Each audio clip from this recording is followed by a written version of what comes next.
Morning, Soleka Ajabulile. Am I audible, visible? Good morning, Chairperson. Yes, you are both audible and visible. Thank you so much. Appreciate. Morning, You're welcome. everyone else. Welcome, Chair.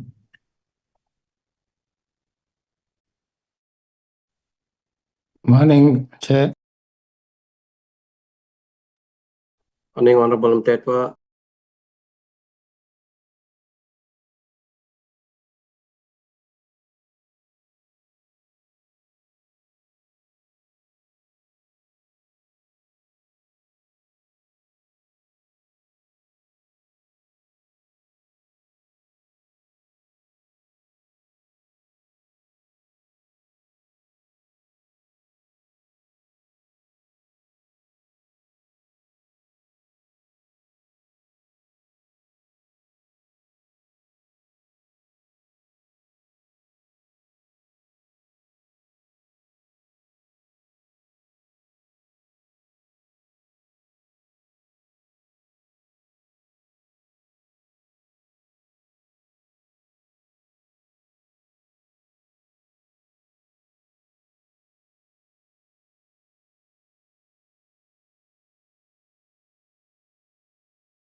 Good morning, everyone. Good morning, honorable members. Can the portfolio secretary just inform us as to whether we are a quorum in order for us to start this meeting? Morning, Mr. Chairperson. Yes, we are, Chairperson quorum. Good morning and welcome, everyone. We will later on dealing with the formal introduction, but we are going to deal with SAFA today, also the Premier Soccer League representatives, as well as having someone to say something on behalf of the provinces. We will have a presentation from SAFA, and we will also have an overview by the Department of Sports, Arts and Culture.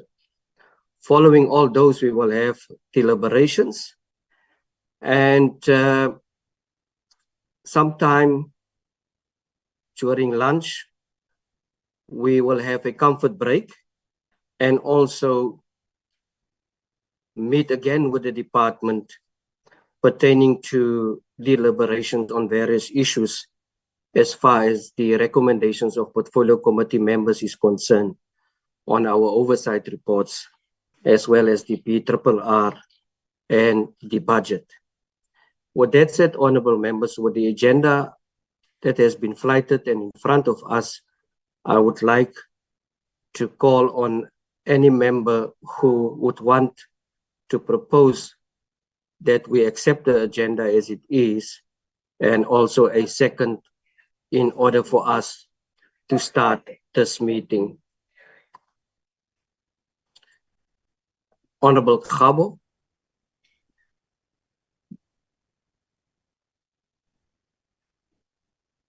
No, thank you very much, Chairperson. Good morning to your good self and to members of the portfolio.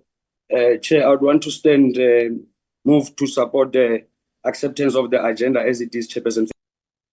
Thank you so much. Honorable Molatani, is that a second? Good morning, Chairperson, and good morning, members. Good morning, everyone, the department, SAFA, as well as the PSL.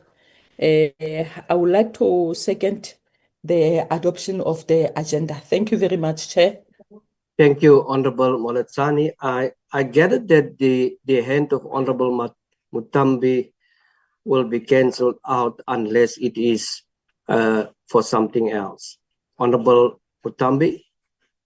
It can't be cancelled, Chair. Good morning to you, Chair, and everyone in the meeting. In the past, in our meeting, we raised concern of SASCOC coming to us without written reports. And I see again you put them on the agenda. As far as I'm concerned, I've never seen any written presentation by SASCOC. That's the clarity I wanted to understand on your side, Chair. Thank you for that, Honorable Mutambi. As a rule, we have invited SASCOC to all of this meeting, and I take cognizance of what you are saying.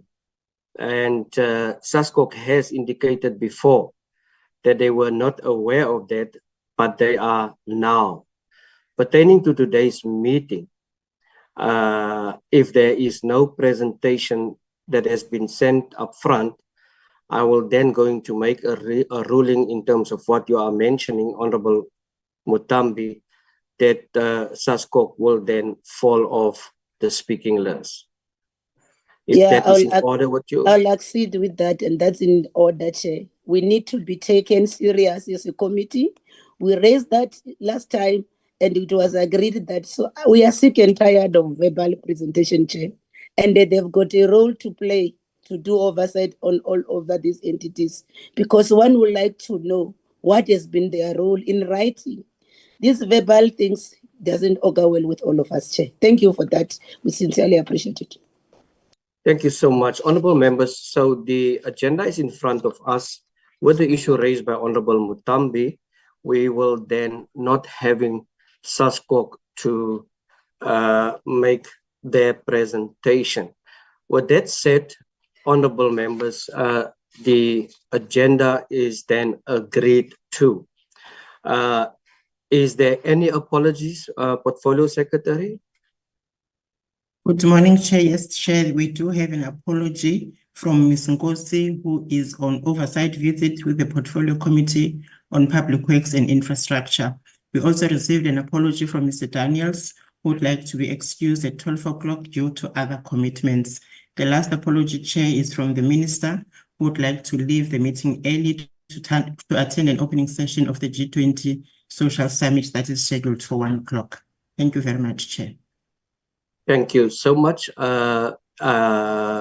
Any member would like to make an apology on behalf of his or her colleague?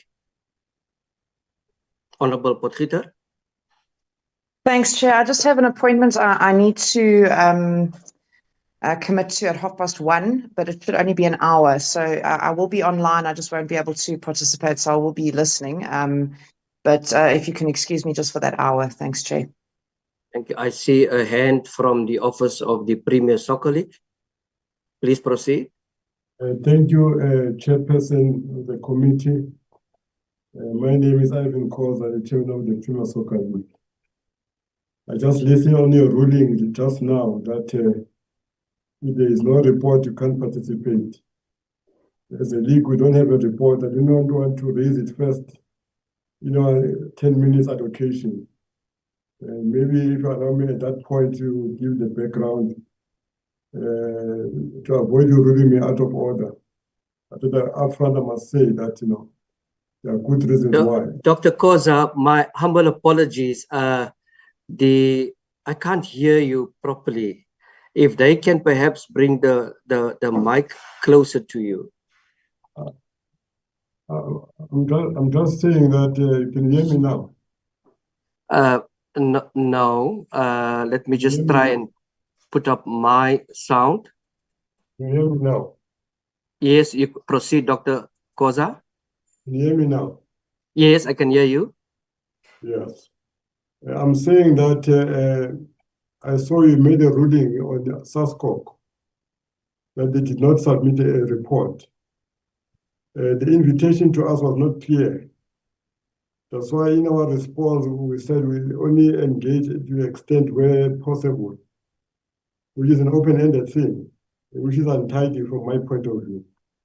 I don't know whether I must do the motivation in the 10 minutes that you should have allocated for the PSL to speak, to raise the points that might assist you in understanding why we don't have a report at this point in time with the PSL.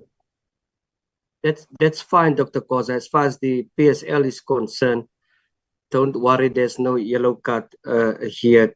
You will proceed in terms of how the agenda is in front of us. Any other apologies from anyone? Thank you. With that said, honorable members, I am now going to do the official welcoming. Honorable members, the Minister, distinguished members of SAFA, NEC, PSL Board of Governors, SASCOC Federations, and colleagues. We are honored by the presence of the esteemed leaders in South African football, Dr. Irvin Koza and Dr. Kaiser Matahung, who is joining us here today. This meeting is a continuation of our previous engagement with SAFA and a clear mandate to ensure that the commitment made in the minister's budget vote and the undertaking from our last meeting are translated into transparent action, measurable progress, and accountability. The committee has received responses from SAFA in July on outstanding issues by members. The responses provided by SAFA has raised more questions than they answer. Instead, some of them evasive, like the gate fees, remuneration, coach salaries, betting donations, to mention a few. But we as honorable members, it is therefore our duty to interrogate these matters with clarity and courage. SAFA admits that financial constraints have crippled its ability to consistently support provinces and regions, the closure of the 2010 Legacy Report. 13 years later, yet no sustainable funding model has been developed. The travel policy exposed inequality. Heads of delegation and coaches fly business class while players, the one who carries our hopes, fly economy. This is not simple a matter of policy, it is a matter of principle. SAFA's retirement policy sets the age of 60 years, last updated in 2021, yet staff above this age remain employed on fixed-term contracts without full committee approval under the jurisdiction of team cohesion. Rules cannot be banned for convenience. Governance requires consistency, not expectations. The fielding of an ineligible player, Tebogo Mokoena, is of grave concern. SAFA's response, collective responsibility, is unacceptable. We are told the reason yellow cards weren't tracked because the manager fetching ice for the players. The minister might have fallen for this joke, but not me. I am saying this today that in a real world, when rules are ignored, it is the athletes who suffer. The games are compromised and the public trust is betrayed. Ice melts, but accountability must remain solid. And let me be clear, this incident is not isolated. It echoes and reopens the wounds of one of the most shameful episodes in our football history. Yes, I speak of that day in 2021 at the Mombela Stadium when Bafana players, they sang, danced, and celebrated, believing that they have qualified against Sierra Leone. The nation rejoiced, only to discover in humiliation that SAFA officials had not even read the rules properly. That was not just a mistake. It was a national embarrassment, a betrayal of players, and a trauma indicated on millions of South Africans. And now, years later, we see the same negligence repeating itself, oversight, evasions, failures of accountability. SAFA has learned nothing. These are not administrative checkboxes. They are accountability measures. Public money demands public trust, and trust is earned through transparency. Today, the country celebrates the victories with Bafana, but we cannot ignore the risk. Victories on the pitch mean little if fiscal discipline, endless court cases, and accountability remain offside. Honorable members, we are told that VAR is non-negotiable. But let me ask you, is accountability negotiable? Is transparency negotiable? Is respect for public money negotiable? No, it is not. Yes, CAF and FIFA compliance is non-negotiable. Without VAR, our league risks exclusion from international standards. VAR is a necessity, but blind approval is not. The VAR project, while necessary for compliance, requires sharper scrutiny to ensure that its 35 million initial allocation is justified, transparent, and future-ready. Public money is not private capital. It is the sweat of workers, the hope of communities, and the trust of citizens. If we spend 35 million today, we must show how it strengthens football tomorrow, not just in stadiums, but in schools, clubs, and communities across South Africa. South African football cannot afford to be run as a club of privilege.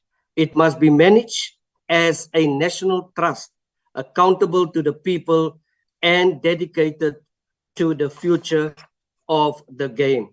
With that said, honorable members, I am now going to invite the Minister to have a short introduction, following by an overview by the Department of Sports, Arts and Culture. The Minister, Mr. Gayton McKenzie. Thank you very much. Thank you very much, Honorable Chair. I want to welcome, also want to greet, the other honorable members, and all the Dr. Koza and all the leaders of SAFA and the PSL. Let me come straight to the point, Chair. I'm going to use my little time you gave me just to talk on two things. You said, I can't let it stand. You say that the ice story, you will not fall for a joke like the minister. Now, you see, facts are very stubborn.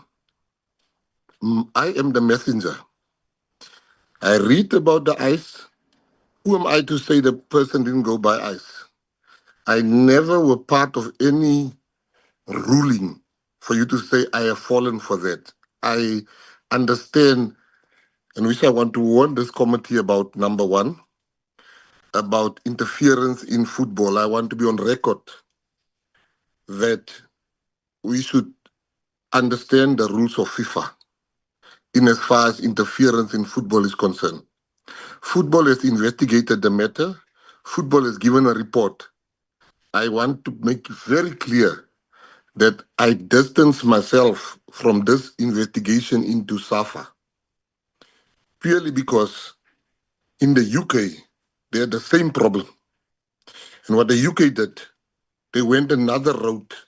They started an ombudsman because they understand they don't want to fall fool to the rules of FIFA. So I want to tell all members here today, what you are doing here today, after SAFA has done what FIFA required them to do, is interference. I want it to state it for the record. Do not interfere in the matters of football in this manner. Number two, you speak about VAR, Honorable Chair, and to say VAR is necessary and accountability is necessary. That brings the impression that public money has been spent. No cent has been spent of public money for the procurement of VAR. We are at the moment looking at the best possible options. Treasury agrees with us. So in conclusion, you are saying that you are now involved in the executive authority of us procuring. Your role as the committee is an oversight. I've got the executive authority. So I should not take decisions. And you should take the decisions as this committee to do VAR. Your job is oversight. Oversight over something that has not been procured. How is that even right? Anybody in this committee that must show me what have I done wrong for me to be told there's now oversight, public money, if public money has not been spent. In fact, the only money that's been spent is the one that's a waste of public money investigating a non-existing thing. I must get VAR together with SAFA and the PSL, and if there's something wrong, that's when oversight kicks in. Thank you very much, Honorable Chair. Thank you so much, Honorable Minister. We hear your concern and respect the role of the executive policy, including the fashion in how it is implemented. However, this committee is not interfering. It's a fulfilling of our constitutional duty of oversight to ensure transparency and also to ensure accountability in matters that affect the public trust. So this is what it's all about. So oversight from the committee side is not an obstruction. It is to safeguard and to ensure decisions are made in the interest of sport, in the interest of soccer, in the interest of athletes, in the interest of communities who are the taxpayers. So our responsibility, Minister, is for the people of South Africa, and we will not shrink or move 1 minute away to ask difficult questions, because at the end of the day, accountability is not optional. It is the foundation of democracy. And I will now call upon the department to give their overview. The department. Thank you very much, Chairperson. Good morning to you, to honorable members, Minister, Deputy Minister, the leaders in the sport industry, all of them that are present here. Chairperson, as you had indicated, this is a follow-up meeting, and our overview would be reiterating some of the things that we had already indicated at the last meeting. But I would allow our 3-week-old DDG to take the meeting through. Over to you, DDG Campbell.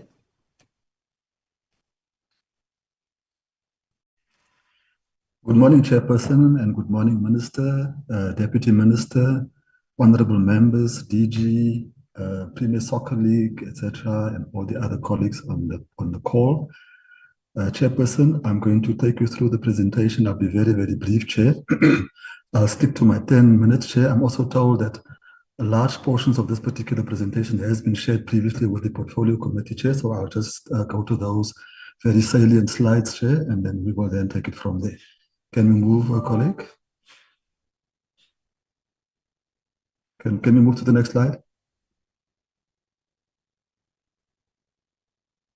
I'm not sure, Chair, it's not moving on my side. Can we move? Oh, thank you, Chair. So, Chair, as you correctly pointed out, Chair, this meeting is a follow-up meeting that was held with the Portfolio Committee and SAFA. So the purpose of this particular meeting, Chair, is then to reflect on the VAR progress in terms of implementation, but also to look at the annual financial statements of the South African Football Association. So, Chair, just in terms of the allocation agreement deliverables, now, Chair, as you will know, we sign agreements with federations in terms of deliverables before we actually transfer funds to see whether they will be able to meet our mandate. So the first one, Chair, is the holding of annual general meetings. This was done, Chair. There's the establishment of the Women's National League, which is also up and running, Chair. It has 16 clubs and also universities are participating. And then there's a women's football program, the capacity building issue, Chair. We have provided an amount of 1.7 million rand for that particular program. So the implementation of this particular deliverables, Chair, are monitored through physical visits and quarterly reports. Next slide.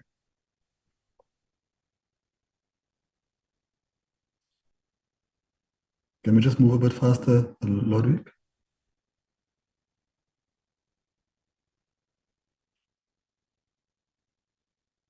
Next slide, please. Yeah, Chair. So Chair, with your permission, Chair, the next set of slides, I'm told, was presented to the Portfolio Committee at a previous meeting. So I'm not going to go through all those slides, Chair. I'm just going to skip some of the slides and perhaps look at some of the things I want to reiterate and to emphasize.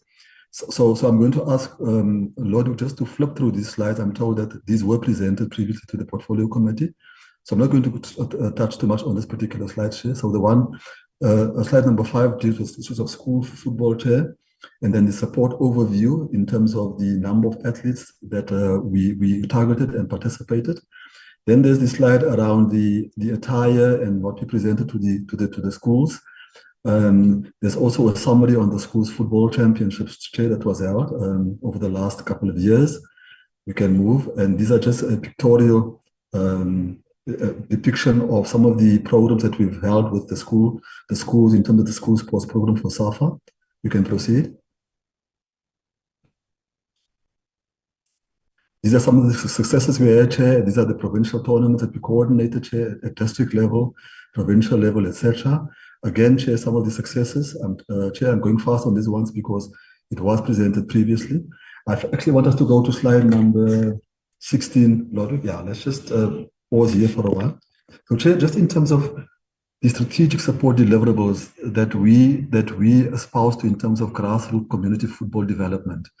So we do support the SAFAs, the LFAs of SAFA, Chair, those that are in good standing. We also provide operational and administrative support towards match officials.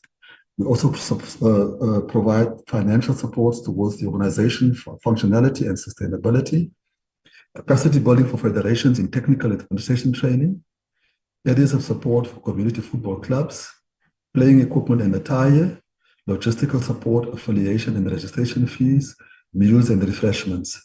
So we also do capacity building, which includes technical, administration, sport finance and project management programs, Chair. Next slide. In fact, what we can do, Lord, we can go to slide 21. These are just the numbers, Chair, in terms of the local football associates supported, the province by province, the totals there, Chair. We can proceed. This is community football clubs that we supported, Chair. Again, it's just the numbers. And if you go to slide 20, Chair, which I think is part of what we are going to discuss today with SAFA, relates to the financial support that we provided to SAFA. So Chair, the financial support, we afforded an amount of 6.7 million to SAFA. You can go to the next slide, Ludwig. Just go to the next slide. It's the same slide, it's just an addition, yeah. So we afforded an amount of 6.7. No, go back, Ludwig. You're too fast. I know the system is not helping us, but you can go back. Yeah, that's fine. So the financial support provided in the 2024-2025 financial year was about 6.7 million, or 6.7 million, not about. It was for support for projects and programs. The program supported were the Women's National League and Women's Football Program. And then, Chair, I think it's common knowledge that an advance transfer payment was made to SAFA of 5 million in December 2024 to assist the Federation with payment of salaries and payments to players. Next slide. Slide 22. And just a summary then, Chair. SAFA, Chair, has conformed and has been compliant in relation to the requirements, Chair, the policy requirements for us to provide financial and non-financial support. And they do submit documents in this regard, although we do have a bit of a challenge around the timelessness of this particular document, Chair, but they do comply with our requirements. Secondly, Chair, the financial reports reflect all financial aspects to the fund granted by DSEC. So that's critically important so that we can account fully to the fund that we provide to SAFA. And then just lastly, Chair, I think this is just some of the successes that we experienced through our school sport program, in that there's huge growth in football in the country, Chair, especially amongst girls. It also creates and contributes to a pathway from lower to elite level, Chair. You'll see in the successes that we've mentioned earlier on. Some of these girls are now playing for Banyana. Some of them have received scholarships to Spain, etc., etc. So this is evident, Chair, in the number of girls reaching the elite level of women's football in the country. Indeed, our programs are working, Chair, and we are proud to say that together with SAFA, we will raise the bar going forward, Chair. Thank you. Thank you so much. We will now listen to the Premier Soccer League, Dr. Irvin Koza.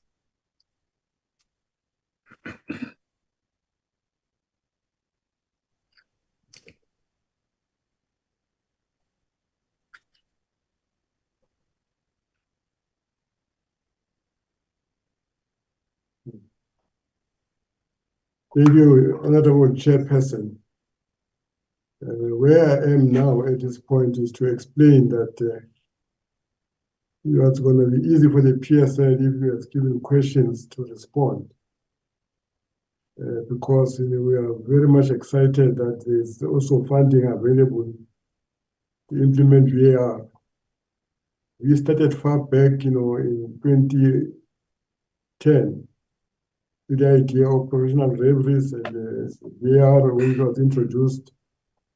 We enlisted the services of Mr. David Edare, who's the president or chairman of the IFAB, responsible for, among other things, VAR. Where we are as a league, it's difficult for us to make a contribution in this meeting, because in my response to you, I said that we will only respond to the extent possible. But we thought it was going to be fair that, we should come here with the National Association with one voice. And also, there are meetings that is 1 or 2 outstanding with the minister. Because it was honorable enough that on the 30th of September 2024, he gave us the good news to say that they want to meet with us as a PSL. I never lost the opportunity to meet him the following day. He gave me the good news, which I shared with the executive committee, that the money made available to implement the VAR. Where we are now at this point, there are one or two outstanding, information that we have not received yet. So that's why we want to be of a value to this meeting in making a contribution. We're asking for your good self, to give us permission to stand down, because the minister on the 4th of September issued a statement, which was good news. We want to make sure that we follow up on that statement, so that when you have to respond to questions in this parliament, there's a clarity of information, because we've got the chronological processes that were followed in making sure that it becomes a reality. But more importantly, what makes us to be a bit uncomfortable, Honorable Chairperson, our funding model is very sensitive. Right now, we are funded by broadcast rights, which are now being owned by a new company. We still have to understand how they operate. Whether the funding is going to be there or not going to the future, we are not sure. But more importantly, incidental expenses that go with the VAR, what are those incidental expenses? We are not sure at this point in time. So I thought it's very important to engage on these matters with our mother association, also with the minister, for clarity. So by the time we come here, maybe you send us questions to respond on questions. At the moment, you'll be shooting in the dark and maybe talking past each other as if there are issues. So I want to make sure that I err on the side of caution, to make sure we give an opportunity on what the committee wants us to answer. Reading the invitation, it does not assist me in the executive committee. What's the area that we must deal with of VAR? We've got a lot of questions to ask, which are not supposed to be for this meeting, for the meeting of the Joint Management Committee, where we are having the authority to engage with SAFA on matters of common interest. So the country is waiting. We are ready for the VAR.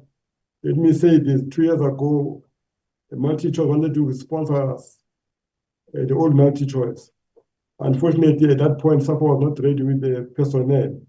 I'm told now there's a fast tracking of personnel produced to main VAR.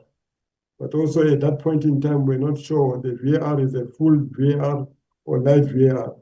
I think maybe SAFA, when they're going to present now, they're going to give us the information as what VAR they're talking about.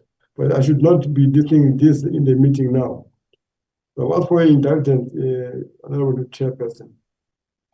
But can you relieve us today, so that when you come back with a proper report and talk through the facts that are on the table? Right now, it's Russian skit, which I think is a bit of a problem for me as chairman. And all the members are on the platform, because I made sure that they are all present there today. Because the minister gave us good news, on the 30th of September 2024, but also good news reading from the newspapers on the 4th of September 2025. So we are welcoming the announcement, but also it's very important to do it in a manner that's going to assist to comply with our obligations to the PSL. Because it's very important for the aesthetics, integrity of our fixtures. We've done very well so far as the PSL in making sure we represent the country the best we can with the legal resources we have.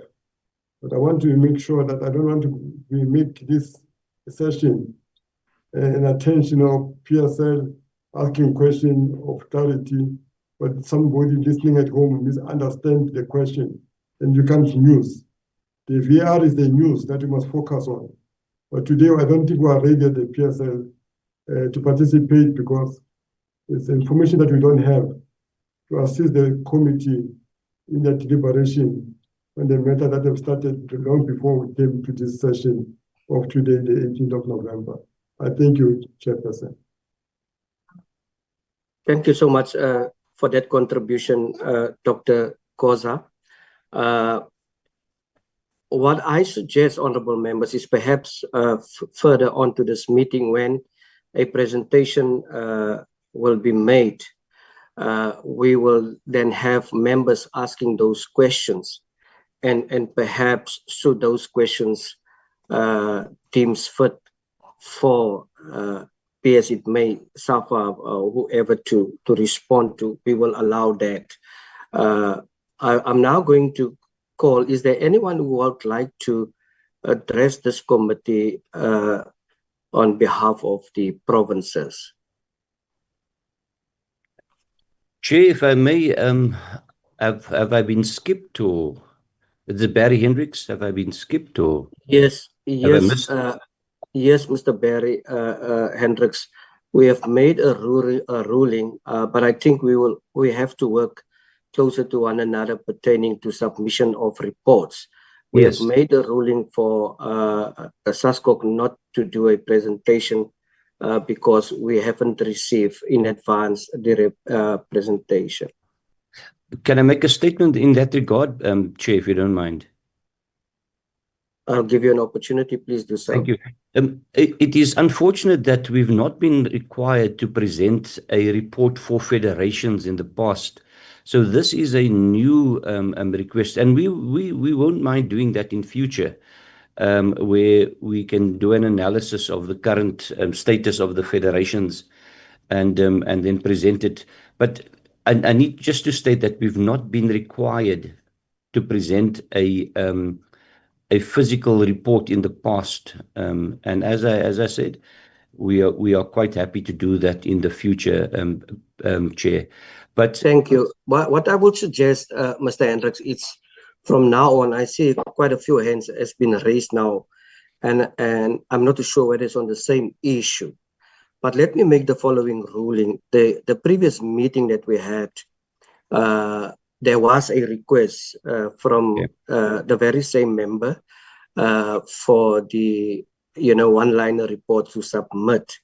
So I take full responsibility if there was no clear communication, but we have made that decision in the meeting. Honorable members, I think we are eager to go and to listen to the VAR. We are eager to listen to the presentation of SAFA, and perhaps we'll take it from there, honorable members, if you don't have a problem. Thank you, Chair. But I don't want anyone now to raise the issue pertaining to the submission of a report. We have made a ruling now, and I have also, due to the fact that we are afraid with the challenges that SAFA is facing, we also, on the 11th hour have received an addition and changes to the submission of this presentation. I don't want to make that an issue, because what is more important for me now is the presentation of SAFA. It's the information and deliberations from members. I see one hand has gone. I you still want to speak, but I really don't want us to speak on this issue if that is the case. Honorable Mtetwa.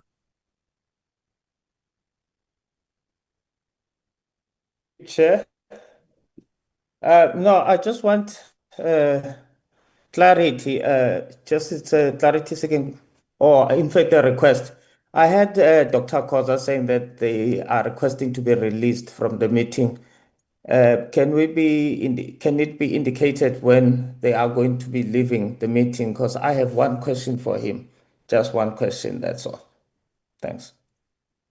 Okay, thank you, Honorable Mtetwa. Dr. Koza?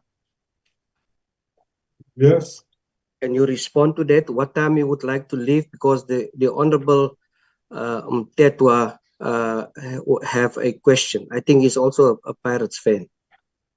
No, you can be released immediately, because I don't want to be exposed in answering questions on the presentation. Okay, yeah, yes, I agree, Dr. Koza. I think it will not be wise that we even have from your side, from PSL to ask questions. But perhaps we can deal with that via SAFA, Honorable Mtetwa. Honorable Mutambi? I will then Dr. Koza, allow you to be excused. I would Please, really it's not relating to the VAR. It's just really, general.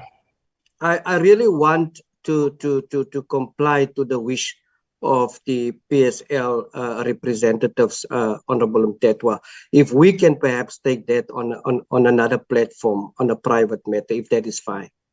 It's a general view, just a general view of what he thinks of No, I'm not going to open. No, All right. Honorable. I'm No, not going that's to fine, open. Chair. I'm not going to open Dr. Koza to that. Dr. Koza, you are welcome with your entourage to be excused from this meeting, and I am happy to comply to your wish. Honorable Mutambi, is that a legacy end? The legacy and Chair. Thank you so much. I just Honorable wanted Mutambi. it to be on record, Chair, on the issue of SASCOC.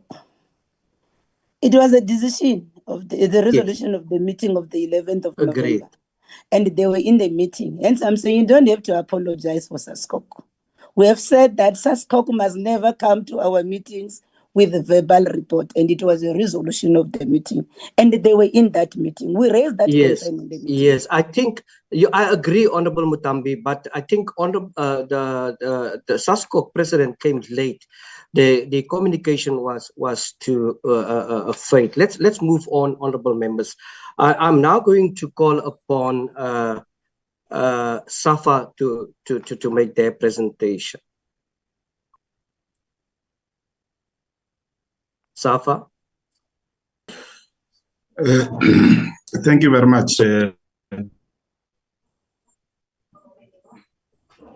Please proceed. Thank you very much, Chair. Yes, my name is Linda. I'm the SAFA Vice President. I want to, by the Portfolio Committee for South African Football, to come and present. And of course, I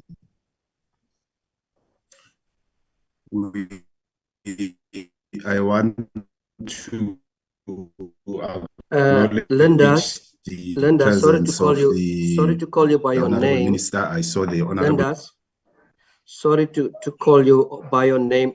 Are you in a position to put off your video, because I think you have bandwidth problems?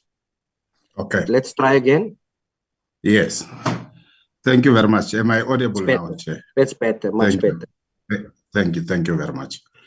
I want to thank the opportunity for SAFA to come and present here, Chair. And I want to acknowledge the presence of the Minister and the presence of the Deputy Minister, honorable members present here. We are going to, of course, make a presentation. I have the members of the executive with me, the two vice presidents, and of course, one vice president who had requested to be excused, the chairman of the Premier Soccer League, and the other members of the NEC. I will then give it to the CEO to start the presentation, Chair. And of course, the other team, the project lead from the VAR team, they will then follow. Thank you. Thank you. Please proceed. Thank you, Zwani. Good morning, colleagues. Good morning, honorable members. My name is Lydia Munyepo, the CEO of SAFA. We were requested by the Portfolio Committee to make a presentation on two matters in particular, the audited financial statements, which we had submitted previously to the committee.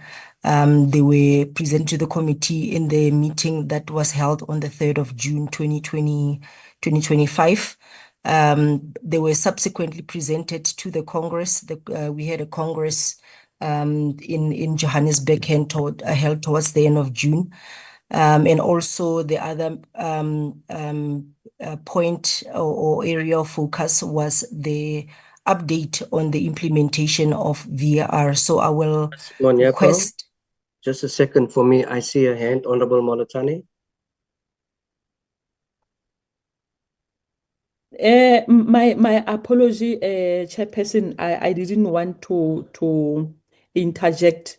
I just want to check, are we having all the NEC members in this meeting. That's all, Chairperson. Thank you.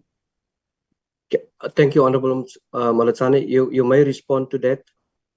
Am I allowed to put my presentation on the screen, because we're going to get into all the I don't know if Zoleka can put up my presentation. Please do. Or give SAFA permission to form part of the administrators. Chairperson. Honorable Makato, please raise your hand on the system. I think firstly, the National Committee, maybe they can give us the names so that we can know who is present and who is not present. Maybe we can take it from the Honorable Motsani has said it.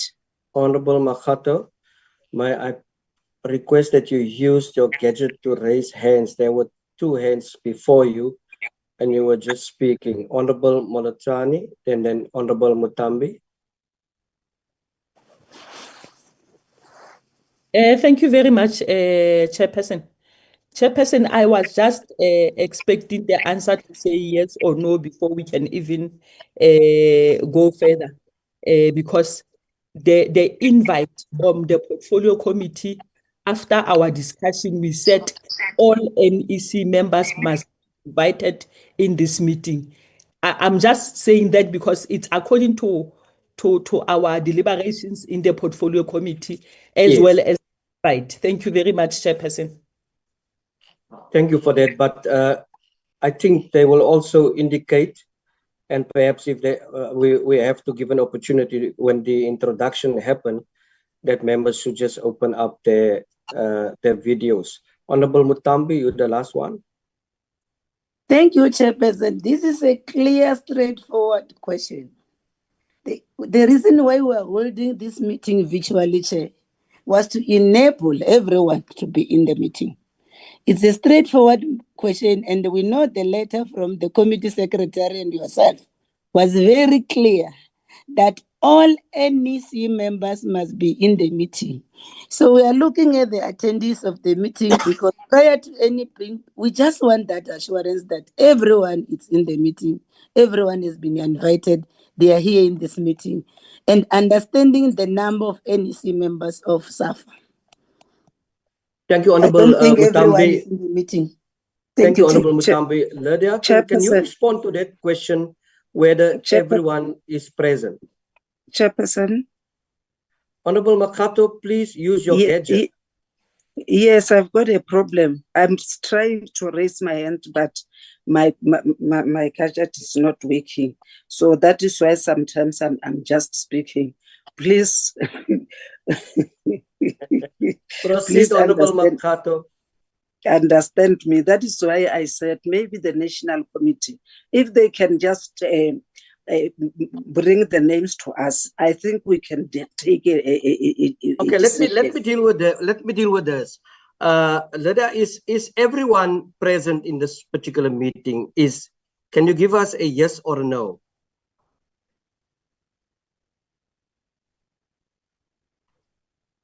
Please unmute.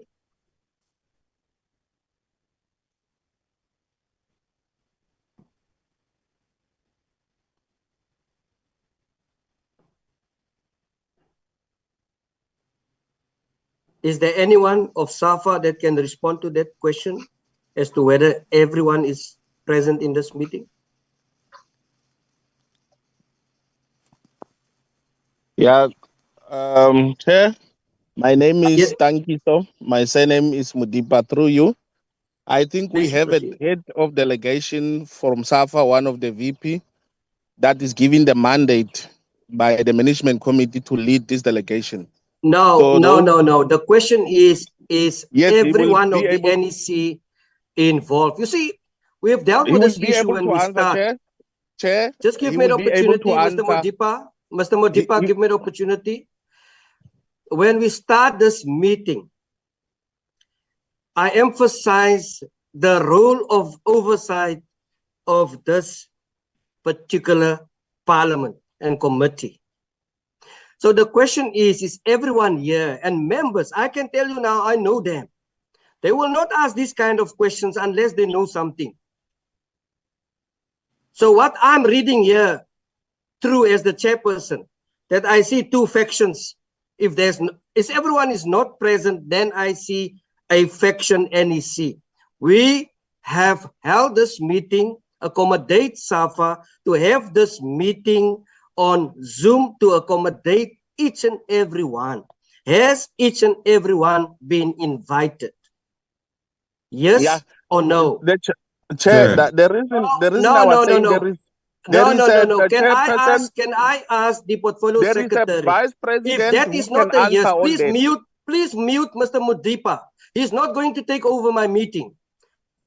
Chairperson, Lindas? thank you very much, Chair. I think we are here. I'm leading the delegation. No, the question is every NEC member involved? Yes or no? Chair. Please mute Lindas. Honorable Khabo. I want to followed answer. by Honorable Daniels, followed by Honorable Molatane. Honorable Khabo, please proceed. No, thank you very much, Chairperson. Based on the discussions that are in place, I would wanted to get assurance from our secretariat, because the suspicion is that some members of the National Executive Committee, based on the response that has just been presented, NEC resolved to say have a delegation. That division. So I want to check from the side of our secretariat, Chairperson, as to whether, Chairperson, there's someone talking again. I'm not sure whether I'm affected. Yeah. Can I ask the portfolio secretary to mute those not speaking? Proceed, Honorable No, they're wasting time. They must just say who's not here, Clark. Exactly. What is this? Can we portfolio secretary, the concern from Honorable Khabo is that there is reasoning that people are speaking on behalf of the greater NEC. What mine is on two things, Chairperson. Firstly, to get clarity from our secretariat as to whether was the invitation in line with our decision of the last committee meeting, of which was that all NEC members must be invited. Second to that, to get clarity from SAFA as to whether had they extended the invitation to all National Executive Committee members of South African Football Association in line with the directives of the portfolio committee. That is the clarity that we need, Chairperson, from these two sides, from our secretariat, including from SAFA. As to whether people are here, they'll be able to respond. That's a discussion for another day. Our area of interest is as to whether National Executive Committee have been invited. And if they have not been invited, why did SAFA deviate from the directive or instruction of the portfolio committee that in the next meeting would want to have an interaction with all National Executive Committee? Those are three issues, Chairperson. Thank you very much.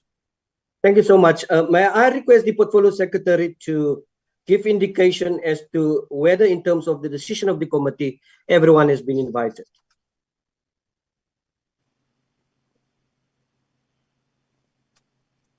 Please unmute, Soleka. Thank you. Thank you very much, Chair. Yes, Chair, the invite does say the NEC, SAFA NEC, Chair. Thank you. SAFA, has anyone been invited from your side?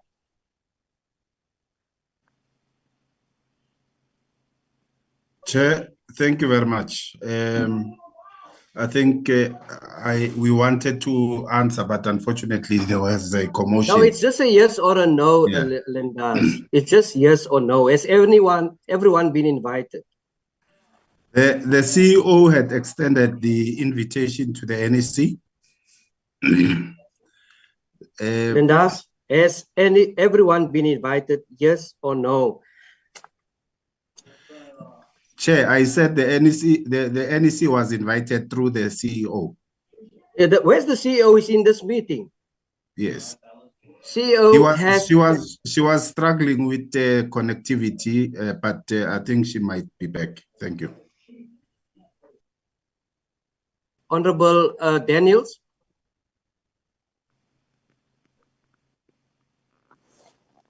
Thank you, Chairperson. Good morning, colleagues. Good morning, Minister. Good morning to SAFA. I'll be very short.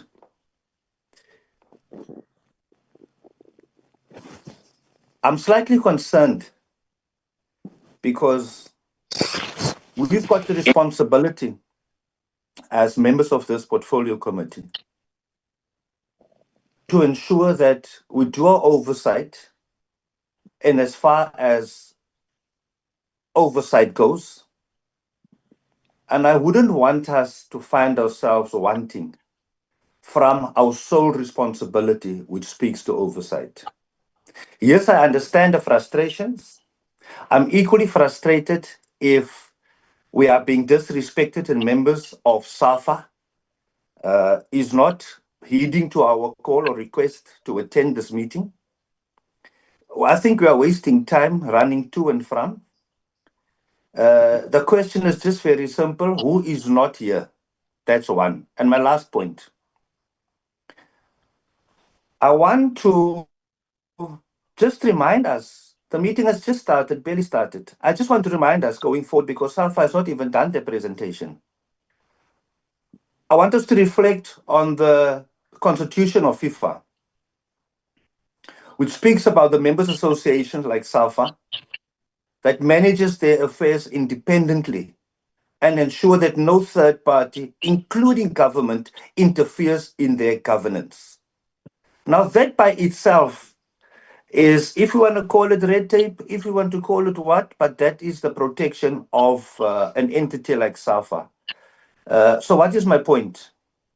My point is that I don't want us to be blamed tomorrow when things go pear-shaped, because we are government. And if we go against the constitution of FIFA and we are being called out for interfering, then I'm also going to be party of it. All of us are going to be party of it. How are we going to respond to South Africa? Because they are going to say to us, but you guys are the lawmakers. You guys are supposed to understand the do's and the don'ts.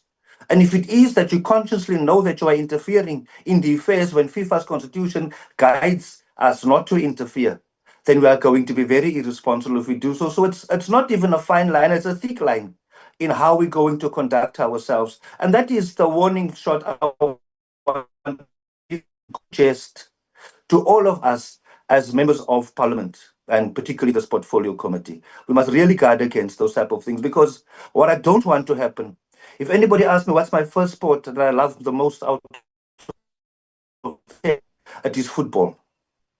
And I wouldn't want to be able to look at my neighbors and find out that the country is burning because football is banned from FIFA because of our negligence or recklessness, understanding to chairperson. So as the chairperson, I want to request you humbly, chairperson, to bear that in mind throughout the proceedings, so that you can jump in and guide where you see that we are overstepping. Yes. Can I, for the sake of everyone in this particular meeting, refine the word interfering? Let me define the word interfering. It would only be interference if Parliament picked the Bafana squad. We haven't picked a squad yet. Hire coaches of SAFA officials. We haven't done that. Dictate match tactics. We haven't done that. Override football rules. We haven't done that. We're asking about accountability here. And the shenanigans in SAFA, it's clear it's playing out here because not all NEC members is here. We ask for them with particular reference because we have a Zoom meeting.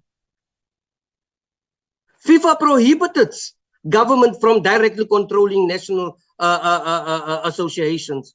Oversight of public expenditure and transparency does not violate FIFA statutes. Not at all. So I have defined interference now to each and everyone. All that we are doing here, we ask for accountability. We send invitations. We ask everyone to be present. And like I said, I know my colleagues, I know honorable members. There's a reason why they ask, is everyone present? And clearly, the responses we get is everyone is not present. We invited everyone. We want everyone here to play our oversight role and not to interfere. Honorable Chairperson, Chairperson, my apologies. I was going to land on with this one question. Can we just get a simple answer? Who's not present? End of story. Thank you. Thank you, Honorable Potgieter. Thank you, Chair, and thank you for mentioning that, because I wasn't in the previous meetings, but I am a little bit concerned about the sort of antagonistic nature that this meeting has taken, and the aggressive over-speaking over the chairperson. This is not how we run parliamentary committees. You are the chair of our particular committee, and as such should run the proceedings. I'm very concerned by how that's being run. I also would like to stress your point on interference. Where we are asking about, overseeing executive action or, the VAR, for example, where public money is being allocated, this is oversight. We're not asking to dictate how these funds are spent or, where they go or how rules are implemented or, exactly like you've stated, how coaches are selected or rulings that they've made. We're not asking to be a part of that process. It concerns me that already off the bat, we've been told that we shouldn't ask questions about this. We shouldn't investigate that. We should stand down on this particular issue. And I would caution the minister that he is very dangerously close to breaching the Executive Code of Ethics in asking a parliamentary committee to take that standpoint. So I would ask you, Chairperson, I think you are smart enough and knowledgeable enough and have been around long enough to be able to steer us clearly in this particular committee meeting. But I will not be prevented from asking questions about where public money is being spent and where the governance has failed, particularly within SAFA. And I've read their financial statements. There are glaring issues with allocating public money to an entity which is essentially failing to show how this money is being spent in the public interest. So, Chair, that would be my standpoint. I think it's slightly different from my colleagues, but I trust you to chair this meeting. Thank you. Thank you, Honorable Potgieter. I'm going to give members opportunity to belay this point. As much as I am inquisitive to listen to SAFA on what they are presented, but I think the questions raised by honorable members, it's fair. Is everyone here? Is everyone here? We can't get a yes or a no. Honorable Mtetwa. Thank you, Chair. It is quite worrisome, Chair, that we'll find a member of this portfolio committee talking against the very same committee, and selectively so because it is soccer. When we have other federations coming before us, nobody questions our questions. Why don't we have the full board here or the NEC here? I find it very worrisome. It seems like the member is following, is towing the line from the minister because they belong into the same organization. We can't be bringing our political agendas here in the portfolio committee. We call SAFU. Is it South Africa? No, SARU. We question SARU. We question their management. They are also equivalent to that. It's the same attitude that we must have. Where government puts money, there must be accountability. And the accountability cannot be skewed. We are asking these questions because we know why we are asking. Where are other members? Because we know what is happening. So please, I would like to request that the member that spoke against the committee, that we are interfering, he must think twice. We are not interfering. We are holding government accountable. The reason why SAFA is here is because there's accountability that must happen. And we don't want questions not to be answered because somebody is not present in this meeting. That's what we are trying to avoid. Thanks, Chair. We are not interfering. Thanks, Honorable Molatani. Thank you very much, Chairperson. I think, Chair, let me remind SAFA NEC members who are here about the powers, privileges of Parliament. It's an act, and this act classified that lying to Parliament. It's a statutory offense when it impedes the institution, functions, or authority. The potential penalties include imprisonment up to 3 years, a fine, the amount of which can be determined by the court based on the severity of the offense. All I wanted to say to SAFA members is that they are under oath. And if they start to not to give us the truth, it's going to become a problem. And the question still stands. The last time when SAFA appears on the portfolio committee, I think it was in June. Yes, it was in June, on the 2nd of June, when they appear in the portfolio committee. We said that for us to have all the answers, because they will be saying this person is not here, he's supposed to be the one who's answering the question. We end up saying let the meeting be virtual, because if the meeting it's physical, they won't be able to bring all executive members, which all of us, we understood it's a huge number of 50 something, if I'm not mistaken, 52 or 50.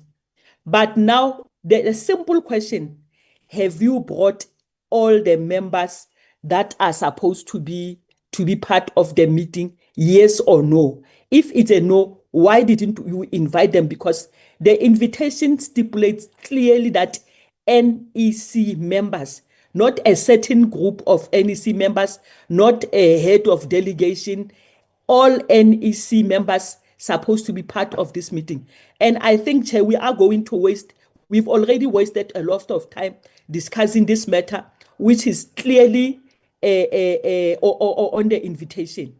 Is SAFA prepared to bring all NEC members or not? And I think, Chair, it's a virtual meeting. Possibly they have the WhatsApp. Lydia, she's somewhere sitting in the office where she can be able to contact all the NEC members. Let Lydia contact all the NEC members, whether it's through emails, whether it's through WhatsApp, whether it's through a phone call, so that we can be able to discuss this matter and get done. We are not discussing this matter because we don't have anything to do.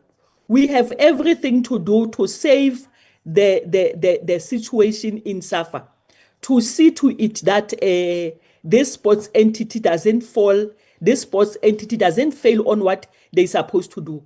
Can SAFA please tell us yes or no? Yes, we have brought all the NEC members or not. We did not say they must bring a head of delegation.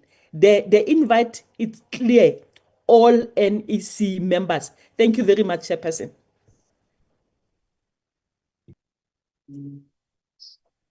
The Honorable Utambi, followed by Honorable Kobani.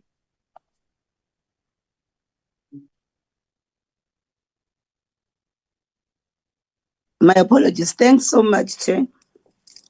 I think the colleagues that has talked about interference, they've covered me. And then also the issue interference, we all know what is interference, and we're able to distinguish between interference and oversight. What we are doing here, Chair, I want to emphasize in response to my colleague, Honorable Malen, we are also mindful of the FIFA statutes. We have gone through them and we understand what is our role as a parliament doing oversight over SAFA. And it's in our best interest. The reason why SAFA is coming back, we interacted with SAFA in the past, and there were issues that we raised. Some of them were also devoid from the truth. And we are also members of parliament who are staying in these constituencies. People ask us time and again what's going on. So the issue here is around us. We're very clear. That's why we demanded this meeting must be online, trying to cut the cost so that everybody must have an opportunity. Because accountability, you see, when people run away from accountability, they do what is happening here. And then we want everybody here, so that we need to ask. I want to ask each and every member. I've got questions meant for each and every member of the NEC that I want to ask. That's why we also ask you, Chair, to give us more time. the whole day to deal with these matters today. Thank you, Chair. Thank you, Honorable Kobani. Thank you, Chair. My question is one, if they are not here, all of them, what to do? We move them or the meeting continue? If they are not here, all of them, what we do? We take them out or we continue with the meeting? Thank you. Thank you, Honorable Kobani. Whether they are here or not, that will not make any difference. But I think the point has been made. Clearly, there is some cloud hanging somewhere. Honorable Khabo. Chairperson, just for purposes of emphasis, I would request that there is this tendency that we would ask a lot of questions and SAFA would find a way of deviating from what we are asking, Chairperson. I've asked 3 questions and our secretary has responded to one aspect. I would plead with you that SAFA must tell us as to whether did they invite all National Executive Committee members in line with the invitation from our secretariat, now that we've got clarity from our secretariat. Secondly, if they've deviated, because there is a sense that they've deviated from that invitation, if they've deviated from that, why didn't they invite all National Executive Committee members to this meeting, Chairperson? That is my clarity so that we can move forward with this thing. I don't understand why are we beating around the issue of interference and oversight. I mean, we have been in Parliament for some time. We cannot be taken into an orientation on what is interference and what is oversight. Is neither near nor here, especially from where we are sitting, when we actually know that we cannot be threatened, when we especially need to exercise our powers of playing oversight, Chairperson. That one will entertain it as the meeting proceeds in terms of what is our role in the broader scheme of things. My clarity seeking question is on and around SAFA. They must take us into confidence on those 2 questions. Thank you very much, Chairperson. SAFA, I see there's a hand of SAFA. Is that SAFA, Libukhang? Thank you, Chair. Chair, I'm just gonna say, no, not all NEC members were invited. Linda, who is our VP, can elaborate on why most of the other members were not invited. Thank you. Thank you so much. A cloud unaddressed becomes a storm. Linda? Thank you very much, Chair. I think I'm going to be given the opportunity to deal with the issue. The first issue is that the invitation, as was received from the Portfolio Committee, it was extended to all NEC members. However, then there was a meeting called of the Emergency Committee. Emergency Committee, Chair, is a committee that consists of the President, Vice Presidents, and the chairpersons of provinces, which said yesterday. In that meeting, it was then resolved that we take note of the invitation from the Portfolio Committee, and of course, the members and the meeting then said the members of the Emergency Committee will be the ones that will be attending to the meeting. Then immediately after that, it was then communicated to the NEC members that in line with the Emergency Committee decisions, then the resolution is that members of the Emergency Committee will then attend. Plus the other person which was extended, the extension of the invitation was the chairperson of portfolio. I mean, the chairperson of the Committee for Finance and the chairperson of, or the deputy chairperson of the Audit Committee. So that is what happened, Chair.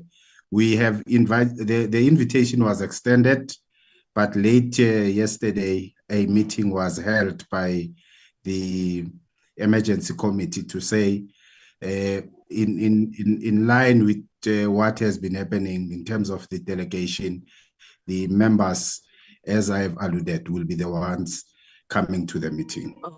Thank you so much. Thank you for that. Let me do the following ruling. I'm not going to allow any other member to speak except Honorable Khabo to deal with this issue, because for me, like I've said, the presence of the NEC does not change the facts before us. But what does it confirm to me is that there is a cloud hanging over this matter, and our oversight is not interference. I'm going to say that over and over, it is a democracy in action. So our duty is to dispel that cloud with transparency and to confront accountability.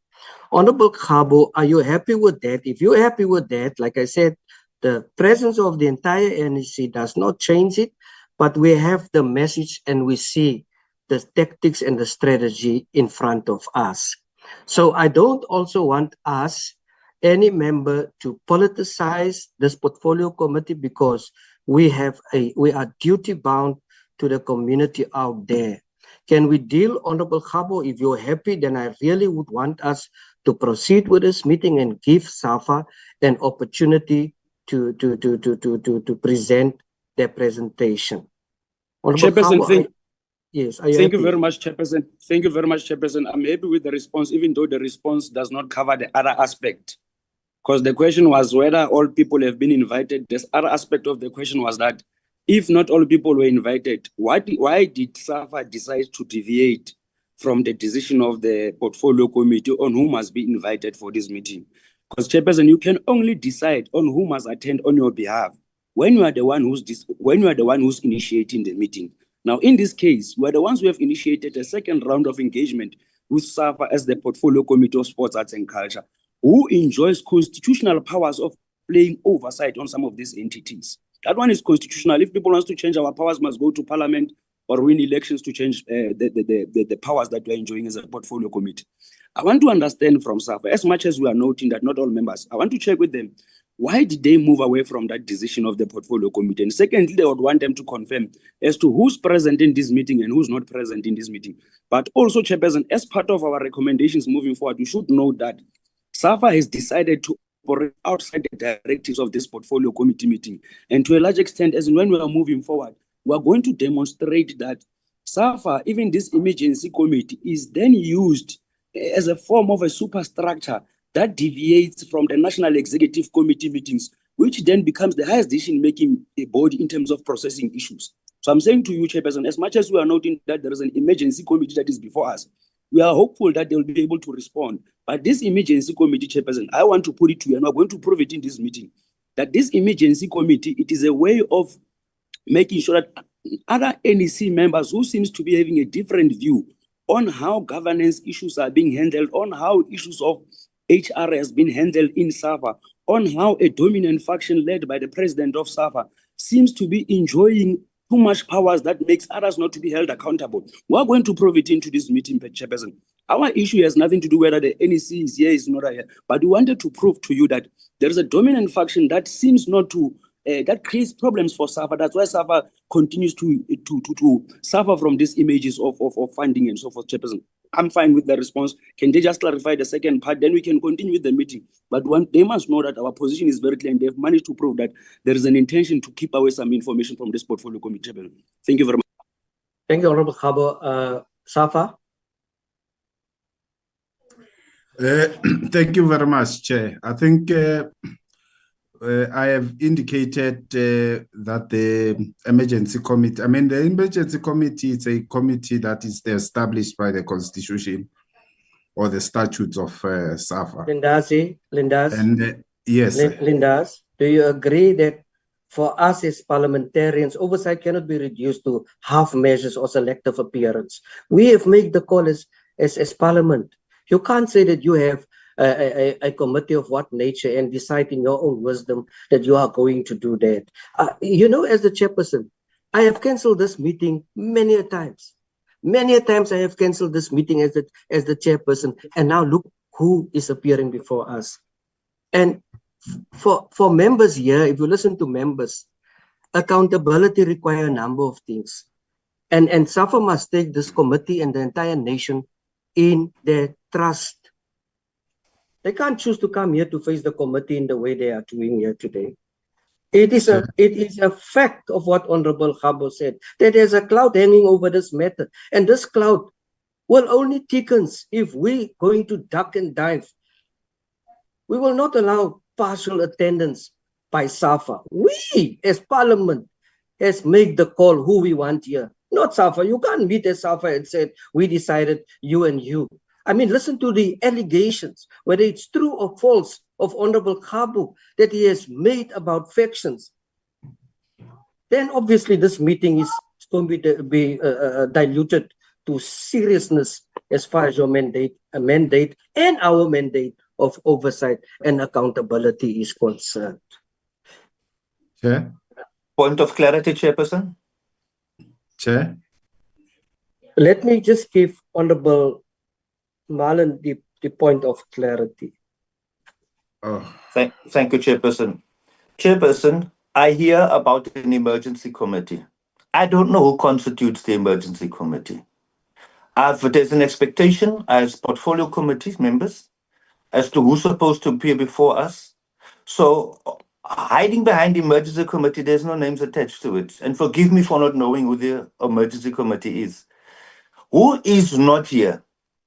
SAFA is not in good standing with South Africans in the main. So my question for clarity, who is not here? It's a simple question. Just dilly-dallying for 1 hour talking about lots of things, gymnastics with the responses. Who is not here? Give us the names. Thank you. Chairperson. Chair. Honorable Makhato, I'm going to give you an opportunity now. I am aware that you are facing challenges with your gadget, but let me give Linda's the opportunity to respond. Okay. Thank you, Chair. When I was about to respond, you interjected me. That's unfortunate. No. Parliament has rules. I did not interject you. There was a member of Parliament called for a point of clarity. And as the chairperson, I have used my discretion to give it to him. And he asked a question, follow up, who is this individuals, this so-called secret committee that you're talking about? Please proceed, Linda. Thank you very much, Chair. Chair, the question was, why did SAFA deviate from the initial invite? I was trying to answer that. Then the second one is the one that comes from the honorable member who just asked, who are these people in the emergency committee? The first one is that the emergency committee set as a result, because the number of issues was raised there. One was that we were made aware as the NEC yesterday that there is the portfolio committee. Number two, the issue is that the NEC members are volunteers in the South African Football Association. They are selling their labor somewhere. Therefore, it was impossible to get all of these members, particularly with the short notice, not from the side of the portfolio committee, but from the side of the administration in SAFA. So those are the issues that were at hand. I think that is one of the other reasons. But over and above is that we are informed by the historic issues that it is not for the first time that SAFA appears before the portfolio committee, and we have been having a delegation coming to the portfolio committee. Plus, there are responses that comes from SAFA in as far as the presentations that are going to be presented here today. So all of the issues around either governance, around VAR, are encompassed within the presentations. And we thought that will be sufficient. And there's any intention to undermine the portfolio committee, because we understand the role the portfolio committee plays. We are South Africans, and we understand and we appreciate how our parliament functions. So that's the thing. The last question is around the issue of the emergency committee. The emergency committee consists of the president, who unfortunately is not here. Then we have the vice president. 3 vice presidents are present. Then we have the what you call provincial reps, the chairpersons of all provinces, 9 provinces that are part of the emergency committee, whom are supposed to be in this meeting. So those are the people that constitute the emergency committee. And of course, there are other NEC members in a form of women who forms part of the emergency committee, so that in between the NEC, that committee has a responsibility to take decisions. And at no stage that the emergency committee is made to usurp the powers of the NEC. So I think that should be clear. And of course, we appreciate the fact that the portfolio committee has indicated that they need the entire NEC, but I've alluded to the issues that I have said before. Thank you. Mr. Zwane, I want to thank you for your response, but it's also clear that you can see that the committee members are not impressed, and I would argue neither the entire nation. I see numerous other hands still, but I want to say I appreciate those hands.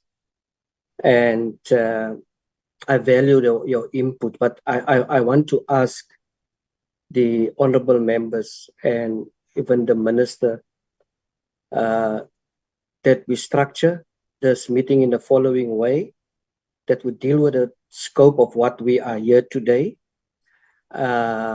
We do have a constitutional duty and we cannot waste further time.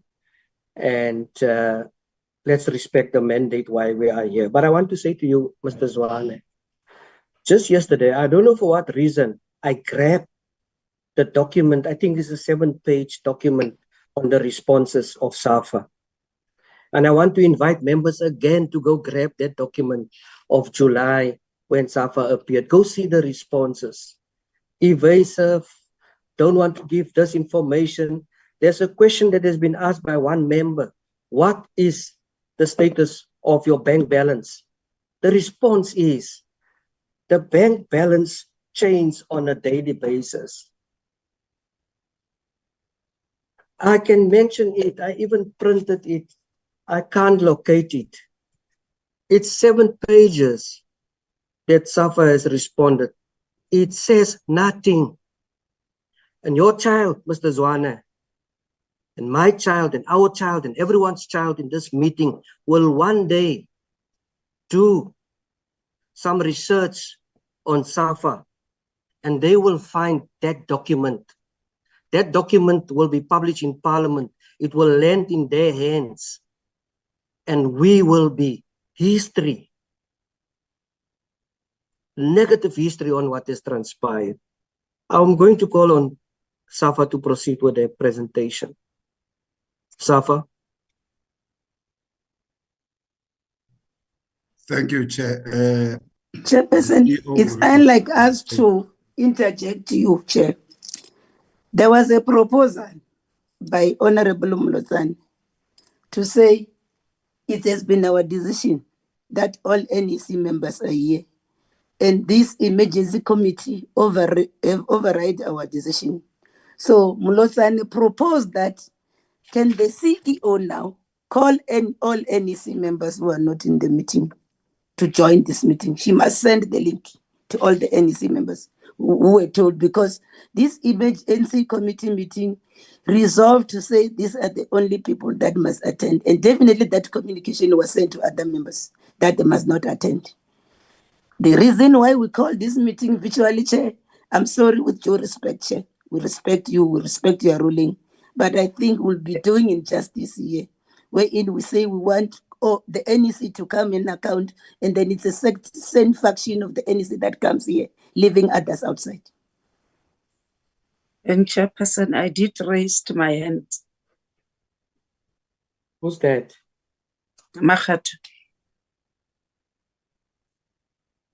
Makgatu. Oh. Honorable Makgatu. Proceed, Then you Honorable. said to me, then you'll come back to me. I've made a ruling. I said that we are here for business. And Honorable Khabo has interrogated the issue. I want us to proceed with the meeting to the business of the day.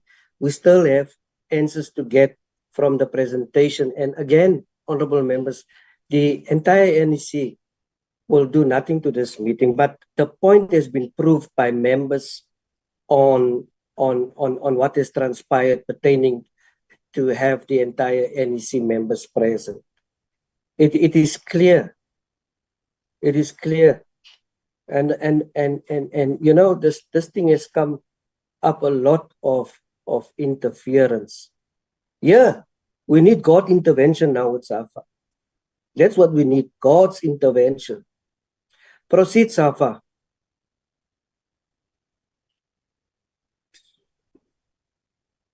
Mr. Zwane, can we CEO? fly? Yes, I'm calling the CEO supposed to make the presentation, Chair. Thank you.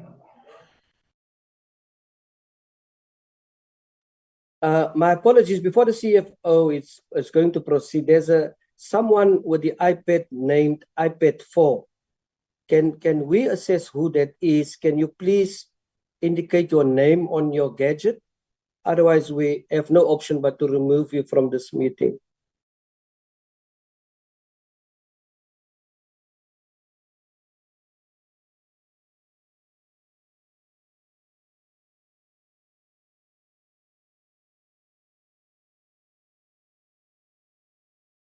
SAFA, please proceed.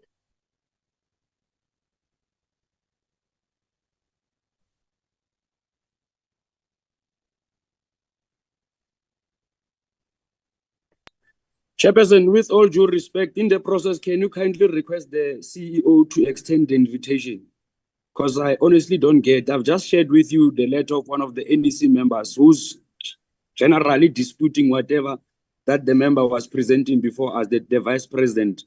And like I said, we'll prove it later that the vice president, what he's saying now, there's no truth in what he's saying. I've shared the letter now in our committee meeting, but I will not stall the meeting. We'll not stall the meeting, let the meeting proceed, but kindly request the CEO, because there should be a WhatsApp group where they can invite all of these people. But over and above, whatever the delegation that is here, we'll take it up in terms of our questions, Chairperson. Thank you very much. Our apologies for barging in. Okay, thanks. Please do, and please deal the letter. Please share the letter with the committee when you're going to have an opportunity to speak. CEO. Excuse me, Mr. Chairperson. Yes. I see the CEO is not in the meeting. She has been in and out of the meeting for the past 10 or 15 minutes. I think she is experiencing some technicalities on her side. Thank you so much for that information. Can SAFA please address that issue? Please proceed with the presentation. Chairman, I'm really sorry to interject you, but it's my responsibility to do that. I'll be failing in my responsibility here to don't do that. In the absence of the CEO not being available to the meeting, I'll propose that we adjourn this meeting for 5 minutes. We allow the leader of the delegation, being the vice president, to make sure that all these other members that are outside of this meeting are invited. We'll be doing a leg stretch, taking our cup of coffees so that we can continue. Request granted. The meeting will adjourn and we will go back and start at 11:10. Thank you very much, Chairperson.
My apologies, honorable members. My humble apologies. I was still reading the letter. I want to make the following comments after I read the letter of someone belongs on the NEC. Colleagues, this letter for me raised serious concerns about how SAFA constitutes its delegation for today's engagement. First, a contradictory communications which created confusion. Secondly, an invitation to all NEC members was suddenly withdrawn without explanation.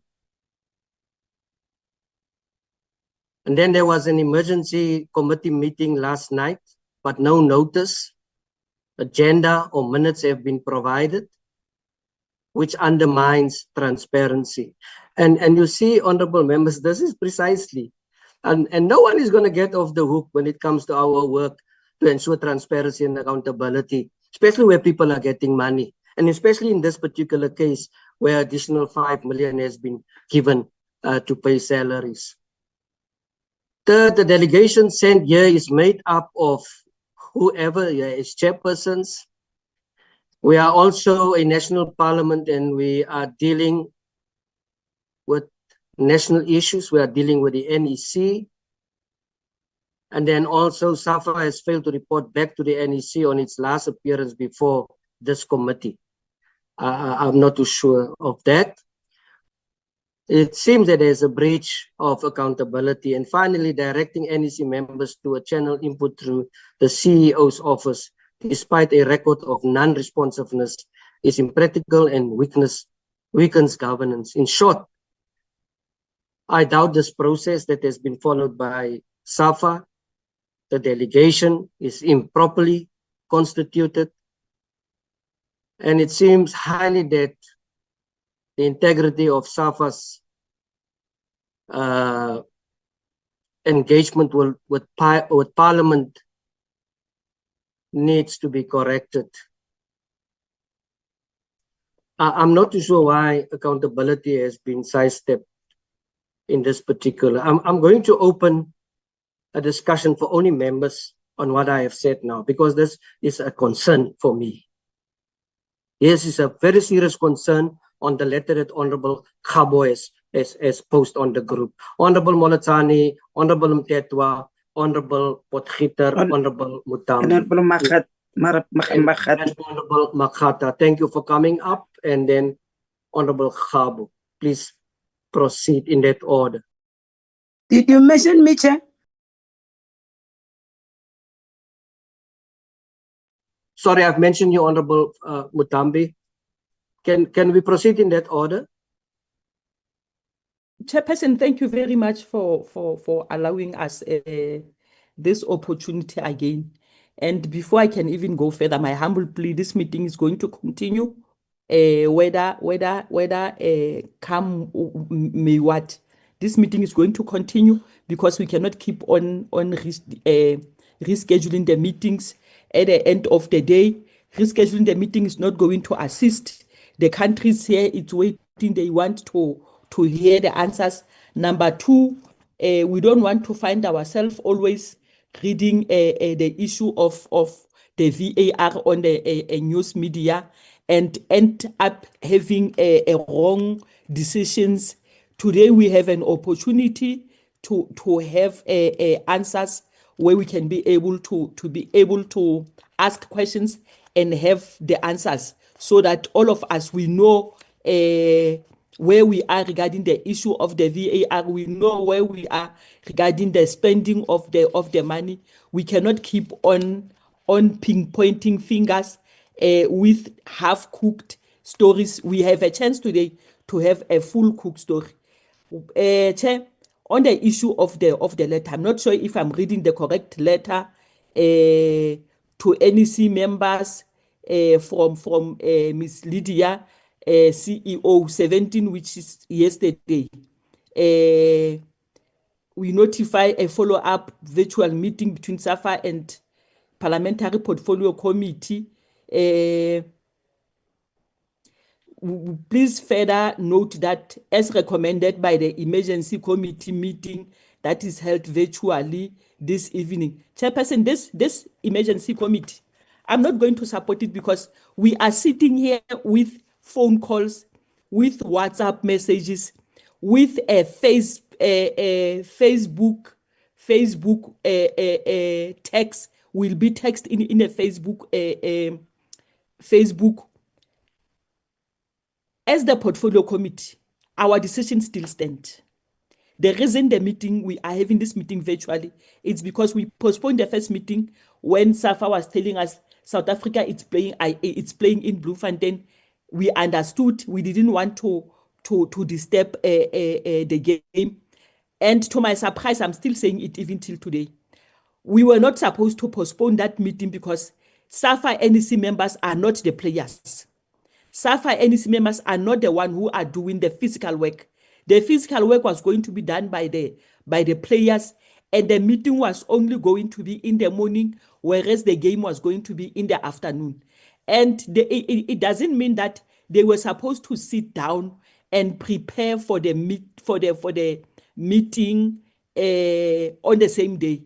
They've received a notice long time ago where they were supposed to prepare themselves for this meeting, only to find that on the day of the meeting, that's when we are being told that they won't be able to attend due to the game in Bloemfontein.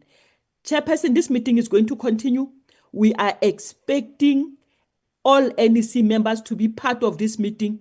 We don't want to get an excuse where we will be told that the person who's dealing with this issue, he or she is not here, Chairperson. Number two, I'm checking on our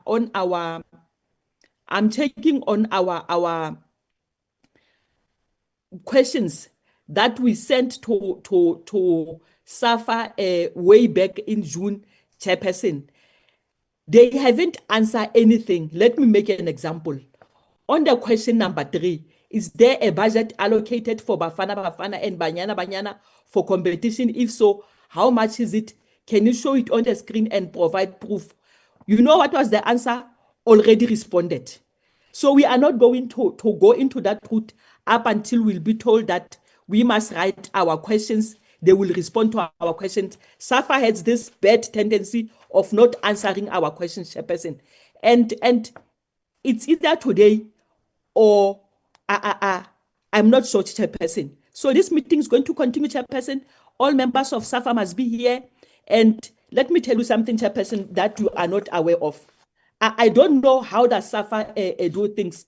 You have one member who's under house arrest, Chairperson, and that person who's under house arrest, he's a member of the NEC. This is the situation that we are facing with a Chairperson. There are other NEC members, as we are speaking now, Chairperson. They have the cases in their respective. We cannot bring people who have a black spot on their name to be part of this. And we are not going to say they mustn't be elected. All that we want, they need to tell us, how do you elect Matsulo Molotani, knowing very well that Matsulo Molotani is under a house arrest? So this meeting must continue. Thank you, Honorable Molotani. Members, I can't see point taken and point made. I can't see the sequence anymore, but please proceed in the sequence I have mentioned.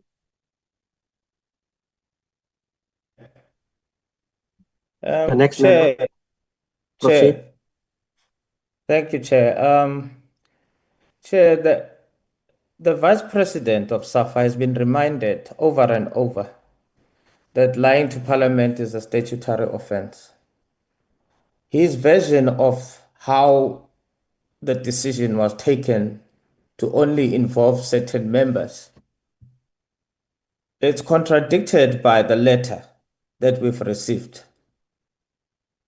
And I would have wished that we, from our side, we forward the link to Mr. Gladwin White to explain himself here so that it doesn't look like it is us coming up with stories and My recommendation, strong recommendation, that we open a case. If this is that the Vice President has lied to us, we set an example by opening a case for him, so that we show others that we are serious about accountability, because he can't be spending so much time. This is resources, taxpayers' money that we are spending back and forth explaining what is not true.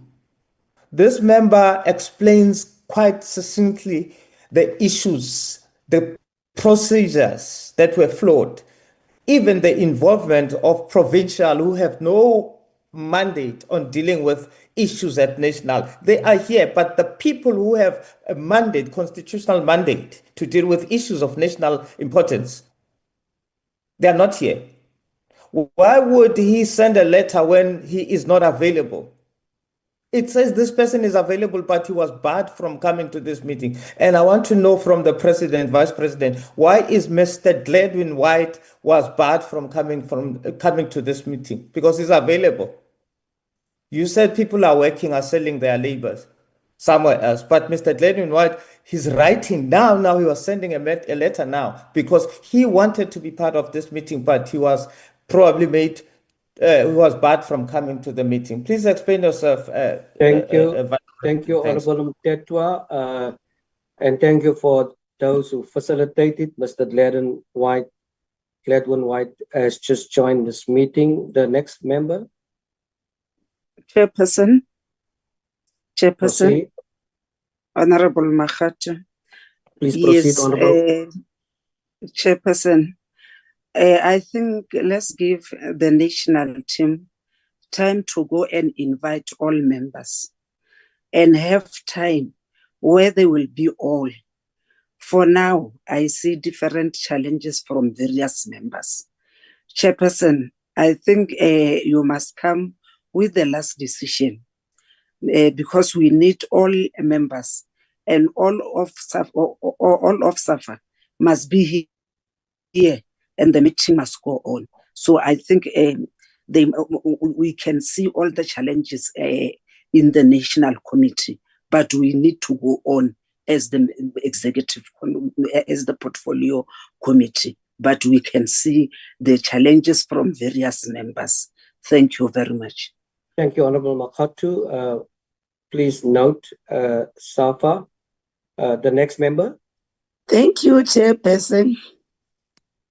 As Honorable Mtetwa has said, I had to pick up a letter that's why I want clarity from the CEO. There's a letter, Chair, I'm going to share it in the group with you that I also get. It's dated the 17th of April. So 17th November, Chair. I want to read it on record so that I want the CEO to also deal with this. I'm going to be sharing it with the group.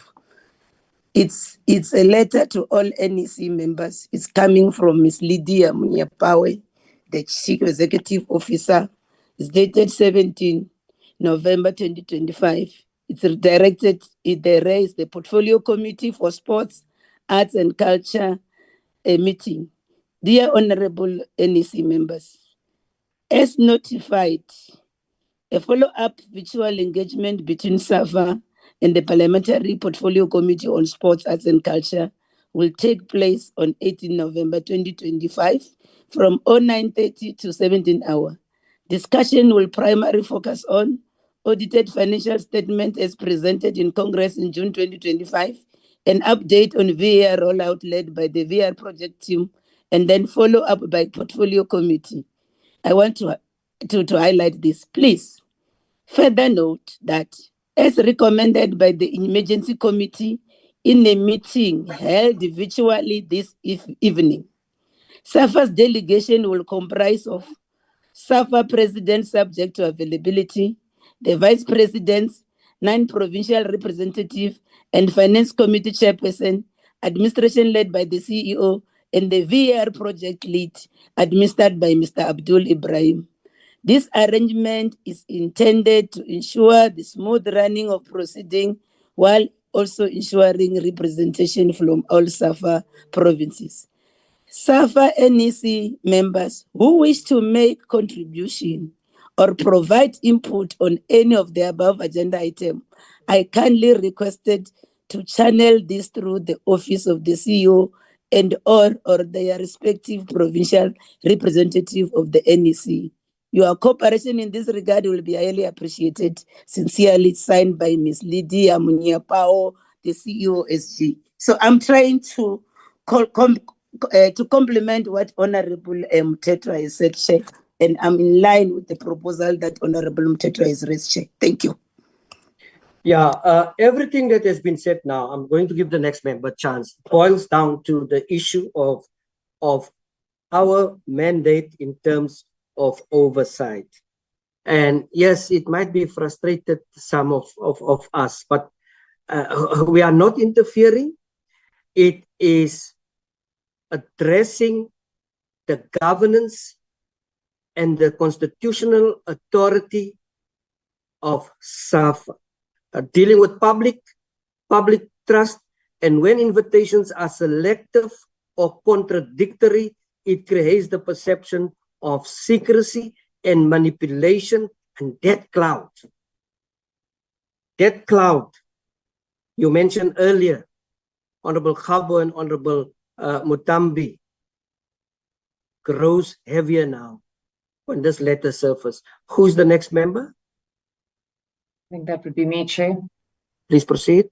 Thank you, Chair. I think, yeah, look, it is concerning that it does appear that the invite was extended and then withdrawn less than an hour later. And NEC members appear to have been instructed to send their concerns through the provincial delegates. But, you know, for me, you know, the request from the Portfolio Committee was that the NEC is present. If that decision had been changed by SAFA, and I'm not quite understanding on what grounds they would change it, surely that should have been communicated with yourself and discussed at that level.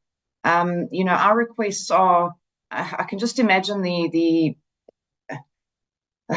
chaos that would ensue if requests from parliamentary portfolio committees for people to appear before them were then changed at subsequent meetings that were held within other entities or organizations, and they then had the authority to do this on an ad hoc basis. I mean, we wouldn't be able to function effectively.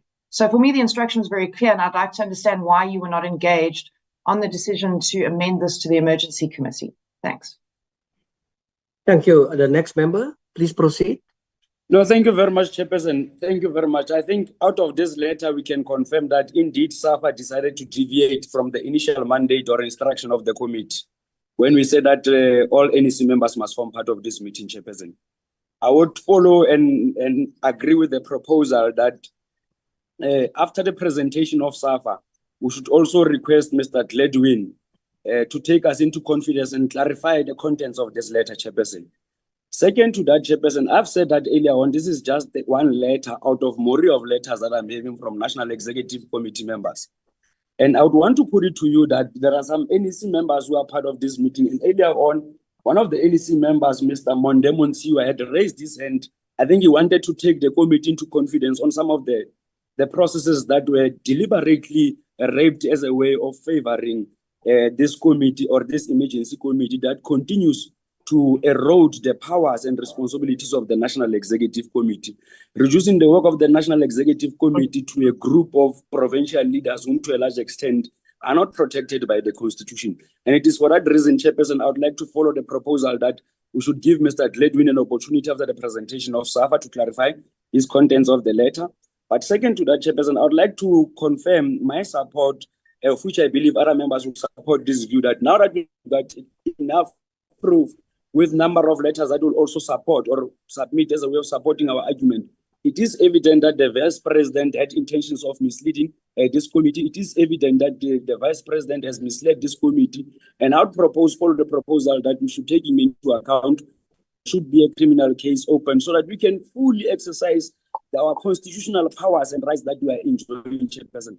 But thirdly, Chairperson, after we have received the presentation from SAFA, and we have also gotten a clarification from Mr. Godwin, if I pronounce his name, Mr. Gladwin, after we have gotten clarity on the contents of this letter, Chairperson, I think SAFA would have to take us into confidence as to whether the report that has been presented before the committee, whether has it seen the light of the day or whether is it being endorsed by the National Executive Committee meeting. Thirdly, Chairperson, there was a request earlier on. I think that we should be provided with such a report. We should request that the SAFA must provide us with the minutes of this emergency committee meeting, including its resolutions, as much as they have indicated that they should do it in writing as to why did they deviate from the instruction of the portfolio committee, Chairperson. With those issues being presented, Chairperson, I would follow the view that this committee meeting must proceed, but of course we must take into consideration, and I'm fielding this as part of the recommendation that Honorable Mteto has already presented. Thank you very much, Chairperson. We can proceed with the meeting. Thanks. Mr. Gladwin, it is this committee's duty to ensure that governance processes are transparent. That forms part of our oversight. Is transparent and also accountable. You have raised serious issues in your letter about the constitution of SAFA's delegation and the process that was followed. For the benefit of Honorable Khabo and other members of this committee, and for the record of public, may I ask you to share some light on your observations, particularly with the contradictory communications and also as referred to on the authority that Honorable Potgieter has spoken about of this particular committee, so that we can understand the governance implications clearly of what is transpiring in SAFA. SAFA don't have to appear sit before us if we don't give them money. But we gave them money, a lot of money, and SAFA will be held responsible for that money given to them. Mr. Gladwin?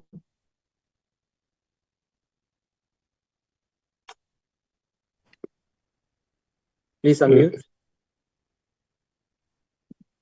Thank you so much, Chairperson of the Portfolio Committee.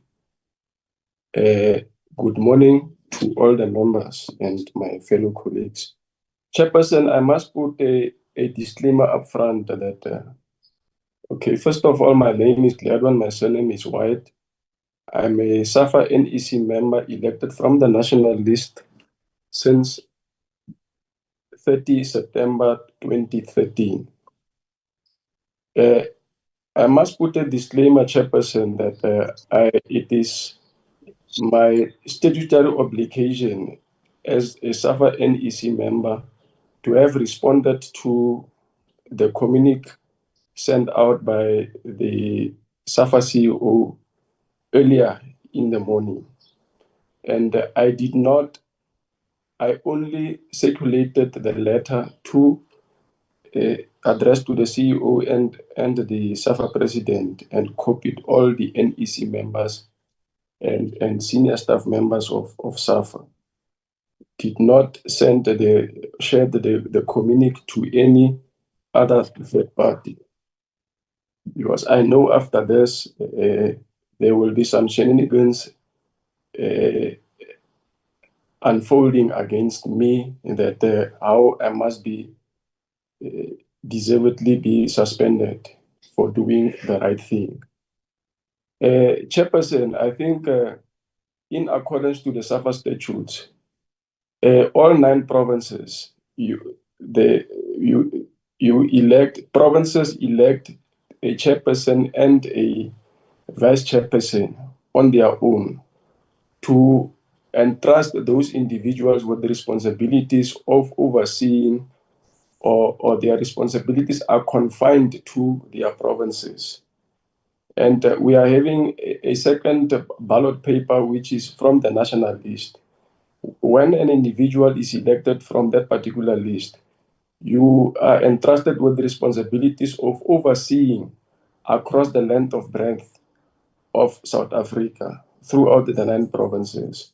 So the anomaly that is happening is that now provincial representatives are being entrusted with the responsibilities of taking over the responsibilities of the... Mr. Gladwin, can you perhaps just dwell in and around the representativity and how is it that you feel out of the system, or other members feel out of the invitation system? Can you deal with that for us? Chairperson, in my own view, is that there is a cartel that has said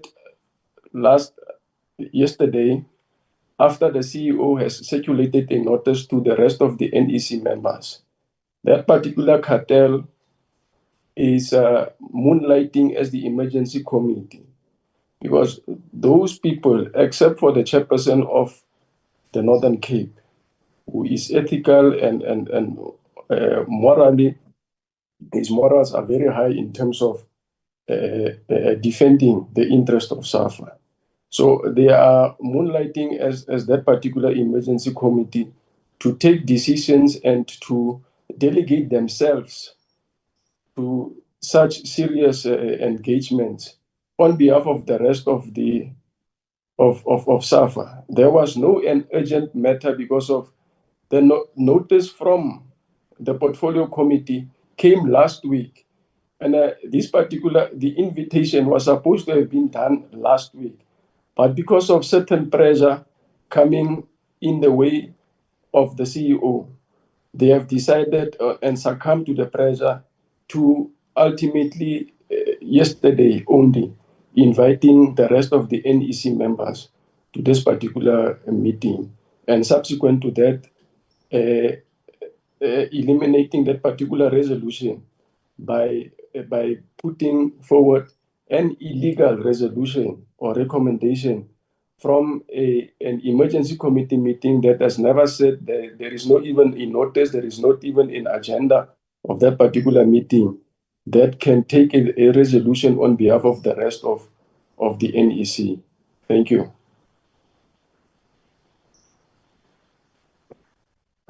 Thank you so much. Who can respond to the question of on the messages? What informed the emergency committee to change the delegations? Who can respond to that?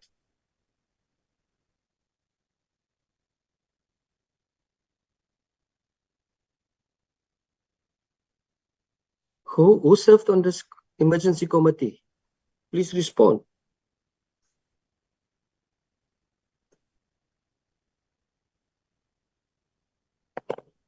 Chair, through you, Chair, can you request the CEO to respond as the person who wrote the letter to say what informed that particular position from her side to withdraw? Because now we have evidence that that particular invitation was withdrawn, and there's no. Yeah, please, let's do that, because we have. I think that's what we need to establish, who's lying here. CEO, governance is in limbo. It's in question.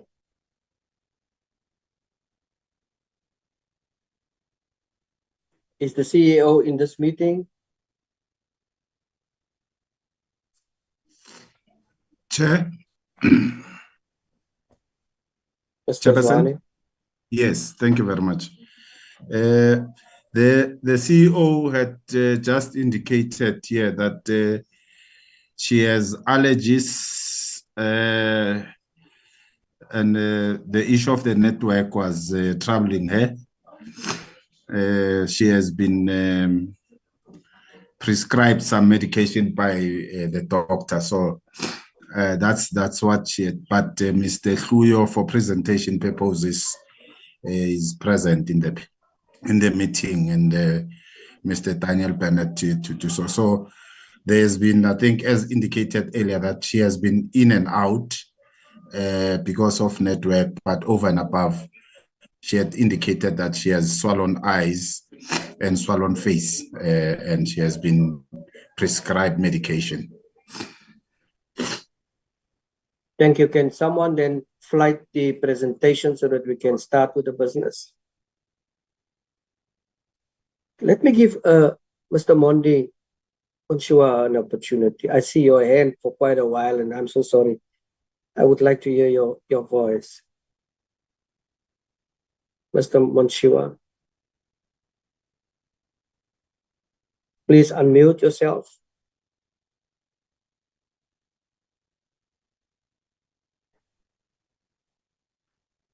There we go.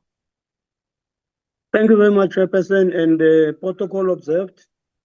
I just wanted to share the same view as what Mr. Gladden White have said, to indicate, number one, that I want to thank the Parliamentary Portfolio Committee on having requested that we be invited.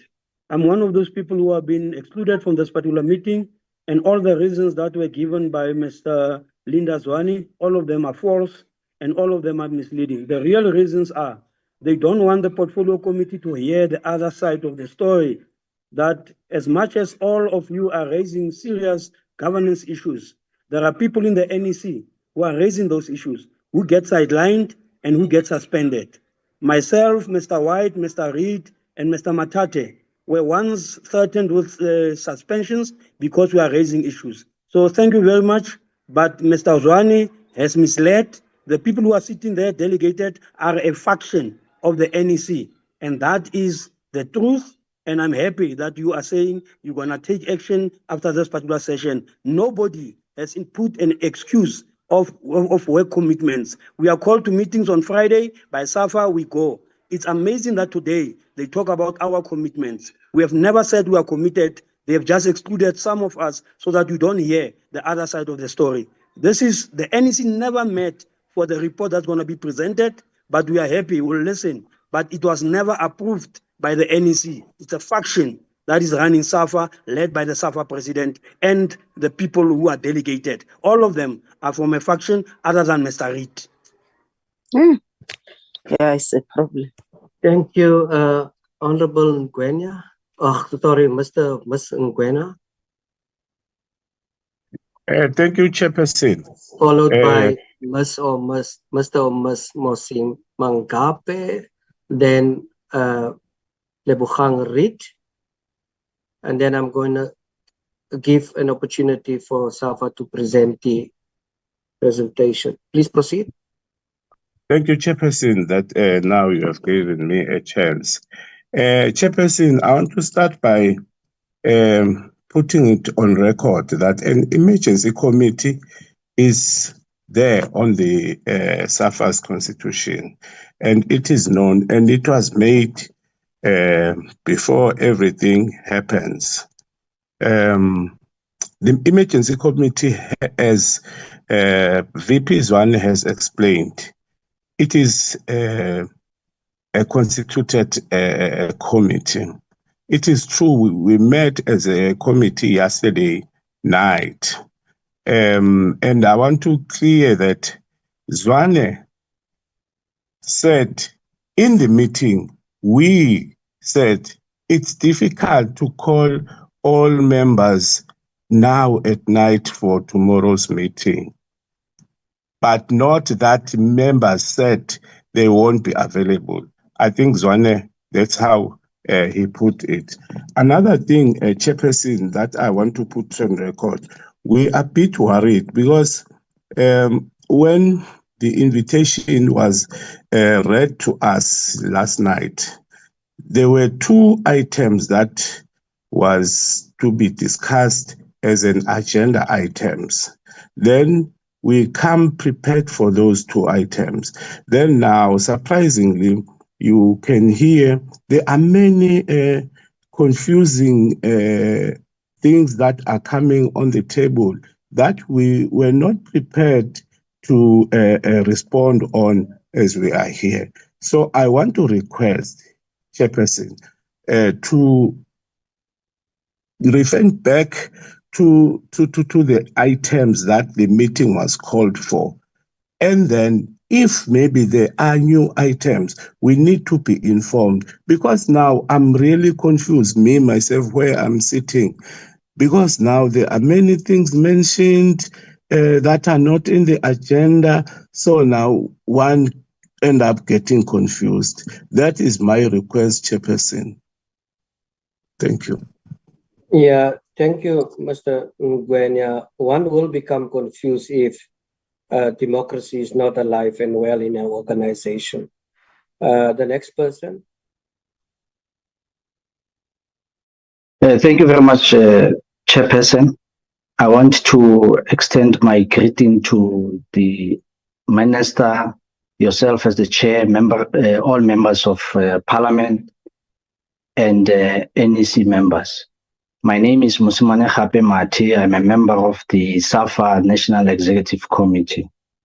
Chair, on record, ordinarily, as NEC members, we should have been taken through what is about to be presented to yourselves as members of the committee.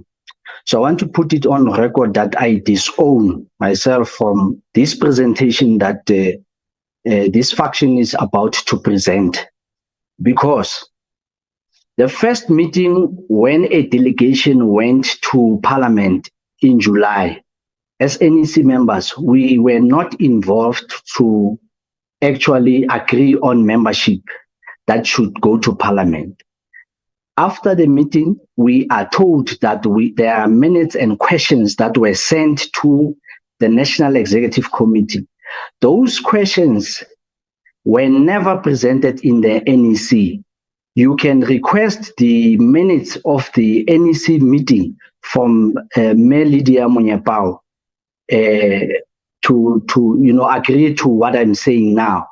We have never discussed any minutes or any response that should go to Parliament.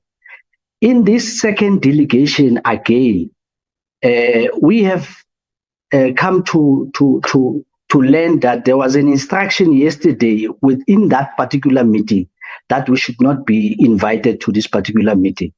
It should be stated, Chair, that this particular NEC is divided. Thank you very much. Thank you so much, Libukhang Rit. And then we're going to ask SAFA to present. We are eager to hear about the VAR. Chairperson, I raised actually when you were saying that somebody from the emergency committee must actually answer to the fact that, or on the matter of the invitation. Oh, thank you. I serve on the emergency committee representing the Northern Cape with all 9 other chairpersons. I received a link yesterday sent by the CEO, and it's a fact there was no agenda. The agenda was drafted inside that meeting. And again, Chairperson, I think it should be recorded, because I'm a member here and I serve a constituency from a province that is very impoverished, but the people love football. It is very worrisome that the committee is being highlighted as the one who took decisions. But I think you can call for records, and particularly the recording of yesterday, particularly the VP Natasha's input after the call from the president. One must note, we can say what we like, we are not equal. And as members of committees, we are undermined because we cannot decide and talk things through, because there's somebody who's gonna veto any decision. The decision to exclude people was long before decided. Yesterday, it was an endorsement. Our committee has never sat on many matters, but yesterday it became very important that we must have a meeting where we must exclude other members after they were invited. I'm talking now outside of this committee, but this is totally wrong. I raised my voice yesterday, but unfortunately, democracy doesn't allow you or your view to be put. VP Zwane can attest on what he was reporting was an instruction from a phone call to say that the people are not available. The recordings are there. The CEO can put it up. The emergency committee, it has a role in the constitution, and it is very sad that when the SAFA house was raided, no emergency committee, no NEC. When the president was arrested, no emergency committee, no NEC. Unless the emergency committee don't invite me to other meetings. But all I see is that there's decisions paraded, set up, shared in all the platforms of SAFA. But I'm a member of the committee. So it's very funny. I would really love us to ask that question that was asked by a member. What informed yesterday's meeting? Because there was an invite for all of us. Not this whitewash of parliament or membership votes. But the records are there. If you can ask SAFA to provide the recording, you will see what that meeting was about. Thank you, Libogang. Thank you. I just want to make the following comment, then I'm going to ask SAFA to start presenting. SAFA is entrusted with the national responsibility and receive funds from Parliament, and the committee has a duty to ensure those funds are used transparently. Now, autonomy versus accountability. Autonomy protects footballing decisions, team selections, tactics, and competitions. Accountability protect governance, finances, contracts, leadership, and conduct.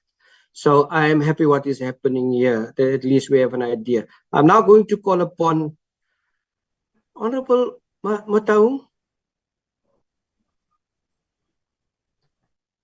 Please proceed. Let me hear, and then SAFA to present, please. Please unmute, Honorable Mataung. I'm muted. Can you hear me? Proceed. Can you hear me, Chair? We can't hear you. Can you hear me now? Yes, now we can hear you. Okay, Chair. I just wanted to find out, because I've been listening to the SAFA guys, when they speak. I just want to find out from them, are they confident enough to present what was given to them yesterday? And how sure are they that whatever that they're going to present here today is not going to put them under the bus, and one day it will come to say, it wasn't us who presented this, but it was you guys who presented it. Because I'm taking this based on what Lebogang just said now, to say, these guys, it seems like whenever there's an emergency, they will be using them in order for them to go and settle the scores wherever. But then now, if there's members who are not here, and yet we have all these issues that are hanging at hand, are they confidently enough to present this? And are they willingly, again, to be questioned and to answer all the questions that we want to give to ask them as well? I submit. Honorable Mataung, that is a very important point that you are raising. SAFA, the floor is yours, but before you start, please respond to Honorable Mataung. Thank you very much, Chair. Thank you, Mr. Zwane. Yes, I think the first issue I want to address before I respond to Mr. Honorable Mataung is that it will be unfortunate that honorable members will think that I am misleading the House, and I think Mr. Zwane, Mr. Zwane, I don't want now this meeting to have a two-way conversation. I said, you said, we said. Let's deal with the presentation. We have listened I almost wanted to say the other faction. We have listened to some of SAFA's members, and we've listened to some of SAFA's members, and we are not discussing it. It is for this committee members to come up with a recommendation or a decision, because it's for us about the dignity of SAFA. Can you start presenting the presentation so that we can start? Chair, thank you very much. I think, but if my persona is attacked, I must be able to ventilate. I think it's going to be fair from your side. Okay, if you feel your persona has been attacked, let me give you an opportunity. Yes. To defend that. The honorable member says I had deliberately misled the House or the committee. And I think even including Mr. Reid, including Mr. Ngwenya had indicated. I simply indicated that some of the things that came out of the meeting was that the notice to members of the NEC came very late. And I have said the notice from the invitation from the portfolio committee came weeks earlier, but unfortunately the invitation to the NEC members came yesterday. So I was raising that in line of that, but this is what in the meeting, some of the reasons that were discussed. It's not me saying members are not available. I don't think it's true, and I must be able to clarify that, and I think it is fair. But over and above, Chair, the issues that are presented here today. One, let's talk about the audited financial statements. Those statements have been presented to the Congress of SAFA. So that particular matter, I don't think there's anything wrong if we present here, and we can be able to defend it. That's the thing. And the second issue is that the VAR issue had come from our meeting when we met the portfolio committee, and over and above, I think it is for the benefit of South Africans to be briefed or to be updated in terms of how far have we gone in terms of that. So my issue is that the two items which have been presented, which are going to be presented here, I think as SAFA, we can be able to answer if there are any questions around it, because those firstly were presented in the Congress, and the VAR issue is an ongoing project. It's just a matter of updates. That is my submission, Chair. And if you allow, I will then request the CFO to take us through. Then we take it from there. Thank you very much, Chair. Thank you, Mr. Zwane. Is the CEO back? Hello. Sorry, can you hear me? Yes, sorry. we can hear you. Yeah, sorry. I sincerely apologize. I'm having serious network issues. I'm in and out, but I'm trying my best to keep in the meeting. On the issue of the audited financial statement,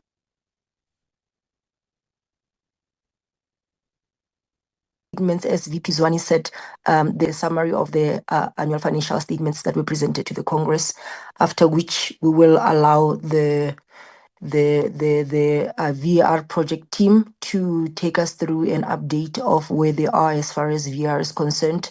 I have to be mindful of time as well, Chairperson, because some of the VR project team, they are serving in the FIFA Under-17 World Cup, and they have some matches that are starting in the next hour. CFO, please begin. Thank you. Good afternoon, Chairperson, and good afternoon, honorable members and colleagues from the football fraternity. Thank you very much for the opportunity to present a summary of the audited financial statements for the year ended June 2024. As Mr. Zwane has indicated, that these financial statements were tabled at the Congress on the 28th of June 2025, and they were approved by the members. They were also tabled at the NEC meeting on the 27th of June 2025, and the NEC also approved the financial statements. So the summary is as follows. We, as SAFA, reported a turnover of 386 million, for 2024, and this was a significant increase, 61.7 compared to the previous year. And the main reason why there was such an increase in turnover was because of the prize monies and participation fees that we received from FIFA. The Banyana participated at the FIFA World Cup, and Bafana also participated at the Africa Cup of Nations. So there's prize money and participation fee, which totaled 160 million. We also reported a deficit of 5.4 million for the 2024 financial year. This was an improvement compared to the prior year. The prior year, our operating position was a loss of 50.6 million. So we are still in a loss position, and that's a concern for us. Next slide. In terms of the expenditure also increased by 40% because of the expenses relating to participating at the FIFA Women's World Cup and the AFCON tournament. When you participate at the tournaments, there is preparation matches that you need to play, which will be mainly your friendly matches. And then during the tournament itself, depending on how well you perform, you will have to pay the players bonuses. And that can be quite substantial. And then the technical staff as well. They get bonuses depending on how far the team goes during the tournament. So our expenses are quite high, and it's an area of concern as well. It's something that we are working on to make sure that we reduce our expenditure as much as possible. And in terms of our assets increased to 193 million compared to the prior year of 164 million. So this is also linked to, the increase in our revenue, which increased the debtors position. So as a result, our assets increased. But our total liabilities also increased to 207 million from 172 million. And this is a concern for us, the net current liability position, because what it means is that we will struggle to pay our debts as and when they become due. The next slide. The cash and liquidity position, our bank balance remained unchanged at 5 million. We believe that our bank balance has to increase because for the size of our operations, 5 million is quite a small amount. And also when you look at the net current liability position of 141.2 million, it creates a potential solvency risk. And the areas that we concerned about is one, the high bonuses and salary payments. And the increasing liability load and a weak liquidity position. So these are the key areas that we concerned about and that we are in the process of addressing. The next slide. Okay, this slide just give us a view of the performance over the last 5 years. So if you look at the revenue from 2020, our revenue in 2020 was 242 million, and 2021, 199 million. Then 2022, 237 million.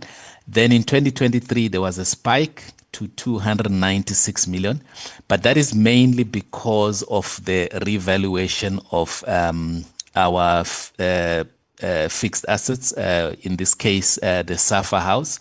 So the revaluation caused that spike. But on average, what you will see is that our revenue is around 250 million, 240, 250 million per year. And then in 2024, revenue then went up because of the prize monies from CAF and FIFA, as I've already indicated. And then in contrast, our expenses have been increased gradually over the last 5 years.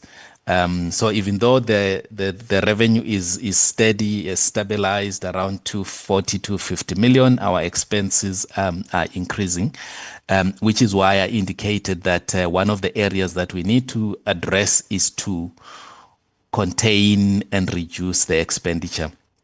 So what you see there is that in 2020, our expenses were 188 million, 2021, 198, 2022, 240, 2023, 291, and then 2024, 384. So our expenses are increasing whilst our revenue is not increasing at the same rate. And the net position is that in 2020, we had a nice surplus of 54 million. 2021, when we started feeling the impact of COVID, our surplus went down to 1 million, and then 2022, we had a loss, and then 2023, before taking after taking the revaluation of SAFA House into account, then we had a surplus. So if you take out the revaluation of SAFA House, that's where you will see an operating loss of 50 million. And then 2024, a loss of 5 million. Next slide. So this is the reserves position. 2020, it was almost a break-even position. And then 2021, our reserves were 1 million. Then 2022, we started experiencing an accumulated deficit position. 2022, it's minus 2 million. 2023, minus 7 million. 2024, minus 14 million. So this clearly indicates that our reserves have been depleted, and we need to work on a turnaround strategy that will bring our reserves up, and that will result in the association starting to make surpluses so that we can build our reserves. Next slide, which should be the last slide. Yeah, so this is the balance sheet position. As you can see, that the first bar chart is it's in green. The top part, those are our fixed, our current assets. So we've got current assets of 57 million. And then the light green part is the current assets, which is our properties. We've got Fun Valley, which is our National Technical Center, and SAFA House. So those are properties, which is the net book value is 137 million. Then on the extreme right, the top part, the 197 million, those are our current liabilities. And then the middle part is the long-term liabilities, and then the bottom part, that's the accumulated deficit. So the problem, the biggest challenge with this balance sheet, as you'll see, is that our current liabilities are too high. So in other words, we've got a lot of debts which we need to deal with. And as I indicated earlier, that we need to start implementing our turnaround strategy. We've got a turnaround strategy that is in place.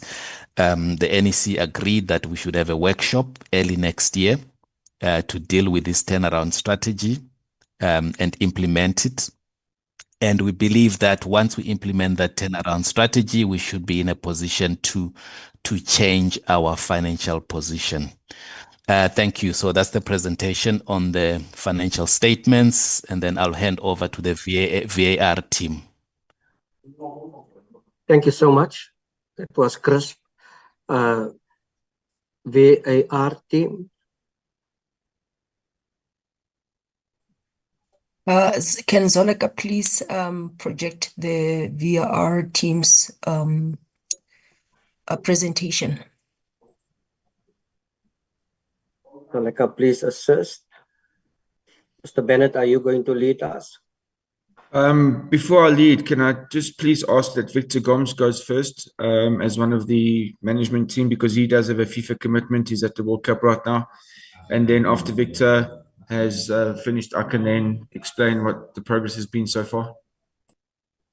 Please do, Mr. Gomes. Dear Chairperson, dear members of this committee, it's my privilege and honor to be here today with you. I apologize for having to leave a little bit earlier as I'm representing South Africa at the Under-17 World Cup here in Qatar, but I'm going to stay as long as possible with you for any assistance. Thank you very much. Thank you so much. Good afternoon, honourable members, all the football fraternity members of South Africa, and good afternoon to everybody. Just from the VAR side, so for people who don't know, I was appointed as the VAR project lead on the 26th of September, and we quickly then formed a management team, which consists of myself as the project lead, Mr. Victor Gomes, Mr. Jerome Damon, and the head of refereeing, Mr. Abdul Ibrahim. Since then, we have reviewed all the quotes or the proposals from various STP service providers, and we are still sifting through those. And we are still trying to find out, and we've reached out to various organizations or service providers that can give us a costing for VAR, because obviously the costing is the most important thing when it comes to the budget. We then have to finalize and identify 3 potential main service providers to finalize the tenders and therefore finalize the budget. And then after all that expenditure has been accounted for, we then have to start planning the VAR training, because we need to train the match officials, which will take a considerable amount of time, because we need the best for our league to be able to move forward and get the training up and running before we actually fully implement the VAR system into the South African Football League or the PSL.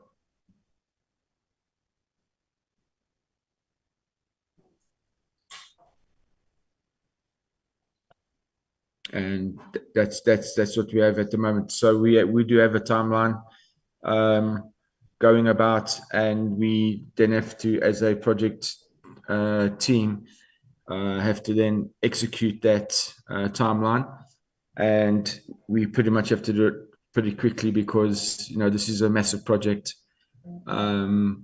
which we obviously do not want to fail.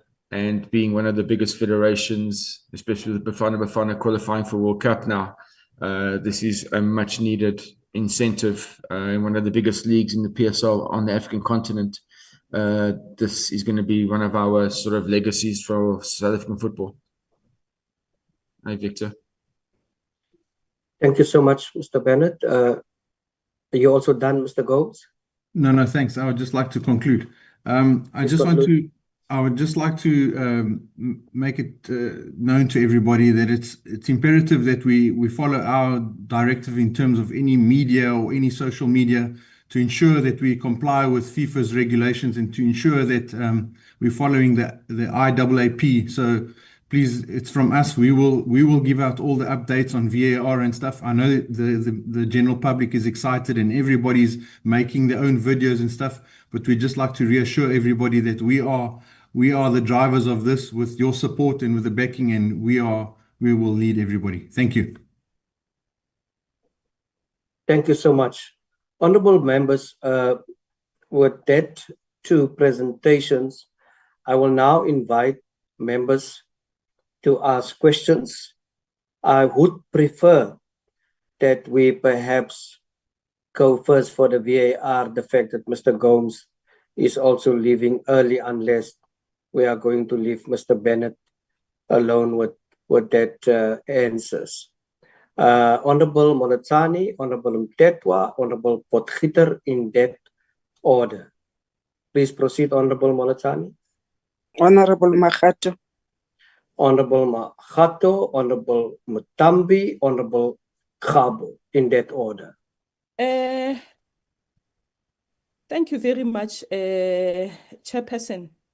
And let me also appreciate this opportunity again, especially when you said that we can ask our question based on the VAR.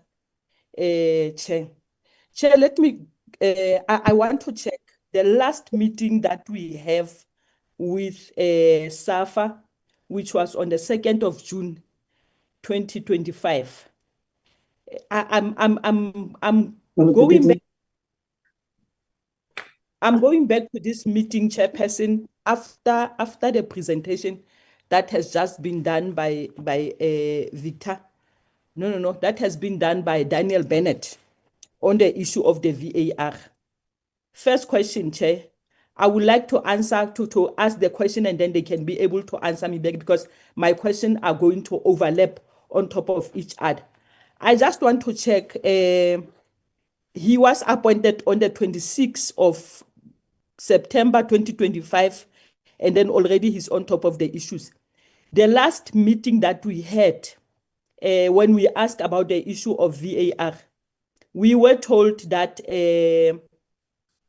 the tender has been closed and only 2 companies have tendered for this VAR. I just want to check presently how many companies have tendered, because the last time it was only 2. And when did the tender close? Because the last time when we were in the meeting, we were told that the tender closed, I think somewhere in April. Thank you, Chair. I think I will continue after that. Okay, so currently, I think as far as I'm aware, the tender process ended on the 24th of April. That's the emails I got from the procurement officer from SAFA, and we currently have 10 tenders. You currently have 10 tenders? 10 tenders, yeah. Chairperson, can you please remind me, because I think we need to make it clear in fact, I did make it clear to them, to the SAFA, that lying to the portfolio committee is a big problem. Last meeting, we were told that it's 2 companies that have been tendered. By today, we are being told that it's 10 companies that have been tendered. I don't know which answer now to believe. Is it possible for us to know in these 10 companies, they are before Honorable Monatani, you go any further? I grapple with the fact to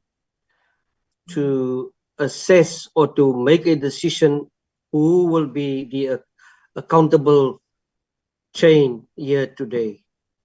But Dr. Khumalo must assist us. If my memory serves me right, I think that Mr. Bennett and Mr. Gomes has been tasked with the responsibility of VAR. But they are welcome to ask those questions. But I think when it comes to the processes and tenders and stuff, I just want to get clarity, Dr. Khumalo, the accountability chain there, or who should that be in this particular case? Will it be Mr. Bennett or Gomes or the department? Thank you, Chair. It would be SAFA. In terms of the individuals, they would know best who the responsibility has been given to. But in as far as the department is concerned, that responsibility resides with SAFA. Okay, thank you. Thanks for that clarity. But Mr. Bennett, Mr. Gomes, you are also welcome to refer to SAFA if there is difficulty in a particular question. Please proceed, Honorable Monatani. Thank you very much, Chairperson. I just want to check these 10 companies, because remember the first time we were told about 2 companies, then today it's 10 companies. it means presently we are not sure who's who between the team VAR team head of VAR as well as other officials in SAFA. We don't know who's lying here, because in the first meeting we were told about 2 companies. Today we are told about 10 companies. Can we be told these 10 companies, are they South African companies or are they companies from outside?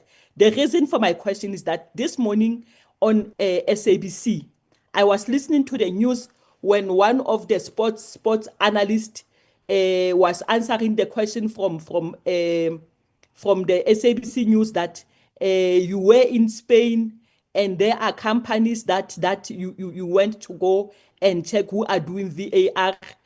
Yes, in Spain. And then in one company, it's from China. The other company is from Russia. So these 10 companies, where are they coming from? Locally or outside? If they are outside, from which countries? I'm just asking because, to be honest, I've lost interest because someone lied to us. 10 and 2. 8 is a huge difference. You may respond, Mr. Bennett. So I don't know about the 2 companies that's been mentioned at the moment, but if I can share my screen, if that's at all. So these are the quotes. Is it showing? Can you see my screen, guys? We don't see the screen. I think you can just tell us. Company A, it's from South Africa. Company B, it's from where? Company C, it's from where? So like, I received. You are answering me.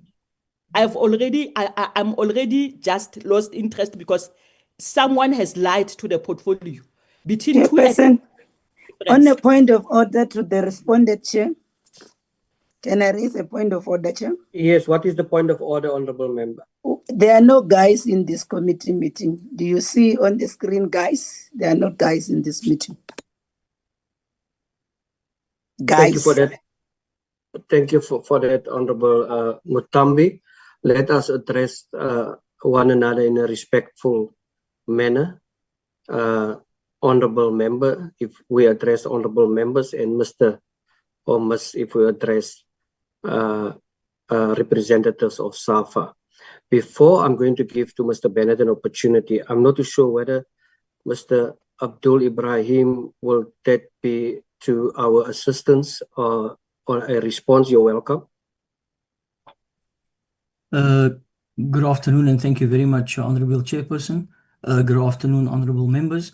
Just to answer the question from the Honorable Ma'am, with regards to the number of companies who tendered. When Mr. Paulo Marx was in the initial meeting, portfolio committee meeting, he did mention 2 companies.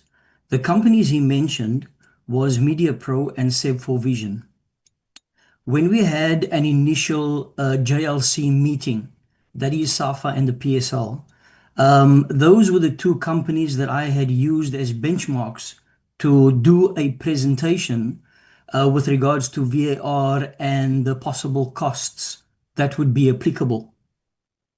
With the tenders that closed on the 24th of April, there were 10 companies that had tendered. This information had sat with the lady at SAFA who had monitored the incoming tenders, Ms. Veronica Mokoena. I have now, as well as with the project team, been made privy to this information because this is the information that we need to work through. And I can confirm that there were 10 companies that had tendered, and I can read those 10 names for you as I have it on a spreadsheet in front of me. But I can confirm that there were 10 companies that had tendered, and it was not 2. The 2 that were spoken about may have been referenced to the initial presentation that I had put together for the Joint Liaison Committee. Thank you, sir. Please, for public interest, can you mention the 10 companies, Mr. Ibrahim? I will do so. Thank you, sir. They are in no particular order, but I do see that I have them in alphabetical order on my spreadsheet. They are African Telecommunications, Beijing Rigger Technology, Dartfish, Green Outdoor Gyms, Hawkeye Innovations, Lindokutle Semelani, Medioluso, Seb4 Vision, Slow-Mo TV Africa Republic Media, and Virtual Networks. Thank you so much. Honorable Molatani, please proceed. Chairperson, thank you very much. Like as I've said that from this information that we just got, I don't have any trust between these two information. First, it was two companies, and the worst part, the first meeting, the president was there. He was the one who was presenting. And today we are being told about 10 companies. So between these two information, someone is lying, Chairperson. Let me go to my next question. Chairperson, the team of the VAR, it's Victor Gomez, it's Daniel Bennett. I'm trying to remember these two other names. And when I check this, I think there are members who have been brought from retirement to come and be part of the VAR team. And whereas you find that in SAFA, we are having the guys, the referees, Yosiwela, Sakele Siwela, Akona Makalima, Abongile Tom, and so forth. Why have we brought referees who were in retirement to come and be part of VAR instead of using the referees who are already in the system, who are already part of the FIFA and CAF? Why are we bringing the referees who are already in retirement? And what about this referee? Are we not going to? Are we not supposed to assist the referees who are already on the system instead of bringing people who are on retirement? My point is coming here. The issue of age 60, that SAFA has already implemented in some people. Age 60 of where certain individuals were told that you've reached the point of age, then you must go. That's why you can be able to bring the new people. Why SAFA is now bringing referees who are already on retirement, whereas they are still having your Sakele, your Akona, your Abongile, and others in the system who are presently in the system. They are in staff in CAF, they are in FIFA, a chairperson. I think I will wait for the answer on that. SAFA.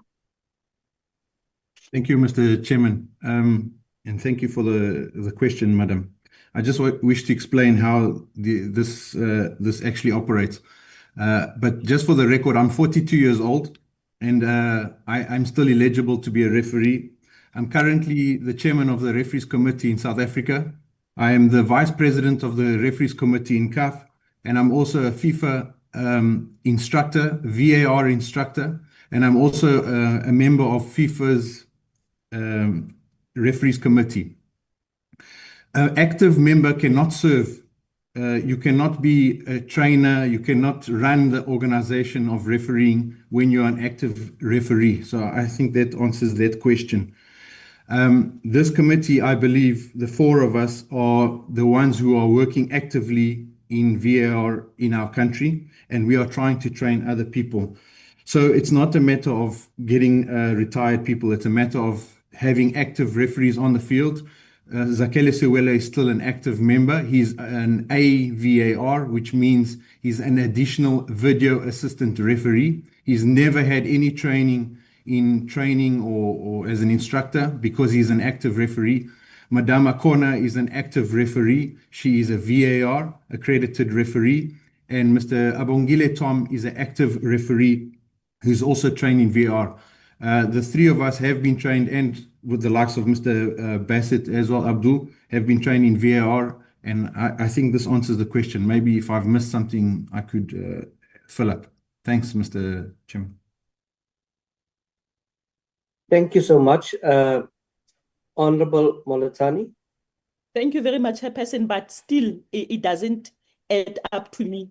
You have your referee that are already in the system. You go and collect. Daniel Bennett retired in 2019. Jerome Daniel retired in 24 October 2020. You are still having the referees that are still in the system, that are still active. Why can't you assist to train those referees that are still in the system? Instead of going to bring someone who's on retirement to come and do the work. Is that how things supposed to be? Am I supposed to retire and then I'll be brought back? What about the people who are in the system, Chairperson? Let me go to the issue of finances. Before you go, I think I see at the minister's hands, there is maybe some clarity from the minister, and then I will also give Mr. Ibrahim an opportunity to respond. Okay, Chair. The minister. Thank you so much, Chair. I'm on my way to my apologies for not switching on my camera. I'm on my way to the G20. Chairperson, I just think that Honorable Molatani didn't really listen to the point that was made by the speaker when he said that you cannot. It is not preference here. There's rules governing these things. So if such an experienced person, the people that she mentions are being trained by the people that are here today at the committee. So can we please just clear that it's not a case of we are not training people here. This is an international procurement. We're procuring something that's going to be that should be internationally renowned and fit. So I'm saying that we cannot have anybody to train people there. We took the best that South Africa has to offer. The referees that we have there, Mr. Bennett and all of them, they are the best, considered the best in the world. So I just think that we really need to sway away from asking the very same people why is it that they were chosen, other people were not chosen. Very respectfully, thank you very much, sir. Mr. Ibrahim. Thank you very much, Mr. Chairman. Mr. McKenzie, the Honourable Mr. McKenzie did cover a part of my answer. I just want to make it clear to the Honourable Madam. The likes of Akona Makalima, Abongile Tom, Zakele Siwela will never be forgotten in the VAR system. They are currently very active representing South Africa at various international matches, at various international tournaments. So they are very active. The project team that has been named here today are all current active refereeing officials, meaning yes, they have retired, but they now fulfill different roles in refereeing. But to assure you, ma'am, the likes of Abongile Tom and Akona Makalima and Zakela Suwela, seeing that you mentioned those names specifically, they will not be forgotten in VAR. As soon as they decide to retire, which may be within the next 3 to 5 years, maybe not all of them, then obviously those are the ones that we will look at to assist with the training of VAR, because it's not just going to be for a short period, but VAR training will always be, as with the normal refereeing training, it will always be ongoing. Thank you very much, Chair. Thank you. Honourable Molatani, wrap up with your question session. I want to wrap up, and my wrapping up, I don't want to be controversial, Chairperson, because this issue of the referees, we've raised it again in the previous meeting. Specifically, I raised the issue of Zakele Siwela. Why Zakele was recently removed from CAF Elite Panel of Referees out of World Cup.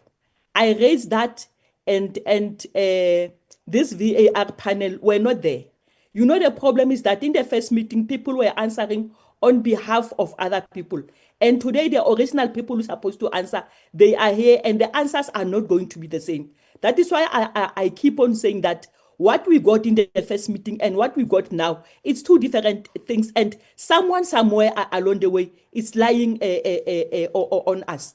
We cannot be silent, Chairperson, whereas we are seeing what is happening in this issue of VAR team. We cannot, Chairperson. I've asked that in the previous, that why is Akele Siwela, who's the senior assistant referee, was removed from a CAF elite panel of referees out of the World Cup. And remember, the chairperson of that is a Victor, who was not there to give us the answer. And the person who gave us the answer, presently Victor can give me, if I can ask that, he's going to give me the different answer to what I got in the previous meeting, Chairperson. Let me go to this proposal of proposed capital expenditure of VAR, Chair. But one thing for sure, Chairperson, I am not happy with this team of VAR team, as long as we don't add women in that team. We don't add all the in South Africa we have. Let me not go there, but for me to see only men in this team, I'm not happy, Chairperson. It looks like we are here to just rubber stamp everything as women, things that are supposed to be done. We are in a new era, Chairperson, where men and women are equal to the task. It can't be right that every time when things happen, you only find that the leader, it's only men. It cannot happen. And the issue of color, Chairperson, I didn't want to go to that point, but I will end up going to that point. Let me just leave it there and come to this issue of finances regarding this, because it talked that proposed capital expenditure. The proposed capital expenditure, remember we have where it said that necessity, non-negotiable for FIFA, CAF compliance, maintenance, global relevance. Can the team, in the meantime, before the end of this meeting, prepare us and show us the policy that said it's non-negotiable. We must have it whether we like it or not. Let me just put this statement before. All of us, we want VAR. We are not against VAR. All of us, we want VAR. All of us, we want to compete with other countries regarding the VAR. All that we want as this collective, it's transparency. It must be noted, we are not against VAR. Transparency is what we want, Chairperson. That's all, transparency. I just want to check, can they submit us with a policy or act that say that, is it a must, Chairperson? Number two, Chair, it's regarding this amount that we are seeing here, Chairperson.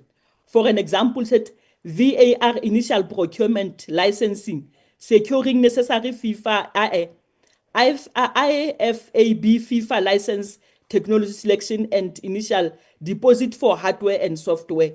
It's 10 million. It's 10 million. I'm going to the question, Chair. And then number two is that VAR project team consulted fees, it's 5 million. The third one, it's that VAR training center set up and so forth, it's 20. All in all, it's 35 million. Exactly how did they come up to this amount? Because I'm going to refer back to my previous meeting. There was a meeting where we asked a minister about the VAR is going to cost how much. Presently now we are having three totals. There was a meeting where they talked about 20 million. There was a meeting where SAFA talked about 50 million, the meeting of June, 50 million. And recently on media, you will hear the issue of 80 million. Exactly how much does the VAR going to cost us? My last question on this VAR. After getting this VAR, who's going to be responsible, Chairperson, for maintenance of the VAR? Who's going to be responsible for the maintenance of the VAR Chairperson, and the discussion with PSL. The discussion with PSL regarding this VAR, because mostly they are the one who's going to use VAR, because we always have the PSL games almost we are having them every week, every weekend, and then the games of squad, it's only going to be here and there, here and there. Who's going to take care of the maintenance of this VAR?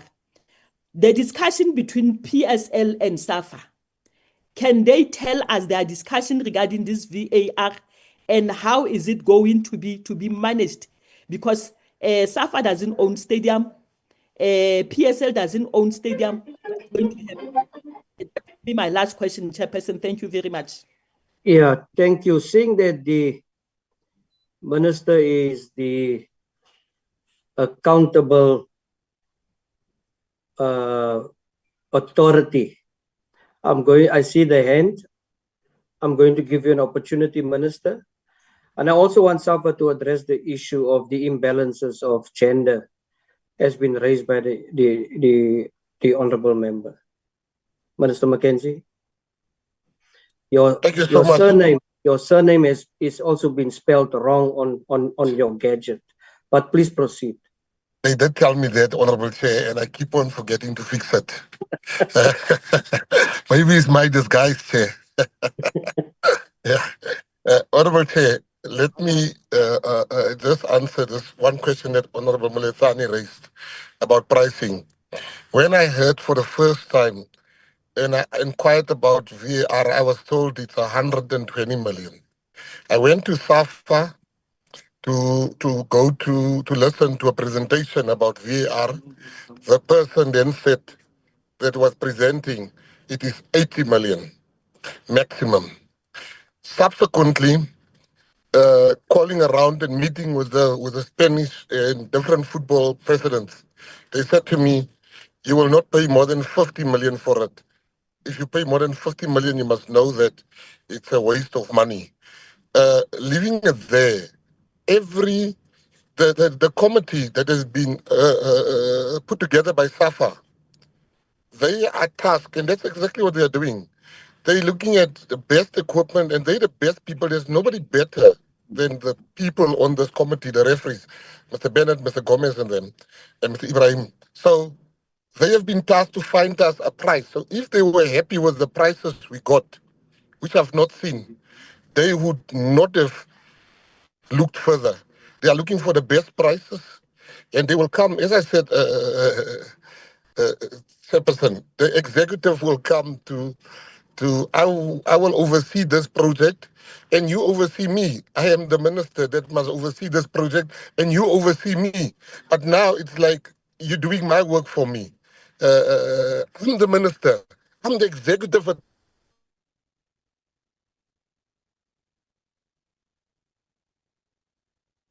We're losing the minister there.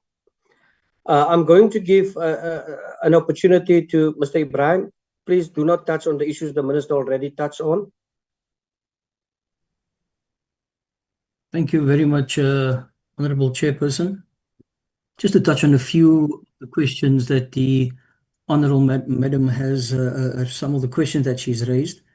With regards to the wording of non-negotiable, it says non-negotiable for CAF/FIFA compliance and maintaining global relevance.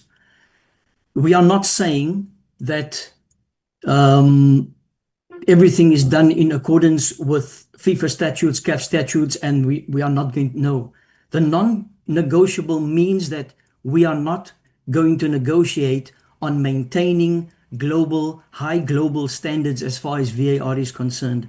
It's got nothing to do with regards to CAF and FIFA compliance. Yes, we have an IAAP document that we will follow to the T, and that is FIFA compliance.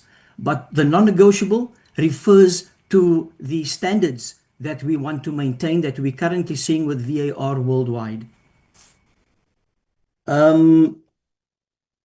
With regards to the budgetary figures that were given, initially, when I put together a proposal with regards to VAR for the Joint Liaison Committee that I referred to here, which is the committee between SAFA and constituted with SAFA and PSL members. The figures that I used were purely budgetary. At the time, I had a short period to put the budget together.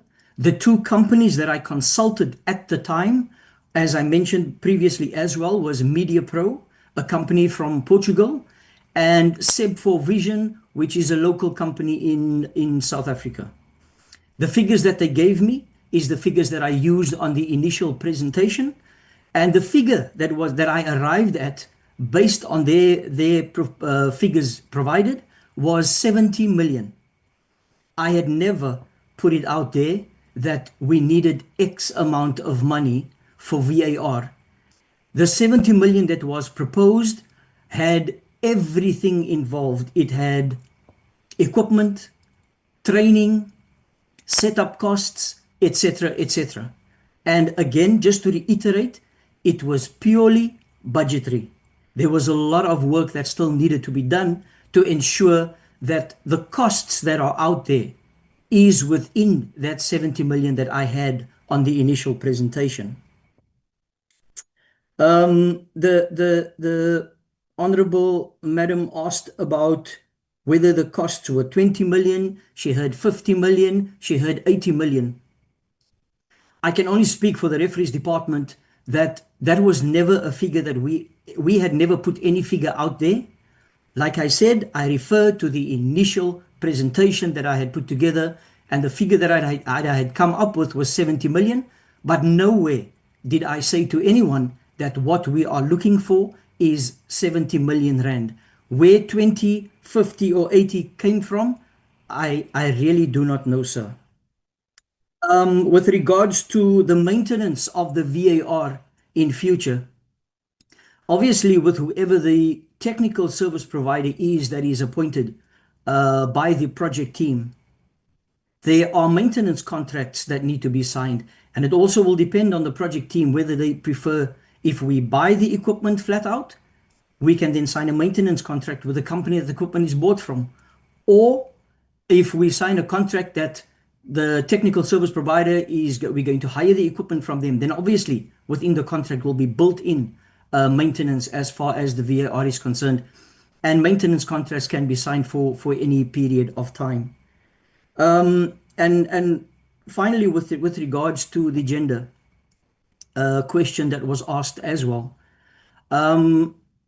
At SAFA Refereeing, we have been working for the last 5 years that I have been in office to ensure that the Hollywood Bet Super League, which is a national women's football league, to ensure that we only have female match officials, female assessors that officiate in this league. We have also looked at, besides referees and assistant referees, we have looked at instructors, we have looked at commissioners, we have looked at referees, assessors, and the training of the female match officials has been ongoing. We have tried, we've had a workshop with plus minus 70 match Mr. officials. Ibrahim, yes, sir. The question was directly the involvement under your precinct, immediate precinct, where you are operating at. Okay. Sorry, just to answer that point, I want to confirm that we do currently have female match officials, instructors, assessors training at the moment. We have had recently a Ms. Lufuno Nemagobani from the Limpopo province, who has represented South Africa at one of the CAF international tournaments. So our training, sir, is ongoing. It's not something that has happened in the past, but during our time, it is something that has taken off. We are hoping to have sooner rather than later a far bigger number of female match officials, assistants, assessors, instructors involved in any, as well as with VAR. Thank you. Thank you so much. Honorable Mtetwa, you are second in line, and then Honorable Potgieter. I'm having a request from her that she has another obligation, but it will be upon you whether you granted it or not. Don't feel pity. If you want to proceed, proceed. If you want to grant it, the call is yours. Very difficult call for you. Thank you, Chair. I'll continue to ask my questions, Chair. You take the apple. Yeah, I'm going to take my questions. proceed. Chair, there's very contradictory. I want to concur with Honorable Moletsane that there are very contradicting messages we are getting here. But be that as it may, I want to find out. I'll ask my questions. Please note them, and then you'll respond to all my questions at once. The first question that I want to ask is, how many members? You said that you were appointed on the 26th of September 2025. How many members are part of your team? Which racial groups are they represented there? And who appointed you? The second question, where does the budget to pay the team comes from? Because as far as I know, that the minister said that there hasn't been any budget approved. Thirdly, Keep those questions, Honorable Mteta, keep those questions. I would like Mr. Ibrahim to respond. Okay.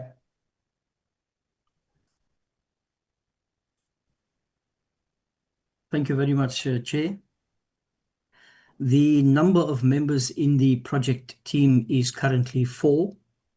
As mentioned, Mr. Daniel Bennett, Victor Gomes, Jerome Damon, and myself. With regards to the racial groups, we have 2 members who are classified as white and 2 members who are classified as colored. Who appointed the members? It was a meeting held with the CEO, the CFO, and the COO of SAFA, as well as the chairperson of the National Referees Committee, and myself as the head of the referees department.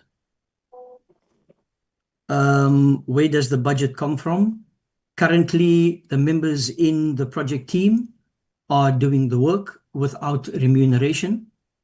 Official letters were sent out to each of the members on the project team regarding their appointment, but no remuneration was discussed. Honorable Mtetwa, before you proceed, the presentation, Mr. Ibrahim, can you assure us that the presentation, that your name is on the presentation on the VAR implementation? Sorry, Chair, are you referring to the one that the presentation that I had referred to, yes, that I had initially made? Yes. Would you like me to just have a quick check on the There presentation? are only 3 names. It's Mr. Bennett, Mr. Gomes, and Jerome Damon. As the head of the referees department, I act as the administrative person for the team. Thank you. Proceed, Honorable Mtetwa. In your presentation, you show timeline. Oh, let me firstly conclude on that one. If you are saying that you are volunteering, is that the agreement, and how long is that supposed to run? Are there any future, in future, are there any payments that will be retrospectively paid to the members, or they are just doing it at 0 budget, at no cost at all? That is something that would need to be clarified with the CEO of SAFA, but I do believe that that is something that will be negotiated. Okay. So we might see costs that were not budgeted for, that were not anticipated coming back. That's fine. The timeline relates to which year? Because I only saw the timelines with months and not which year. How long does it run, this timeline that you've presented? If you look at the slide just before the timeline, sir, it says objective for year 1. So that would be starting August, October into 2026. August, October 2025. Okay, 2025 to 2026.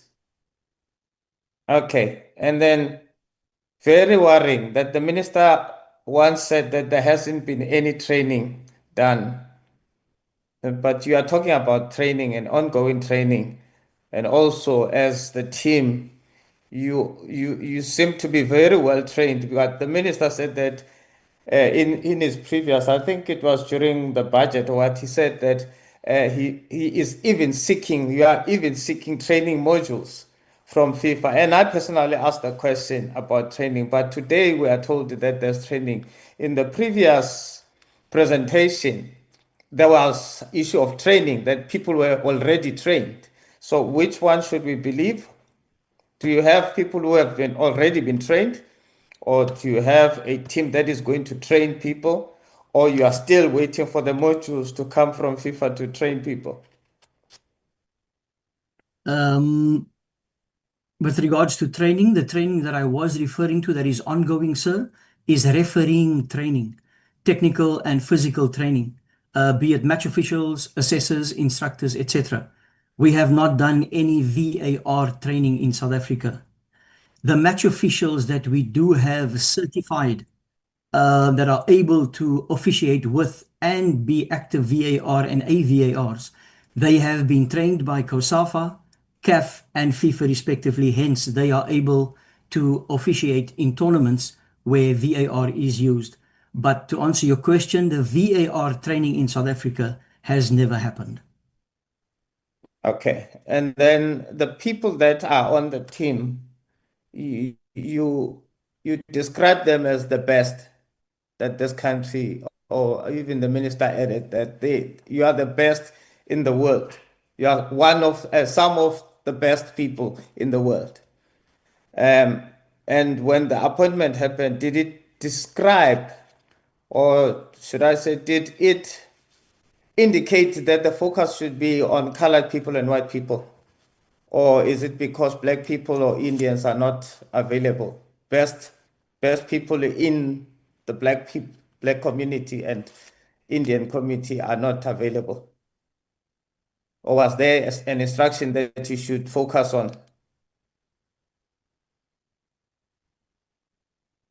In the news that we never discuss race or as a topic.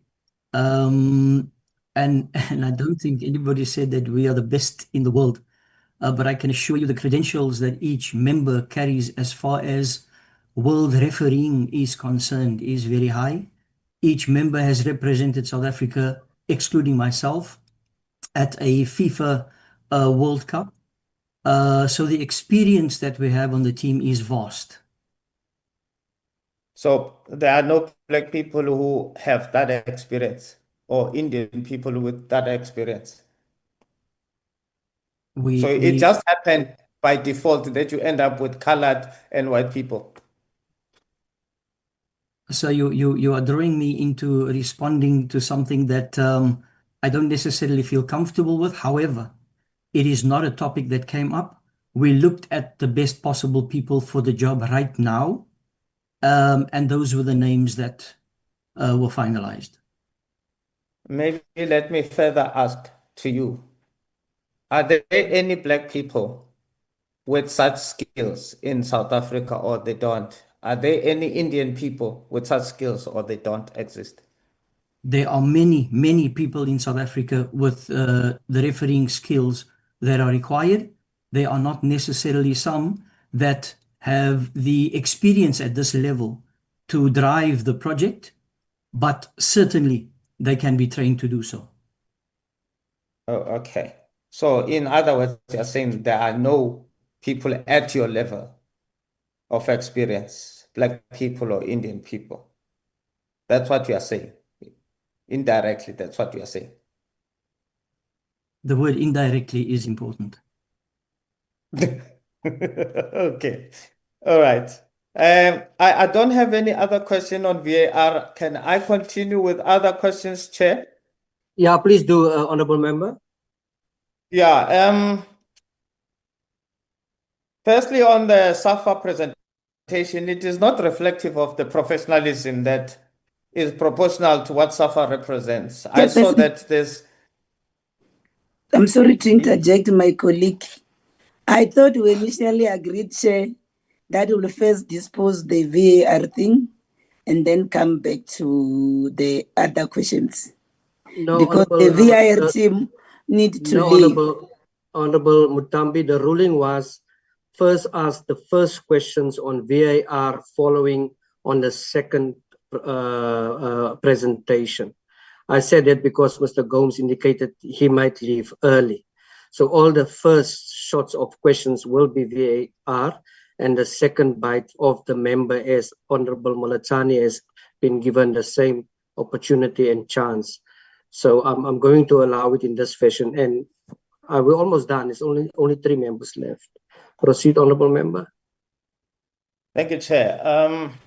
And I've learned the hard way that if I ask questions, I end up asking few questions and not coming back again. That's why you don't want to give Honorable Potgieter a chance. Proceed. The presentation, Chair, of SAFA, it didn't give me that professionalism. First and foremost, we received the financials that were saying ending 30 June 2023. And I was asking myself, where are the financials for 2024? But today, when this presentation is done, it's now 2024 financials. Am I the only one who's not okay upstairs?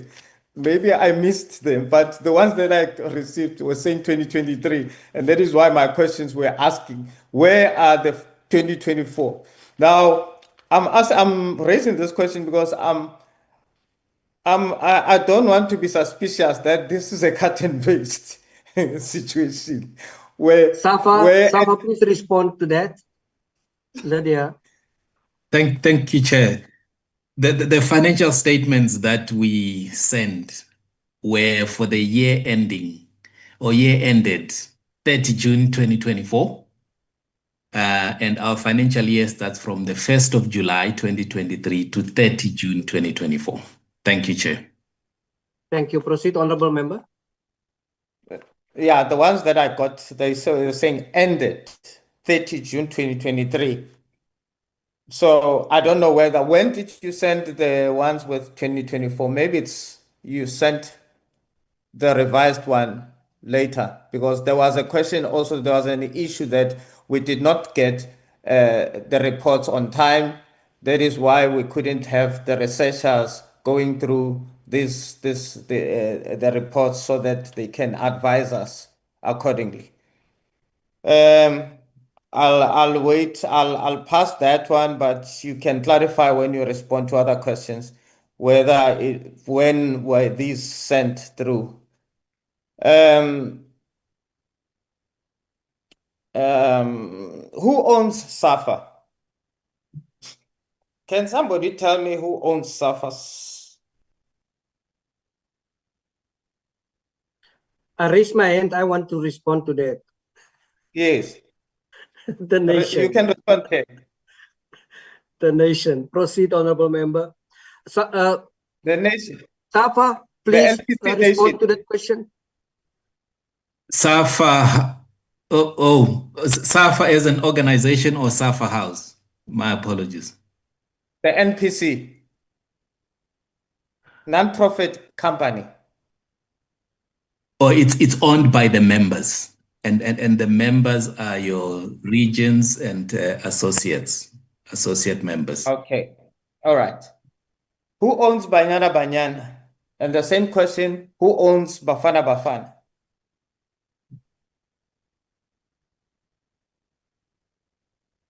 Banyana Banyana and Bafana Bafana are owned by SAFA. Okay.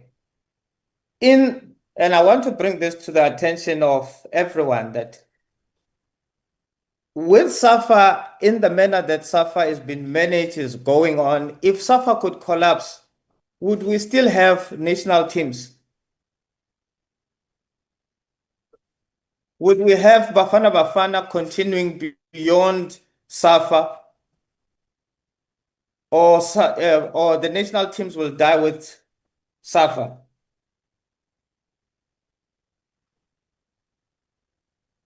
Can we get a response? The question is direct. I'll respond. If SAFA collapses, Bafana and Banyana will we continue to exist? Under whose management? Under whose responsibility? If they continue, what would be? Yeah. Who would be the one who would be looking after Banyana and Bafana if SAFA collapses? Whoever will take over will then, yeah, it's a tricky question, I must say. But no, I'm whoever deliberately bringing that because one of the things that we've been calling for is nationalization of certain things. We have a challenge, and this is I'm bringing this to the committee and SASCO. We have a challenge in terms of our national teams. If I were to ask what makes Bafana the national team when it is privately owned, SAFA is a private NPC, is not a national entity. It's a private NPC. Equally so to SARU. As you heard, we can't even get reports from SARU. They decide which reports must we get because they are a private entity, but they own a team that's supposed to be a national team. So the reason why I'm raising this also, it is the issue of government. When I was going through a research and I'm checking who is sponsoring, who's funding SAFA, who's funding Banyana, it's SASOL. It's SASOL that is the major sponsor. And when you read further, it says other entities. It's government. We can't be called other entities when we are saying these are national teams. The reason why SAFA has to be subjected to this accountability is because it's handling a national team or national teams. And you can't be called national teams when you are a private entity and you expect government to be funding this thing that can collapse anytime because we cannot. I want to clarify even the issue of interference, why we are said to be interfering. We have a right to be doing what we are doing because you are managing national assets for the nation. It's owned by the nation. Yes, it is owned by the nation, but the nation doesn't have the title deeds or the copyright ownership of those entities. And therefore, we need to find a way of nationalizing without taking away the responsibility of SAFA, without taking away the responsibility of SARU. That's why I'm raising these issues, because this is the danger that we are facing. If tomorrow, I want to find out from you, if tomorrow there could be a company that says, we want to buy shares, want to buy Banyana or Bafana for 20 billion rands. What would be the situation, CEO? How would you deal with that matter? Would you accept the offer? Well, how would you deal with that offer?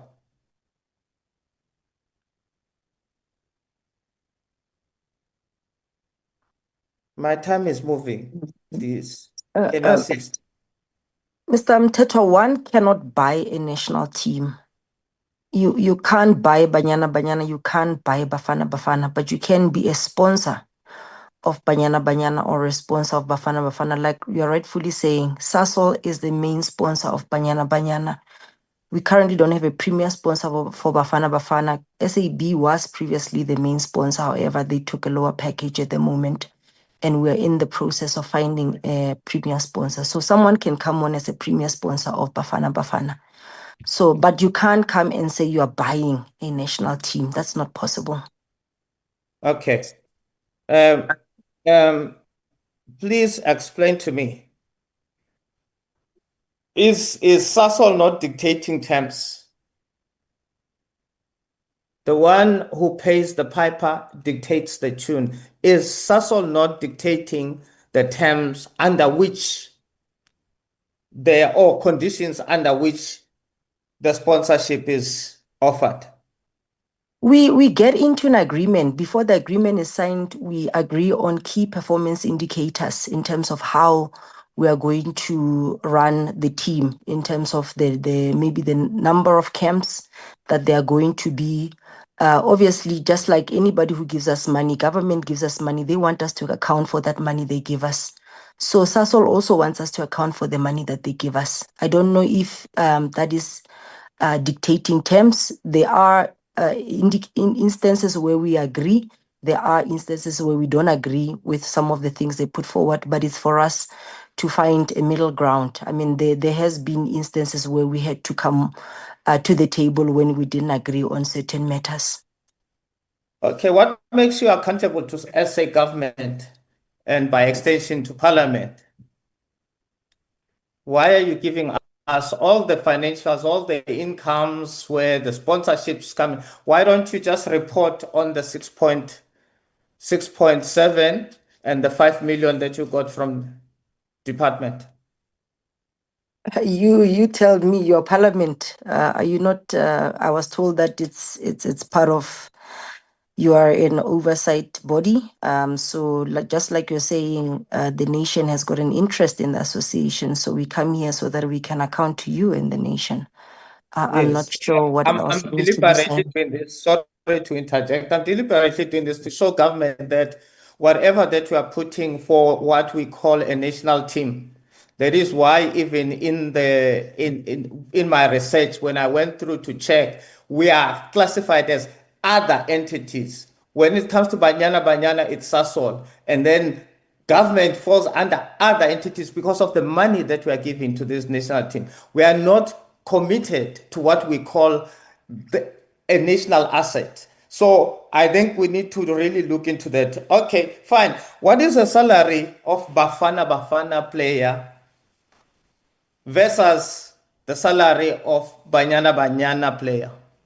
It's the same. Is it the same? Individuals, It's they the get same salary. Yes, we made sure that it's the same now. Great. Great, because I was going to ask if they are different, what is the justification? CFO, 4 million profit for a year, ended 30 June 2023. Honorable Mtetwa, And yes. Can I just have a small chat there, please, about the Yes. salary? Why Yes, Chair. why is the prize monies the difference between the man and the woman? The prize money, Chair, depends on what we get from that particular tournament. So CAF gives different prize monies for the women's AFCON and the men's AFCON, and FIFA does exactly the same thing. So we allocate based on what is there. Thank you. Hey. Proceed, Honorable Member. Thank you, Chair. I missed that one. Okay, let me say, what is the profit? What is the profit for 2024? Because now you see my questions are based on the 2023 that I had. I was going to ask what is the profit for 2024, but let me then ask a relevant question in terms of what you raised as liabilities. You have so many debts, so much debt, and you said in the report, in that report, you said what you have as current assets versus the fixed assets, which is your land and building. The problem with the revaluation of the fixed assets was based on the wrong model of revaluation. Can you explain the concept contingent liabilities to me in simple terms? What is contingent liabilities in view of that? You've asked two questions, Honorable Member. One is what is contingent liability? The other one is the revaluation of revaluation, yes. Must yes, I answer yes. both? Or Yes, okay. please. Yes, please. Yeah, so the revaluation is in terms of your fixed assets, which is mostly your land and buildings, motor vehicles, but in this case, the non-movable assets, which is your land and buildings. you can account for them at cost less depreciation. So in other words, if we bought SAFA House for 50 million 10 years ago, we'll account for it at 50 million, then less depreciation every year. So I you would might have thought that land and buildings, they appreciate. I didn't know that they depreciate. I thought that's where I'm getting to, Honorable Member. Yeah. So that's one method of valuing assets, cost less depreciation. Then there is a second method, which is a revaluation, where you align your assets to market value. So an organization will make a choice to say, this is the method that we're going to use. So all these years, SAFA was using the cost less depreciation methodology until 2023, when we decided to change our methodology from cost less depreciation to revaluation. Thank you so much. Honorable Member, wrap up with the question session of you. The contingent liabilities? Yeah, contingent liabilities is a matter which might result in future cash outflows for the organization. So in other words, at the point of reporting, that matter has not resulted in cost for SAFA, for an association, but it might result in cost in the future. For an example, if it's a court case, maybe SAFA is being sued, as an example. At that point, the matter has not been decided by the courts, so there is no cost outflow or cash outflow to SAFA. But in future, SAFA might lose that case, and there will be a cash outflow, which means there will be payments. So at that point, it's not a liability, it's a possible liability. Okay. So that's what the last question. These financials that you have presented, previously it was said that certain decisions are taken by the president and vice president, and there were allegations that there have not been meetings of the NEC. Today we've heard that there are certain challenges in terms of have these financials that you've presented been adopted constitutionally so by the NEC? If not, how were they adopted? Thank you, Honorable Member. These financial statements were adopted by the NEC, were approved by the NEC on the 27th of June, 2025. And on the 28th... There are minutes to that you can provide. Yes, there are minutes to that. And then on the 28th of June, 2025, they were presented to the members at the SAFA Congress, and they were also approved and adopted by the Congress. Great. In terms of the group financials, were there any material findings? And what were those? There were no material findings. Honorable Ketwa. Thank you very much, Chair. Thank you so much, Honorable Potgieter. Then Honorable Makgata, then Honorable Mutambi, then Honorable Khabu is gone. Matawu. Thank you, Chairperson. I'll try. Chairperson, sorry, I'm not gone. I'm here. Don't dismiss me unnecessarily. I'm here, Chairperson. With all due respect, my apology. Okay, can we leave the hands there? I know it is very stressful to lift your hand for such a long time. Proceed. Thank you.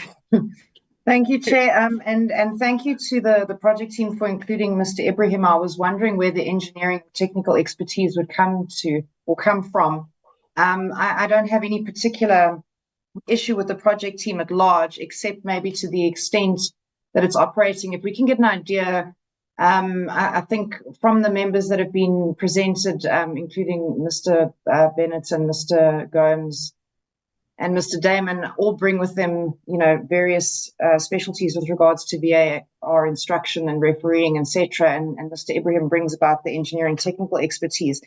I'd like to understand, though, are you forming a sort of subcommittee with regards to engineers? Because something of this magnitude would obviously require a much bigger team than one particular person who oversees it, and that's pretty much 80% of the project is the technical expertise that goes into it and not necessarily the training.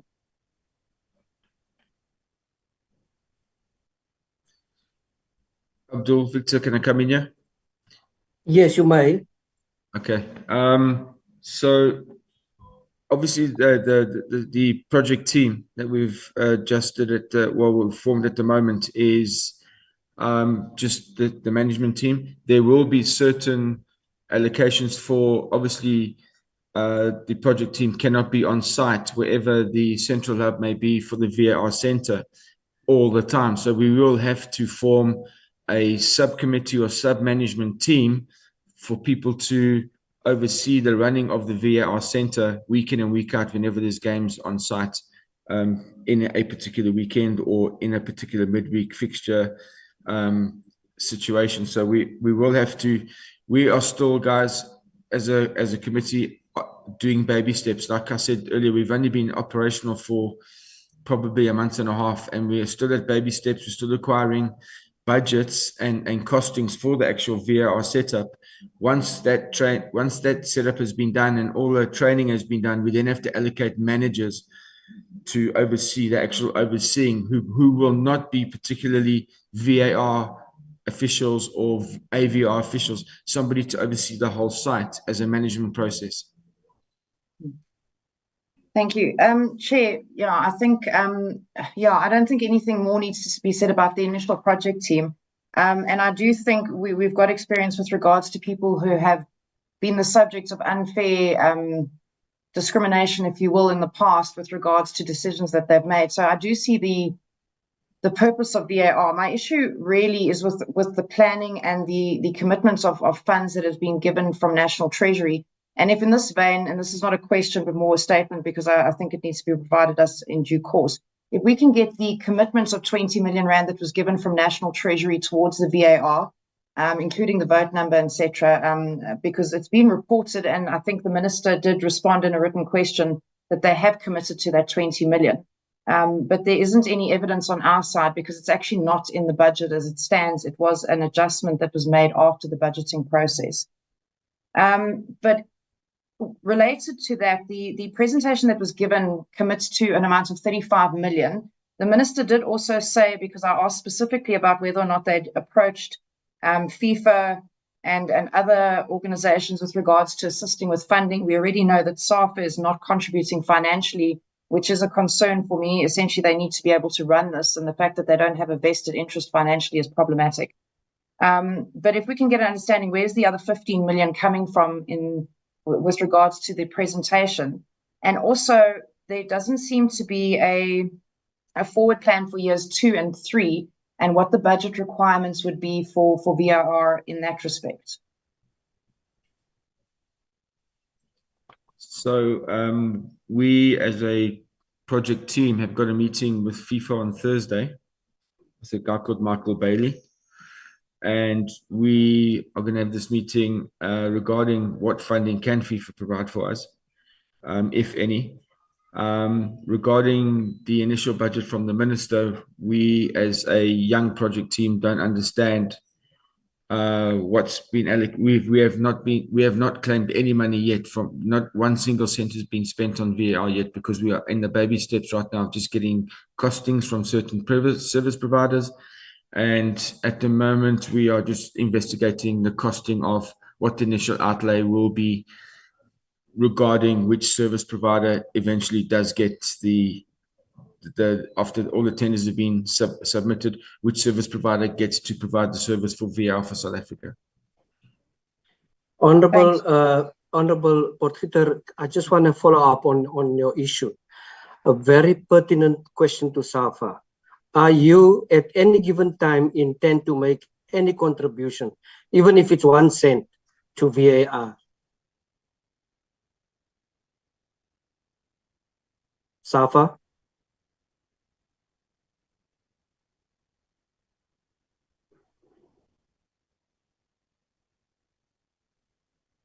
You see, when you speak money, then people are getting quiet. SAFA. Chair, through you, I thought my CEO is here to respond. Yes, Chair. At the moment, we do not have funding to contribute, but the plan is that in future we should be able to contribute. So the intention is to contribute. Yeah, please, if you have any money, speak to Mr. Bennett. Proceed, Honorable Potgieter. Thank you, Chair.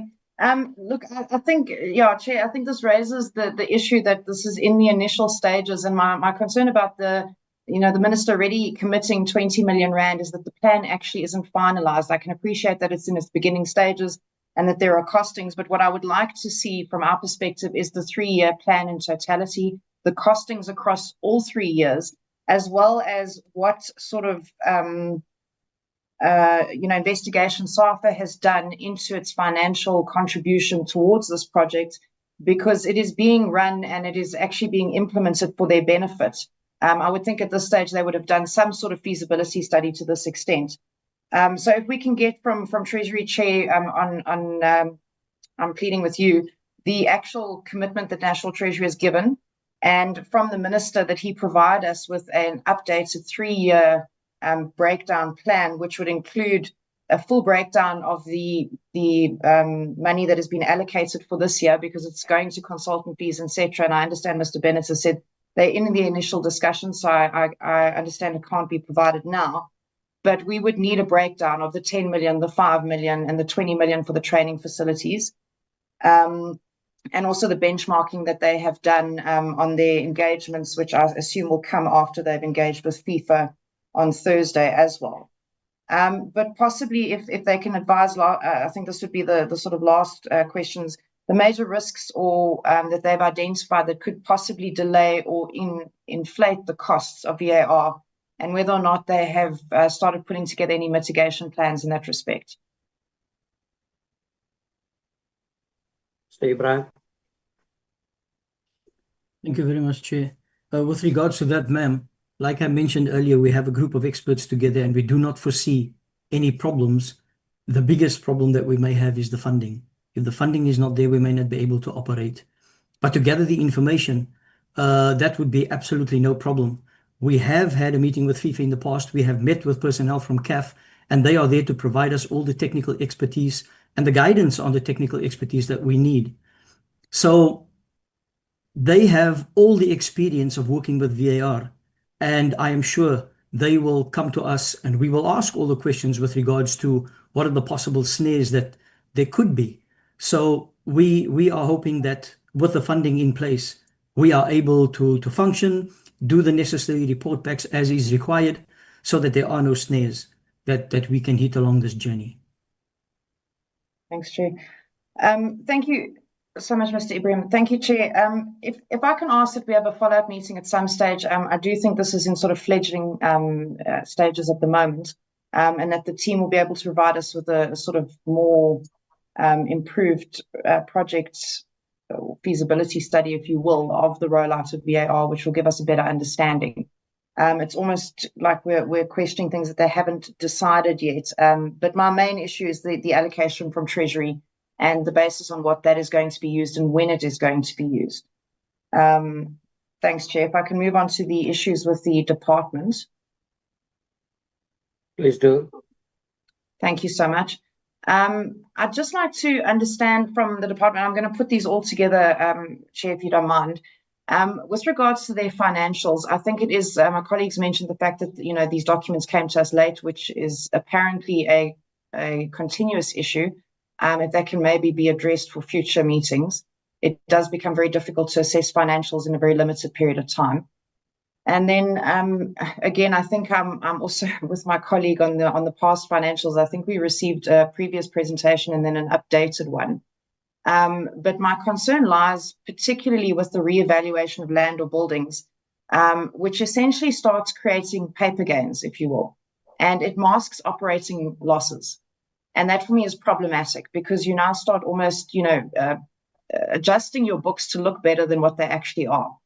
And I think this was picked up by the auditors as well. So I'd like to understand whether or not the Department of Sports, Arts and Culture has been analysing these changes, or whether or not they've engaged with SAFA with regards to this particular practice and the material uncertainties that the auditor has identified. And then the advance of 5 million rand, and I think the minister mentioned this previously in a former meeting, for salary payments within SAFA. I'm trying to understand the role of the department in forwarding money that is predominantly earmarked for salaries and operational requirements. So under what policy or framework are they actually actioning this? And in essence, it actually gives us, bigger oversight over SAFA, because we're now becoming responsible for their operational requirements. So that can be explained to us. And then I think a couple of the other ones that I had were asked by my colleagues. The last one, Chair, would be with regards to the department where we have these material irregularities in financial reporting, how they justify the forwarding of budgets to the entity, despite the fact that they are not correcting these particular irregularities. Thank you. Dr. Khumalo. Thank you, Chair. Chief Director Ncube, if you could please respond. I think it's 3 questions from the Honourable Member, Mr. Ncube.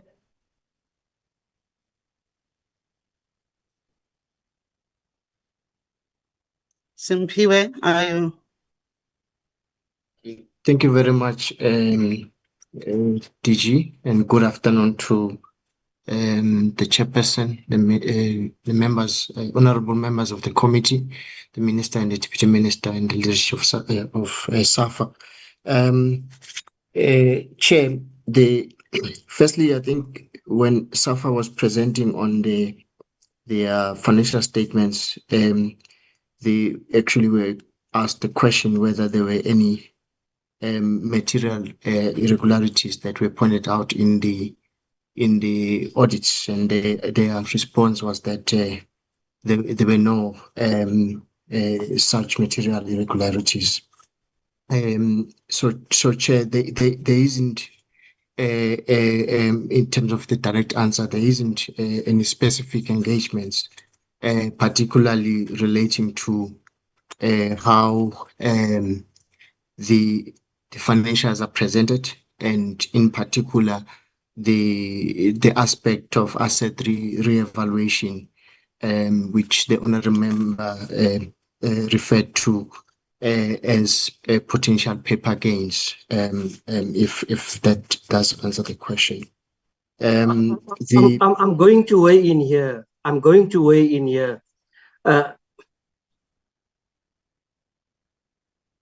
We are dealing with a fragile organization. A deficit of 5.4 million persists. 40% of revenue went straight to bonuses, rewarding success, yes, but straining sustainability. Liabilities now outpaced, this is my notes that I have made, outpaced assets by 141 million, and the bank balance remained stuck at just 5 million. We have assisted with 5 million. I'm just mentioning this. We are all in agreement with VAR, but I'm not too sure whether the finances and the operation of SAFA and the assistance from government is helpful. That's why I posed the question, are they able to contribute? We should go out and get sponsors for this project. That's the bottom line. Please proceed, Mr. Simpiwe. Thank you very much, Chair. The other question, Chair, was around policy informs the department in terms of providing assistance towards the operations of the association. Chair, the Act really doesn't prescribe in terms of the nature and the type of support that the department should provide to a federation.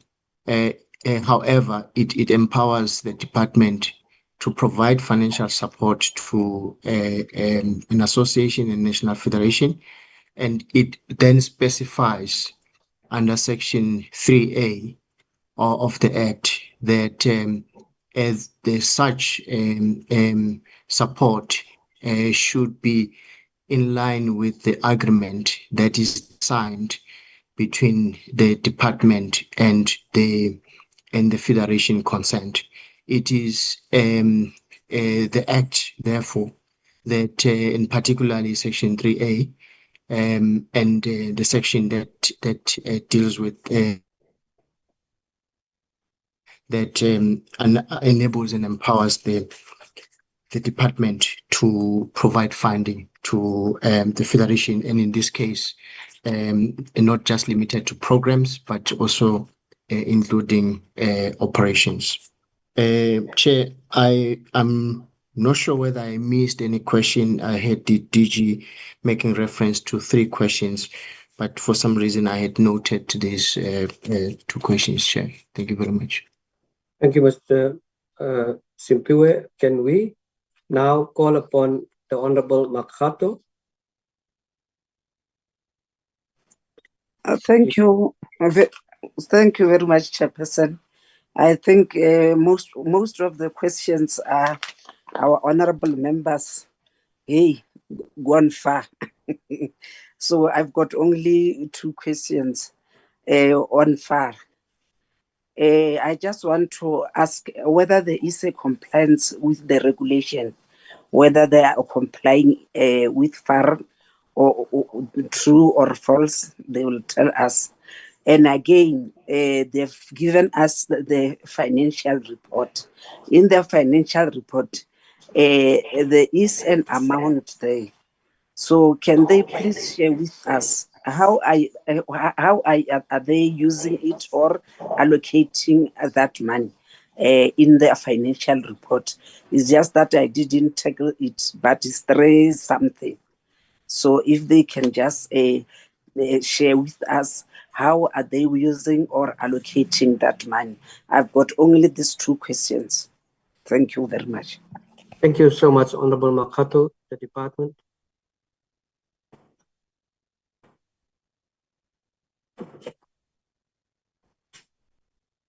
Please unmute, Department, Sports, Arts and Culture.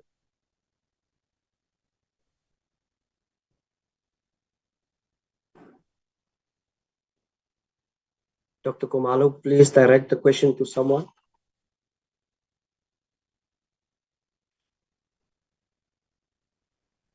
My apology, I just got distracted a little bit, Chairperson. Colleagues, can you just assist? My apology, Chair. No problem.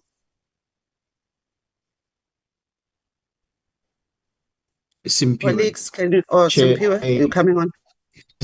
Back.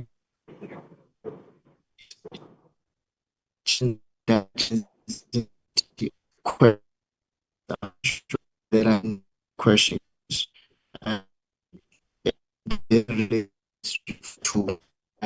check that I can find the appropriate. I'm not sure whether it's my gadget, but I can't hear Simpiwe. Same applies on our present to budget. Chairperson, I'm not sure whether you could hear me. Yes, I can hear you now.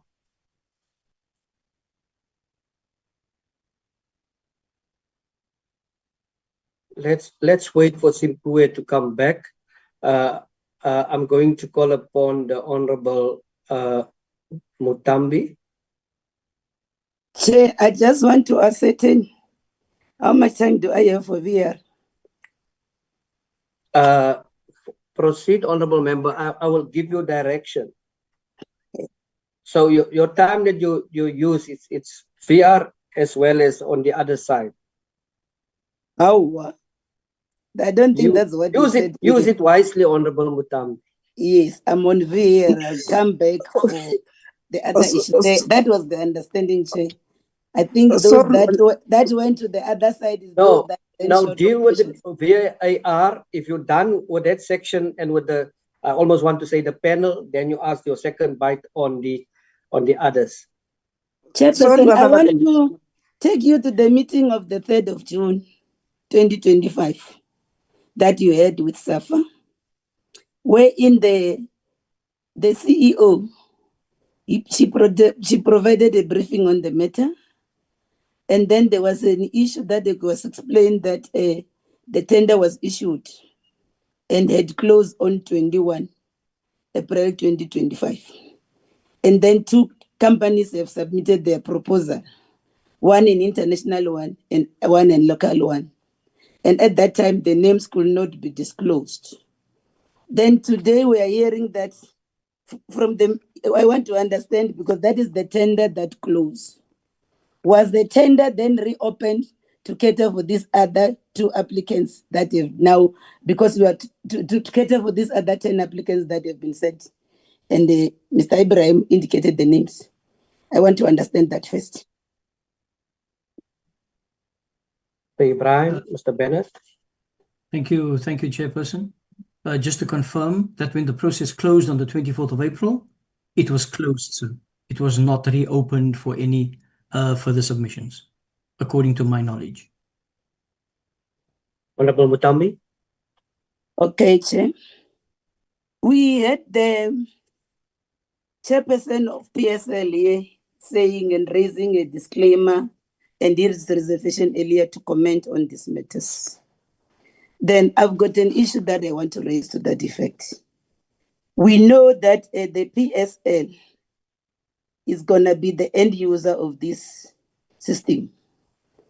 And then yet, the way the chairman of the PSL was saying here, he said they are not consulted. And then in essence, the way he reserved his right to comment, it's a clear sign that they are not consulted on these matters. Then I want to understand, SAFA, to say, how are you going to implement a project that won't have the buy-in of the PSL itself? The actual user and the beneficiary of the system. Thank you, ma'am. That was one of the steps that was mentioned. There needs to, a meeting needs to be held with all the necessary stakeholders that are going to be involved with VAR. Hence, the project team are doing all their fact-finding at the moment, so that when that meeting is held, then all the information can be provided to all the necessary stakeholders, of which the PSL is a very important one. They are a very important stakeholder in this, because the VAR needs to be implemented in the league, in the Premier Soccer League. So yes, they will have to be engaged, and we have to get the buy-in from the PSL. That is extremely important. So that engagement still has to take place. But Mr. Ibrahim, you are going on as if it's business as usual. And then SAFA has raised, PSL have raised their concerns. And then you are saying you are going to be engaged. Don't you see a possibility that if you don't engage them and there's no buy-in, this project is going to become another white elephant? And the monies that the government has popped out to you, they will have been utilized in vain. That's why I want to, why are you not engaging the actual users? And then I want to understand from you, because these matters were discussed, the last time they were discussed was on the 27th of May, 2024, at a joint license committee. Now we are in November, almost towards the end of November. Was there any other joint license committee meeting that was attended? Because also there was issues that the PSL has raised, that I had the chairperson raising them, and I'm going to follow up the chairperson of PSL raising them here, that they remain attended by yourselves. I want you to respond to that. Thank you, ma'am. If I can start with, unfortunately, a lot of the information that the general public, that even myself as the head of the referees department, as well as the Premier Soccer League, a lot of the information that they would have gotten, ma'am, is from media. And there's a lot of information in the media that you don't know whether you can accept it as factual or not. I can assure you that this project team that has now been put in place, that has only been around for just a little bit over a month, they have not engaged with many of the stakeholders. Mr. Bennett, the project lead, has been in Spain with a member of the department to have a look at their one of the VAR system that they are running. And again, to confirm that what he has been doing is fact-finding. And it's a matter of putting all our ducks in a row before we approach all the stakeholders and let them know this is what we have. I am sure that any meeting that we hold, we don't want to provide them with half information. And this can create a big problem. The concern is media providing a lot of information that is not coming from the project team, ma'am, unfortunately. So in essence, you are saying you can continue without the input of the PSL under the circumstances? No, ma'am, I'm not saying that. What I'm saying is we are fact-finding, and when we have a meeting with the PSL, which is one of the most important stakeholders, then we can provide them with fact, and then they can make an informed decision. So you don't see the need to move with them on this project? You're going to give them feedback, but they are affected. That's the point that I'm bringing home here. Sorry, ma'am, I'm not sure if I'm making myself clear. We Make need to yourself clear then. provide the PSL. Sorry, ma'am. Yeah, make yourself clear then. We need to provide the PSL, which is a very important stakeholder in the VAR implementation. We need to provide them with fact. This is what we are doing at the moment. We are fact-finding. As soon as we have all our ducks in a row, we have all the facts that we can provide.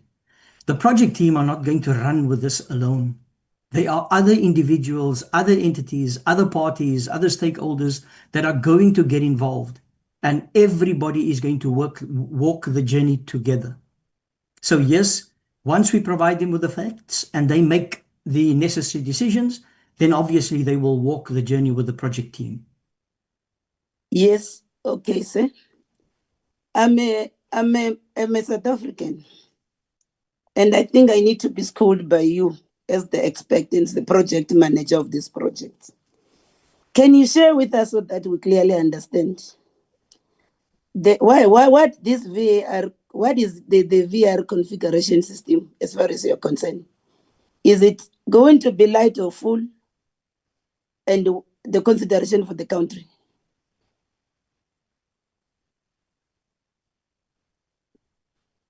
Currently, ma'am, we are looking at the full VAR system. VAR Lite is a much cheaper option. It has a limited amount of cameras.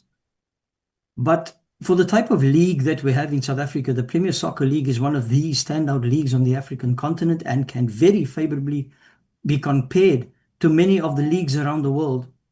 And I am sure that we wouldn't want to be using a VAR Lite system in our Premier Soccer League. If we are looking to roll out the VAR, not just in the Premier Soccer League in the future, but then also into the National First Division and into our Hollywood Bets National League, then the full system would be the way to go. 4 leagues, 8 matches per weekend, that's 32 matches. That's a lot of training, a lot of technicalities that we need to put in place.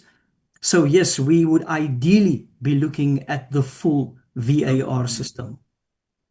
And can you share with us the extent of this proposed rollout of the full VAR system, the extent? Sorry, ma'am, can I just ask you to repeat the question? You say you are considering the full rollout of the VAR. That's what the consideration. Then one will have to make a follow-up to understand the extent of such proposed full VAR that you are going to roll out for the country. I'm a lay person. I want to understand the extent because you are the implementing agent. I want to understand that. Help me to understand these things. I hear you, ma'am. It's just that the last part of the question I didn't get. But I can assure you the full VAR system is what we are looking at. There are not many, in fact, very little leagues around the world that are using VAR Lite. I know Mauritania is one country, that is using VAR Lite. I have not, in my engagement, I don't know of many countries that are using VAR Lite. And I'm sure that the VAR light is not something that the IFAB may be looking to extend over the years in future. Sorry, ma'am, I didn't catch the last part of your question. Okay, I wanted to understand the extent of the rollout. How you gonna roll it out in the country? Is gonna apply to all the teams or what? That's what I want to understand, that the extent. When we roll out VAR, ma'am, we are looking at the Premier Soccer League initially, it being the top tier league in the country. And obviously, it will be used as the benchmark. And with the success that will come with that, we can then enter into further discussions to look at our, as I mentioned, our National First Division as well, the Motsepe Foundation Championship. We can then also look at the DSTV Diski Challenge League, as well as the SAFA National Women's League, which is the Hollywood Bets Super League. And then you are doing stuff, taking decision of the PSL without their consideration. That's the response. But then, can you share with me, you know South African teams don't own stadiums. How will the VAR safety be ensured? You are the project team leader, team manager, so you should know all these things. These are all discussions that we will need to have with the stakeholders, ma'am. And obviously, the information that we provide them, they will then come to us and say, we have these concerns, and those are the concerns that we will discuss and debate with the various stakeholders. Mr. Ibrahim, with due respect, I find this very funny because you had advertised the tender and then you have not yet dealt with the issues with regard to the extent of the rollout. And then, can I ask you a simple question? How will this VAR be maintaining over the next 5 years? And then, yeah, I want to understand that because once you advertise a tender, you want to do this, or is another white elephant project that you are going to experience. I'm raising it because I want you to talk to the issues with regard to affordability, because definitely there's a budget that has been prepared to deal with this. And I need to know the costing of this project. How much will it cost the country? And for us to implement it, how much are the budgets to that effect? Secondly, I want to share with us, because definitely you have done a feasibility study. You wouldn't have implemented and issued a tender not having done a feasibility study.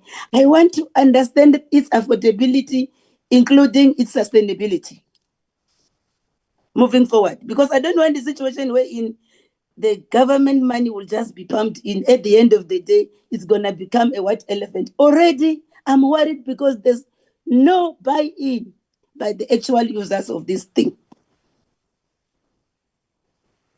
Ma'am, to re-answer your question, I'm going to be repeating myself, unfortunately. We need to engage with the various stakeholders. We have not run with this project as yet. As was mentioned earlier, we are fact-finding. As soon as we can provide the facts to all the important stakeholders, then everybody will run with the project together. At the same time, you have advertised for the tender. What is this tender for, if I may ask? The tender was, the request for proposal was raised so that interested technical service providers can provide us with the information that is required to appoint a necessary technical service provider. That would be the provider of all the necessary equipment that is technical infrastructure that is required. Is there a full and comprehensive budget for this project? What we currently have in place, ma'am, is a proposed budget. Once the tender documentation has been finalized, we will know exactly what costs we are looking at. And as was mentioned by one of the honorable members earlier, then we will have a better idea of what the actual costs will be. Currently, we are working on proposals. Did the SAFA NEC approve the VAR project? The issues that, did they approve the NEC? Was this matter ever served before the SAFA NEC? Let's leave that the answer to SAFA. Let's leave that to SAFA. SAFA.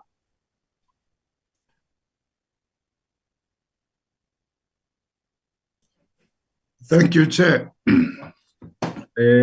I think the matter of VAR was once presented to us as the NEC, and of course the presentation was around the possibility of having VAR. Mr. Zwane, the question is, has the NEC approved the VAR? We had approved the introduction of the VAR in South Africa. We don't have we are not against it. With at what budget, through you, Chair, I can ask him, at what budget and at what cost? I'm asking the Vice President now. Chair, at the time when this was raised, I think there were many figures, but the one figure I recall very well was around the 80 million rand that was needed as an estimate. And also, I want to also address the issue of the PSL honorable member, that we had engaged the PSL, and at some point they even nominated people to attend the various meetings. So the only thing is that what is left is these details that the project team are dealing with, so that properly they can present. And I think the chairman of the league had indicated that it will be prematurely for them to even start to engage, because a lot of details are yet to be tabled before the joint licensing committee. When was the last joint licensing committee held, Mr. Vice President, to deal with this matter in particular?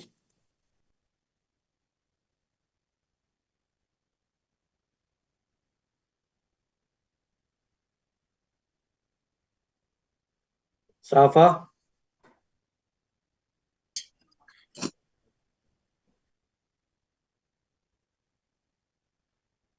Mr. Zwane, please unmute. You are muted. Come in. Yes, we can hear you only now.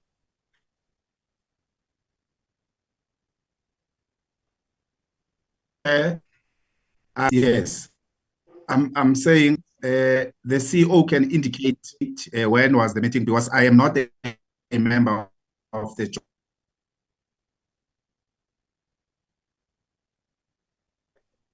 It looks like the CEO is also not in the meeting anymore.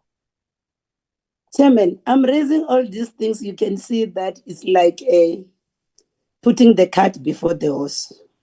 On the other hand, SAFA is busy implementing.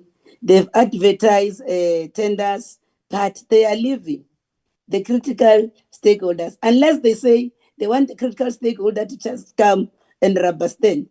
And in my issue, I feel that something does not add up, Chair. But also, that's why my question with regard to the approval, because I want to also understand that tender definitely will have been accompanied by a plan with a full budget that I want it to be shared with us, Chair, because I'm worried about the affordability, including the sustainability, also going to the extent of the application of this project. I don't want another white elephant project, Chair, because you can't impose to the users. They've got every right to reject it. I read in the news that there will be a full VAR service for the Nedbank Cup on May 2010, on the Nedbank Cup that took place on 10 May 2025. Did that thing happen? And why didn't it happen? I'm trying to raise this in line with my earlier question.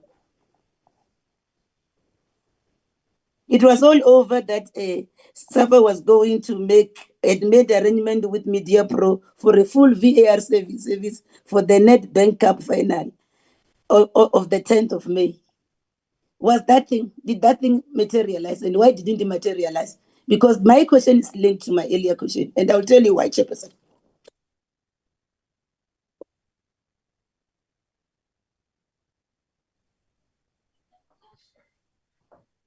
Chair? Mr. Zane, I'm getting goosebumps from where I sit. The questions that has been posed, the responses, and clearly it seems that SAFA does not, or rather is not a profile of a financially resilient organization.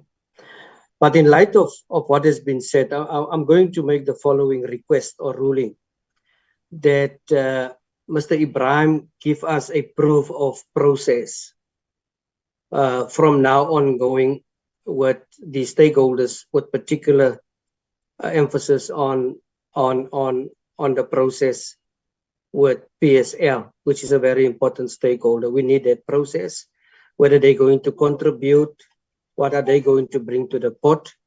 And then also Dr. Kumalo, we would also like to see a proof of a process of your oversight. We cannot invest 82 million with responses of this nature. The minister said 100 and something. So 82 million have been invested. The questions is valid, and that's why I'm giving members ample opportunity to interrogate this matter in order for us that we don't have a Sarah Bartman for what it's worth. We don't want situations where monies are being budgeted and there's no proper oversight by the department, and it is clear that the department is leaving those responsible to their own devices. They are like a very small boat deep in the ocean. I am very, very concerned, and maybe Honorable Mutambi, maybe we are too concerned, but we need more. We need more and better responses to make us believe that this is going to work. Proceed, Honorable Mutambi. Yeah, you'll recall our budget recommendation review. We raised this issue to say FIFA do fund VAR through its FIFA Forward program. And this has been happening, for example, in Mauritania and Hong Kong. Then I want to understand, SAFA, why is SAFA not requesting such assistance from FIFA?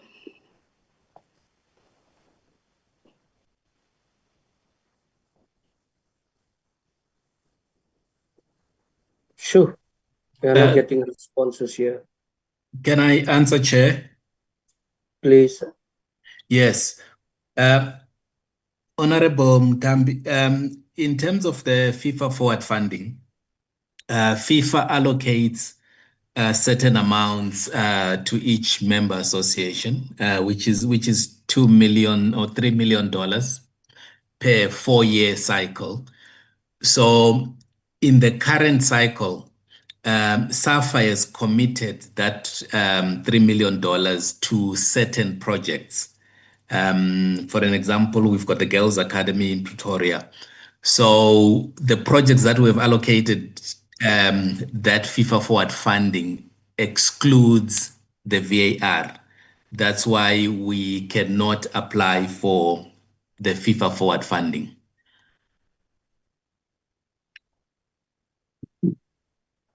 And you are on record, Mr. CFO. On page 6 of your annual financial statement, you say the association's current liabilities far exceed your current assets, and you have incurred operating losses and negative total cash movement for the year, which raises substantial doubt about your ability to continue as a going concern. Now you are talking about these other lucrative issues. And in essence, your situation is even worsened.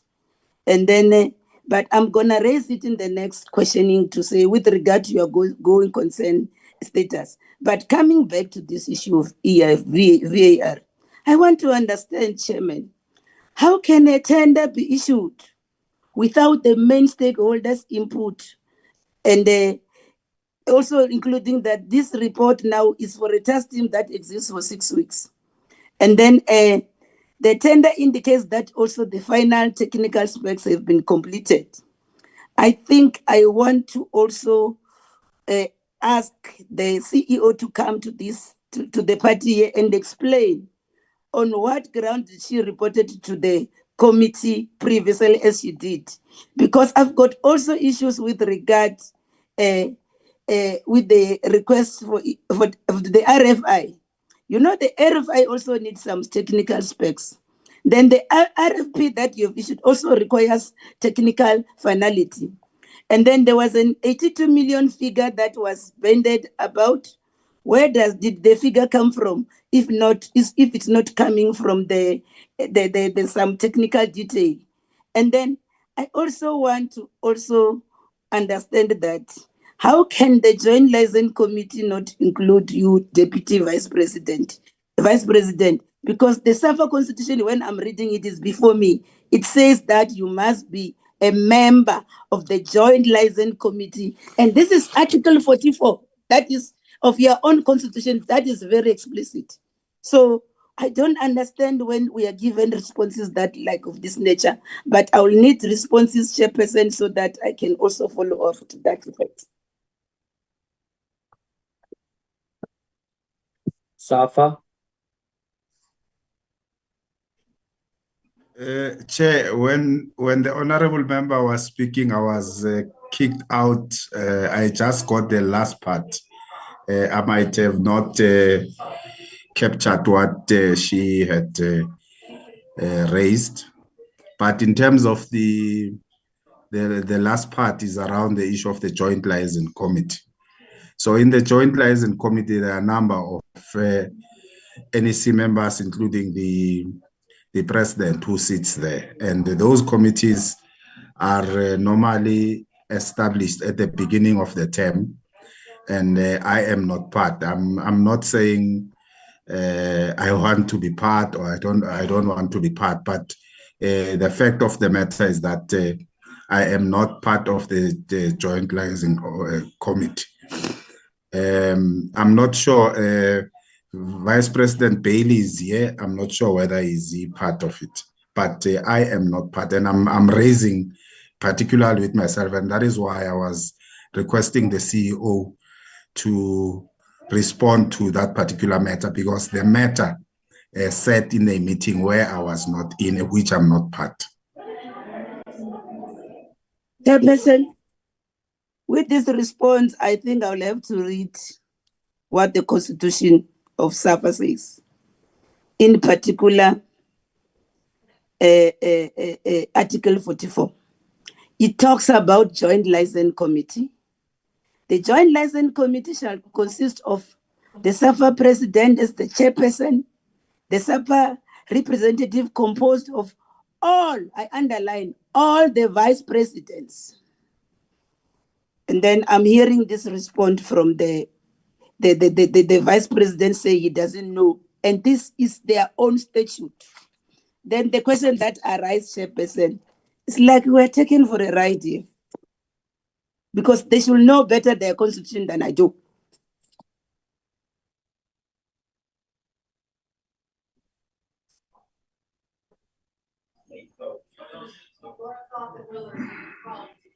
Mr. Zwane. Chair, maybe I must just indicate the sequence of how things had happened. Before the vice presidents were elected or appointed in the NEC, the NEC first approved the committees. Then later, the issue of vice president was dealt with. In the approved committees, I was not part of the joint liaison, and since there have never been changes.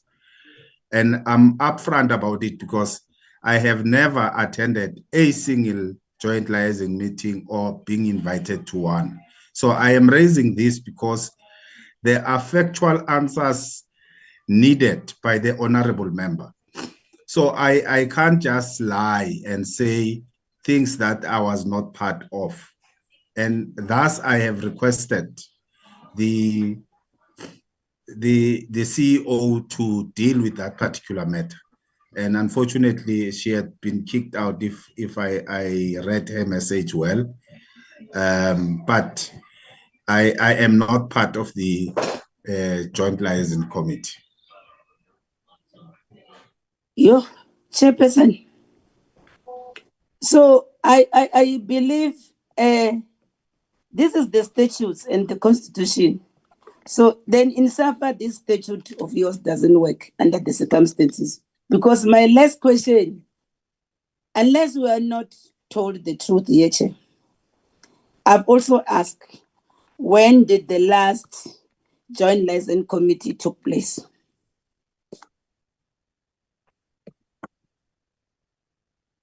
Mr. Zwane?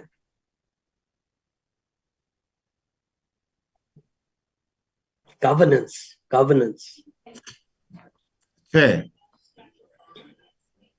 Again, I might be then accused later to be lying here. I'm saying, because I'm not part of the Joint Liaison Committee, I don't know which last time did the meeting was held.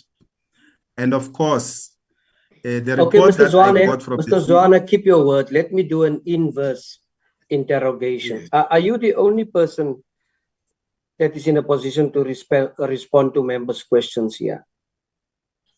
No. Chair, under the circumstances, I will request you allow the other members to speak on these matters. Who's leading this delegation, Mr. Zwane? I'm leading the delegation, Chair. But you can't give us responses. The President, no, Chair. Let us be honest. And I don't think this portfolio committee want a person that will thumbsuck responses. Agree. Because we're dealing with factual issues here. Agree. That's why I'm asking, are you the only one who responds? Now, why is there no one else that can respond? Tell me, what happened to the president of SAFA? Is he in this meeting? Or was he in this meeting?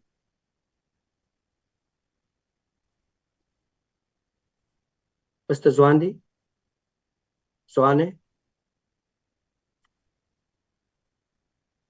And the resolution of the meeting last night, Chairperson, they came here equally prepared. That's why they even excluded others, that they will come and answer our questions, Chair. Now they are mum. And we are asking questions that are clear, because I got so concerned when the chairperson of the PSL said, we are leaving this meeting. And you can't implement a project leaving behind the beneficiaries, the people who will be affected. That's why my question in line with the test that they were going to do on the NetBank Cup, why it failed, and the reason why it didn't go ahead. Because, let me give you the answer, Chairperson, the PSL didn't agree with them, and they are the users. Chairman. Proceed, Honorable Zwane. Mr. Monshiwa. Chairman. Please. Yes. Go for thank you very much. Thank you very much, Chairperson. I just want to indicate what the Honorable Member Mutambi have just said. You see, this thing about all these responses, and I want to be very critically clear. That's why some of us have been excluded. And because this is Parliament, and Parliament has got its own rules that all of us have to honor and follow. We are respecting this particular house. And that's why we are actually handling ourselves so professionally, so that we are not actually causing chaos to your own meeting to which we are invited. All the issues that have been raised, even about this particular project committee, where it was formed, by whom it was formed, by who it was approved, it was never presented to the SAFA NEC. And for me as a SAFA NEC member on the national list, not representing a province but nationally, I don't even know when these people were appointed, but I know, having appointed the chairperson of the referees committee, which is Gomez, other people, how they were appointed, by who, and given this task to do that, to whom are they reporting? Number one, the NSL is not involved in this thing, and it cannot happen. The NEC is not involved in this thing. It cannot happen. The question was, who owns SAFA? SAFA is owned by Danny Jordan and a majority of NEC members who do as they wish in SAFA and come here and lie about all of us. Our integrity and reputation as SAFA NEC members, some of us professionals in our own right wherever we work, cannot always be dragged in the mud. They are dragging the name of SAFA, but this is not done accordingly. We don't even know. We have never discussed all these things that I are saying today, and we must be silent. Number two, on the financials, those financials were approved via what is called nowadays in SAFA, round robin. It's a round robin, and that round robin was only confirmed later on. So there was no physical meeting where the NEC was given this thing. The NEC was given it because there was money that we were supposed to apply for from FIFA. And NEC members were requested to vote on a round robin, to which personally, I'm not going to speak about other members. I refuse to respond. And the majority of the NEC members, because they are told every time when there is a matter, they are called and told how to vote. They voted and approved that particular annual financial statements. So it is a factor that one member asked, to whom does SAFA belong? SAFA belongs to Danny Jordan and those that are in his proximity. And that is a fact that today Parliament must know, because I know what's going to follow. I will be suspended, White will be suspended, Marty will be suspended because of our participation in this particular meeting, because we were not Okay, there we've lost supposed to participate. There we've lost Mr. Munshua. Honorable members, I don't know what to say, but I think that as a committee we need to ask for an inquiry into SAFA, because things cannot go on the way it goes on.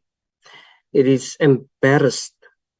It is unacceptable. It's uncalled for. So I don't know whether other members would like to have something to say or questions to ask.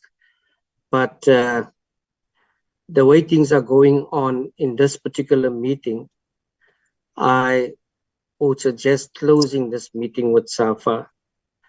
Recommend that this committee recommend a Chairperson. Just give me an opportunity. I will give you an opportunity to speak.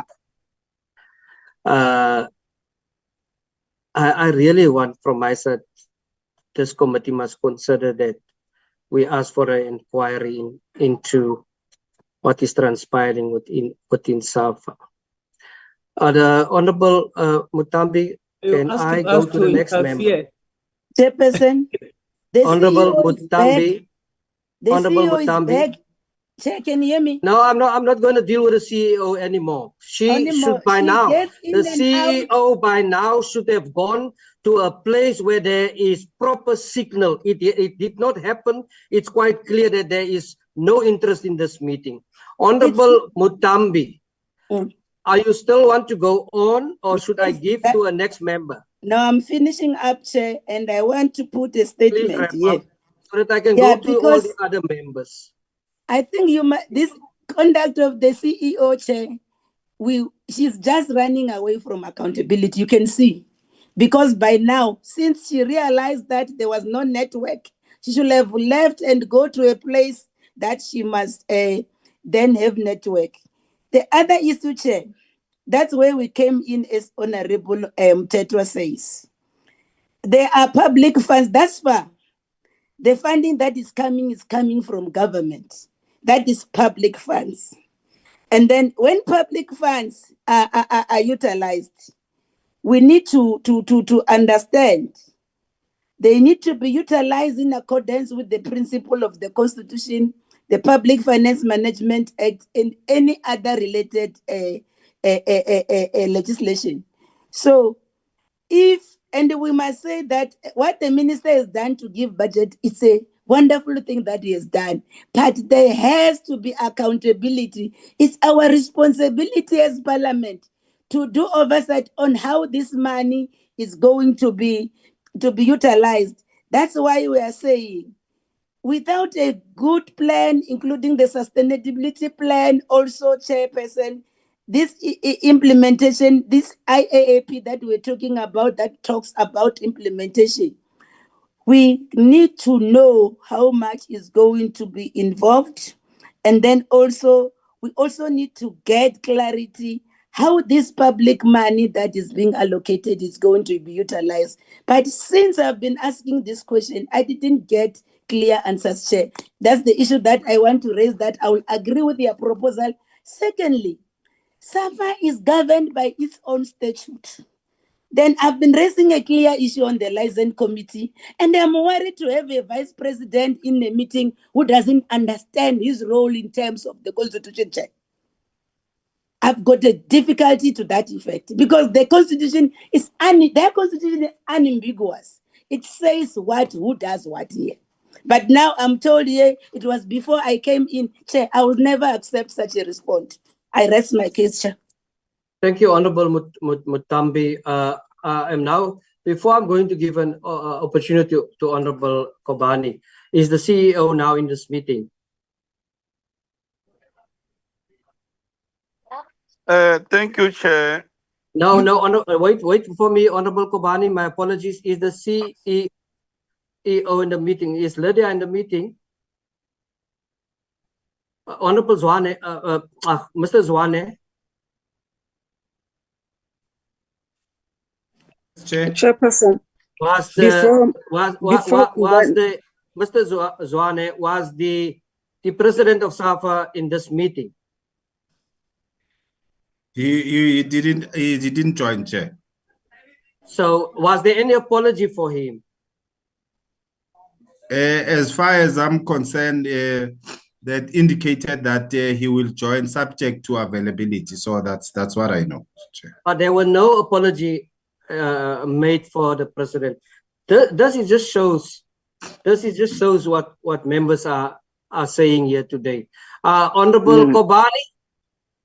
Before Kobani, our questions was not answered, Chairperson, or maybe the CEO of office is the one who must answer them. I don't know. She's gone. Oh. She's gone like the wind. Honorable Kobani. Thank you, Chair.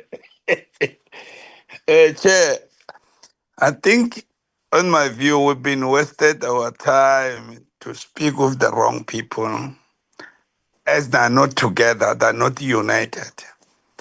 Maybe the right people support us is those who never join us.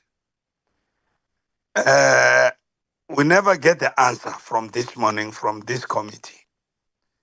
They are not together, they're not united. Even the report that is not united, is not together.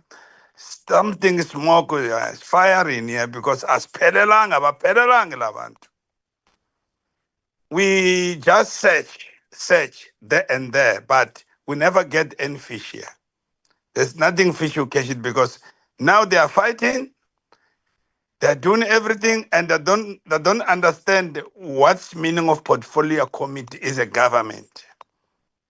We are very important. If we are not important, we are not supposed to be here with them. They want man to us. That is why we are not fly-by-night committee. We are government. We have a right to question them. All my colleagues, they're all right to question them. But we never catch fish, Chair. We just wasted the time, and this committee is giving us a tough time every time. It's too difficult to talk with them because they are not united. This must be the owner of SAFA, not for national, not for people of South Africa. I don't see any way forward. I propose this meeting to be closed, Chair. Thank you. Honorable Khabo. And then the minister says we're interfering. Honorable Khabo. Chairperson, thank you very much. Thanks for the opportunity. And for obvious reasons, Chairperson, before we can raise any other issues, it must be noted that in this meeting, both the president of SAFA and the CEO was never part of this meeting. And it must be indicated that to a large extent, it's a demonstration of an unwillingness to account for issues that they are overseeing. And we must explain to them accountability in simple terms is taking full responsibility of your decisions and actions. And if they are unable to appear before the committee, especially on a visual platform, that says a lot, Chairperson. But what is appearing before us is the fact that there is a serious problem in SAFA, Chairperson, and central to the problems of SAFA is the problem of leadership. The fact that the internal leadership battles, which can be understood or interpreted as factions playing themselves out, it's a going concern. The fact that the leaders who are expected to drive grassroots development of soccer in South Africa are appearing before us and fighting amongst themselves to a large extent, whereby the president, including other members of the NEC, had resolved that other members of the NEC should not form part of this meeting. It's a serious problem, Chairperson. And it is for that reason I'll also agree on supporting a view that there should be an inquiry on the issues of SAFA, Chairperson, dating back as 5 years, if not 10 years back, Chairperson. The fact that government has had to intervene on the issues of SAFA on and around the mismanagement of funds to an extent of us issuing almost 5 million for salary bailouts, that on its own tells you that there are serious challenges and issues on and around the leadership of SAFA. And I've been trying to go through the constitution of SAFA. We should be appealing to also National Executive Committee, whose conscience is still clear in terms of what is their role in the national structure of SAFA. They must be able to take us into confidence in their engagements moving forward and tell us as to what is it that they are doing with some of the problems that are glaring. But it's evident that there is a problem, Chairperson. It's evident that you've got two factions that are at each other's throat, and the other dominant faction seems to be enjoying the support of the president, whom seems to be abusing the fact or the view that he has some serious political connection. And that political connection, Chairperson, cannot be allowed to allow or to stand before the Committee of Parliament to hold SAFA accountable for the funds that you are allocating to them. Chairperson, with that being said, I would like to pose one or two questions to the leadership of SAFA, including the CEO. I'm not sure if the CEO is not here, who would be the administrative head in this regard, Chairperson. If I can get your indulgence in this regard, because I would want to get clarity on some of the processes that has led to the appointment of this project team, Chairperson. Can I get clarity as to who would lead the administration or the administration level of SAFA? I would not want to interact with a politician in this regard, because some of these processes are administrative. Please respond to that question. It has been indicated initially that it's Mr. Zwane.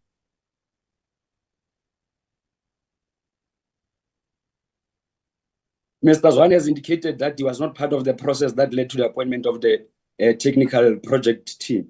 So I would want to understand, because my questions are emanating from the technical team that has dealt with a number of things. So I would want to understand. I was informed, or we're informed in this platform, that the CEO was amongst other people who were leading this process. So I would want to check who will then respond to my issues, Chairperson.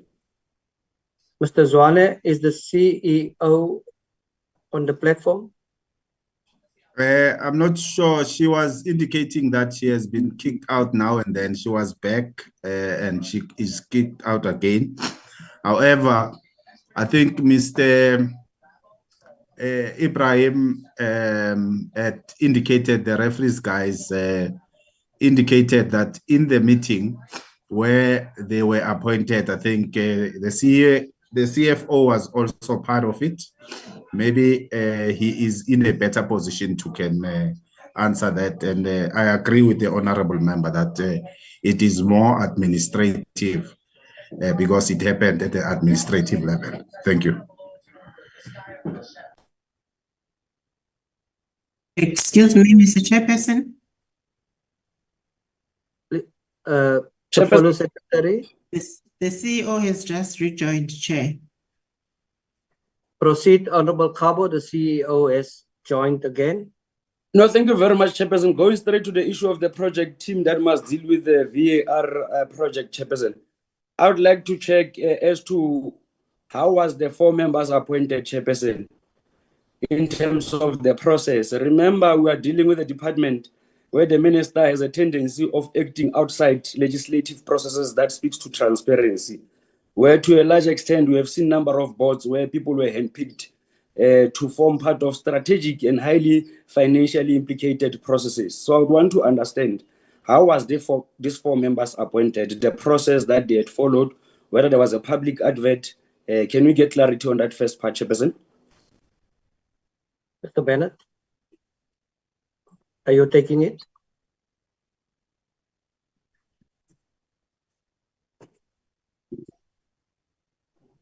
Mr. Ibrahim?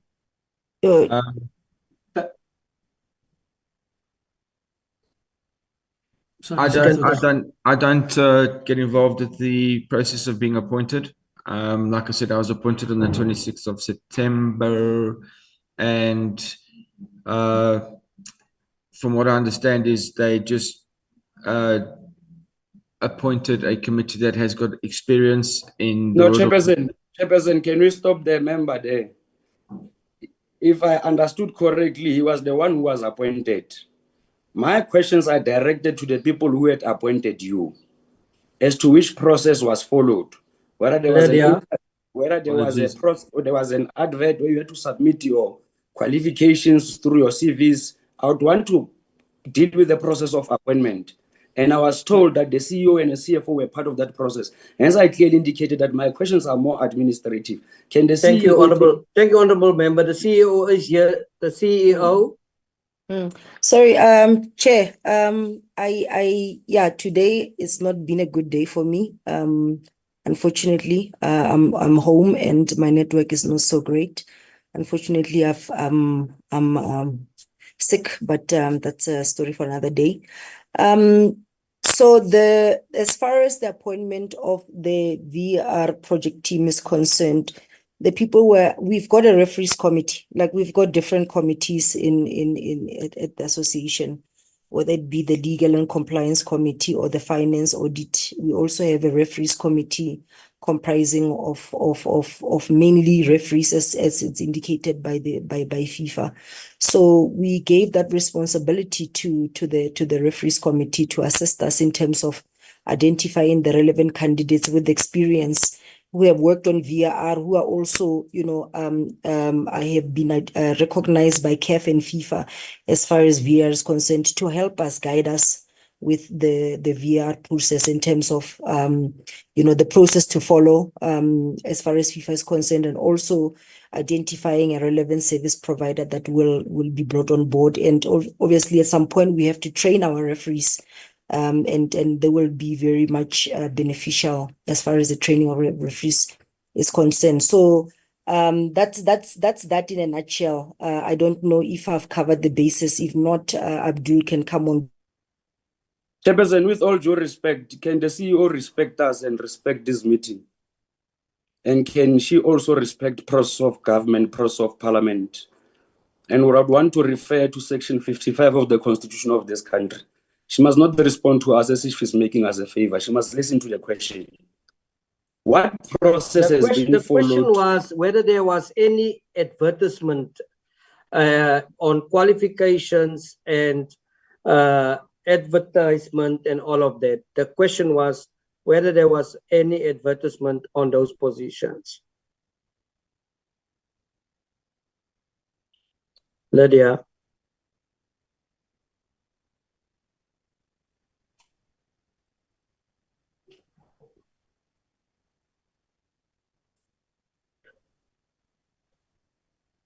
I see that the CEO has lost connection. Honorable Khabo, if I can. Am I audible? You are now audible. Please proceed. Am I audible? Sorry, am I? Yes, please proceed.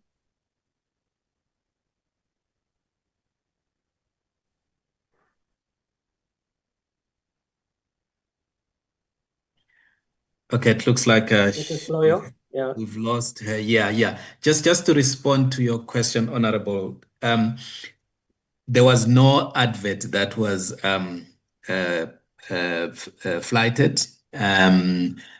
However, what we did with the CEO was to consult with the referees committee for the names of suitable people. So they then submitted the names to the CEO, and the CEO accepted those names and appointed. So there was no advert. It was a matter of asking for names from the referees. No, thank you very much. Chairperson, can I just make a follow-up on that?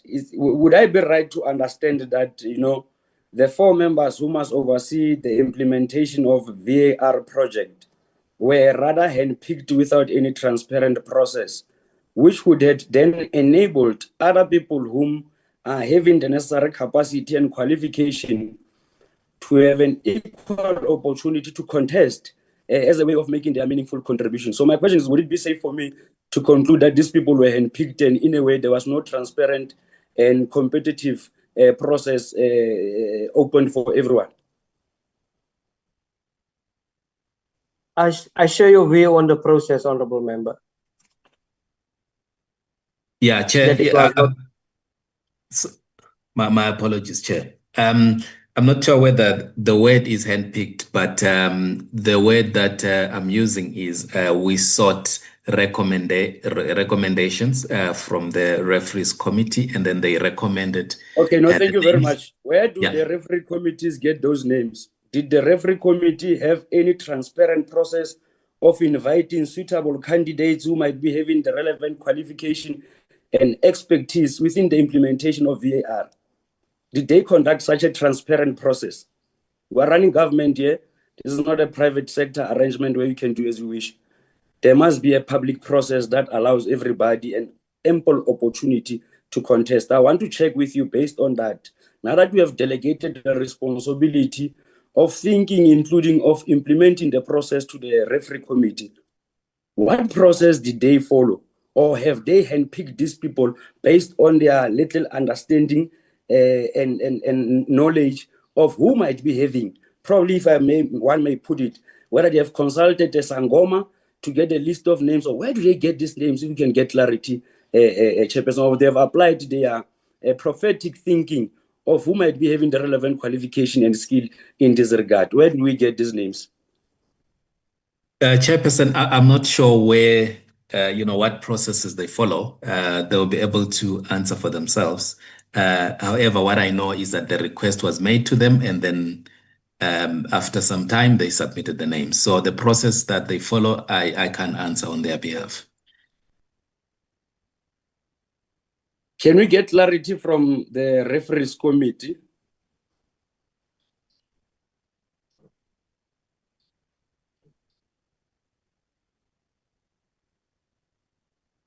And while we are waiting for the response of the referees committee, you must also take us into confidence as to whether the recommendations of the committee, were they not supposed to be presented before the National Executive Committee of SAFA for ratification?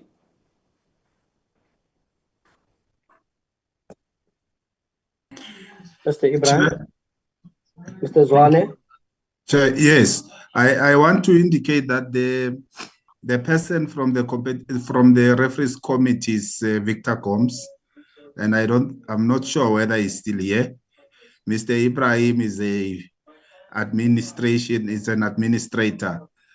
So I must indicate to Honorable Khabo that the person who had also indicated at the beginning of the meeting, Victor Combs, indicated that he was engaged in the under-17 World Cup. So I must just indicate that, so that if there's no person replying, you must understand that the chairperson of the referees committee might have left the meeting. I'm just making that. Thank you.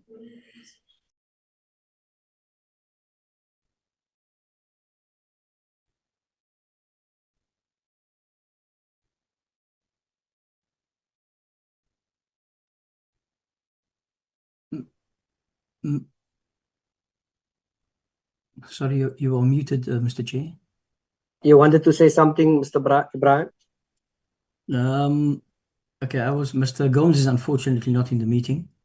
I do recall and can confirm, as was mentioned by Mr. Fluyo, that the NRC was requested to recommend names. No, none of the positions were advertised. However, within the NRC discussions, names were brought about, and the two names that were nominated, we requested copies of CVs from them. And once the copy CVs had been received, they were sent to the NRC. And in the meeting with the CEO and the CFO that we had, the recommendations was made by the NRC for Mr. Daniel Bennett, based on his CV, as the project lead for the VAR team. Honorable Khabu.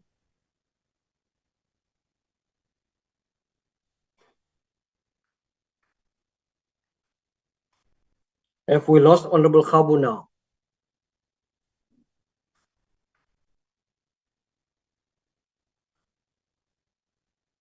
I'm going to give an opportunity to Honorable Molatani. Chairperson, thank you very much, Chair. If Chair, Please proceed. yes, if Chair recalls in our meeting that we had earlier with SAFA, we asked about the issue of 3 points. That what is going to happen if the 3 points is deducted? And I remember very well the president said that the 3 points will not be deducted because Lesotho failed to lodge a complaint within 24 hours. And Honorable Khabu asked if what is going to happen if FIFA decided to do that without Lesotho being involved. He said that there is nothing such like that will happen. Now, my questions are based on this 3 points, Chairperson. I just want to check. I don't know who's going to answer that, but I remember in that meeting, the CEO was there, the CFO was there, the gentleman by the surname of Makis, he was part of that meeting. I'm not sure if the gentleman is still here. I want to check, Chair. My first question is Mr. Steenbok still part of SAFA or not? Mr. Zwane, there is 2 questions. Yes, Chair. I think I will, on the issue of the 3 points, Mr. Pubi is here in the meeting. I think I will request him to answer that. Then on the issue of Mr. Walter Steenbok, Mr. Walter Steenbok resigned. He's no longer part of the, is no longer in the employ of the association. Mr. Pubi, can you deal with the issue of the 3 points? I think link it also with the yellow card. Yes, I think it's the same matter. I see Mr. Pubi is in the meeting, but I'm not sure whether if he can unmute. Please unmute. We haven't given you 2 yellow cards yet. Yes, thank you, Honorable Chair. Thank you to everybody. Can you hear me? Yes, please proceed. Yeah, thank you. Thanks a lot. With regard to the 3 points, FIFA wrote to SAFA, I think a month before the last game against Zimbabwe. And FIFA said to us that we should respond to the inquiry that we had fielded an ineligible player and what were the circumstances and so forth, because we're now investigating the matter. And I recall that at the last parliamentary hearing, we did indicate, and I must say that I think it was myself, that said that we should be, before we answer the 3 points or not, let's not jeopardize any investigation. And if FIFA makes an inquiry, then we'll answer that question. And that's how I think I dealt with that answer. So having responded to FIFA, FIFA then sanctioned SAFA without a hearing, without saying to you, well, now make an argument that you should now forfeit the 3 points. Somebody should be sanctioned in terms of a penalty and so forth. So when that happened, we then accepted that decision. We did not get any reasons for that, and then we sought reasons because, like everything else, like a judgment of the court, you can probably appeal that depending on what reasons you get. When we got the reasons, we then found that they had taken everything into account, used the FIFA rulebook against us, the regulations with regard to the World Cup, qualifying competition, and that was very straightforward. That if you play a player that is ineligible for a particular game, and that player has received 2 yellow cards in 2 consecutive games, then of course that player should not be fielded in the next game. And that was a complete oversight on behalf of who was handling those issues around the team. So that's with regard to the 3 points. Subsequently, there was an investigation that I conducted on behalf of SAFA to find out exactly what transpired. And that was then after the minister had threatened to I think, deal with SAFA if there was no report in regard to how it came about that those 3 points were deducted. So that report was sent to the minister, and that seems to have been the end of that issue. If I've answered you correctly, I hope I did. If not, here to take any questions of clarity as well. Thank you. Thank you so much, Mr. Govan Semi. Honorable Kabo, I'm going to come back to you. I just want Honorable Moletani to finish the session. We've actually, unfortunately, lost you there. Honorable Moletani, follow-up question. Thank you very much, Chairperson. I think, Chairperson, the person who's responsible here, it's Mr. Tseka. It's Mr. Tseka. Yes, it's Mr. Tseka, who was supposed to report to Mr. Steenbok. That is why I was asking, is Mr. Steenbok still part of SAFA? Unfortunately, he has resigned. Let me just go back a little bit. According to SAFA, according to what they've just presented, it's that if you are 60 years old, Chairperson, you need to it's either you resign or you step aside from being SAFA, because their age limit in SAFA is 60 years. And my worry is that the same person we are talking about, who's supposed to have look out, who's supposed to have cautioned the team regarding the 2 yellow cards, is Mr. Tseka, who is 60 years old and it's still in the employment of SAFA. I just want to check, is this 60 years have eyes? Is this 60 years look at the person who's supposed to leave? Because if you go back and check, let me make an example with Dennis Mambul, who was told that he must vacate because he's already 60 years. Why did SAFA give Mr. Tseka a contract that he got last year in November, whereas Mr. Tseka is already on the bracket of 60 years? Why did they give him a contract whereas he's already 60 years? Is this 60 years have eyes? Is this 60 years look who's 60?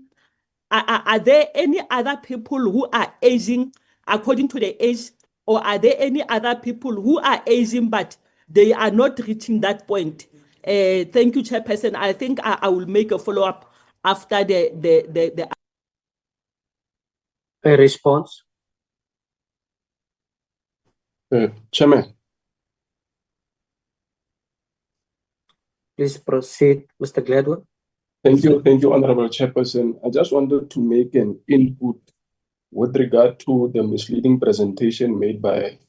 No, just a second, Mr. Gladwell. I'm dealing with a question to SAFA pertaining to the age. I'll come back to you.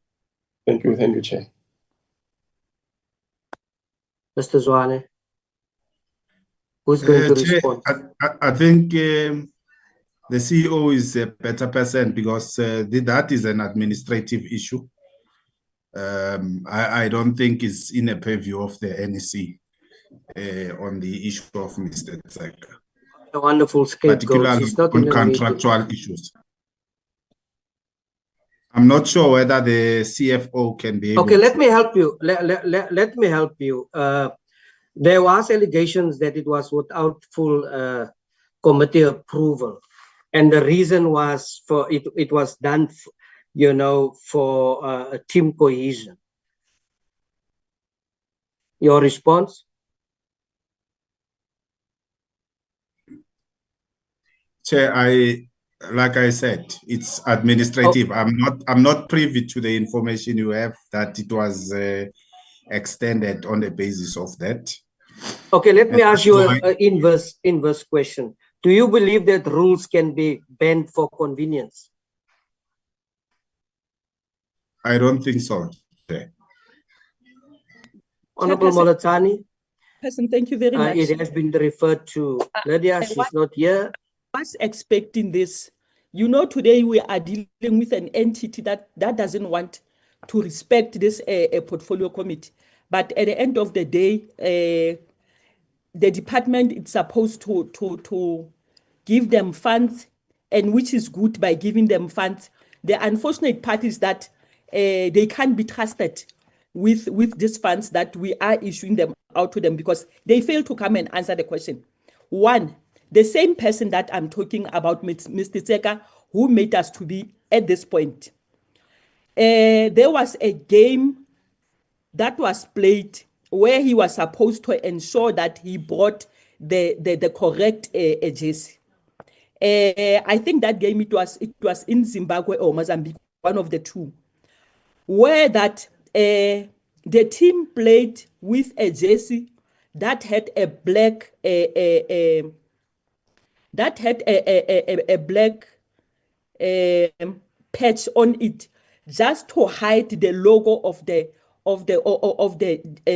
jersey, because he was supposed to have brought the jersey that has the Leacock sign, but unfortunately he brought the jersey that had a Nike sign. One. Number two, Chairperson, the issue of 3 points is not just only any other issue. Remember, one, we've paid 60,000 as a bonus fees per each player for that day. There's a money that has been paid for the booking of the stadium. There's a money that has been paid for the transport of the players to the stadium. Unfortunately, we've just lost that money because of one person whom they are even afraid to charge. I think this person, Chairperson, even if you can go further, I didn't want to go there, but I will have to go there. For you to be in the position of where Mr. Tseka is, you're supposed to have metric, one. You're supposed to have plus anything that is on top of metric, two. Even if we can say that they must bring the CV now, the person is not qualified. What do we expect from that? The person is not qualified. On top of that, Chairperson, their retirement policy, it talks about 60 years. Why are you still giving someone who's over 60 a contract to continue? Unfortunately, Chairperson, with this issue of, we have two people who are supposed to tell us how did they end up allowing a player with 2 yellow cards to play. You have Tseka as well as you have head of department who is Mustimulan. They cannot miss the plot, two of them. Even if someone went out to go and buy ice, as they said, someone was supposed to be there to check that before the player can go in the field, everything is in order regarding that player, chairperson. And it's so unfortunate. You know, you always said when we start to ask questions, we have answers. Yes, it's because we are doing our research. We are doing our research. Let me just make an example. Let me just refer as a case that happened in SAFA regarding one of the people who were dismissed in SAFA because of only one mistake. He was dismissed, and he was not dismissed. In fact, they were covering for someone who was supposed to be dismissed, but because this person was not closed he was not closed to the president, he got dismissed. There's an administrator by the name of Bagiti Mahlangu. He was fired, chairperson. Bagiti Mahlangu was fired because he misspelled the name of a referee who was supposed to be brought from Madagascar to come and rev in South Africa. Unfortunately, they misspelled the name. Arriving at the airport, there was the issue of the names. He was not being investigated or whatsoever like this gentleman. He was dismissed immediately. He was dismissed. You know the reason why? Because here we are dealing with the issue of who belongs to who, chairperson. Who belongs to who, chairperson?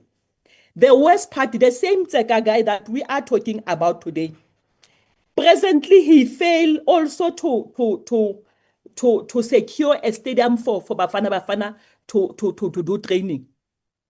Presently, he failed to secure a stadium. I think, chairperson, when I close this, because unfortunately we are going to go in and out, asking the question and so forth. The same thing like this team of VAR team, where you find that the same people, they've appointed themselves among each other, and no one wants to take answers. No one wants to explain to the portfolio what is happening, chairperson. So we are going to discuss this forever. We've lost 60,000 per player, which is almost 21 players. You can multiply 60,000 by 21. We lost the money that have been booked for stadium, something between 2 to 5 million. It's a fruitless expenditure. It's a fruitless expenditure. I'm not surprised why SAFA is having financial difficulties. You are having a CFO who doesn't even assist, chairperson. So when I'm closing my issues, I don't want to discuss anything further, chairperson. My proposal will also stand on your proposal.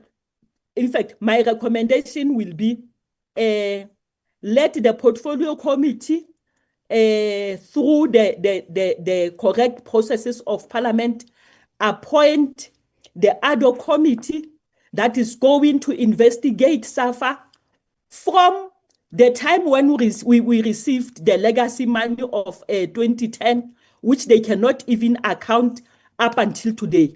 Because if I can have to go through the issue of what is this Fund Valley, chairperson, the Fund Valley that was bought with 16 million, where you went there, chair, and go and check a simple gate that I can even do at my residential area.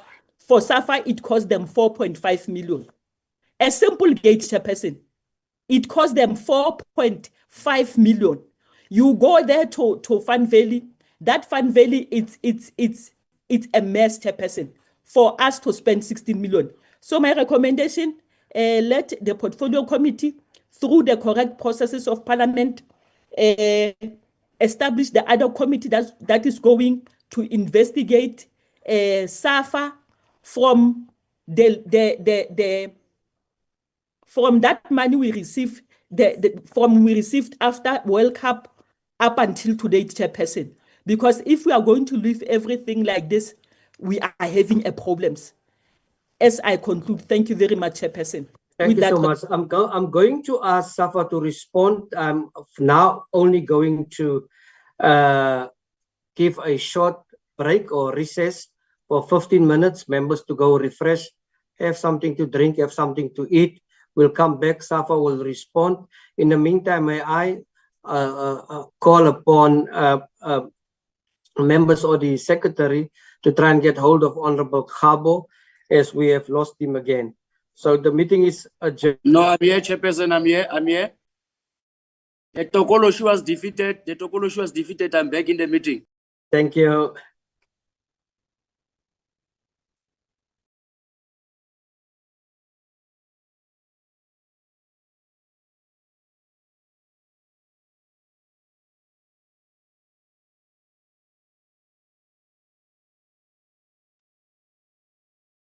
Mr. Chairperson?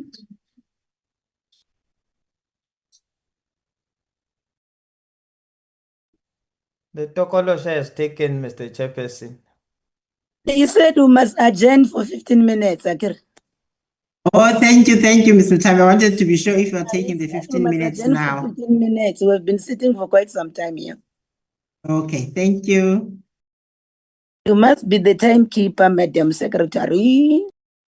No, ma'am, I thought he was going to give Mr. Khabu to finish first. That's why I was not sure. Thank you. Indeed, Okay. it sounded like that, indeed.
Honorable members, I hope everyone is back.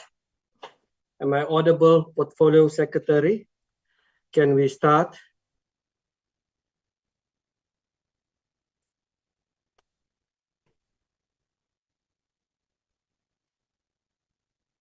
Yes, Chair, we can. Yes, Thank you yes, Chair. Go ahead. Thank you so much. Honorable members, I'm going to give an opportunity to SAFA to respond to the issues and serious issues raised that Honorable Malatani has raised. Then I'm going to give the Honorable Kabo an opportunity, and then I will give the Honorable Mutambi an opportunity for a second bite at the cherry. The SAFA.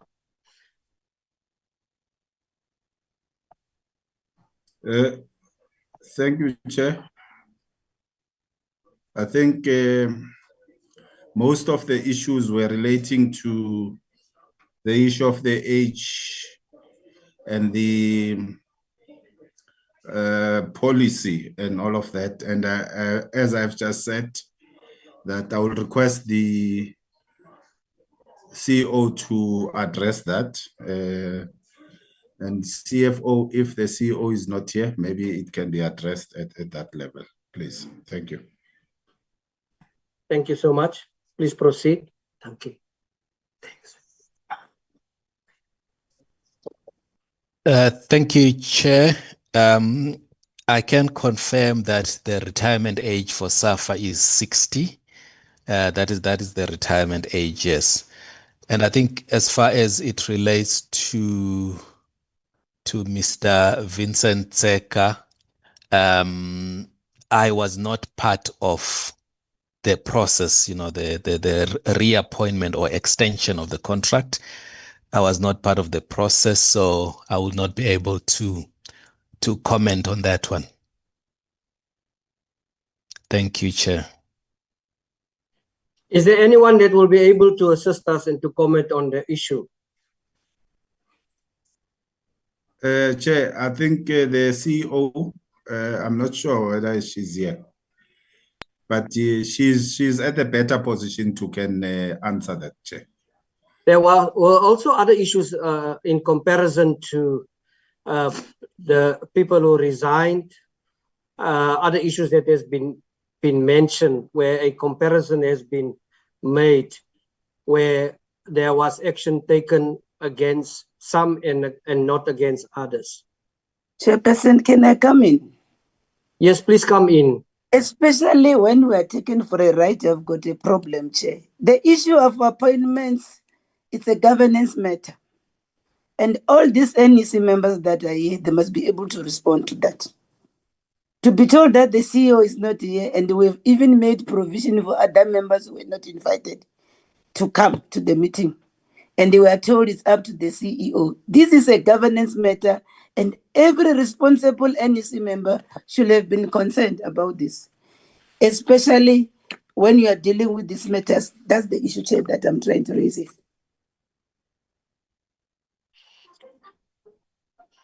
Chairperson, the CEO has just rejoined again. CEO, yeah. Can you respond to the issues mentioned by Honorable Molatani? Chairperson, can you just not remind me, because I don't think I got them. Can I be told what the issues were? CEO, let me respond to you in this fashion, because I am really getting agitated now. 20 minutes ago, there were issues raised by Honorable Molatani. I adjourned this meeting for 20 minutes. Are you telling me that no one has the audacity or decency to have called you, have a discussion on the issues that has been raised 20 minutes ago? No, sir. The only thing I heard was no, Mr. Zwane. No.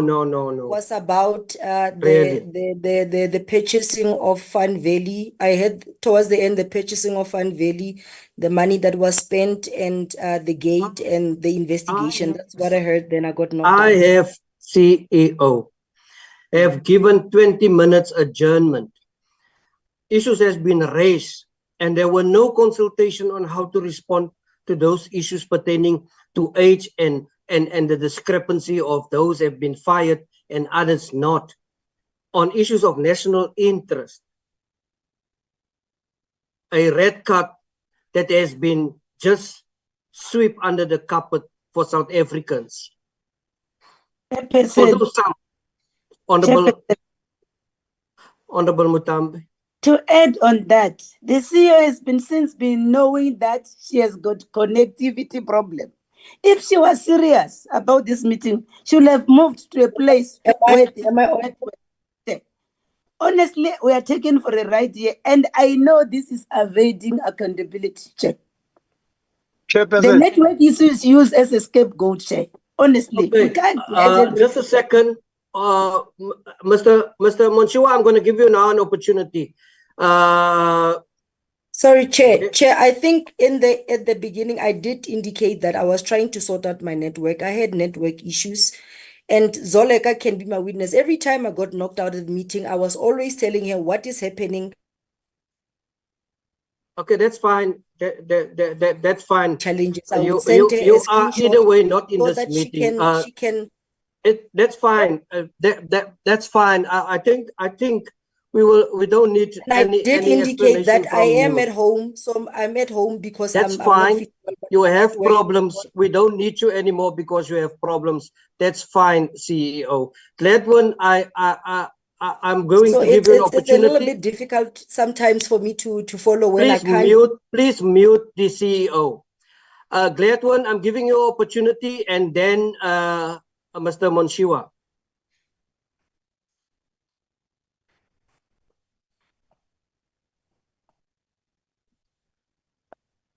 Thank you so much, Honorable Chairperson. First, a minor correction. The Fund Valley investment was not 16 million, but it was over 60, around 67 million. There are a number of FIFA Forward programs that was embarked to happen there as an upgrade. But none of those things, none of that investment has been infected on those supposed to be a project embarked to develop Fund Valley. Going back to the appointment, the illegal appointment of the team manager, I made a submission on a motion for that particular contract to be nullified that was offered by the CEO to the incumbent team manager. But the cartel voted against that particular motion in favor of retaining and it was before the Lesotho saga. So the misleading report from my colleague Govendesami, Honorable Chair, is that the NEC at Nelspruit on the day of the fixture, the last critical fixture, resolved that the CEO must deal with that administrative issue regarding the error committed by Mr. Tseka, and the NEC must deal with their own colleague, which is the HOD. In the morning, after winning, the sole proprietor just woke up and tell the media report in front of cameras that no, that matter is dead, it's closed. We are only concentrating on the AFCON and the World Cup, which was contrary to what the NEC resolved on. So and then it was followed up by the briefing of the minister. The minister who at that stage did not even think of interference, but wrote a letter to CAF and FIFA without even consulting SAFA about the appeal, which the NEC the previous day has condemned that no, we are not party to that particular appeal. This and this and this has to happen. So, Honorable Chair, if we just go back to what Honorable Molotsane has presented, with regards to the 60,000 bonuses for the 23 players, the error conducted by the team manager, it's very expensive, an expensive error. In terms of that 60,000, it's over 1.3 million. That now, after SAFA has to pay those bonuses to the players. But now, in reality, it shall be deemed as wasteful, fruitless expenditure. And that wasteful expenditure has to be recouped from the incumbent who has committed the particular error.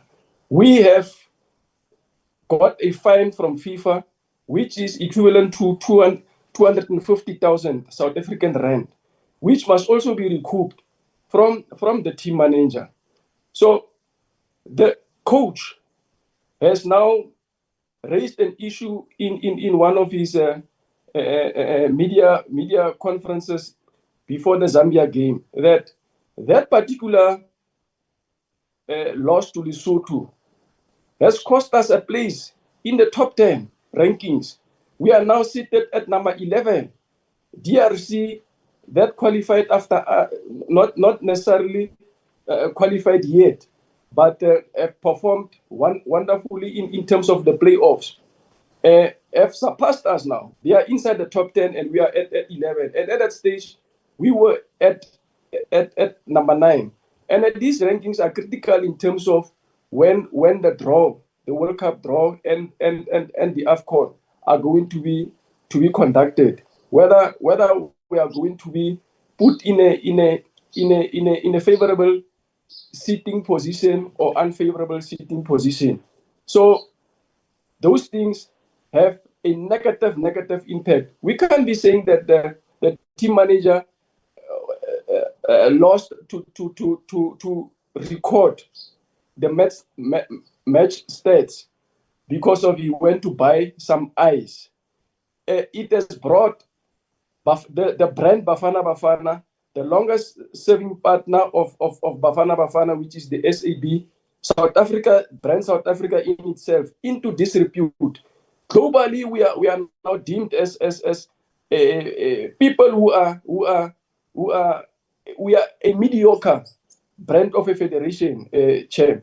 If we go back to the finances that was presented by the CFO, that raw data, chairperson, if you put it in a pot and refine, it will give us a bad picture that when you go and conduct a liquidity test from that particular data, you take your current asset against the current liabilities. It gives you, for a current ratio, it gives you 0.29, which means that for every 1 rand of liability, SAFA has only 29 cents in asset. It's very bad for a bigger organization like us. The Europeans came here with a good heart trying to come and assist us. They collected information prior to our meetings. But now, all we could boost against the Europeans was that now we have hosted a successful World Cup and the best World Cup ever to be hosted globally. So we don't need your assistance. Because Banyana qualified for the World Cup, but we could not convert that success into a monetary value. And those Europeans, they were eager to assist us, at least at that time, because of the time frame, the duration. They were eager to assist the organization, at least to leverage a revenue of around 10, 15, 20 million to be brought into the organization. But no, we were so pompous, if I may put it like that no, we don't need your assistance.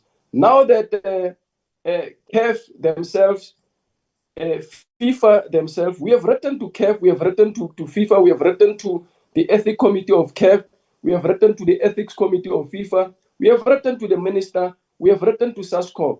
None of those people are listening. So this is our last hope that no, the Parliament of South Africa, through this portfolio platform, shall at least try assist us in arresting this looting that is very rife, is taking place at SAFA House, because now the primary objectives, it is procurement of legal services and procurement of security services, where looting is taking place, Chairperson. I thank you. Thank you so much, Mr. Jadwin. Mr. Monsiwa. Chairperson, thank you very much to the National Parliament. Thank you to the Portfolio Committee. Protocol observed again. I need to enter and say the following. You see, the conduct of the SAFA, the assigned SAFA delegation to meet you today, that same conduct is the same conduct in which they conduct the business of SAFA. So I'm just advising the members of the Portfolio Committee that they must not feel disrespected. All of us have been disrespected by the same attitude of the CEO, the same attitude of the president, the same attitude of the other members, and bullying us at SAFA, and they think they'll come to Parliament and bully Parliament. So they even vote against the statutes. One member spoke about the respect for the statutes. SAFA, as it is now under Danny Jordan, and that particular faction that is think that they are in majority at SAFA, they even vote against the statutes. So the statutes of SAFA is just on paper. In implementation, they are never been implemented. Like one member said, SAFA statutes and policies, decisions, action taken against members have got eyes. Number two, on appointments. One of the reasons why Steenbok resigned, he did not resign. That man is a professional, has got a doctorate. One of the reasons he resigned is that we need to be treated like illiterates in this organization, as if we know nothing, as if we are brought to the organization by somebody. Danny Jordan and his team are doing everything fearlessly. They call off meetings, they call off anything, they've got eyes.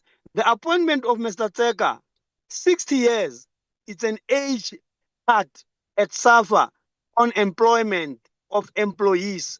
He is there because he is actually a close buddy and ally of Danny Jordan, and nobody will touch him because Danny Jordan wants him there. He's fighting Danny Jordan backers. He will never get out. The NEC resolved that the CEO, not us, it's a governance issue. CEO must actually take action against Vincent Tseka and must actually terminate his contract. The contrary was done. Ubi Govindasamy, it's a lawyer by profession. He belongs to a council with ethics. He comes here and he investigating the matter of the yellow cards alone. It will never be Madanga Commission is one person. It will never be Nkambinde Commission is one person. He was a sole person who investigated the matter. Mr. Monsiwa, I have given everyone an opportunity to speak so that the country can see that there's a governance crisis within SAFA. I cannot explain it the other way. I'm going to say the following, members, in terms of adding to the recommendation, that it seems that SAFA is facing an internal governance crisis. And the committee recommends that DSEC engage SAFA and on governance norms, and that SAFA on a voluntary basis consider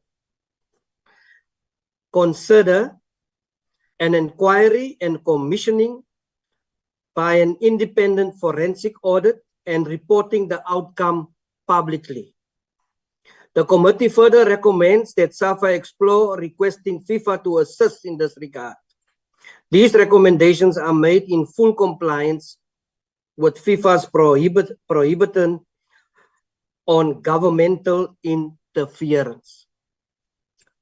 We will add and we will have a concise formulation on that. It's clearly, there's governance issues here. this is what I experienced. I'm now going to give to Honorable Khabo his opportunity again. Thank you very much, Chairperson. Am I audible? Yes, please proceed. Yeah, no, thank you very much, Chairperson. I would like to go back to my issue that I raised earlier on in relation to the appointment of the project team, Chairperson. Can we get clarity on how the project team was appointed? And if there is no one from the committee or from the relevant structure or your referee committee that is unable to respond, can we firstly get that clarity as to how was the committee appointed? Now that we were given an indication that it was the referees committee, maybe if I can rephrase my question, the referees committee must indicate to us as to which process did they follow in appointing this committee. I've given indication that the certain entities within DSEC has proven that they rely on hand-picking people rather than having a transparent and competitive process that allows everybody to have an equal opportunity of presenting himself or herself in such processes where they are able to contribute positively. Can we get clarity on how the committee was appointed, Chairperson? SAFA? Sir, I will request Mr. Ibrahim to again come and deal with the issue.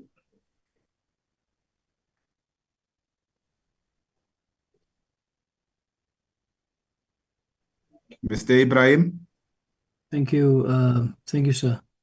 Mr. Chair, I think I went through this earlier when I said that we were requested to recommend names to the CEO and the CFO.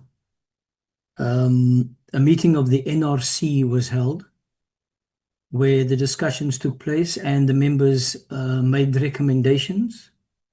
The two names that were finalized by the committee was then requested to submit their CVs. Once the CVs were received, they were sent to the members of the NRC, who then deliberated again. And after completion of those deliberations, they met with the CEO and the CFO, and the recommendations were made in that meeting. And that's how the members, the names were recommended. The project lead was recommended to the CEO and CFO. Honorable Khabo?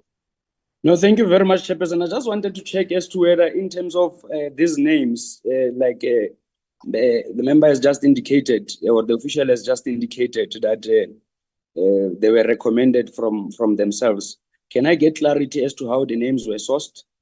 Whether they just met amongst themselves, whether they advertised that they allow people to make submissions in terms of names that can serve on the project team of VAR? No, sir. None of it was advertised. The members had the discussion, as I mentioned, and those names were recommended by the members.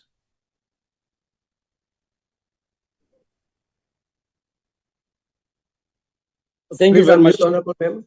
Yes, thank you. I think that supports my earlier on statement that we are now dealing with an organization or an entity that is having serious challenges. And one of it has been demonstrated that there is no transparent process of appointing people specifically who are dealing with such a critical aspect of the implementation of VAR. Chairperson, maybe it is important for us to indicate that as much as we are outlining or we are interested on the process that has been followed on the implementation of VAR or the composition of such project team, it must not be misinterpreted as that the committee does not want the VAR to be implemented. Our role is to play oversight, and part of oversight is to make sure that every process that has been followed is being followed correctly and it's inconsistent with the prescripts of the law. So it must be understood that we would want to get clarity on processes, not necessarily dealing with the project itself or having a problem with the project.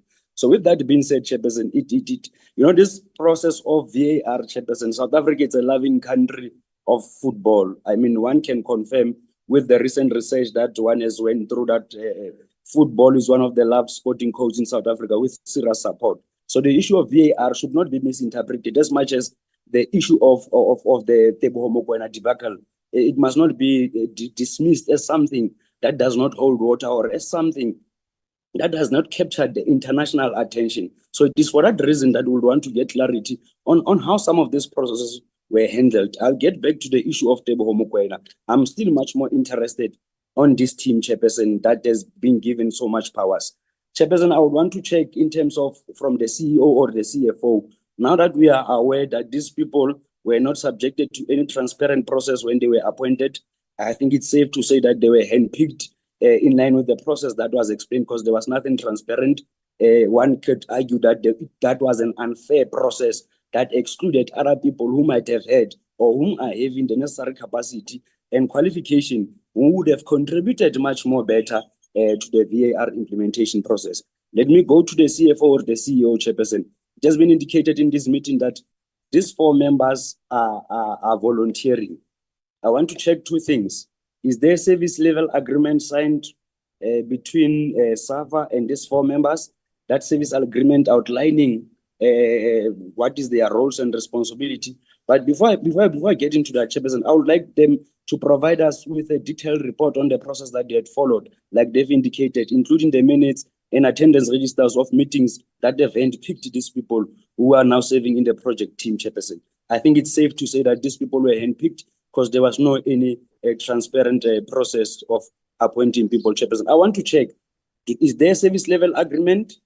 And secondly, what would be the financial implication of appointing these people? How are we going to remunerate these people for their contribution on the implementation of VAR? Because from where I'm sitting, I will not accept the face value response that these people are volunteering. Can I get clarity on the financial implication? Mr. Ibrahim?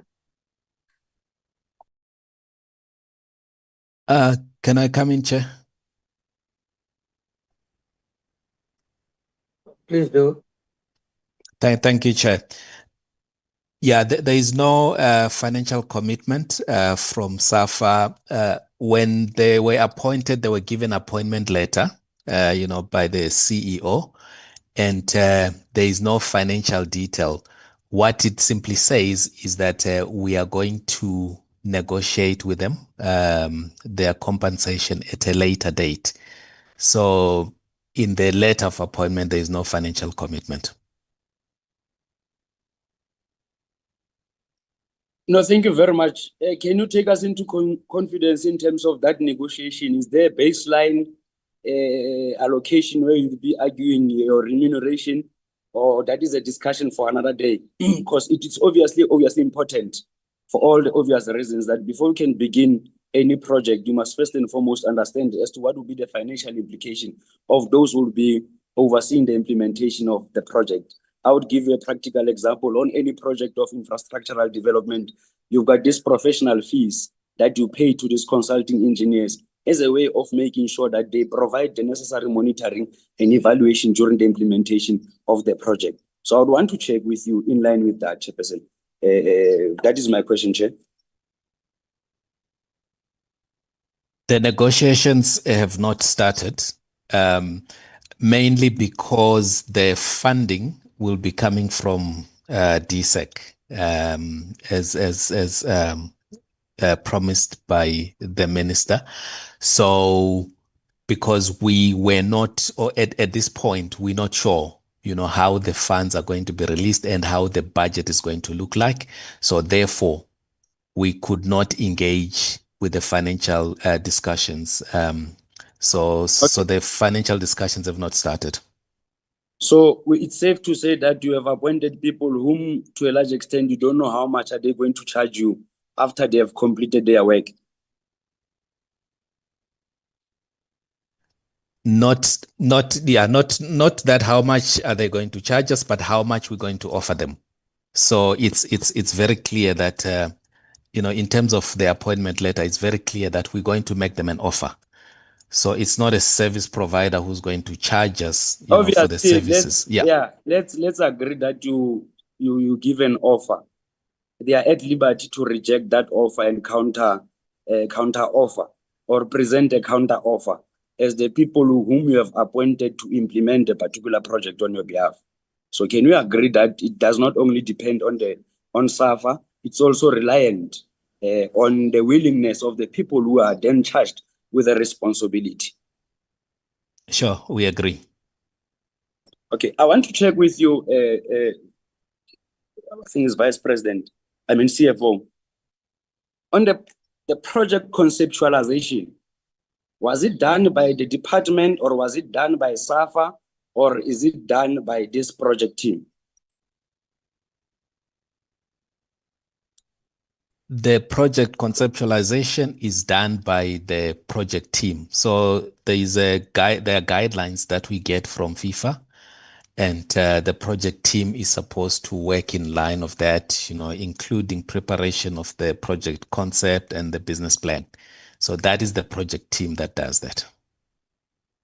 No, thank you very much. So this project team, you said that there is no financial implication. Who then, in terms of its remuneration, how are you then funding its operation?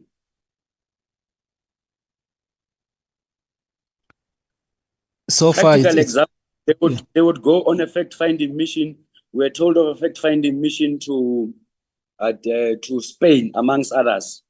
How was that fact-finding mission funded? Is it the department that has paid for them? Is it SAFA that has paid for them?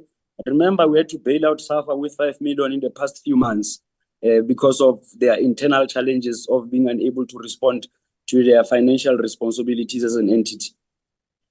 Yeah, what I can confirm is that SAFA did not fund that fact-finding mission, but maybe the project members can confirm who funded that, but it was not SAFA. Okay. Good afternoon, gents and honorable members.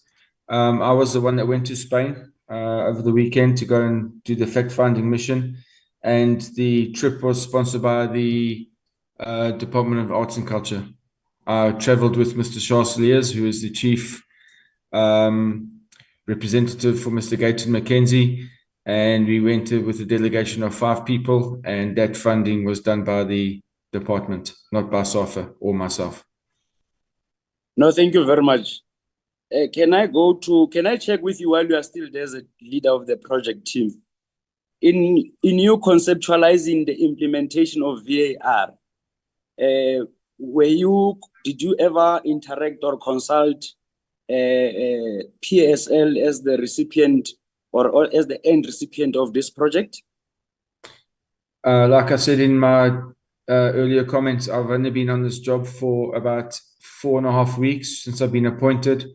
We are doing a fact-finding mission, and we will be in consultation with the PSL pretty soon regarding their involvement. Obviously, they're the major stakeholder of this project.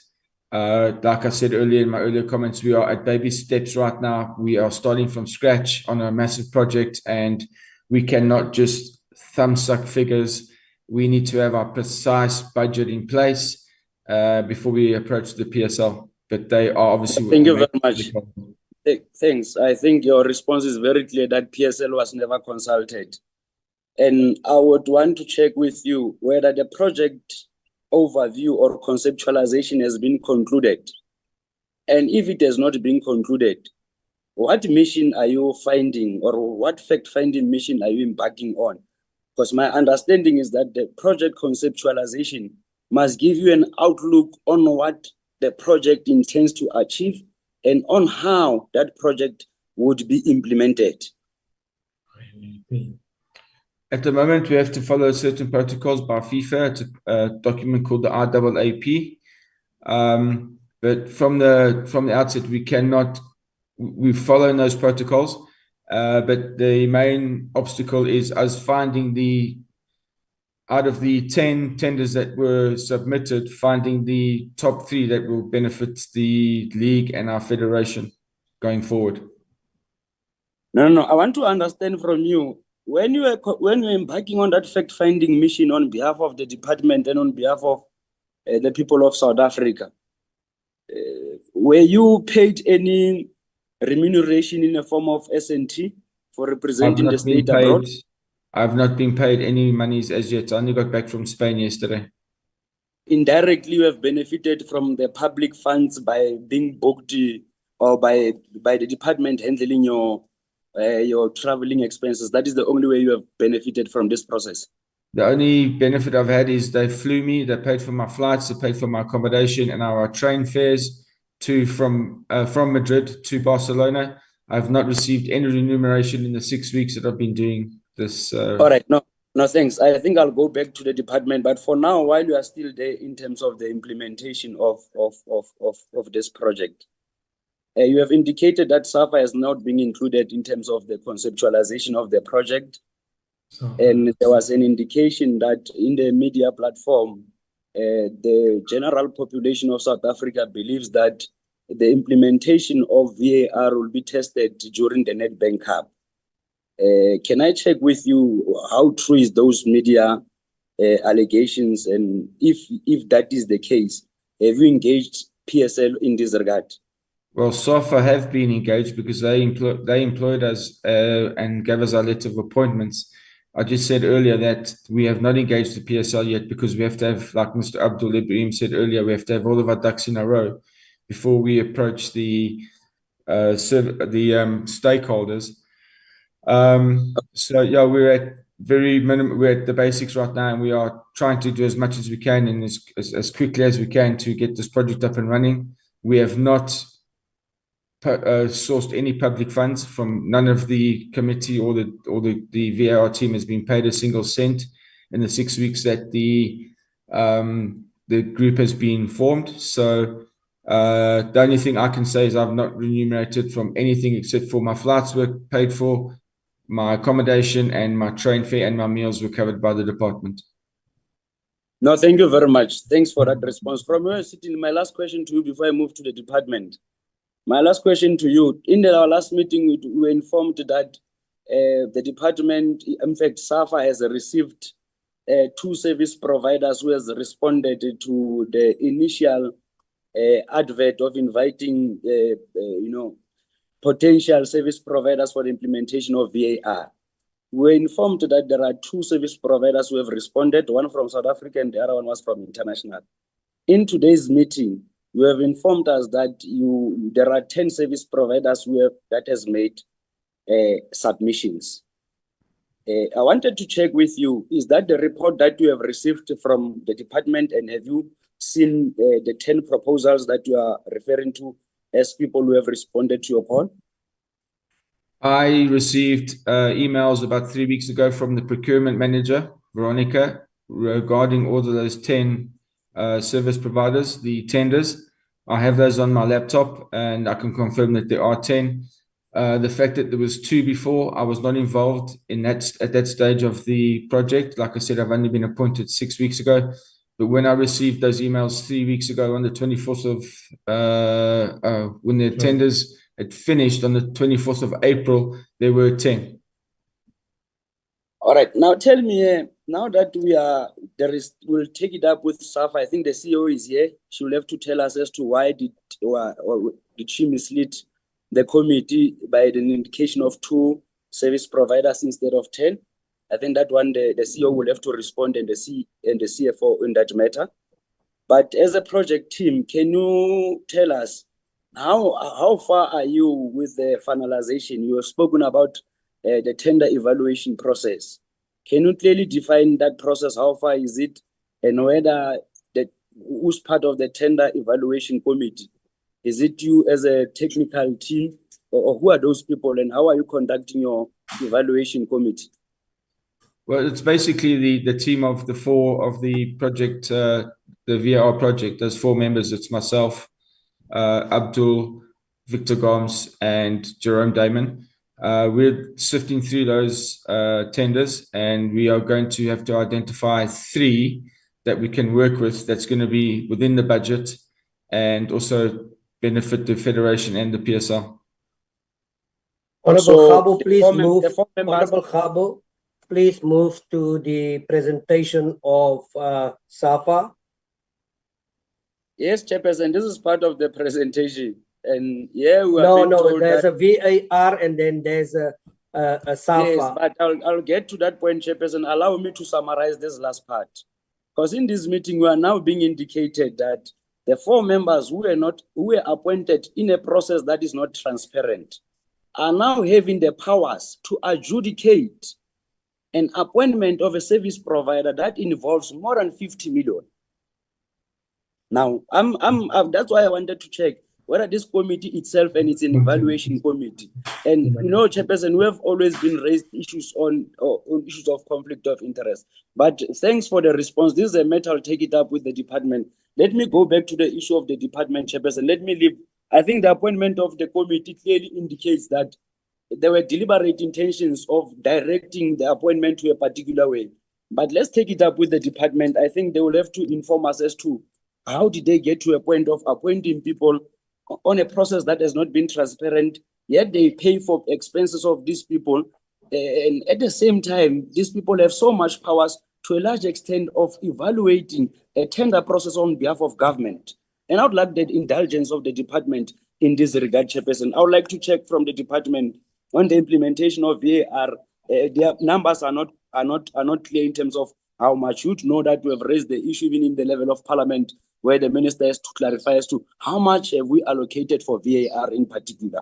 And we are getting a sense that portion of the money, the department has been funding the trips of people whom we don't understand how were they appointed. Can the department take us into confidence as to from the allocation that we have given to VAR? I don't remember whether is it 40 million or 80 million allocation for VAR implementation. Can we get clarity as to how much has been spent so far from a departmental point of view on that allocation that we have made, Chairperson?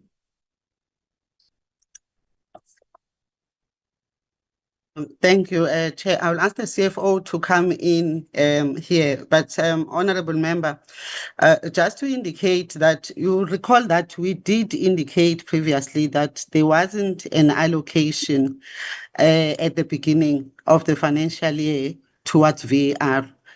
Hence, we had to use the process of seeking for revirement from National Treasury, which National Treasury then approved an amount of 20 million. But CFO can be able to come in and use the correct language as well. Through you, Chairperson. It is all in order.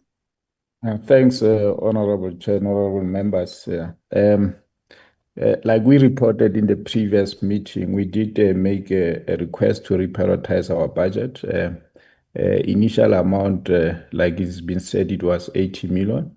And then upon what Treasury approved, the money that was going to, the money that was taken from Federation for reprioritization was then declined by National Treasury and only approve a big work allocation to be moved to VAR.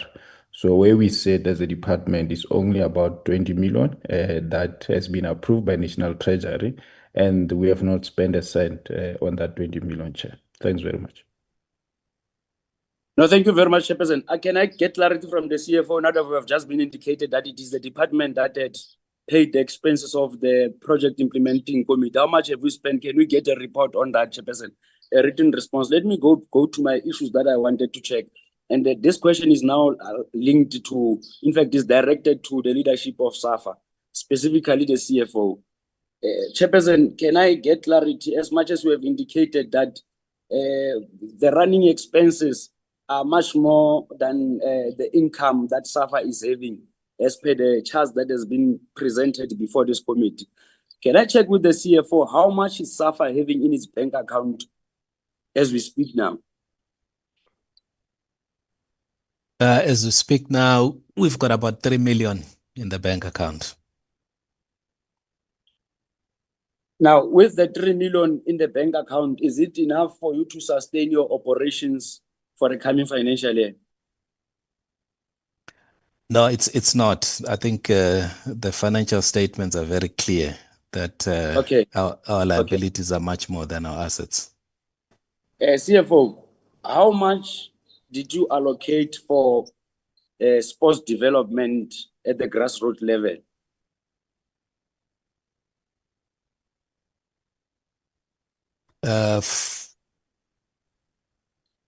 For grassroots level, let me just check quickly because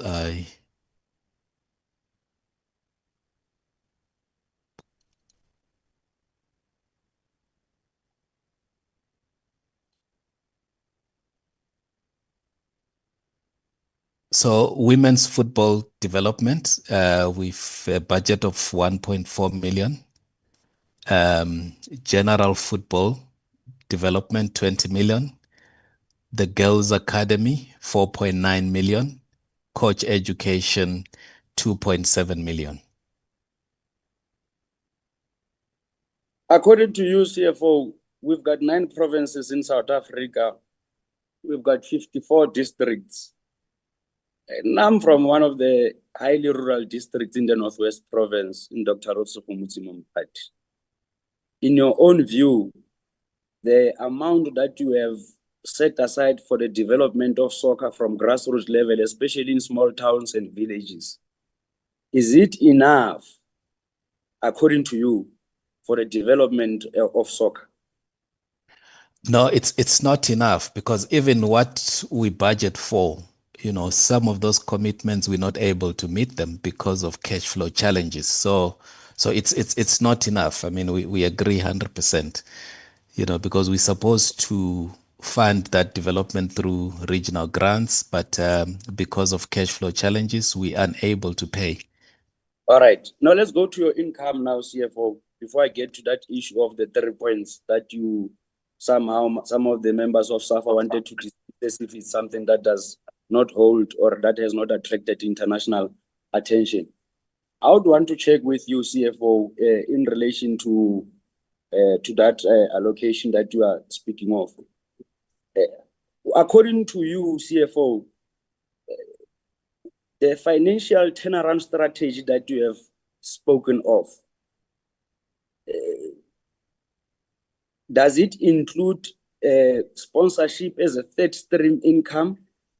And if so, do you think with the current leadership crisis and allegations of corruptions against even the president, including the CFO, do you think that also contributes to sponsors not willing to come on board, being worried that the financial management of SAFA is highly questionable and the characters that are leading SAFA to a large extent are compromised?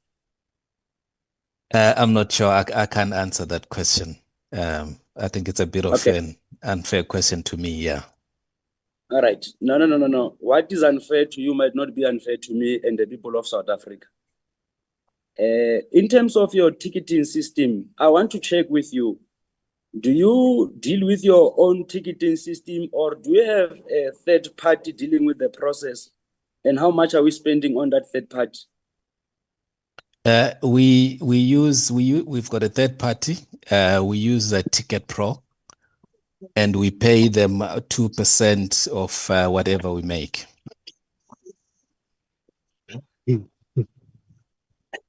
Okay. Now, I would want to check with you in terms of your turnaround strategy.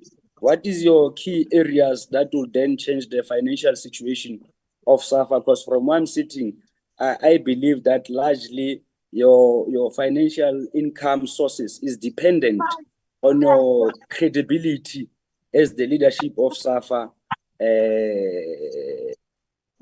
Can you give me key areas on your turnaround strategy before I move to the issue of Ntate Vincent Zeka? Yeah, the turnaround strategy, it's a whole thick documents, but it deals with additional sponsorships that we need to get. It deals with broadcasting rights. We need to get more from broadcasting rights, and we also need to strengthen our relationship with the PSL so that we are able to also get a share from the PSL. But over and above getting additional revenue, we also looking at reducing cost, cost cutting measures. So in summary, I would say, yeah, those are the areas. Let's deal with the cost-cutting measures. Is there any disparities between the men counterparts and the female counterparts in terms of salaries?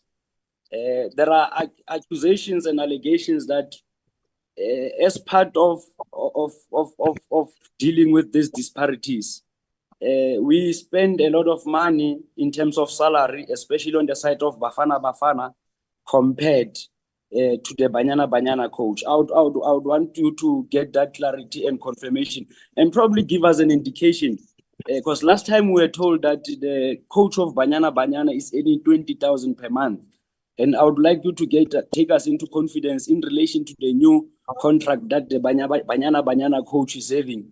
How much would she be earning, and how much is the current coach of Bafana Bafana earning? If you can take us into that confidence, Chairperson, because one of the disparities or one of the key drivers of the expenses of SAFA is the issues of salaries. So can we get that disparities, Chairperson? Yeah, Chair, what I can confirm, yes, that in terms of the coaching staff, the Bafana coach earns much more than the Banyana coach. But I would disagree that the Banyana coach gets 20,000. She gets much more than 20,000. Even though I don't. How much is in line with the new contract that the coach of Banyana has signed? What would be her monthly salary? Due to the confidentiality, I am not at liberty to disclose the salary without permission. Chairperson, can we get clarity here? An entity that benefits from the coffers of the states want to tell us that a matter of public interest, whereby you've got both the coach of Banyana and the coach of Bafana Bafana, whom it is alleged that there are serious salaries disparities, and it has been alleged that the coach of Bafana Bafana is earning 20,000 per month. And yet again, the CFO is dismissing those allegations, but at the same time failing to take us into confidence as to how much is this coach of Banyana getting paid. Chairperson, you'll tell me if I'm out of order so that I can move to the next question, and tell me if I'm out of order and how am I out of order in terms of a matter that has a public interest. Chairperson, thank you very much.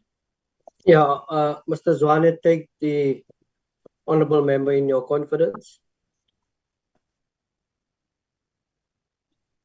Chair, I think the CEO, the CFO, was responding to this, and of course, his last part was that unless a prior commitment, permission is sought, particularly from the person we are talking about here, which is the Dr. Ellis. So I think that is the issue, because you as lawmakers, these laws are made by yourselves, and I don't think we can come here and start to divulge information without prior consent. Are you resisting transparency here?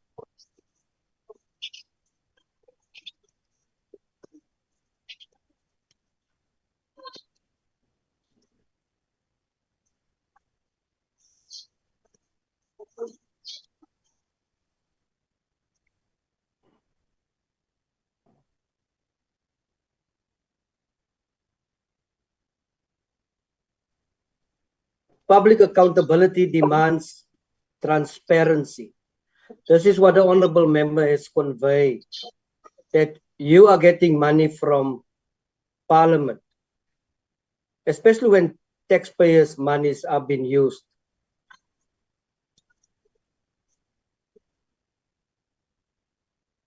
Chair, with all due respect, it's not the first time we are asked about people's Yeah, salaries. you see, CEO, you are only available for issues of this nature. When Other No, difficult Chair, questions have when I'm been in asked. when I'm in You the don't have meeting signal and or I you're not need available. when I'm in the meeting and a question is raised and I'm in the meeting, the network is allowing me, I should be allowed to respond, especially when no one is saying anything.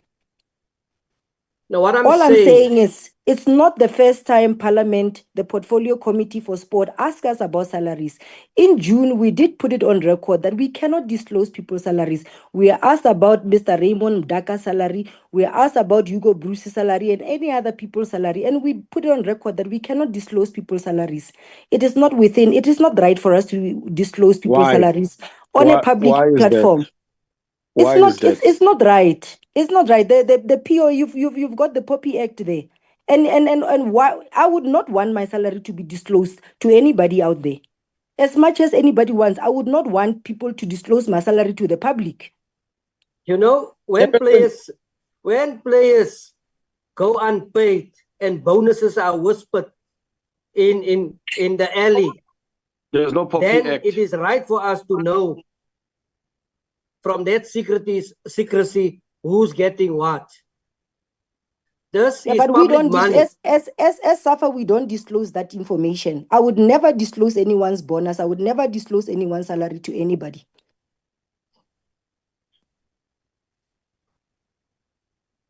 Honorable Khabu, proceed. Chairperson, thank you very much. Unfortunately, we cannot allow a situation whereby we are threatened of a Poppy Act and a person does not explain the Poppy Act as if we don't know the Poppy Act. I would plead that the CEO must not forget that we are creatures of statutes ourselves also. I mean, we are products of a clear law. We have taken an oath that will protect the secrets of the state. We will demand that the CEO must give us in writing the salaries of all the coaches and clearly indicate to us as to whether there are disparities.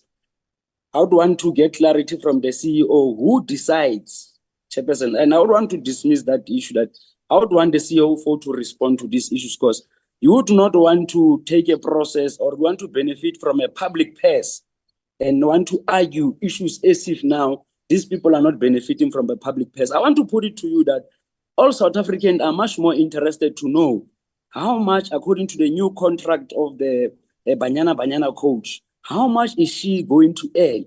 Because previously it was proven or it was alleged that Bafana coach is receiving more than $1 million. Why would it be that we are treating the other counterparts differently? And that's what we want to prove, that there is an inconsistency in terms of the salaries of Banyana coach and Bafana coach. And it is for that reason I would want to check with the committee and I would want to check with the CFO. Who decides on these salaries? Is it the SAFA National Executive Committee or is it the top management of SAFA, Chairperson? I think that one has nothing to do with Poppy. Honorable Khabu, I'm just very happy that there's signal. That is all that I'm happy for. The other thing is I'm going to give Honorable Mutambi and Honorable Potgieter opportunity on this issue. There's just a one bite on this particular issue. Thank you, Chair, for the opportunity. SAFA was given public funds to pay salaries. Exactly. Yes. Now we are told we cannot, out of interest, we are talking about the parity, the difference in terms of how these coaches are treated, working for the same organization, doing almost the same job. And then the other one is preferred over another one. And we are told of the Popia.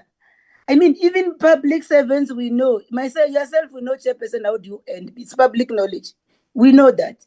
Public post when they advertise, we are given a band to say you fall within this band. So the issue is here, this secrecy in treating these team coaches differently is a problem for us. And that's why we want that transparency, Chair. We cannot be told of Popia here, whereas they know they were given money by government to that effect to pay those salaries. So I think that issue to say Popia, somebody cannot even explain why Popia say, because this is public money that they did. I agree the money was given to them for them to pay salaries. So we need to know who's earning what. Chairman, I would like to make a correction there. There's a correction I need to make. Honorable Potgieter. Please address us. Thank you, Chairperson. Yes, I'd have to agree with my colleague. First of all, the national government forwarded 5 million rands, which were essentially stated as going towards salaries within SAFA. The other issue at heart is that the CEO has previously disclosed the under-20 SA coach's salary in June of this year. So it seems we're picking and choosing which salaries fall under the POPI Act. I also, have very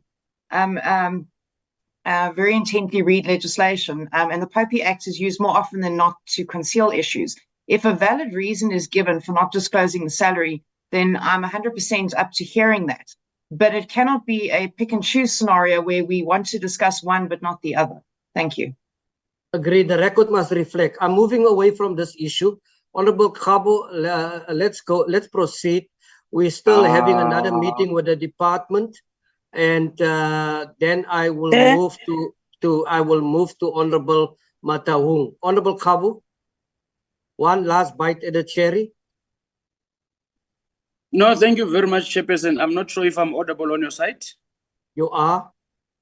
Chairperson, maybe just one or two issues on and around this issue of an investigation. Let me leave the issue of SAFA. I think will hold the department accountable. And in our previous meeting, someone said that there are two companies that had already submitted. And I'm not sure if I'm the only one who believes that when the two statements are contradicting each other. And we'll go back to the recordings of that meeting, Chairperson, to prove that we were misled. One of the officials from SAFA, I'm not sure whether it was the CEO or whoever, but that person gave us an impression that there were only two companies. And we would like to get clarity on that, Chairperson.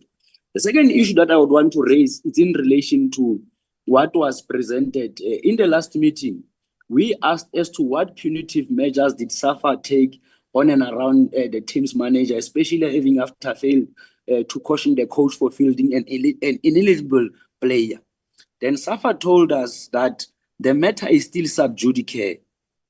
Now, I would want to check with SAFA, first and foremost, whether it is their decision as to whether whose decision is this to conduct an investigation on this matter.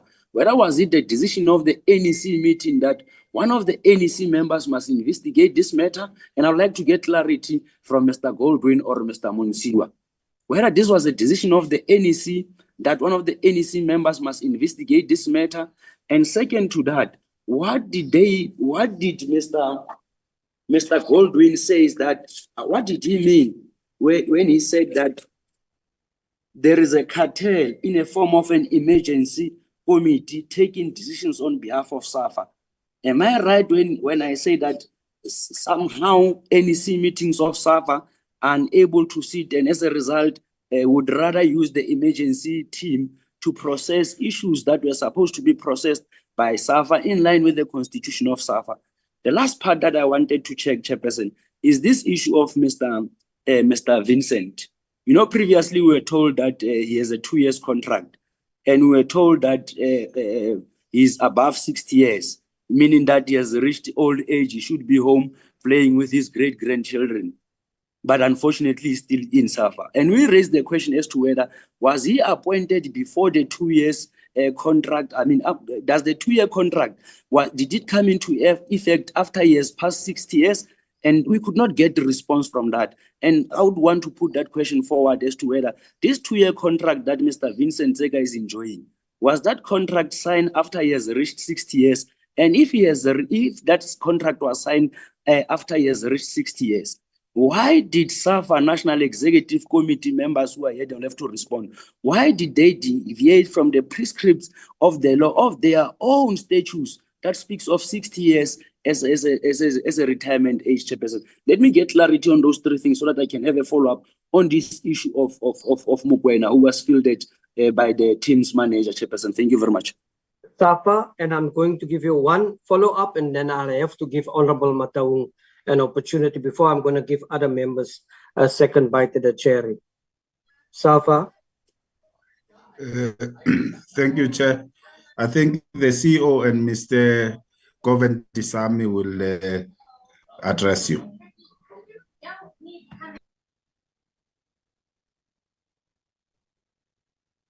Is Mr. Govind the same in?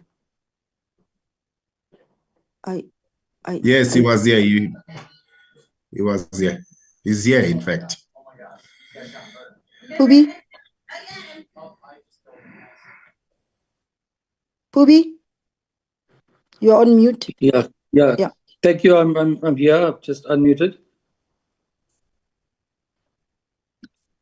Yeah, so Where do I you want think me the to come in? question was around the investigation on the Tebogo Mokoena yellow card. The process followed.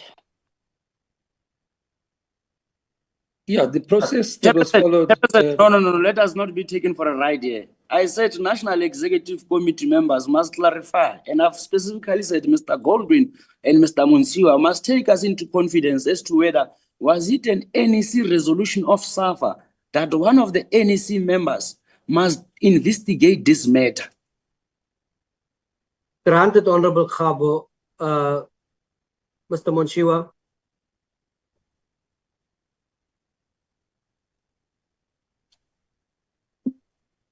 Please unmute.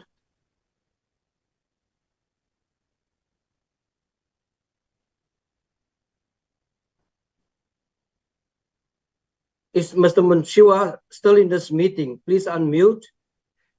You wanted NEC member Monsiwa and who to respond? Or even Mr. Galden, I think there was Mr. Galdwin who spoke, there was Mr. Mate who spoke as an NEC member. If I remember correctly, there were the 3 members who spoke earlier on. So my question is to, or any of the NEC members who's present, whether was it a decision of the National Executive Committee? Because in the last meeting, Chairperson, remember we were threatened that this matter is still sub judice. So I would want to get an understanding on the process as much as it has been presented. So let me firstly understand it from an NEC resolution point of view. Whether was it an NEC resolution that one of the NEC members must investigate this matter, or was the resolution otherwise as to whether there must be a different independent entity brought in to investigate this matter? That's the clarity I'm seeking from NEC members, Chairperson. Yeah, it seems that both NEC members has left the meeting. Chairperson. Oh, Mr. Gladwin is there. Chair. Please proceed. Please proceed. Thank you, Chairperson. I think Mr. Publan Govendasamy is a legal professional that has to be reported to the LPC because he continuously mislead the NEC and even in this particular platform. NEC resolved otherwise. A few days later, and the statutes of SAFA is saying, if there is a risk... Mr. Chair, I'm not going to accept this on a public platform from Mr. Gladwin White. He's been chosen to give an answer, and he's now attacking me, and he's saying scurrilous things about me. It's unfair. It's totally unfair. We're not here in a debate. If a thing is open to a debate where he puts his side of the story and I put my side of the story, it's fair. But it's not in these circumstances where he can attack me. It's so unfair. He cannot do that. I need to be protected. Mr. Govendasamy, I will give you an opportunity. You have put something on the WhatsApp group. I'm also inquisitive to understand what issues is there that you said that you has been misinterpreted. Because we are here as a committee and we are subject to information and the facts at the table. I'm going to give Mr. Gladwin an opportunity, and I will give you accordingly opportunity to defend yourself. Mr. Gladwin. Thank you, Chair. I was saying... Thank you, Mr. Chair. According to the SAFA statute, if there is a standing resolution on the table on a particular matter, you cannot come up with another proposal or decision apart from that is in contrast with the standing. You have to rescind, and you can only rescind a particular standing resolution inside an NEC meeting or inside the SAFA Congress. Outside of that, it's really gross misconduct that is misleading. No one has ever instructed Mr. Publan Govendasamy to go and conduct this investigation because the SAFA NEC at Nelspruit resolved that this matter it's a staff matter, and the CEO, as the head of administration, must deal with her staff. The SAFA NEC shall deal with the head of delegation, who is an NEC member. So we were perplexed to 2 days later to see a round robin decision proposal for NEC to take a decision on a report that we don't know where does it originate from. So that one it's illegal, and we were also further flabbergasted to see that report being forwarded to the office of the minister, and the minister portrayed himself as the media officer of SAFA in dissecting that particular report in front of cameras and in front of microphones. Thank you, Chairperson. Thank you, Mr. Govindasamy.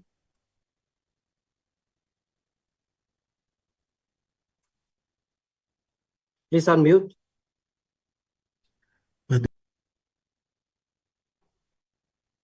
Mr. Govindasamy.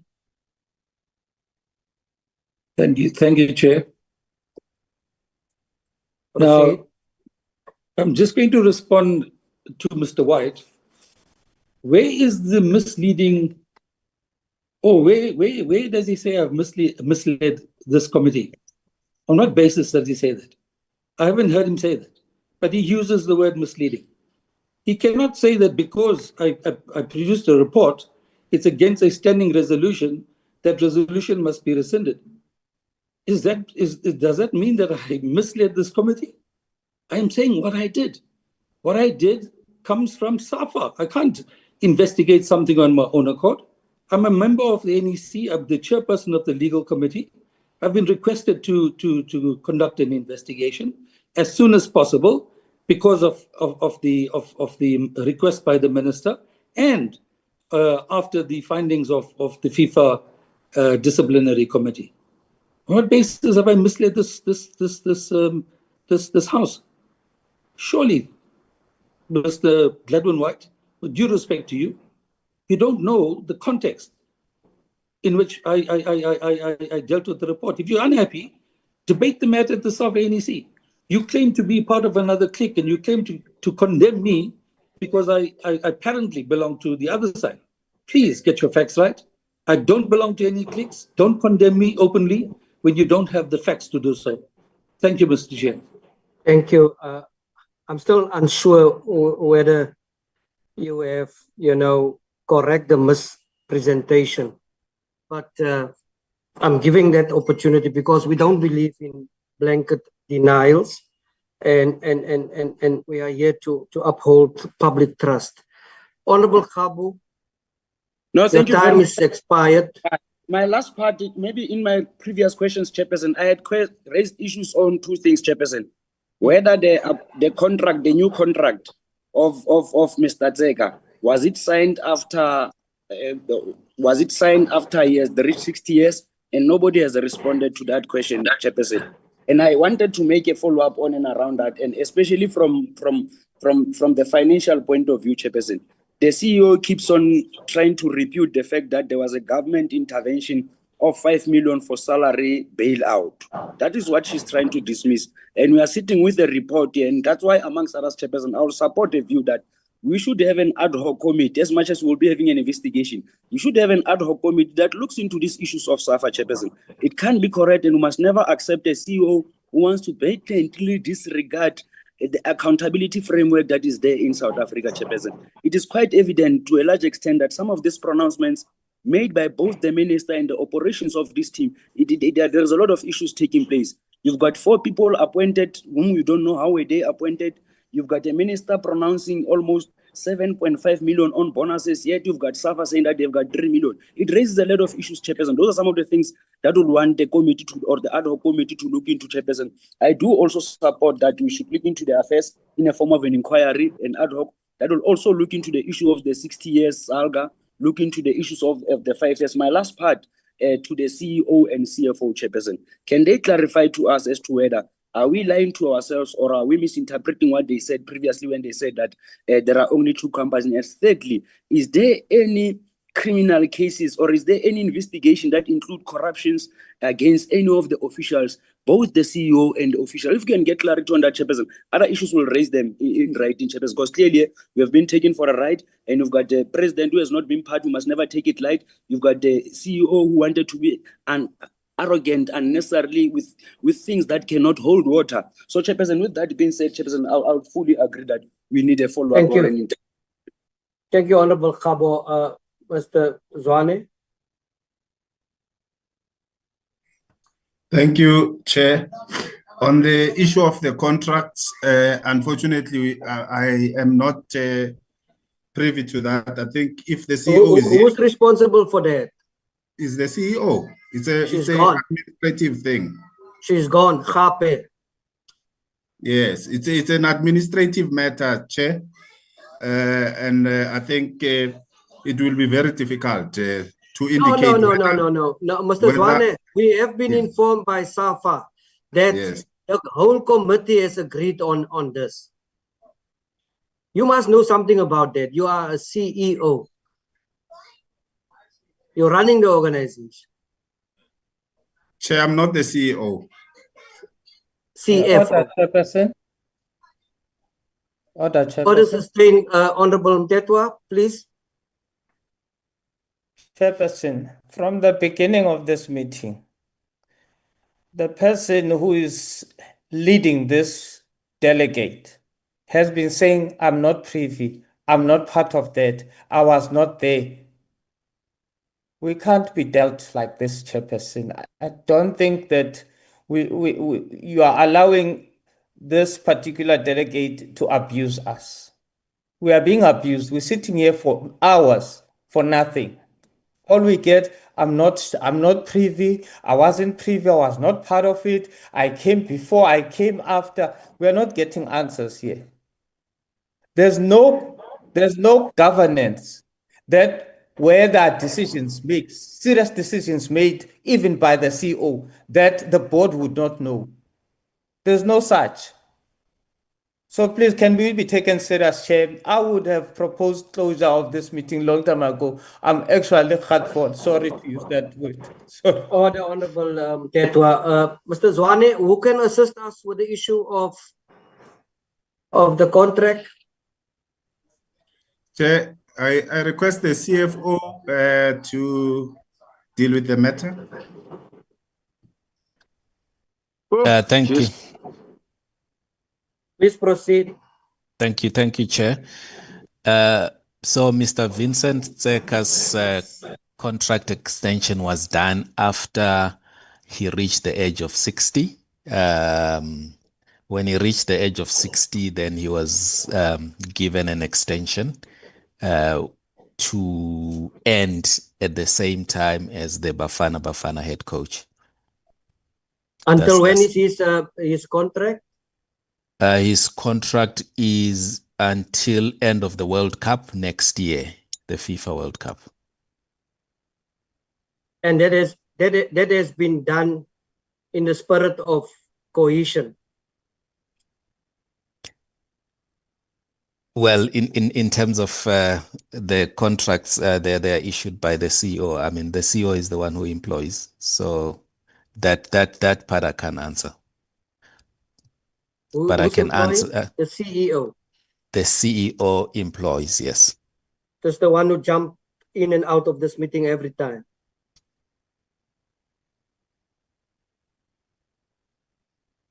Chairperson, I think the CEO will have to account as to why did she appoint a person who's above 60 years, a person who must now be at an old age center or taking care of his grandchildren. I think the CEO now is taking us for a ride, Chairperson.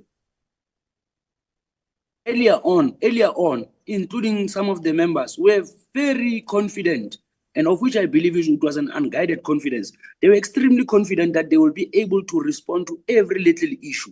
So I'm surprised now suddenly when some of the issues that are highly operational, they tend not to be having privy to information. And I'm worried, Chairperson, it seems that I agree. To get away with murder. It cannot be, Chairperson. I agree. I fully agree. And I mean, even Honorable Khabo, the absence of SAFA president today is not a neutral matter. It worsened the crisis. And they haven't even apologized for him. And we are discussing issues that demand leadership, accountability, transparency, and the president of SAFA is in absentia.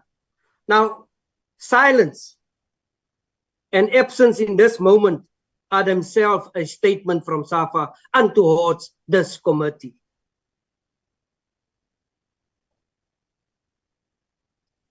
Honorable Motaung, you're not 60 yet, please proceed. Oh, Chairperson, thank you so much. I think, Chair, just before earlier, just before you go. So, Mr. Zwane, the World Cup is when? It's in June, Chair. Then will Mr. Vincent be 61 or 2? Supposedly it will be 62 if it was extended with 2 years. Thank you. Honorable Motaung. Thank you so much, Chair. I think about 4 hours back, I did ask a question, Chair, to say, how sure is the NAC that it will be able to table or answer all the questions that will be given to them? So now it shows that, Chair, this was more of a rehearsal thing to say certain people will focus on certain questions based on the program or based on the presentation that they have done today. But Chair, you must remember, they must remember one thing, that even the CEO, even if she doesn't want to give us the salaries of the people, it's easy for us to get those salaries because of some of the soccer players or the coaches. Some of them are people that we know personally. Then it's easy for us to get all those things, those information detailed down, and we can even prove to that person that Poppy Act doesn't work here. So if us as the people of in the government, especially the committee members, our salaries are put right there in the public to say, this is what we're earning. Who is she to come here and tell us that she will never be able to disclose her salary, including some of the other soccer players' salaries? So, Chair, this is what I think we should do. Some of these things we just need to be brutally honest and sanction these guys, as much as Leader Khabu said that an ad hoc committee, it seems like is needed. Is needed across all the spectrum, including whenever it comes to the DSAC as well. Because of if DSAC is giving these guys 20 million rand for this VAR thing, without even consulting with the PSLs and the other local clubs and all those, then where is this thing going? You know, what is their relationship between DSAC and SAFA? That's number one. Secondly, yes, Khabu did say they were paid a certain salary, about 5 point something. Then the lady, Lydia's, the CEO says, no, that money was not meant for their salaries, but it was meant for Bafana's salaries. It wasn't meant for the NEC salaries. So they need to be transparent enough, bring auditors' report, bring everything on black and white paper so that we can be able to table it down to say, okay, this is the angle. We see this is where we're going. We're coming to the VRA, everything is clueless. The guy has been employed in September, but now he's saying they're speeding the process. What kind of a process are they speeding? Number one, we have all these African cups who have African countries who have the VRAs out there. And which is maybe not, they are sponsored by FIFA. Why didn't we go that route as SAFA? Why? What was special about SAFA so that DSA could say, okay, SAFA, here's the 20 million rand, you can start proceeding regarding the VRA. So some of those things, Chair, we just need to look at them with an eagle eye because we are not kids here. We're really not kids, and we cannot come here with a crooked NEC that they just sent yesterday after they had their NEC meeting to say, you guys, you must go and sell your souls to these guys. They don't know anything about SAFA. They don't know anything about football. And they hardly enough, we know everything. We do our research. So my colleagues here say, including you, you have done mouthful here today to show them that we do our research, despite even if they can send us a documentation 24 hours before, but we'll make sure that we dig deep and even find the smaller yana thing that they've hidden out for us. That way, sir, I think this thing of us of having these virtual meetings, it needs to come to an end. We need to have these guys on face to face so that we can see them. You know, we can see a person when he lies. And we cannot run away from those things. We need to see these people face to face. They cannot run forever. We're talking about taxpayers' money here. And in the VRA thing, how many disabled people they've employed? I'll stop there, sir. That's an interesting question. The last question, can we get a response to that? Thank you, Honorable Pataung. Chair, do you say you must only respond on the disabled issue? Yes, you can respond wide. There is still 4 hands. I'm going to give them each 2 minutes. Before I'm going to close with SAFA, we still have to meet with the department, Sports, Arts and Culture. No, thanks, Chair. Maybe firstly, let's also address the issue of the NEC salaries. The NEC of SAFA does not earn a salary. We only get an honoraria, and members here can attest to you. For years, we have not been getting that. So I think I just wanted to clarify that. Then in terms of the disabled people in the VAR, Mr. Ibrahim, if you can come in. But yeah, I think if you can just clarify that, those are the 2 issues. And the issue of FIFA as an option, CFO, can you also deal with the issue? Thank you.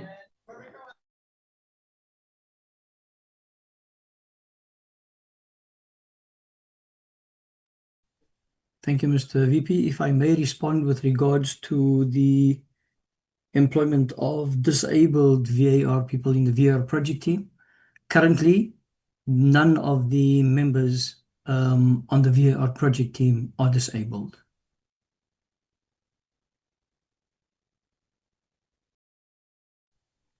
Okay.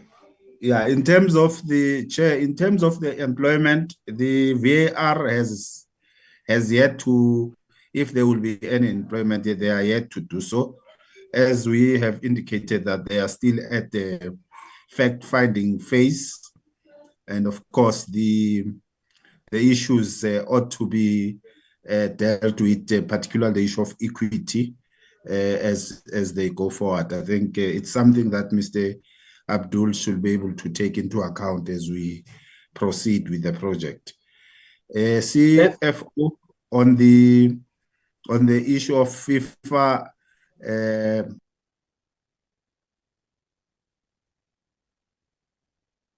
Yes, Mr. Zwane. Through you, Chair. Yes, there is FIFA, or there are FIFA funds that are available, and they call it FIFA Forward. But in terms of South Africa, the FIFA Forward funding, we have earmarked it for the Girls Academy. We're running the Girls Academy, and we also want to do the Boys Academy, and we want to renovate Fun Valley. So that's where the funds are earmarked. So that's why we could not go to FIFA and apply for funding for VAR. Thank you. Members, I'm going to give members an opportunity now for 2 minutes to have a closing remark and or a recommendation that can be taken up by the professional staff.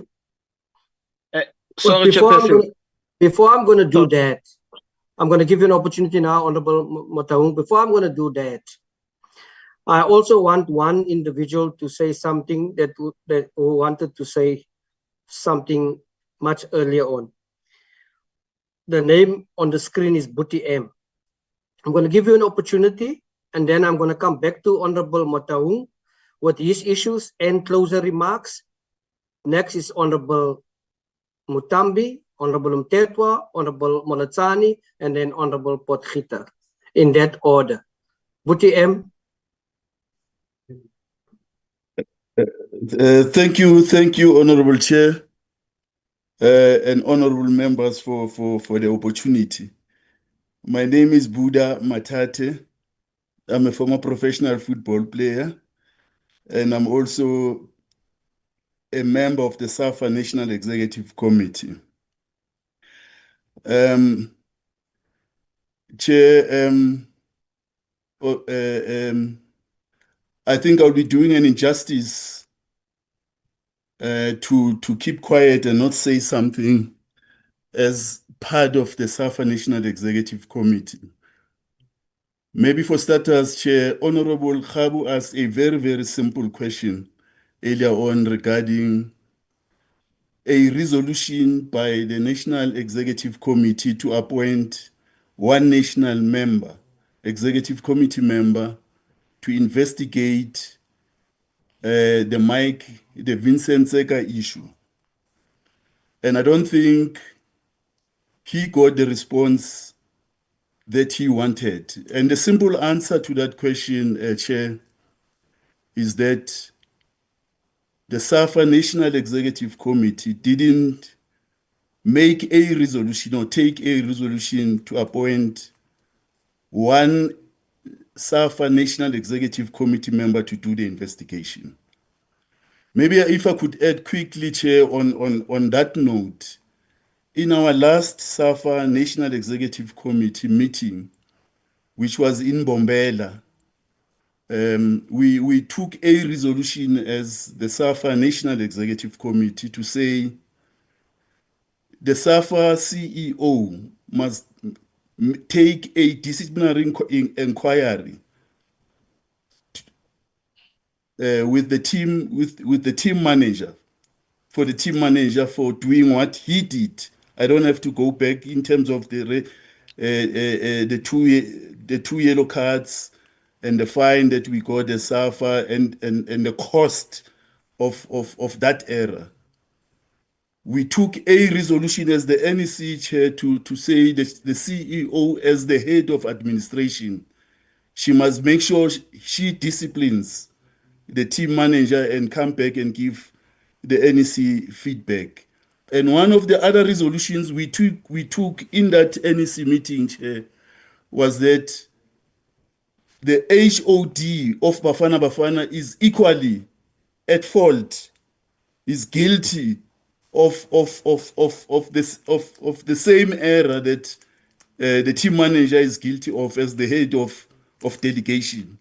So, but that one, because he's one of us, Mr. Mlwantwa, the NEC must take a disciplinary action, make a disciplinary action against the HOD. Then the second issue, Chair, quickly that I want to touch on, I think Honorable Mayfaith Mutambi spoke about the SAFA statutes, and they are clear in terms of the composition of either any committee for that matter. And in this case, she spoke about the composition, I think, of the emergency committee, if I'm not mistaken, that it's the chair of that committee should be the SAFA president. And all the SAFA vice presidents should be part of that committee. That's what the statutes, the SAFA statutes, our statutes, Chair, that says. And I personally, I'm at pains when I listen to the response by our vice president to say he's not part of that committee and he doesn't know. When our own statutes, Honorable Mayfaith Mutambi, she's a parliamentarian. and she knows our statutes better than us as the leadership of football in this country. But suffice to say, Chair, in closing, it's sad what you are saying, and I'm speaking as a former footballer. I mean, I've completed the whole life cycle of a footballer, Chair, starting as an amateur, playing school football, gambling football, professional football. I'm now serving on the body that makes decisions about football in this country. And I'm leading an organization, Chair, for your information, that represents all former professional football players in this country. So I'll be doing a serious injustice if I don't stand up for those that have made a contribution towards football development in this country and made a serious contribution to where we are today in terms of football as footballers, Chair. And I'm one of those that are vocal in terms of saying we are not happy with how SAFA is run. Thank you, Chair, for the opportunity. Thank you so much for that passionate input that really will help members a lot to make final comments and final decisions. Honorable Motahung. Thank you so much, Chair. You know, I'm quite happy because of Buti M just said something, and is a former footballer as well, you know. One thing that I wanted to ask SAFA at the present moment, in the PSL, we have about 16 teams. But when you come to Bafana, you only see a majority of Sundowns and Orlando Pirates players dominating. So I want to ask SAFA, in the top 10 of the PSL league, I'm not counting from 11 downwards, in the top 10 of the PSL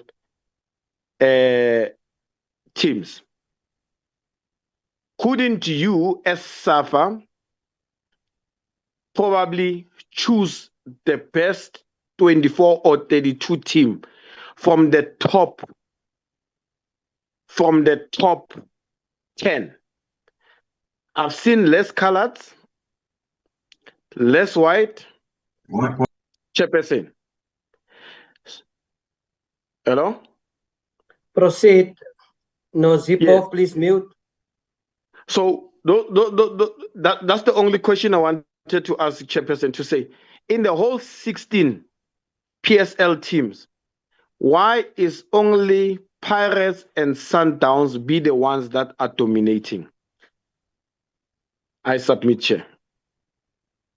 Thank you so much, Honorable Mataung. Honorable Mutambi. Thank you, Chair. Yeah. You see, here you see a situation where there's a total collapse of governance, and you must admit it. Let's start with the issue of the contract of the Mr. Tseka.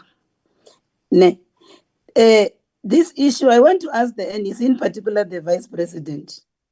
There's a letter which that employee who said the doctor who has resigned. He wrote a letter he first wrote a letter to the CEO asking the conditions of the employment of Mr. Tseka. Secondly, when he didn't get a response, he wrote a letter to the NEC asking the NEC to investigate. And what did the NEC do about it? Because he wrote to the NEC. And I would like the Vice President to at least respond to this issue, because he has been dodging this question that it was done by the CEO. As if the CEO is the law unto herself. The CEO, in terms of a governance, is accountable to the ExCo of SAFA and the President. So she wouldn't have just been doing it alone, these things. Mr. Zwane.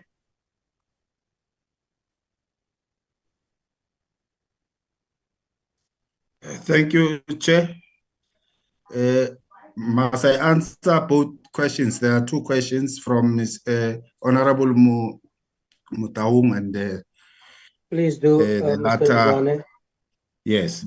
The first one, Chair, is that in terms of the national teams, unfortunately, the NEC does not interfere with the selection of a coach. The selection of the coach.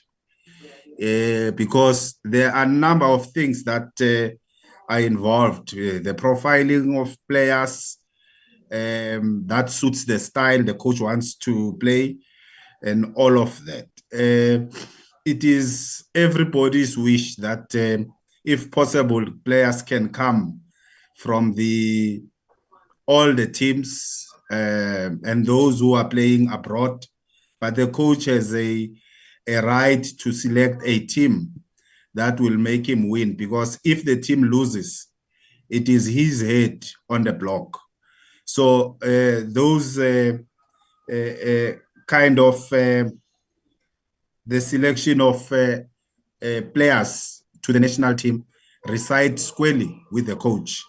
We can't interfere with that, because remember, when we enter into an agreement, we are entering into a contract with the coach for him to deliver South Africa into all these international games and make sure that Bafana Bafana, or you call it Banyana Banyana, or any other national team becomes amongst the best teams in the world and in the continent. So that particular issue of selection of players from the teams is in the purview of the national team coach. So that is the issue in the main. The second issue around the conditions in which Mr. Vincent Kawa's the contract was renewed. Subsequent to that, the correspondence that was sent to the NEC raising this particular issue. I think I must indicate that the matter in the NEC came as a motion from Mr. White. And of course, a democratic process had to ensue there. And the NEC decided not to agree to what Mr. White had indicated. Safe to say that I think over above this particular matter, maybe we have to explore for the NEC to relook at the matter, particularly the issue of the contract, for the CFO as the CEO to come and be able to explain what informed her in around that. But I think the issue is very clear. If you look at how the contract has been structured, that the contract goes in line with the World Cup cycle. I think, in my view, is that the aim was not to disrupt the team, but that is the Chair. I think that's the response I can give. Thank you so much, Mr. Zwana. So there's two things coming out from this whole debacle. One is the issue of the appointment, and there is a very sound undertaking from you to say that the NEC should, at one point or the other, come together and explore that issue pertaining to the appointment. Then also the issue of the investigation of Tebogo Mokoena. I don't know why it is a secret, but also of note is the comment of Mr. Govan Tasemi that he investigated that issue of the World Cup qualifier against Lesotho, and his report should be available to this committee. In extension to that, I want to make another ruling that that SAFA should also submit the salary discrepancies in writing, and my request then will be that the committee must keep that confidential. The Department of Sports, Arts and Culture under the leadership of Dr. Cynthia Kumalo, has made various forensic reports available. And to some extent, we are going to have a recent report by SARU, where we're going to sign a NDAs, non-disclosure agreements. And it is upon members to keep that.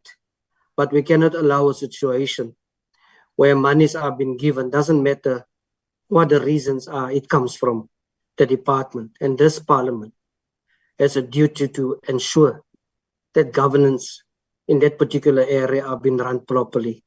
And it is our right and the country's right to know what is the status quo. Other salaries, as been indicated, is out there. There's no secret. So I think I make that ruling pertaining, and I want to say to you, Mr. Zwana, thank you for your undertaking in that regard. Not that we have expectations. The hand is in your court, and it is quite clear from what is happening here today is that SAFA, this is my plight, must sort out their stuff. They must really sort out their stuff. Honorable Mutambi, you have the last opportunity. Chair, honestly, like, is the time on our side? Because I had issues on finances. But the same thing, the question that I asked with regard to the warning and the request for the investigation with regard to the appointment of Tseka, I don't think my question was adequately responded to, Chair. Then that's the issue, but I should think I'll write it in a formal way to make a follow-up.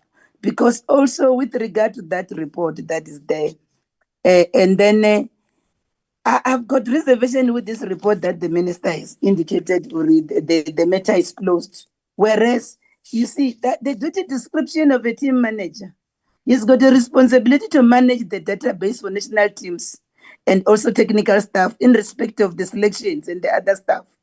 Then that issue to say he went to buy ice, and whereas there's also SAFA, he was aware that there was a thing. I think that excuse and this thing of this report to exonerate him from accountability, really, Chairperson, it's a sign of when governance has failed, and then they're in the business of protecting each other.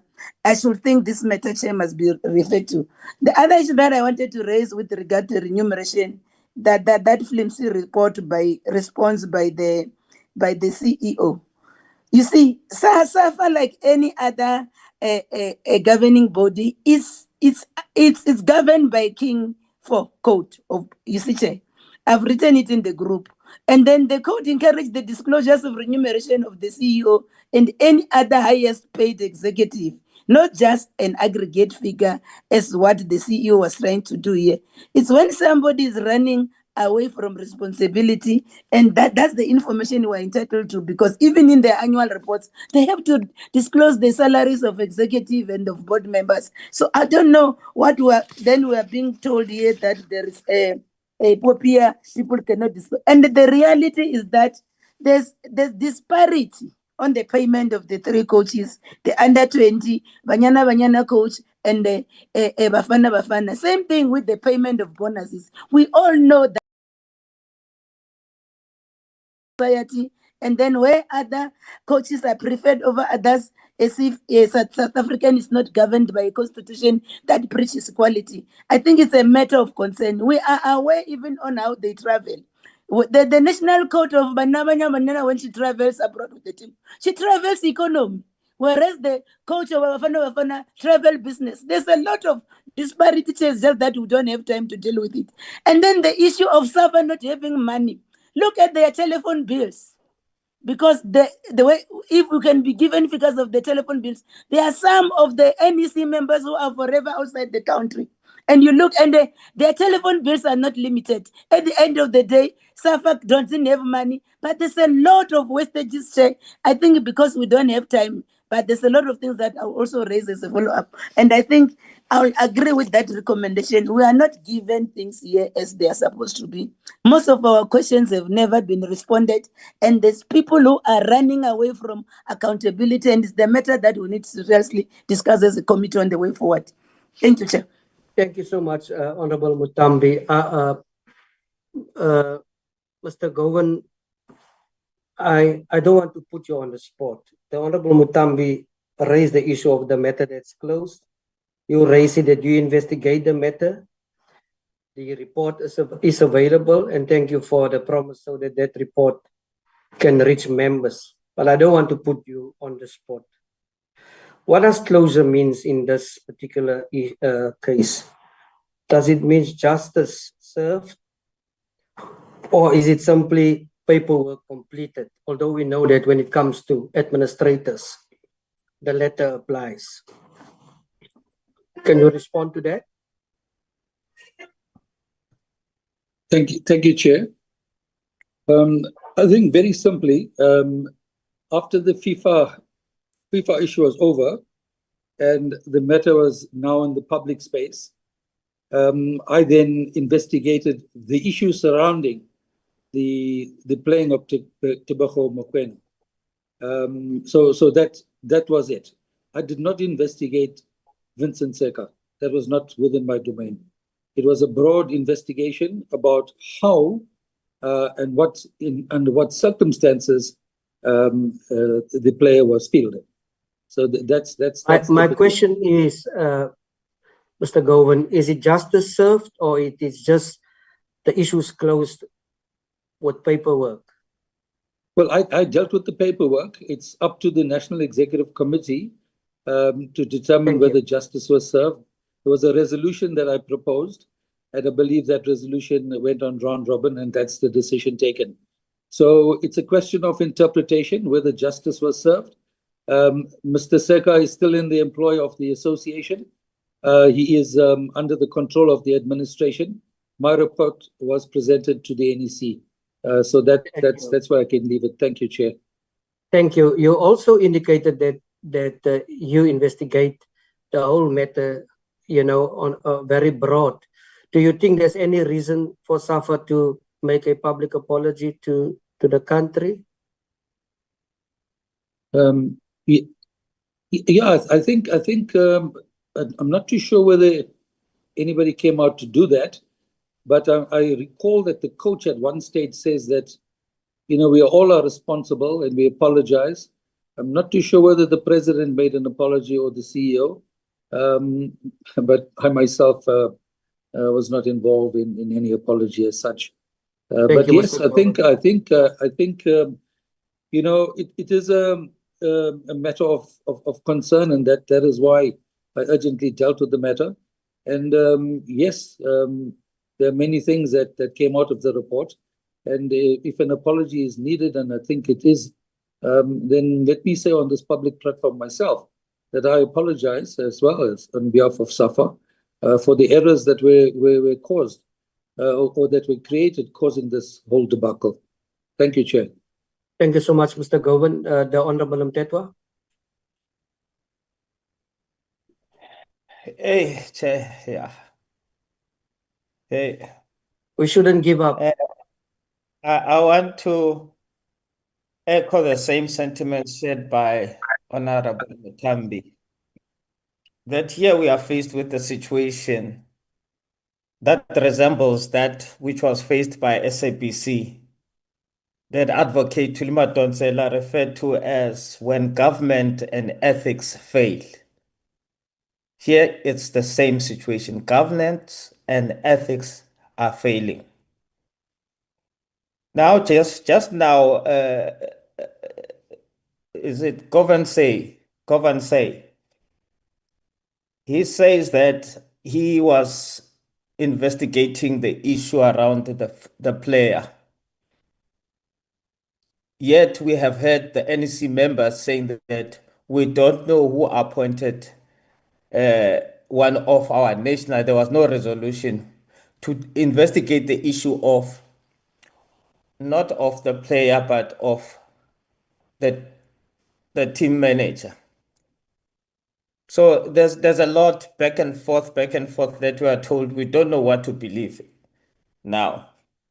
I think the issue of the VAR again, Chair, is putting the cart before the horse.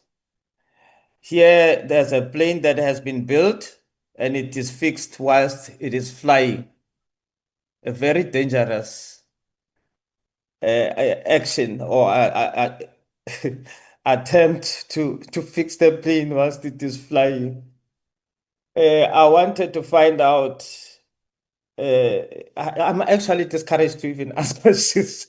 To be honest with you, I'm very much discouraged to ask questions because no questions are answered here. Everybody is just running away from questions. But be I that as agree, it but may. I agree. Honorable Mtetwa mentioned the staff. We do have the professional staff and the portfolio secretary who's taking minutes. These will definitely form part of a report that goes to Parliament, and at least you can say that we as a committee has addressed these issues. Now, So this one requires us to study this city. We must listen to this, carefully to this and study this city. Honestly, let me not just waste time and not ask really to ask questions. The reason why I wanted to find out, this is just a general question from Dr. Khoza. There's a similarity in how these panels, now we have a VAR team that is appointed coincidentally, similarly to what has been happening with the panels that sits in DAC's institutions. 4 members, and then priority is coloreds and white people. So here it's a coincidence. I don't know whether they were influenced by the stance of the department to follow suit. Putting South Africans first, this is one thing that the department has been talking, the minister has been talking about. Now, I just want to find out, I wanted to ask this question from Dr. Khoza in terms of football. Now with SAFA, what does that statement mean to you when the minister says we must put South Africans first? Yet we know that soccer is characterized by such employment of coaches who are coming from outside, soccer players who are coming from outside, playing locally. What does it mean to SAFA?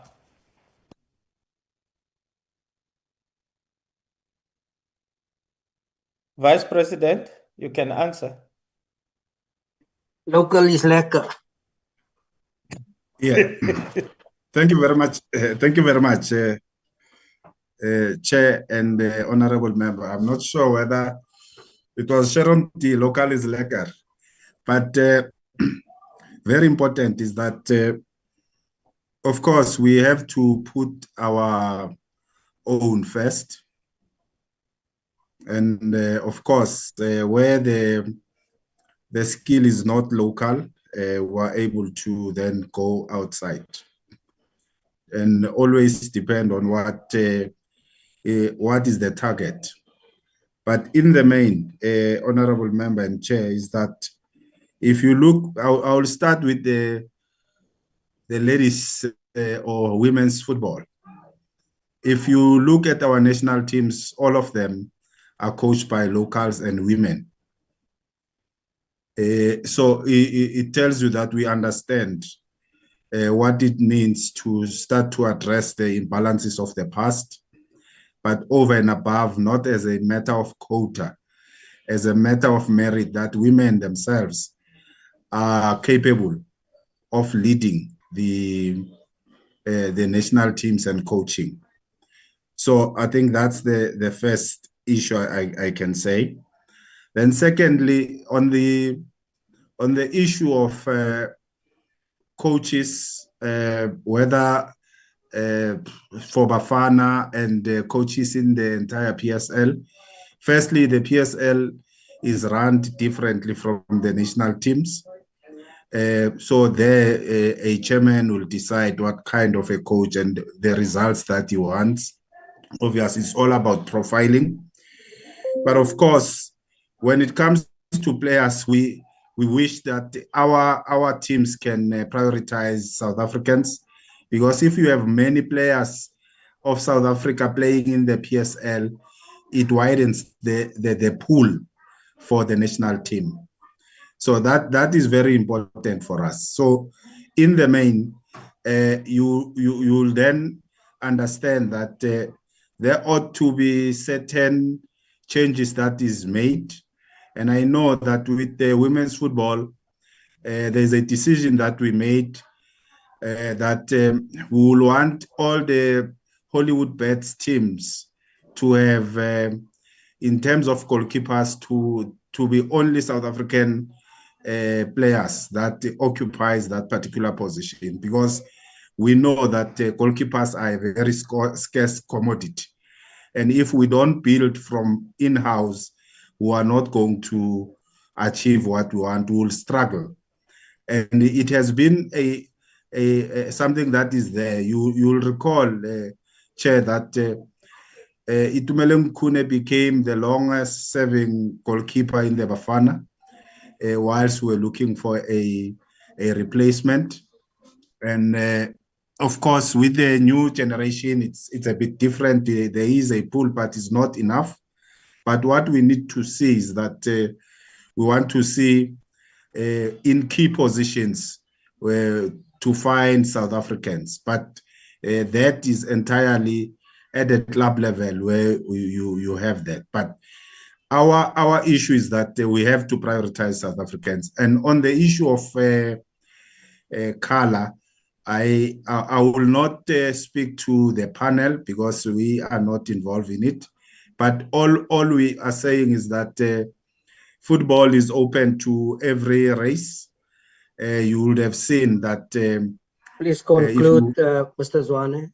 Yes, you would have seen that the national team is selected in a manner that is open, and of course there is a work to be done around the white players in the country, but the other groups are fairly represented in our national teams, unless there's something we could point to say we're short of here.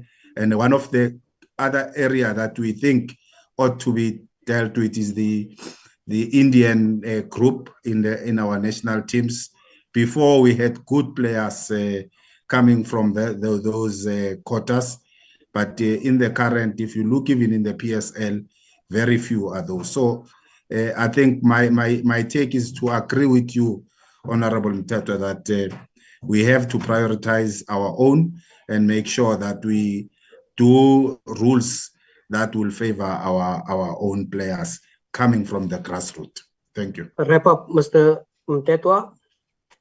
Thank you, Chair. No, I wasn't championing for South African players only, because I know that has been the culture within soccer. But I just wanted to show you how our sector is treated differently from others, where the very same minister can go into entities and say, put South Africans first. This is similarly to our sector, where you see the international stars coming every month, some big festivals which are funded by department, your jazz, the Cape Town Jazz, your Joy of Jazz, that have foreign artists, whilst local artists are starving. So it's the same situation that I'm referring to, that in our sector, it's different. The approach is very different. It is not putting South Africans first. It is going for, I don't know whether it is a rescue. There's no rescue that is out there in terms of soccer. There are so many young people. You have a program that groom young people from under 17, under 16, even younger ones at school. I don't know whether the program that department has with education, sports in school, has a particular program or mechanism that leads into the placement of such talent when they have been groomed at that level into the next level, and then the next level into the what we call the professional football or whatever it is. I didn't see anything that talks to that in that. And I want to close with this one to say, CEO, your arrogance will not assist us. Your arrogance in responding and just talking without even raising your hand in this portfolio committee will not help you. I asked the question in terms of salaries between the Bafana and Banyana. And I know that you knew that I was talking about parities, gender parities. In SAFA, you've got a policy that deals with gender parity. It's a gender parity policy.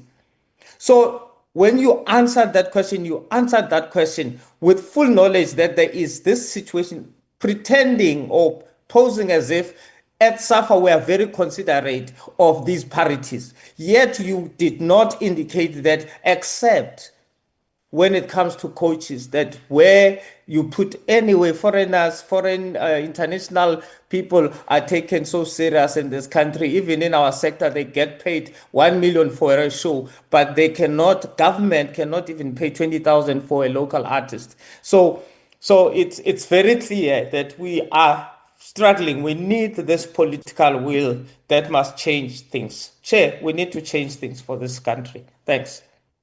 Thank you, Honorable Mtetwa. The Honorable Molatani. Thank you very much, Chairperson. I think, Chairperson, one of the things that I forgot to raise earlier is the issue of the deputy president, Mr. Lindazwan. The letter from FIFA, which requesting SAFA to trim their executive committee because it's bloated. Did you, as SAFA, did you decided to ignore that request, or are you in the processing of implementing that request? That is the first question, Chairperson. The second question, Chairperson, I want to check with the CFO. Because this issue of payment and so forth, we are not going to get answers. But as always, when we came here to ask question, we've already done our researches. CFO, where does the senior coach of Bafana stay? And how much are you spending per month for the rental of where he is staying? Chairperson, I have those two questions. After those two questions, I want to make my recommendation and pause for the rest of the meeting. Okay. Mr. Zwane, the letter received by FIFA Thank you. To minimize the NEC. Safe to say that you have started doing so and isolated a few of them today. No, thanks, Chair. That is very interesting. My take is that I think that letter is dated somewhere 2013. Some of us have not been part of the NEC that time. So it was addressed, and so that is why it continued the executive as is. And in our elections, FIFA is there, FIFA monitors. And of course, now we are in a constitutional review. There are some amendments that are proposed. And of course, we'll look at all of that. I think that is fair, but I must indicate that the matter was dealt with in 2013. And after 2013 elections, you had 2 elections thereafter. So that will be my response. Then I will allow the CFO to come in. Thank you, Chair. The Bafana head coach stays in Sandton, and we pay about 40,000 rands rental per month. Thank you. Thank you. Honorable Molatana, can we get your... Much, Chairperson. The other issue again on that answer, Chair. You know, I don't know what is happening with SAFA. They are very economical with the Chairperson. Yes, the national coach of Bafana. He's staying in Sandton, which is true. And where he is staying, they're not paying 40,000, Chairperson. I've done the research. They are paying 60,000 per month for the rent. And my question is that, remember, they used to own, I don't want to call it a flat. Honorable Molatani, just a second, you say it is Sandton and per month? 60,000 per month. Do you have evidence of that? Chairperson, you know very well that every time when we came here, we already made our... Can the CFO respond to that serious allegation? Or maybe I'm not too sure the numbers that you are looking now, actually the 6 look like a 4. Chairperson, you know, the only thing that is going to work for us, as I go to my recommendation, Chair, we have so many whistleblowers who wants to come forward regarding all these issues that we have been raising day in, day out. Like as I've said before, we'll be receiving the letters. You will be receiving the calls. My recommendation, Chair. Yeah, before you do your recommendation, yes, Mr. Tloyo, am I pronouncing the surname correct? Is it 40,000 or 60,000? 40,000. Transparency is key. Thank you, 40,000. Yes, Chair. Honorable Molatani, the recommendation? Recommendation, Chairperson, because I can see that all these things, they need to be proven. I recommend, Chairperson, that as the portfolio committee, we go in a route of ad hoc committee so that all the whistleblowers can come forward, Chairperson, with the evidence, can come forward, Chairperson, to come and assist in resolving the issue of SAFA. The only way to go is an ad hoc committee so that transparency can be visible, Chairperson. As I conclude, thank you very much, Chair. Can it be noted, Chairperson, that recommendation? Thank you very much, Chair. Thank you so much for that progressive recommendation.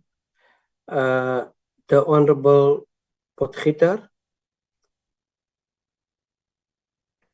Thank you, Chair.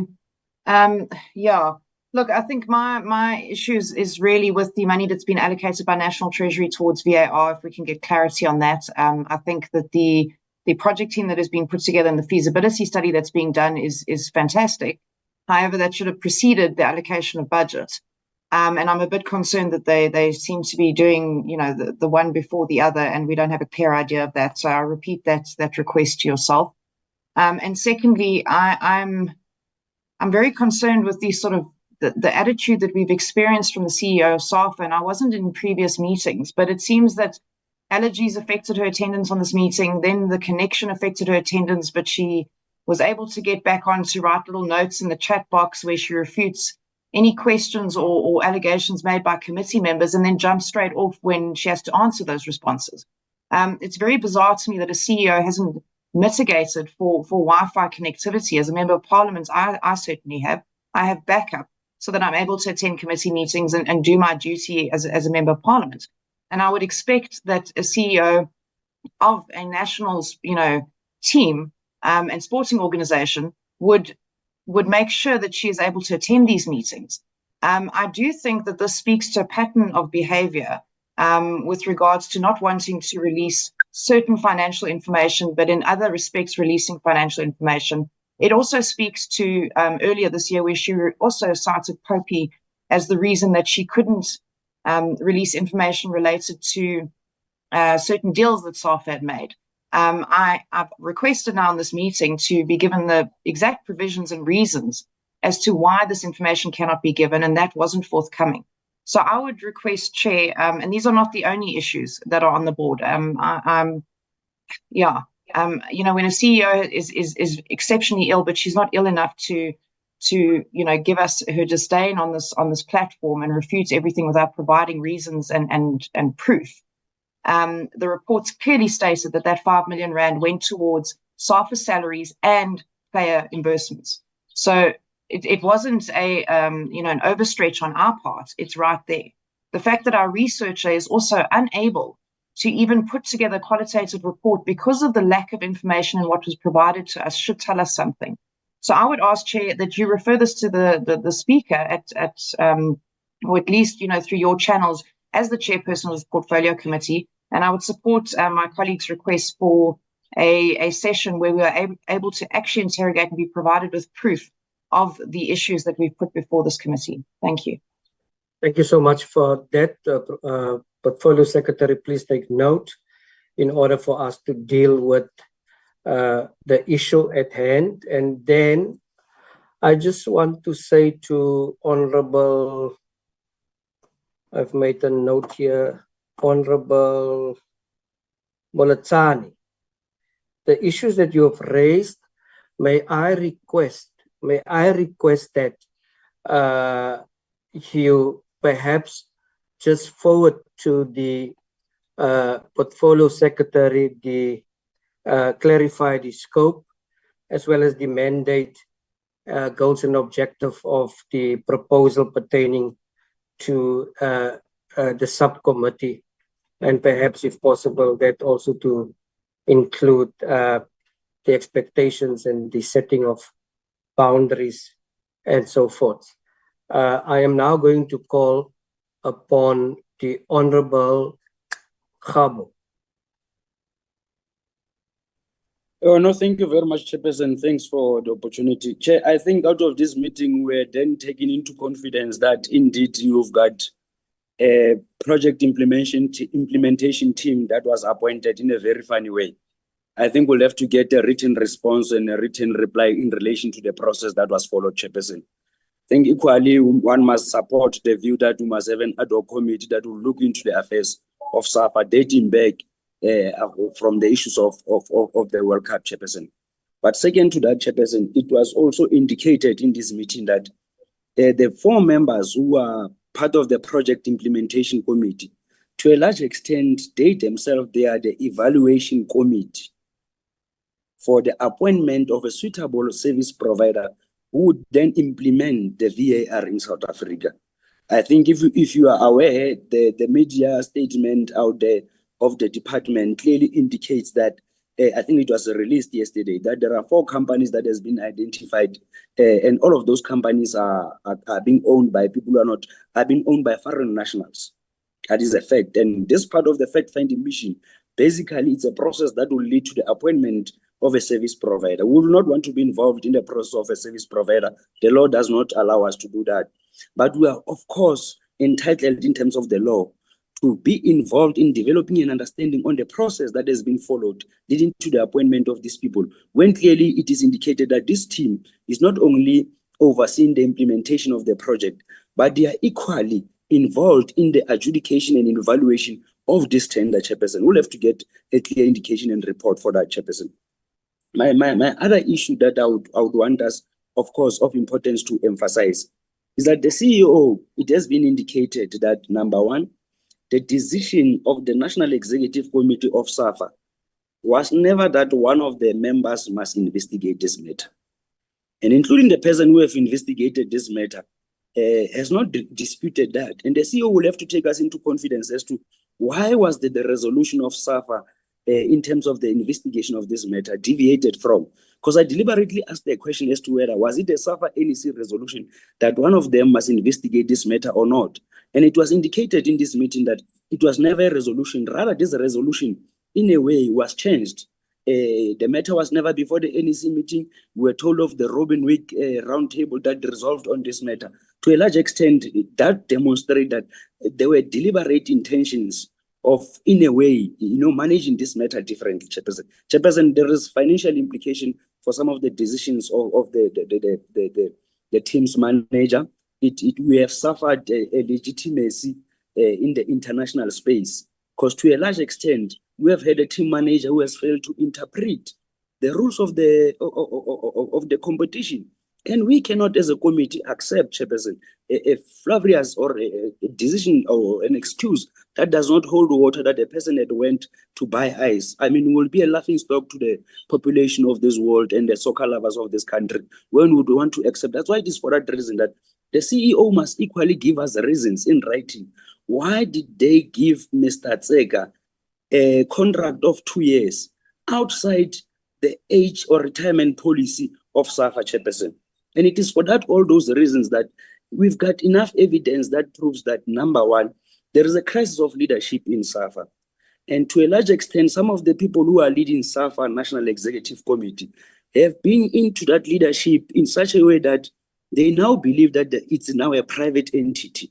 That's why they, in a way, find ways of moving on. Chairperson, with all these other things, I think it is now evident enough that we would have to creep in as government. With the law that is before us, the legal framework, there's nothing stopping us to get involved in the issues of SAFA, especially when we had to be broad as government. They must not think that the 5 million that was given to SAFA, it's a 5 million of Honorable Gayton Mackenzie.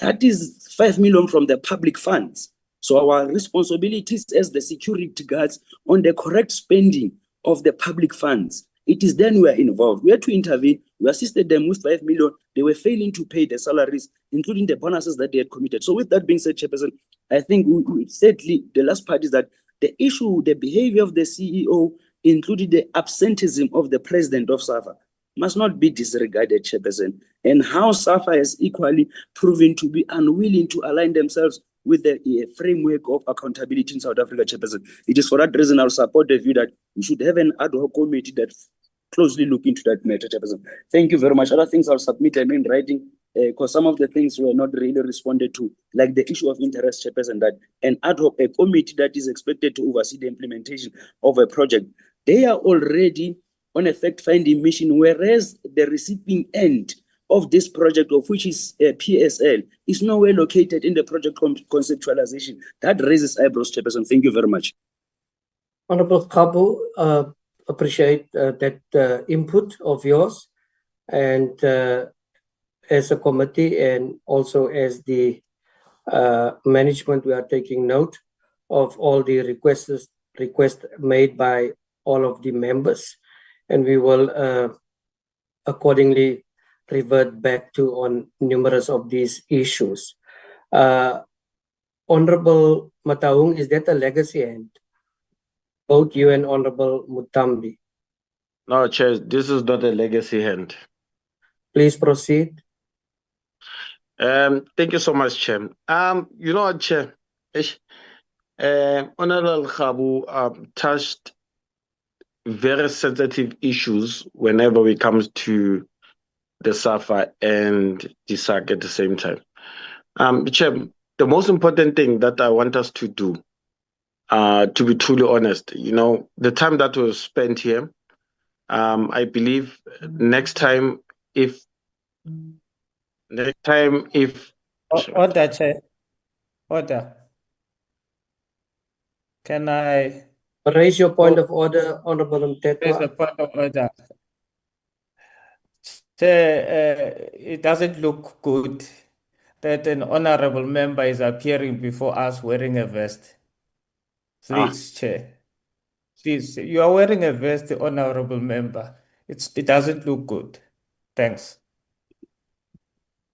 Honorable Mataung, is it possible for you to perhaps just put your regalia on? Okay, I'll do that, sir. Honorable Mthetho can continue, can speak, then I'll speak on after him. While we wait for Honorable Mataung, and thank you for that, I'm going to ask Mr.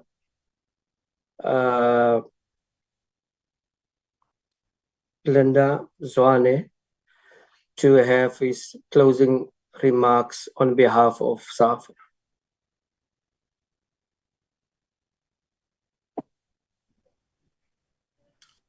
Thank you very much, Chair. Let me thank the Portfolio Committee for allowing us to be here. And we have been consistently here attending, listening attentively to the deliberations. And first and foremost, I must indicate that the deliberations were in line with what the committee wanted to hear from SAFA. And of course, any criticism, we take it kindly. It should be noted by the committee, and we are not immune or allergic to accountability. This is who we are. There might be issues that are lingering and which the portfolio committee is not happy about. But we want to send our commitment to say where we think there was an oversight. I think we have a responsibility to go and correct in the interest of South Africa. And of course, from time to time, we will be there to be scrutinized as a body that serves the nation. So that should go at the heart of every honorable member there, that we understand why we exist, and we understand why you exist, and we are active participants into the democracy in this country. So we, as citizens, that parliaments represent us. So it should be clear. And of course, Chair, I'm raising this because in some quarters, other people have decided to weaponize accountability, and it should not be that case. It should be a case of making sure that we become transparent and we are able to allay any fears, either in the entities or in the National Assembly, which represent the entire population of South Africa. So I think that ought to be understood. And of course, Chair, we are taking back a number of issues that needs to be responded to. And we want to make an undertaking that those issues, and of course, some of the honorable members said they are going to send their questions in writing so that those issues are substantially dealt with and are responded to accordingly. And I think on behalf of the association, we have noted all the concerns, both on our finances and on our VAR issue. And it's something that we must look at. Chair, the other factor is that it is now a well-known fact that over the years, our national teams have not been performing very well, but we have turned the corner in terms of our national teams. We have all our national teams participating in different levels, including Bafana that is going to the AFCON now in December, and to USA in the World Cup next year. And of course, some of these things that might be happening in the sideline might off-track us from the focus to make sure that our teams participate at the level in which is expected by this country. So, but we are sending a message to say that we'll request support from yourselves as the portfolio committee, support by the National Assembly. And I don't think you must give up on us. It is something that we expect that from time to time you will scrutinize us, and it is expected. And I want to implore members of the committee that if time permits, during their constituency weeks, SAFA House is open for them to also come close to the house and be able to some of these things have a feel of what is happening, and I think we're open for that. With that, Chair, I want to thank you very much for your patience. I know at some point it was heated, but we all stood here and be able to allow the meeting to proceed up until this time. Thank you very much. Thank you so much, Mr. Zwane, and thank you for those kind words, Honorable Mataung. Thank you so much, Chair. Thank you so much, Chair. Chair, I'd love to say thank you so much for everyone that participated today. It could be the DISAC, SAFA, and us as a committee. I think whatever that we did today, it wasn't about we wanted to butcher anyone, you know, but we want to get clarity and making sure that the people there, in terms of their accountability, you know, and they follow the rules and engagements of everything that is happening. So, Chair, my recommendation is, as I always say, we need to have a hierarchy. You know, if SAFA supposed to report to PSL, they need to have that thing of saying, this is the protocol that we need to follow when we're doing our things. When DISAC supposed to approve a certain budget, that needs to go to,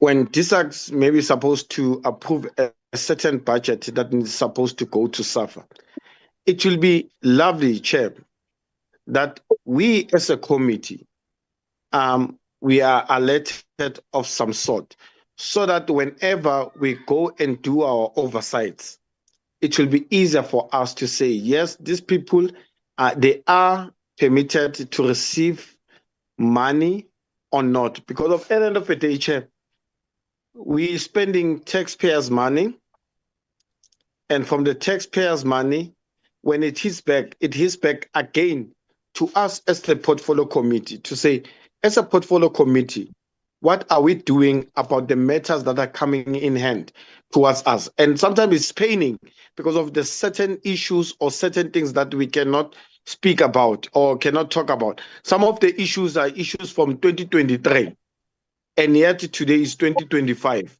So we cannot be able to go back and say, this is what transpired in 2023, 2024, yet we are in 2025. So let's create that hierarchy in terms of reporting, in terms of saying, this is what is happening. SAFA, speak to PSL. PSL will know what you need to do and speak. They will speak to their own clubs, local clubs. From that thing, then we are good to go. Whenever it comes to the auditing reports, we know, Chair, that everything when it comes to us now, then it will be something that is valid with track record, and we'll never be able to speak about loose ends like this, whereby a CEO will just run off and just respond the way he wanted to respond to us, and not be able to listen to us to say, okay, this is what the portfolio committee has found in that nutshell. I'd like to say thank you so much, Chair, and thank you so much for everyone. Thank you so much, Honorable Mataung. I also want to make this use this opportunity to say thank you to everyone present, SAFA, and also the department. And I want to call for unity among all stakeholders and also involvement among all stakeholders. I think that is of paramount importance. I've sensed that there's no synergy between and amongst the various stakeholders. I've seen in the past the hand of DISAC in some of the developments where we as DISAC give monies. And there is a little bit of a lack when it comes to, you know, some sort of cooperation between the stakeholders that we have witnessed here today. And I must say, we have also in the past made recommendations. For instance, renting of office space, where DISAC has gone back and they've taken that recommendations and they have rented a place that is less. We have made recommendations with various grids or events of DSEC. I have seen some of those recommendations being implemented by DSEC. So it is the same that we want to see here. And we are not sure, as the country, as members of parliament, as the department, we are not sure what the real cost will be of this whole exercise. And I want to state it very clear. And it has been said by various members, we are not against the VAR. It is for us about processes and how best are we dealing with democratic processes.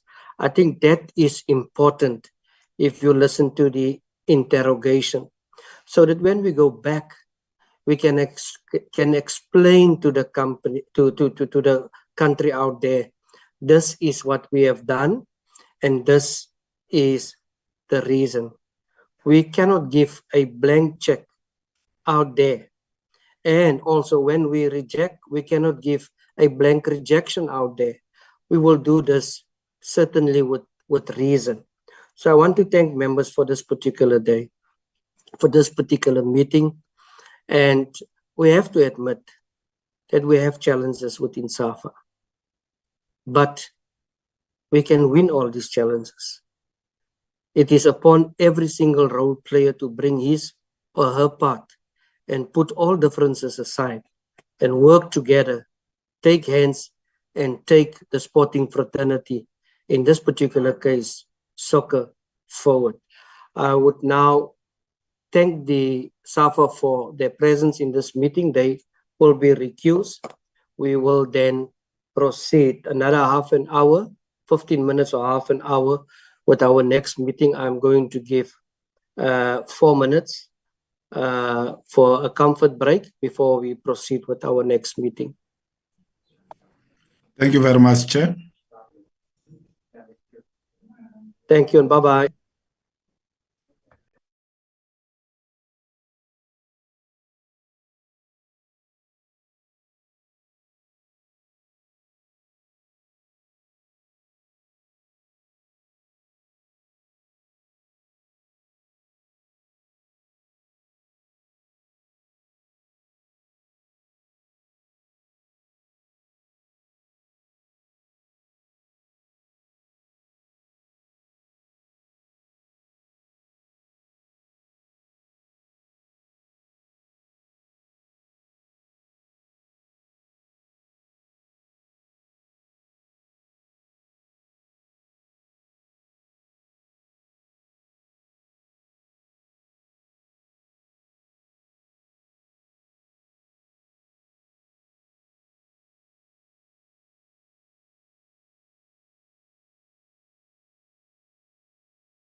Honorable members, we are going to start. We are going to receive point 6, a presentation by the Department of Sports, Arts and Culture pertaining to various oversight that this committee has undertook. We are also going to deal with recommendations of various reports of the committee, as well as the BRRR recommendations from the committee to the department, as well as the budget. I want to say up front that not all of our recommendations have been taken on board. But this, however, will give members an opportunity to go to Parliament and debate these reports and to make known to public on behalf of your political party the recommendations that you are fighting for or you made, that is there or not there. So it is upon the department. We can just make recommendations. We can't interfere and say do this and do that. We have seen it with various issues. We have also seen that in various aspects, that some of the issues, the big hawk and others, those recommendations has been taken seriously by the department, and also some cuttings elsewhere pertaining to these events, and with particular reference to our plight through Honorable Molatani, taking these events to the people who struggle to get out from their various respective villages. So I'm going to give the department, Dr. Cynthia, 5-10 minutes to give a very high-level report on what I have said and on their reports, the fact that the reports has been sent. I also want to suggest that we accept those recommendations or responses that the department have sent. We accept it as read, and then we also accept the presentation that has been sent to us. And if members perhaps have issues on those reports, please feel free in doing so. I want to mention an issue of note, Dr. Cynthia Kumalo, where both the minister and the deputy minister went to our oversight visit that the committee had in the Northwest. And with particular reference on the Mabana Center, there has been problems, serious staff problems. It is also so indeed that some of these facilities were in such a state that we believe that there wasn't even access for both the minister and the deputy minister.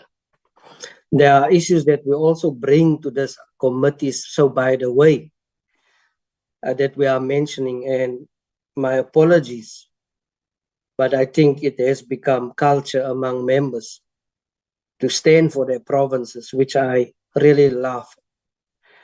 Now, myself and Honorable Khabo comes from the Northwest.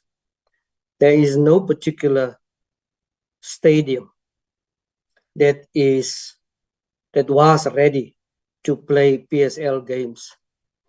Through various pressure from various political parties and various public representatives, Orbit College now has the opportunity to play in Rustenburg as their home game. They have played in Dobsonville, but we have also noted and see the announcement by the Minister of the Stadium reparations in Mabatu itself. But these are the issues that perhaps we should come closer together and address these issues of note where there is an utmost need for our communities in this particular regard. The tennis courts, combi courts in the Northwest Province, some of those need attention. Some of those were addressed seriously by members in terms of potential corruption, that has happened in these areas. And I really like the way that there is a follow-up by the ministry, by the department, to go in back and to address this issue. With that said, I'm going to ask the Dr. Khumalo to give us a 5-10 minutes, and I'm going to give 1 minute. If any member would like to say something on those reports, I'm going to give 1 for the rest, or for the most 2 minutes, if they want to take part in the discussions pertaining to those reports received by the department. With that said, I'm now giving an opportunity to Dr. Khumalo to address us. Thank you very much, Chairperson. I want to just, as you are suggesting, use 1 page in our presentation or 1 slide to talk to our approach in terms of providing responses to the recommendations. Lodwick, if you can just put up the presentation and go to slide 1 or slide 2, I think outside of the cover. So, Chairperson and members and good evening to the honorable members and yourself and my colleagues. We had received through the Secretariat recommendations that apply to about 8 different engagements in a form of meetings that have taken place between ourselves and the Portfolio Committee, and 2 oversight visits. You are making reference, for instance, to the one that took place in Northwest, and also there is another one where the Portfolio Committee visited different facilities and structures in the Eastern Cape, and the dates of those engagements, meetings, and oversight visits are indicated in this slide. So what we have done, Chairperson, in providing an update outside of this PowerPoint presentation that we had prepared, hoping we can be able to go from item to item, we had also provided what we believe was a very comprehensive Word document that was converted into a PDF document. In that document, Chairperson, it indicates that there was just above 74 recommendations that came through these different engagements, the 8 that we are referring to in a form of the reports we received from the Secretariat.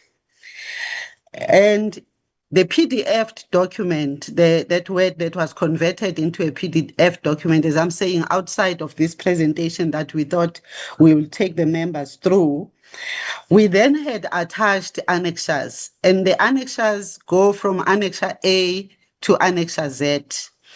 And then in addition, we have got Annexure BB and Annexure CC. So I don't know how to count. I think it's about 28, if I'm not mistaken, of those documents that we have then attached. So you will find that in some of the instances, Chairperson, we are talking, we are giving an update, and we're saying, please see a report that has been attached. So we make reference to those reports that we then have attached if members refer to the PDF document, as I'm saying.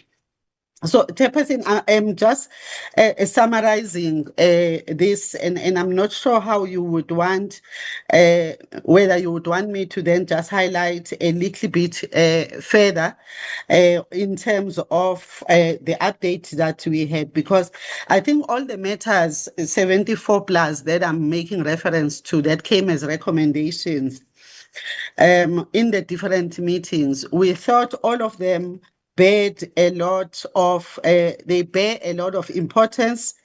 So our approach has been to respond to what is it that we had done, taking the recommendation into account. In some of the instances where we are not, for instance, there were those that came from the November meeting, if I can just refer or the report that is dated November 2024. What you will find there, for instance, what you will find there, Chairperson, sorry, I'm trying to switch off the phone, is that we are talking about Sorry, trying to switch off the phone. We are talking about, we are referring to a recommendation that has been made, and we are saying we've noted that particular recommendation, and we would then take that particular recommendation into account going into the next phase of planning. I'm citing that as an example, but there are very few of those where you will find such instances. The rest of them, we have given a response in terms, and we have attached a document that talks to the detail behind that particular recommendation. In the PowerPoint presentation, we've color-coded them as according to the meeting, as they differ, the meetings differ from one to another. Chairperson, I've just summarized what is contained here. You will indicate to me if you want me to then maybe highlight a few of the examples of where we have provided the responses. But it's quite a comprehensive document, as I have indicated. And there's a lot of detail that we have tried to provide, but we are available to improve and maybe provide additional information where the portfolio committee members feel that our response has not been sufficient. Chair, I would want to pause there Thank you. at this point. Thank you. Thank you, Dr. Kumalo. Perhaps randomly just pick 3 and just show us as members.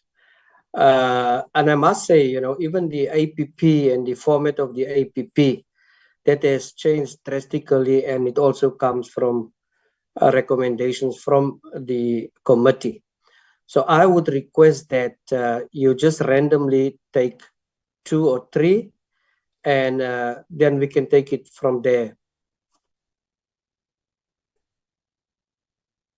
Okay, I'll try and do that, Chair, even though it's a bit difficult. Can you go to slide 3? I'm just going to pick a few. Can you go to slide 3? For instance, one of the areas in the meeting of the 12th of July, or the report that we got dated 12th of July, Chair, the members of the committee were raising serious concerns around the unacceptable high vacancy rate, particularly the appointments of the DG and the DDG, and we are giving an update there. Further, we are then indicating around the issue of the vacancy rate, which is currently sitting at 13.42. It is above 10%, Chairperson, and we are doing our best to fill the vacant post. I think since the beginning of this financial year, if I just talk to SMS level, outside of the DG and DDG positions, we have also filled the positions of the directors that were vacant, about 4 of them out of the 6, and there are 2 more that tomorrow, for instance, there's an interview, and there is one other where an interview is being held by the panel. But we are also indicating, Chairperson, if you just look at the next one, where we have not completed a matter, the same page, Lodwick, where we have not completed the matter of finalization of the structure. It's been a long drawn process, and there are reasons why this process has taken this long. Amongst them would be the change in terms of the EAs, but also the process where we were trying to be thorough in terms of dealing with the finalization of the organization structure of the department. The structure was finalized, Chairperson, submitted to the executive authority, which is our minister. He obviously, as an EA, also made inputs, which further then were taken they took a look at, HR then and the organization development unit took a look at those further recommendations, and a new submission has then been sent to Minister about 2 weeks ago. So we are hoping that concurrence can then be sought with the Minister of the Department of Public Service and Administration, and that this process of an approved organization structure can be concluded by the end of 2026. So we are lagging behind, Chair, in as far as that is concerned, and it's an acknowledgement in our report. If you look at the next page, still in the same meeting, members had raised a concern around the issue of the provincial theatre infrastructure projects. It had been reported to the committee that there were 3 provinces that were being targeted because they don't have theatre facilities at all. And the progress in our update is giving an indication that at least in the Polokwane Theatre is moving, not at the pace that we would have wanted. However, we are sitting at more than 50%. We've got reports that we get every end of the month from both the project manager and the consultants or consulting unit within the department in Polokwane, Limpopo.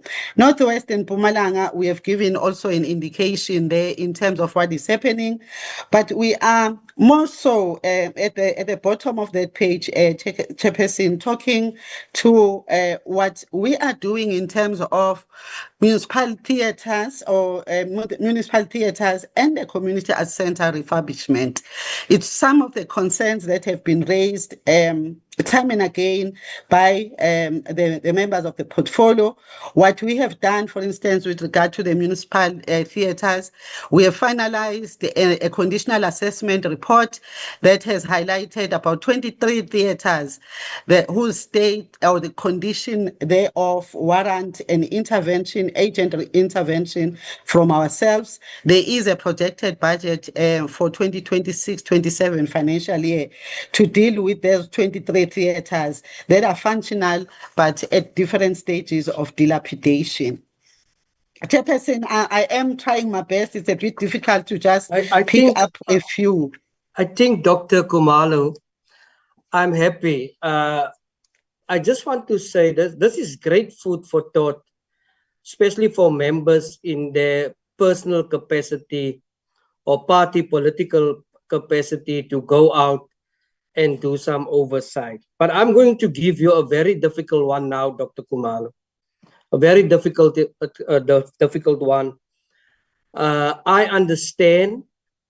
I'm following it promptly. Most, if not all, is very passionate about it. One of the recommendations, but it will be most probably very difficult to find now immediately, was that we should reconsider arts in school programs. I understand the austerity measures from a fiscus point of view, and perhaps just for clarity and for public knowledge or for members to give a crisp response on the challenges that the department have in tackling, or rather bringing back in total the arts in school programs in our respective schools. If you perhaps, I know that one it's a little bit tricky and difficult to comply from the department. And if you can just give an overview on that particular one. Thank you, Chair. It's on page 24, Ludwig. I thought I'm going to catch you out on Dr. Khumalo. No, Chair. You can maybe in some of the areas, but in some, you would not be able to, Chair. With regard to this one, and I'm making just specific reference to some of the feedback that we have given to the portfolio committee regarding this one, this particular project. Yes, indeed, the artists in schools brought value in 2 aspects, in terms of job creation for the participating artists, but also secondly, in terms of intervening in the space of bringing on board people that have got practical experience of the cultural and creative industry. But there has been a myriad of problems over the 3 years in particular. And this culminated in the last year year in the decision for us to withdraw this particular project. And it's not as a result of lack of funds, Chair, but it's because we felt that we needed to review this particular project, because for it to derive the kind of impact that it was meant to, we need to go back to the drawing board and make sure that there is a thorough evaluation, but including not just an evaluation, but also including a review, depending on what emerges. I think about not long ago, I think this particular month, the Director Policy and Research, who has been tasked with the responsibility of leading this particular evaluation, has indicated to me that he has engaged with the branch ACPD and they have finalized the terms of reference for this review. So, Chair, it's not an intention to not continue with the project, with this particular intervention into the next years. But it's a need to really go back to the drawing board, look at what the challenges were as informed by this evaluation study that I'm saying TORs have been finalized. So that is where we are. But we are hoping this won't take too long, the review won't take too long. Come the new 26-27 financial year, we would be either able to reinstall the program or look at another way of achieving the two objectives that I spoke about. Thanks, Chair. Thank you. I'm noting you, Honorable Kabo, but before I'm giving you an opportunity, Dr. Kumalo, don't you think adding to the response in this particular area must be that the department foster a relationship with the Department of Education? Because at the end of the day, the education, I'm not too sure whether they completely comes to the party to fulfill, the rationale behind this kind of project. Thank you, Chairperson. It is there, Chairperson, in the MOU that we said was signed by the Minister of DSEC and the Minister of DBE in September. Just one of the very first things that they did on assumption in their positions. However, what we found that is this particular kind of programs get delegated to levels that are very low in terms of accountability. For instance, in this particular instance, what we found was that the school principal was mostly the one that was making a decision, for instance, around which of the genres or disciplines can be introduced in the school. So it wasn't something that was pitched at the level where we wanted it pitched for it to actually warrant the kind of participation of the Department of Education.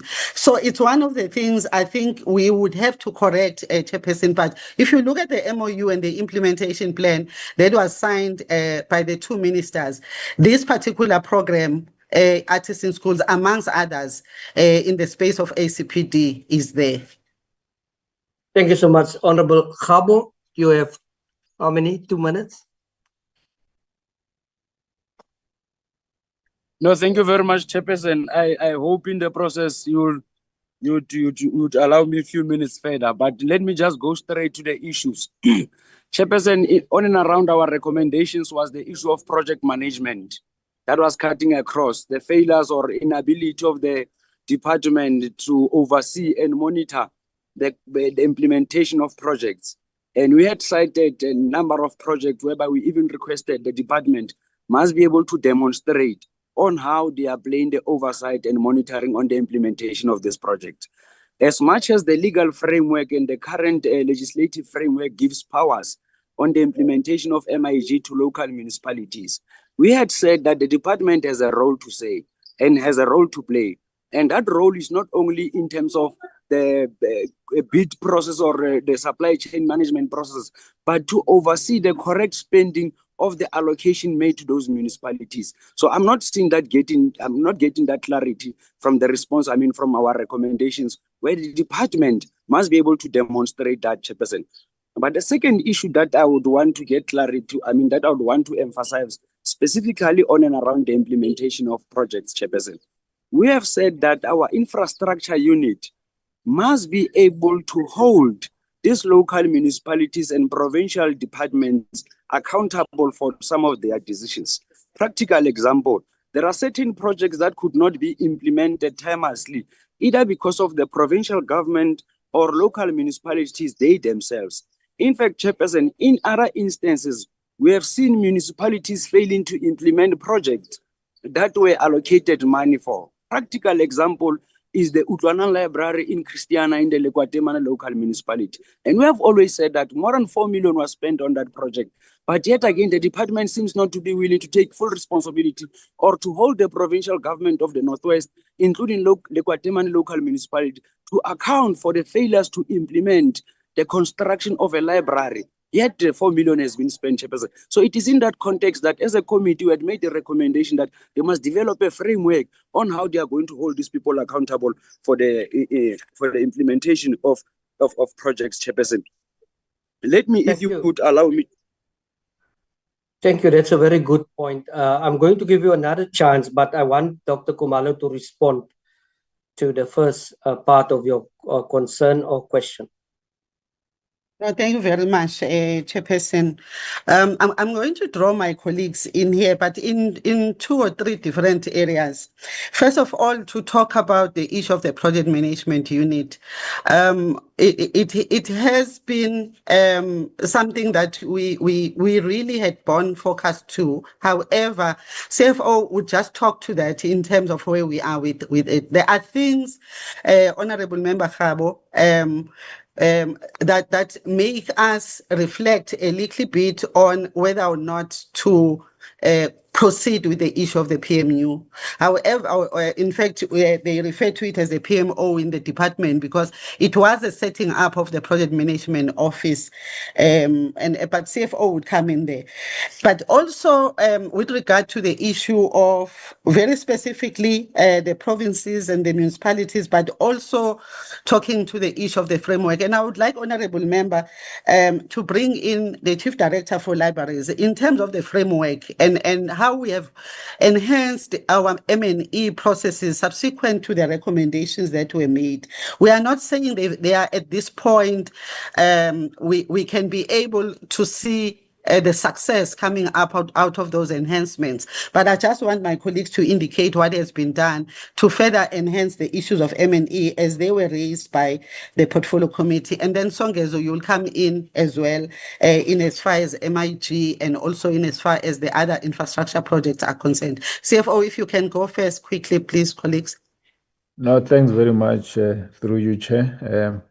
Yes, in terms of the PMU, we're in the process of doing the terms of reference for the full PMU in the department. And one of the functions of that PMU was going to assist us on our project, your project like your Sarabatman and archives, and then also to assist on the MIG, including the library grant, because those were 3 areas that the department is indirect responsible.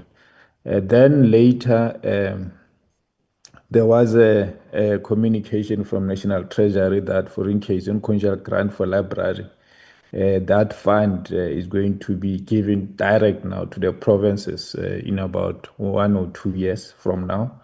And that make it more difficult. And also the issue that also made us to pause a little bit is also the refusal of Public Works giving us, especially Batman and HVAC, because we wanted to now start implementing those projects and then bring on PMU to assist. So that is the main reason why we have not moved, because now the 2 bigger things that we earmarked to make sure that we are able then to do a proper monitoring evaluation of our project and take over the ownership 100%.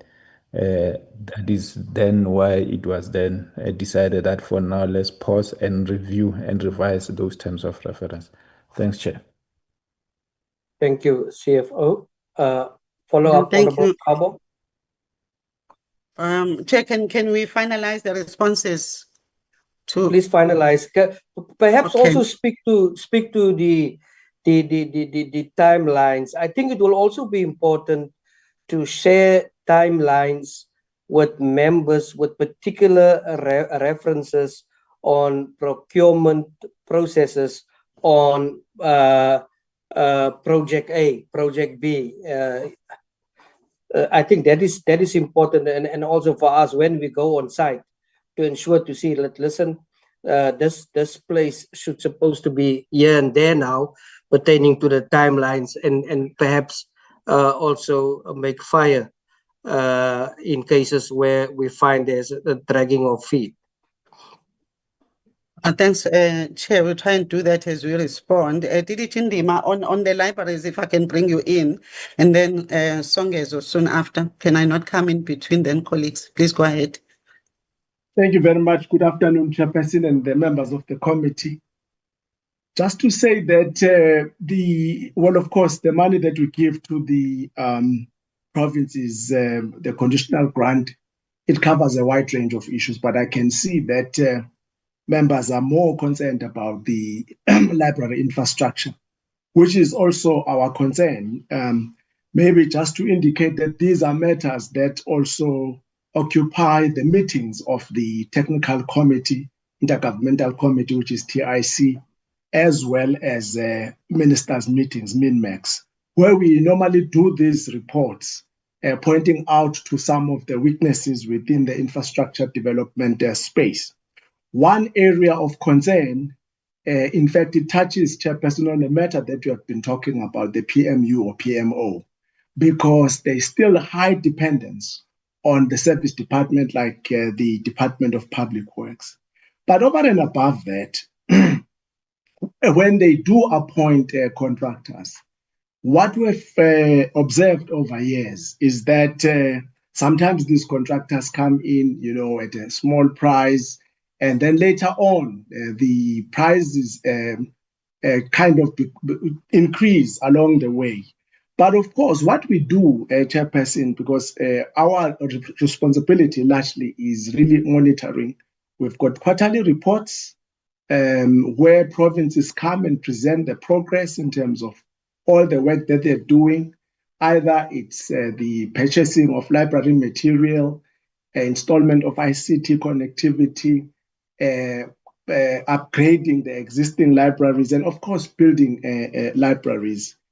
We do not just rely only on those reports. We've got our own provincial coordinators who also conduct monitoring visits to verify progress on site.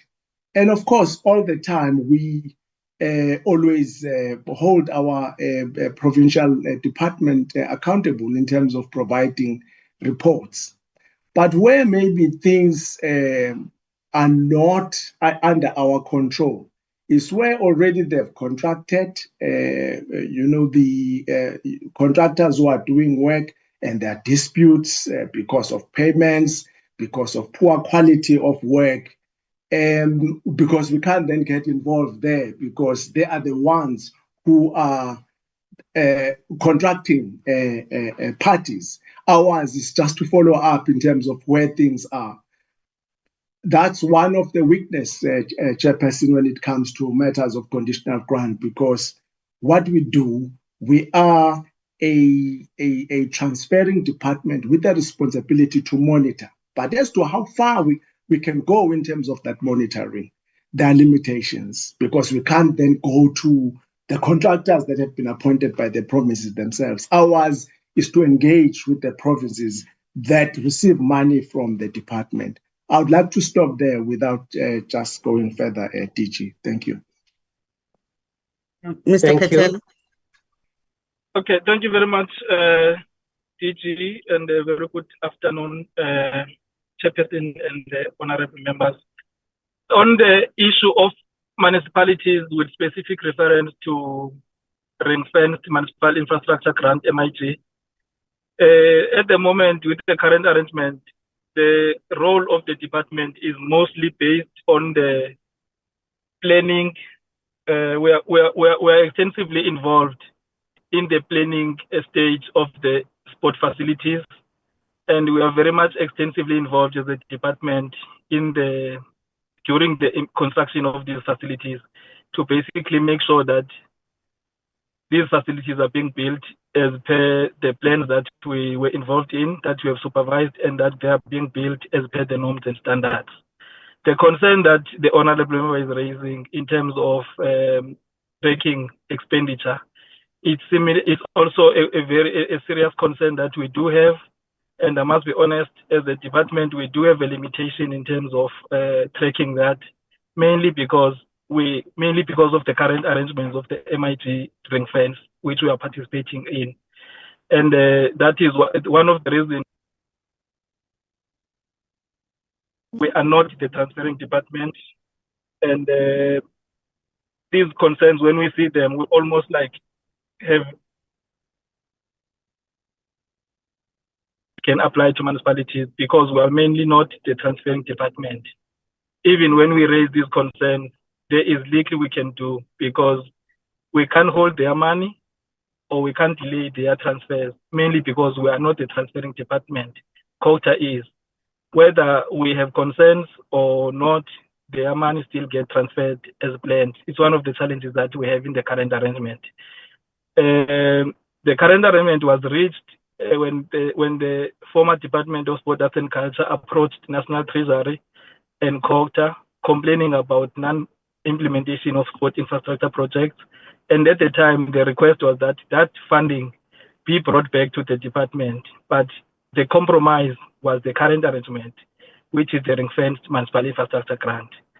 Maybe in order for us to improve in terms of now following the expenditures, my own view is that maybe we will have to go back and resuscitate that discussion again with COTA to say this is what we now do. They have also seen the improvements.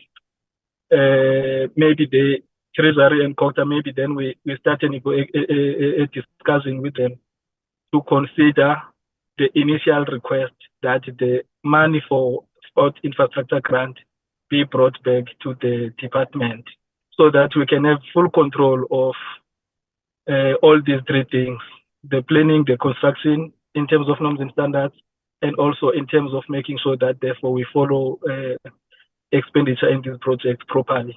I think that is my response, DG and the chairperson. Thank you very much.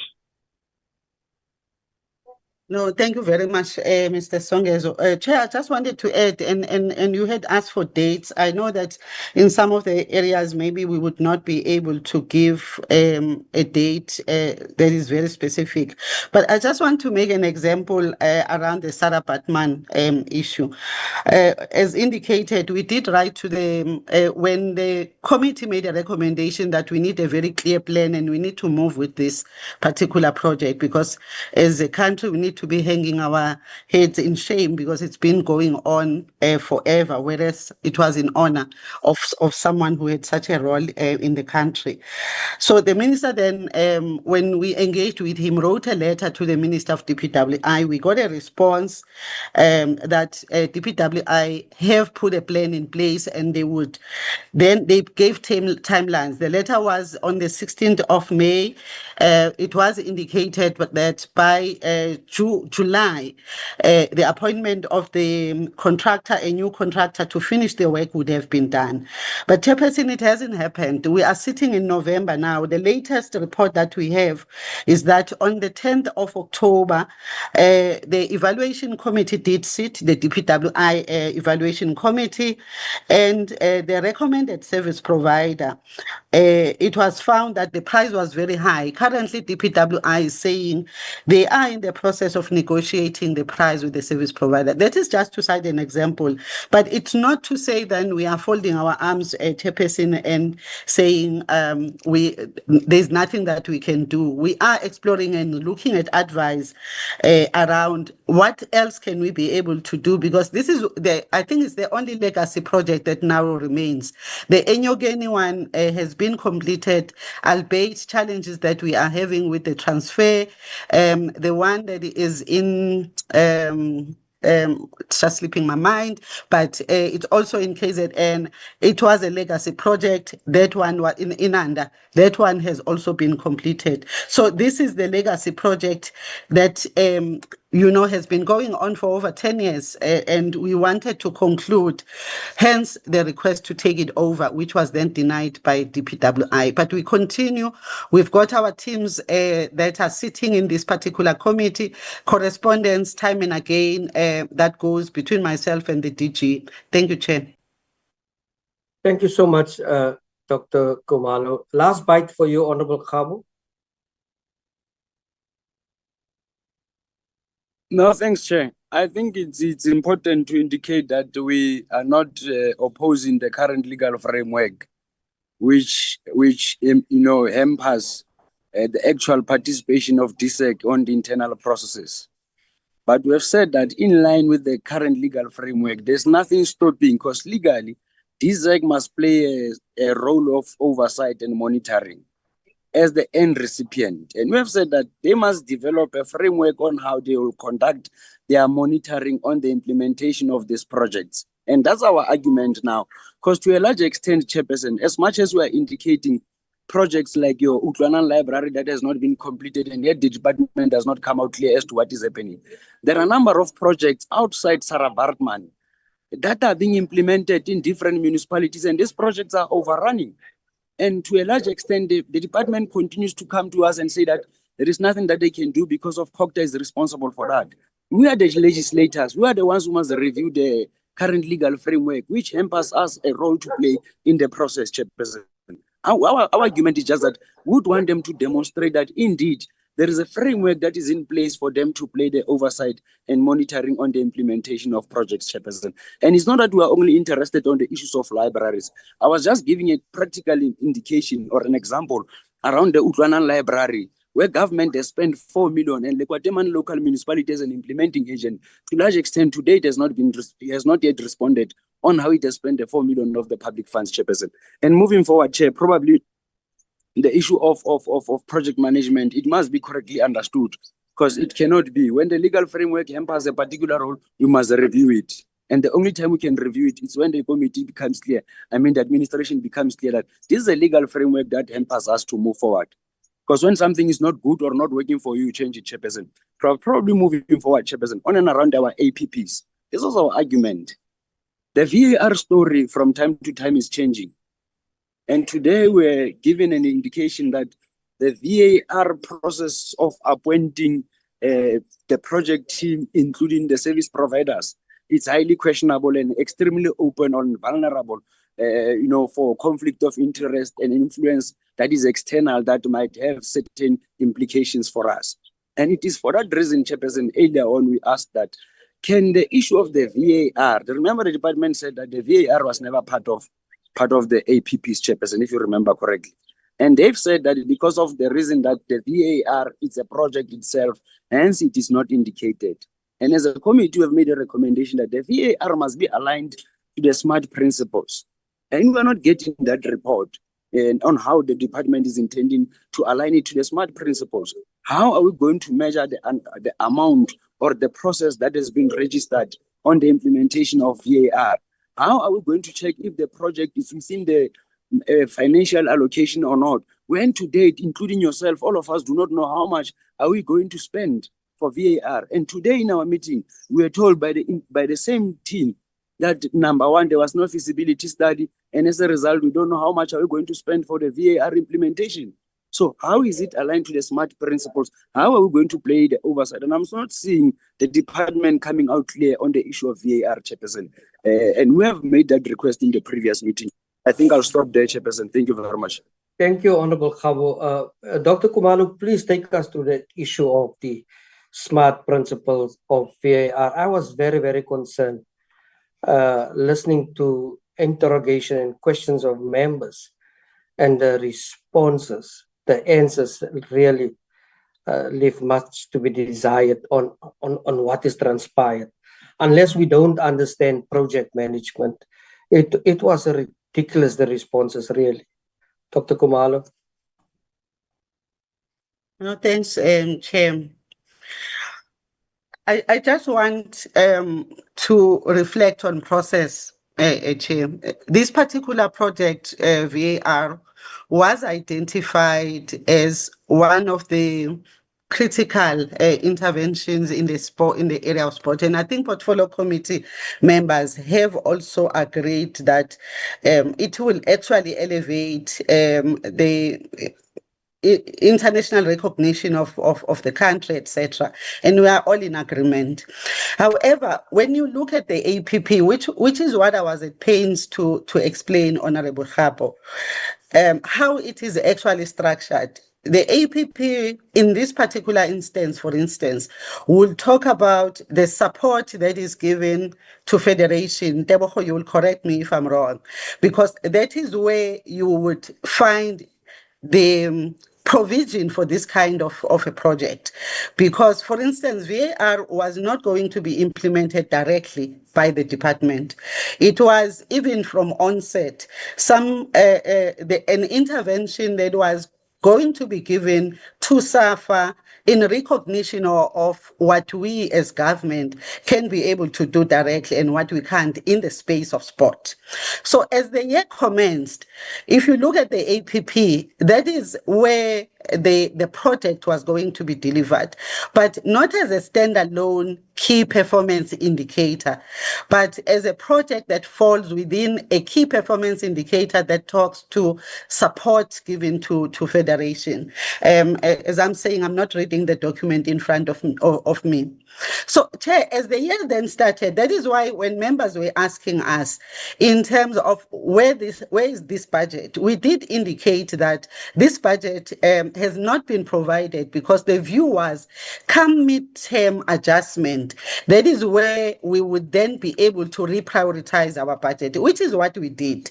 And we then, at that time when the year started, or the financial year started, there was a projected figure in terms of whatever engagements, as SAFA was saying, have taken place to look at what the cost would be. And the areas, Chairperson, from how I understood this, obviously I'm not in the space of sport, but the areas was to provide the actual system, the equipment, the VAR equipment. Secondly, to make sure that there is network, because you cannot be able to put something like this in a stadium that doesn't have network that allows for it to be operational. So it was network. Thirdly, it was training that was going to be provided. Fourthly, it was the implementation of the actual project, including whatever else would have emerged during the installation of the system, the network, etc. So from where we sat, that has always been an understanding. However, what the department then did, it then wrote to Treasury to seek for a virement of funds. I think Big Walk was one of them, and some of the funds from the Sport Federation funding, to which National Treasury then responded. There was a question from Honorable Member Potgieter to say, can you be provided as a portfolio committee with the response that came from Treasury? We can provide that, and you'll see it, Chair. It's very specific. It says that the amount that is being approved for VAR is 20 million. But it is an amount that is wanting SAFA to be able to initiate the project, which is why, in our understanding, Chairperson, they needed to appoint this team, which I'm made to understand was appointed in September, with the competency of understanding what was required. And then this team had to make sure that there are proper feasibilities that are done, including what they just did. They just came back from one of those scoping exercises. So, Chairperson, it has always been our understanding that there are specific deliverables, and there are 4 of them that I've mentioned. I'm not looking at the actual document. Obviously, there is a document, and the colleagues from the branch did develop a submission that actually outlines exactly what needed to be delivered by SAFA in as far as this is concerned. And ours was then to get the funds. And the process of acquisition, of getting the funds, was to engage on the virement process, wherein we have then received a report from Treasury. But this is the first step. You saw their plan that it goes into the next financial year, but it's the first phase, Chairperson. There are phases, I think 3 phases of implementation that this particular project, which is a massive project, is going to go through. So, Chair, can I just allow my colleagues to just come in? There might be some of the terminology that I'm using that might not be correct. Deboho, do you want to just add to what I've said through the chairperson?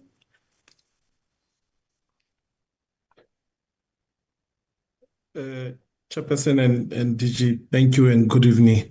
No, DG, I think you've covered extensively the reasons, because of importance there was that we are the enabling part of the sector. So the most implementation will take place once the sector itself has really set aside the plans. They're important and also within the current financial year, because Minister had made an announcement. Provision was to be paid during adjustment period, which is what was to take place now as after the presentation of the adjustment budget, and exactly as you have explained, DG. So I think all has been covered. Thank you. The Honourable Potgieter. Thank you, Chair. Just first of all, I'd just like to commend the DG and her team. It seems like they've taken to heart the comments about providing more detailed descriptions and explanations on issues. So I would like to commend them. I think it's a good start, and I hope to see it continue. Just in terms of the excess, Chair, if we can get an explanation with regards to that in terms of oversight, etc. And also, we've had instances like, I performed oversight very recently, as you well know, and, we couldn't actually get access. We had to phone the DG, to phone the provincial section of the Department of Sports, Arts and Culture in order to be given access to a site, whereas we are given oversight powers in terms of our membership to Parliament. And, it went as far as, the contractor saying that they didn't recognise the oversight responsibilities and duties of Parliament, even after we'd shown them the documents that detailed those particular rights and responsibilities. And for me, that is quite problematic. We should be able to conduct oversight. We were told we had to schedule it and, be given permission to be able to do it, which kind of defeats the purpose of doing unannounced oversight visits. If that's the scenario, then we're really not needed here at Parliament, because, somebody else can do announced visits and everybody can prep and make everything nice before they get there. So it's not to catch people out. In some instances, you find at sites that everything is actually going very well, and it's nice to see that as well. But it always raises suspicions when we are actively denied, and actually schooled on our knowledge and ability to interpret, construction guidelines and legislation, etc., which was me a little bit humorous in itself. But perhaps maybe the DG can just give us, some feedback on that. Thank you. Thank you, Honourable Potgieter. DG. No, Chairperson, I think in terms of the specific matter, yes, we did intervene, but I think and we haven't done that, Honourable Member.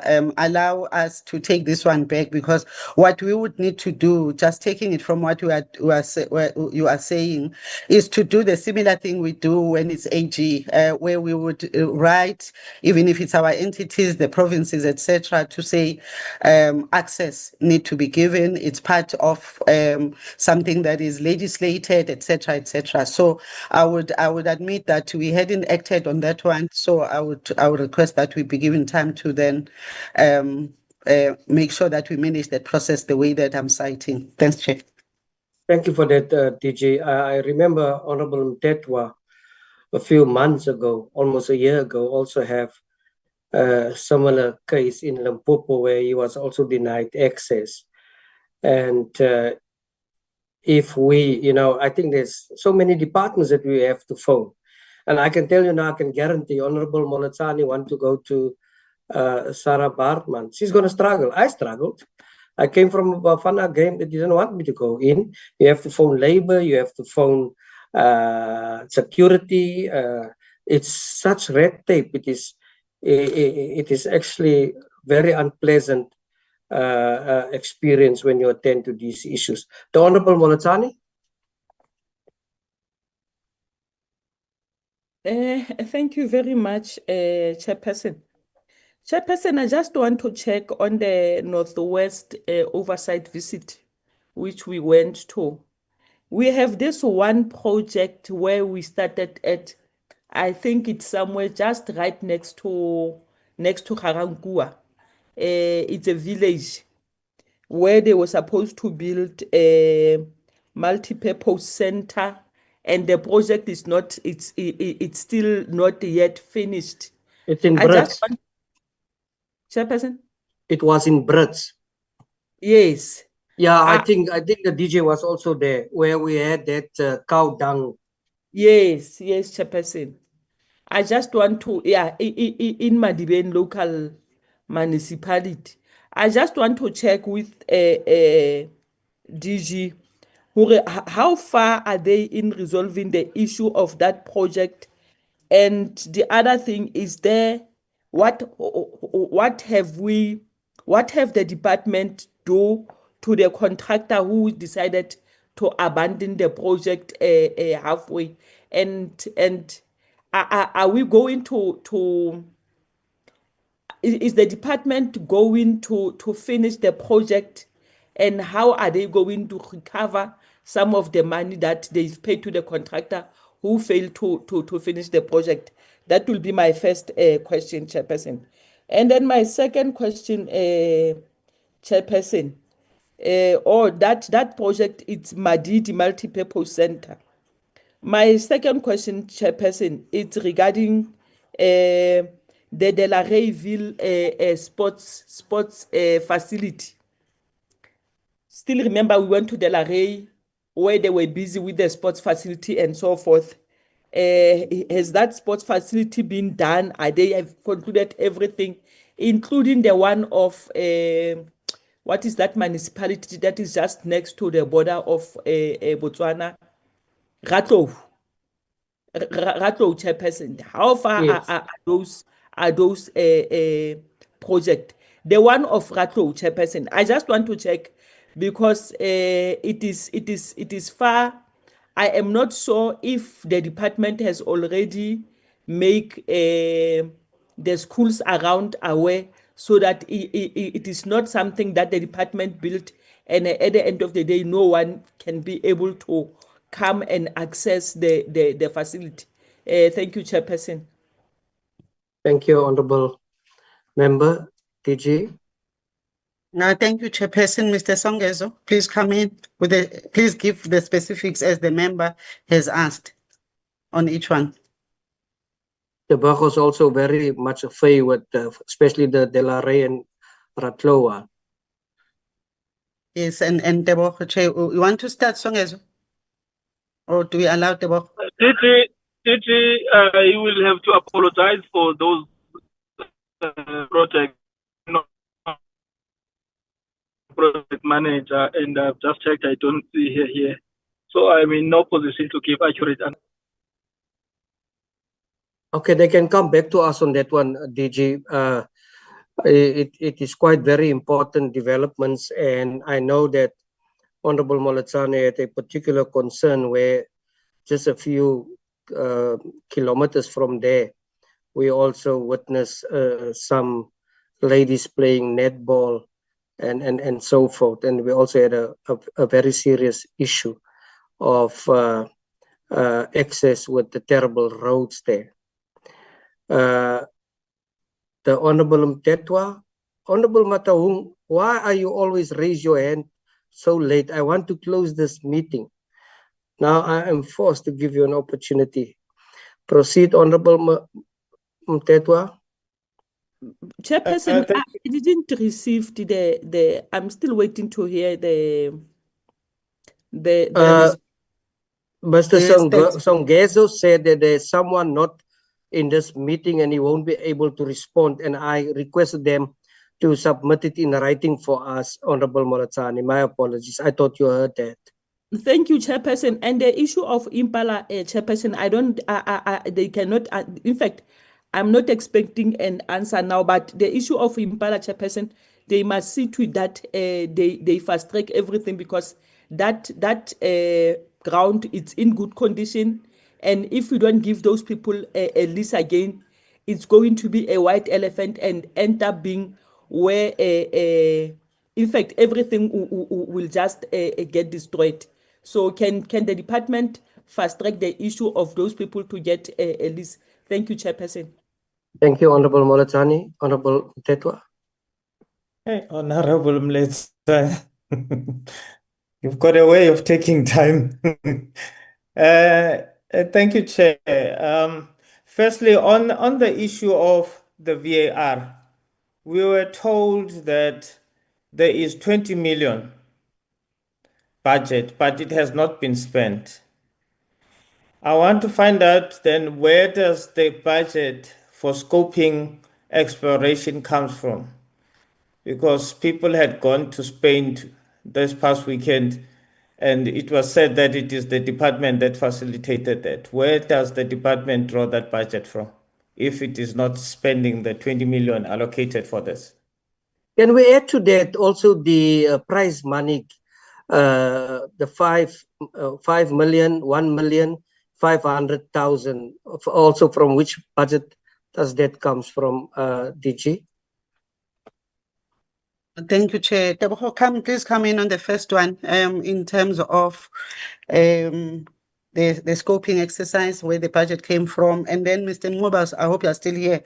You will explain about the prize money that went to SAFA. Oh, no, the one that's recently announced, Chair, you mean? Yes. Oh, yeah. Okay, thank you. Tebogo, you can start. DG, I think that might have been processed through the winning nation. I stand to be corrected, but I think between DDG and Mr. Mube, they may assist in that one. Thanks. Mr. Mube, thank you, Tebogo. Not sure whether he's still in the meeting. I was just trying to see whether he's still here. I'm here, DG. Oh, okay. Please go ahead on both of them. Please respond. Yes. Good afternoon again, evening again. The scoping exercise, it is from Goods and Services Chairperson within the departmental budget. The second one? The second one, Chair, I'm not sure if I understand the Chairperson's question around the prize money, but just to indicate that those funds have not yet been transferred, Chair, as we obviously working on just within the budget to locate it properly and allocate to the various federations that were identified during the announcement. Thank you, Chair. Thank you, Chair. The minister made this announcement on the 4th of November.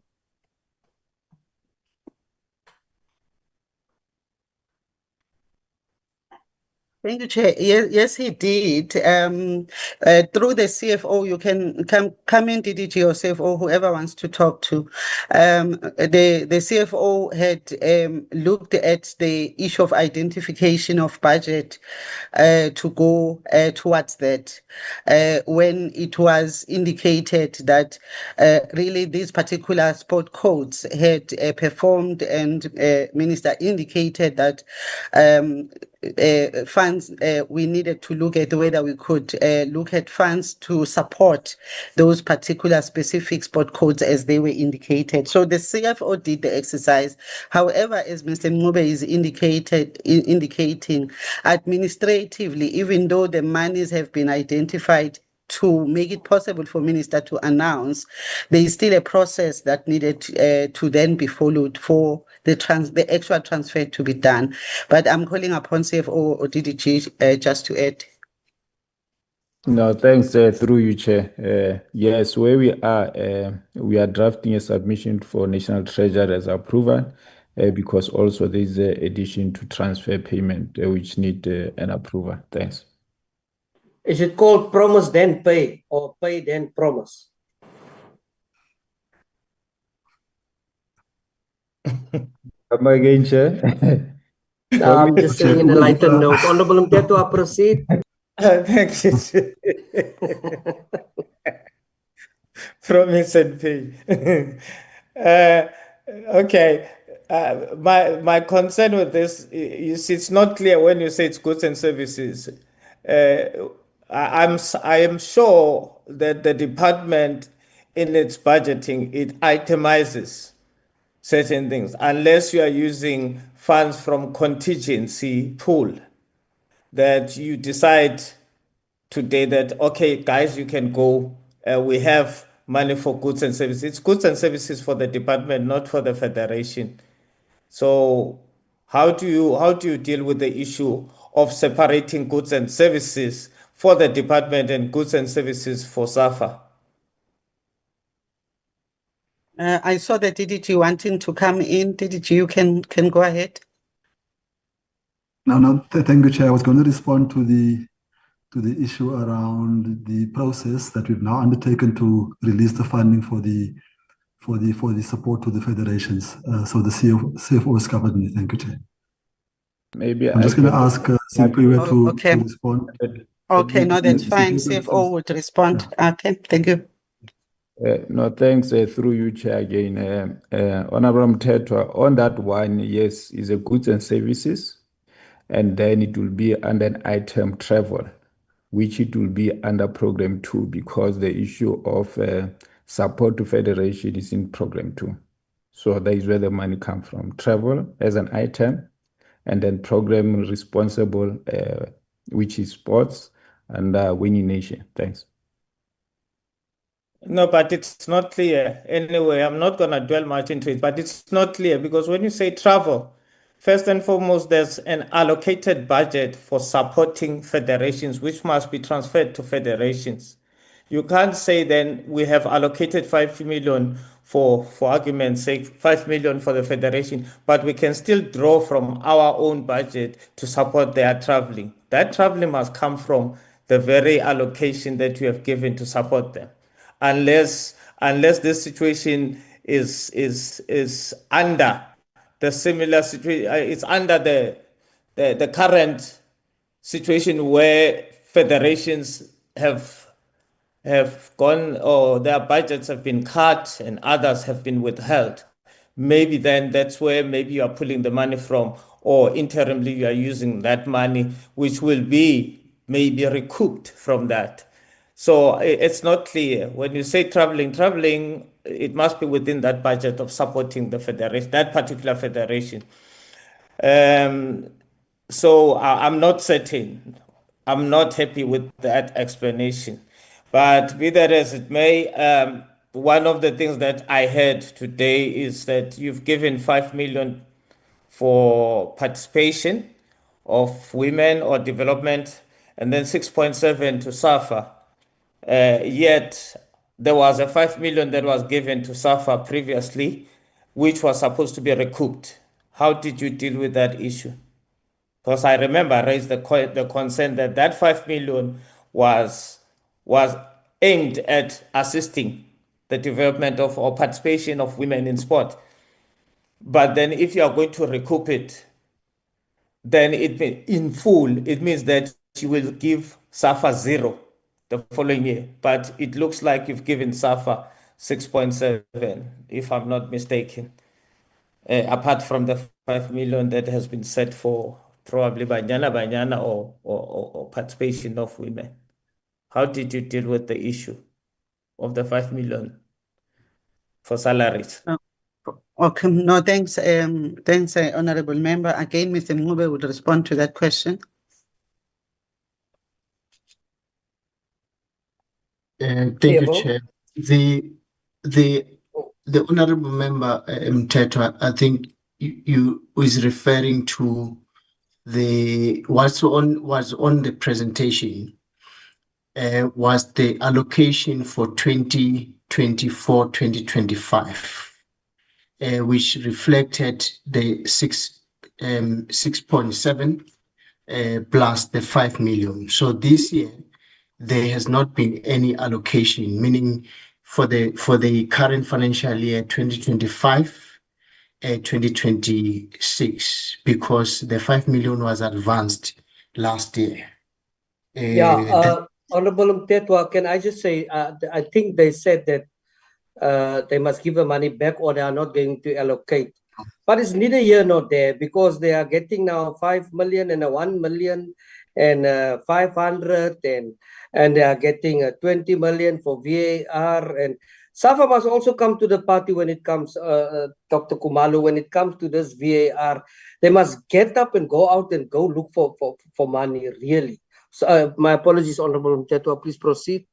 I don't think they're able to do that. SAFA has got too many problems.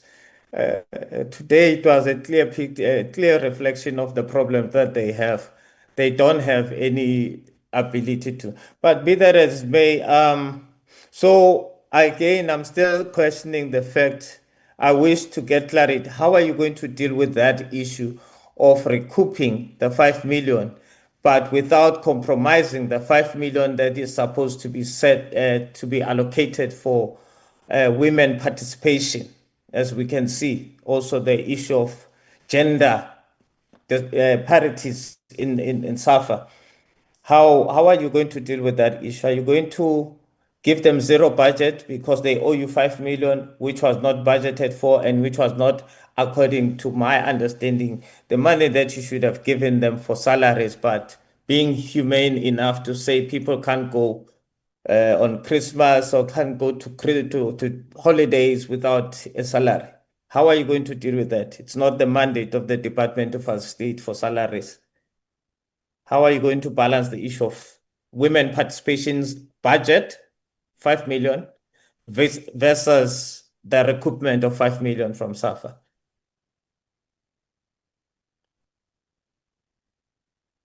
Are you responding, Simpiwe?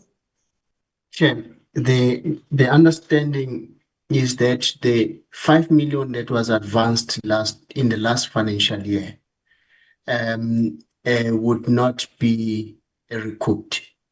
And I think that's the explanation that we had given previously. As indicated, it essentially is advanced. We do note, Chairperson, the concern that the Honorable Mtetwa is raising around the fact that effectively it then means that SAFA would not get the 5 million this current financial year, which in previously was earmarked for women's football. That is noted, but it is something that is to be noted, and perhaps there will be a resolution on it. Thank you, Chair. Wrap up, Honorable Mtetwa.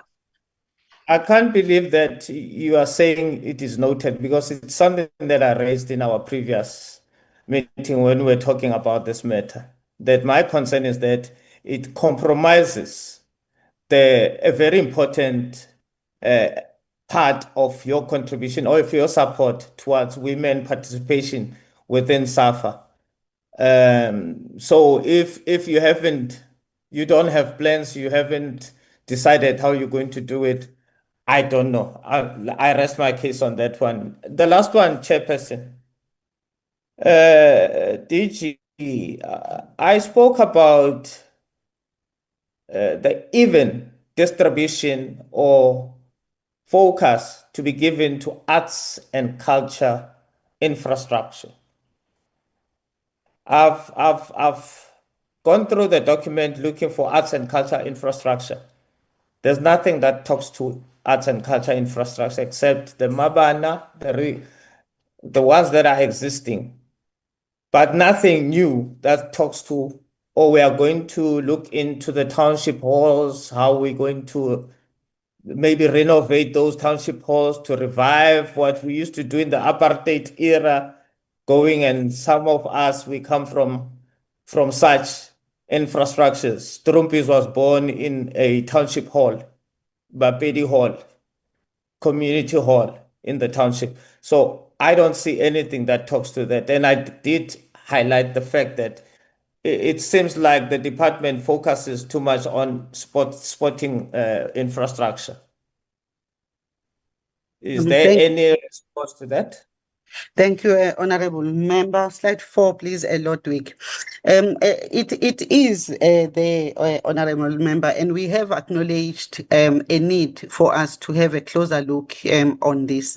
Hence, we commissioned a study, which I said we have finished now. We finalized that particular assessment. It incorporated a conditional assessment of existing municipal-owned theatres in the country. And I was indicating in that slide, and I mentioned it in my presentation, Honorable Member, that ultimately when the study was finalized, it indicated that there are 23 theatres that are functional, but they are in different conditions in terms of their ability to operate. So once the report, which was finalized this financial year, was issued, there were then a projection. I think the initial figure, I saw Ms. Sikabi is in the meeting, the initial figure that is projected just to deal with the issue of the functionality of these 23 theatres. They are all over the country. Honorable Member, we can share the report with you if you would like, just to see which ones are those. So there is a projected figure of, I think, 60 million and on Tuzel, which has then been projected for 26-27 for the 23 theatres. If you look at the report, you will even see, because there are pictures that came with the report that indicate the state of these different theatres. But beside the theatres, because the first three that you were making reference to was looking at the fact that those three theatres do not have, provinces do not have theatres at all, hence the prioritization. Then we have done this study, which has now been finished, and it's giving us an indication of how much we need to renovate the existing 23 theatres that are found in different parts of the country. And then thirdly is the refurbishment of the community art centers, which is a third intervention program, maybe not to equate in terms of the spend at this stage, but to begin to deal with the issue of focusing more on the facilities and the infrastructure that is available for the ACPD side of things.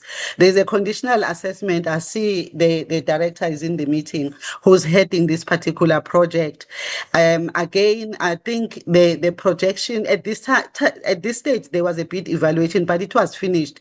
The project has actually started, and if you just allow 2 minutes, Ms. Sikabi, if you can just explain where the project is now, refurbishment of community art centers. Please make it snappy. Am I audible, colleagues? Oh, yeah.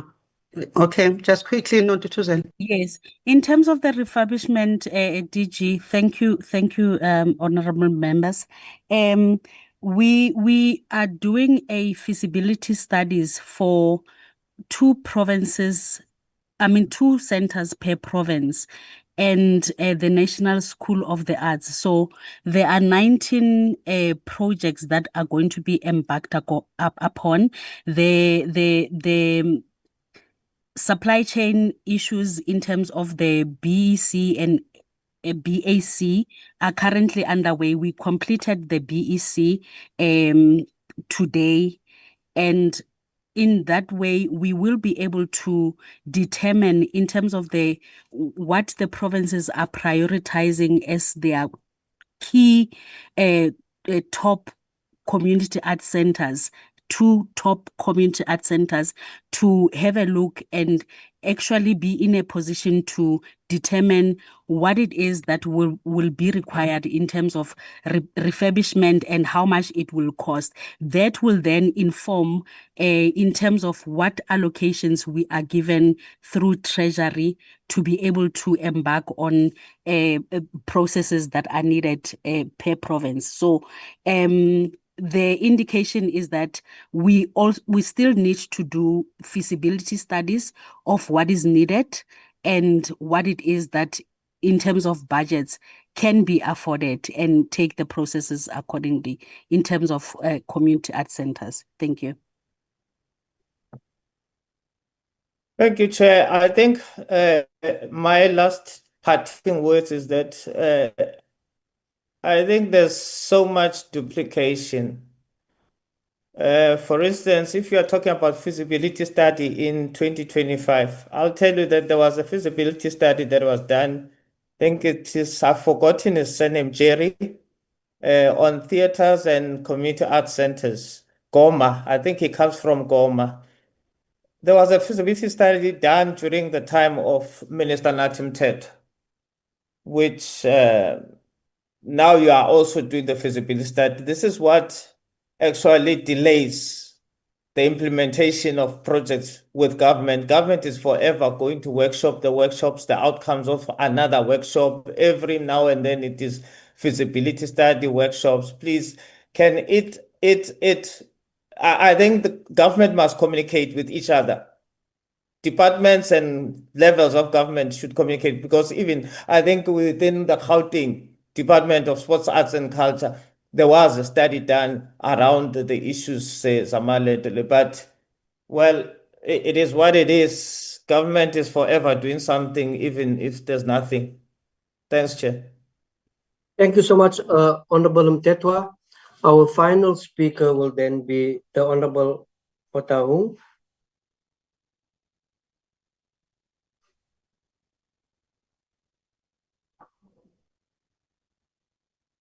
Honorable Motahung has left the not podium. wearing a vest. Chairperson, vest. Please proceed. You should with the vest.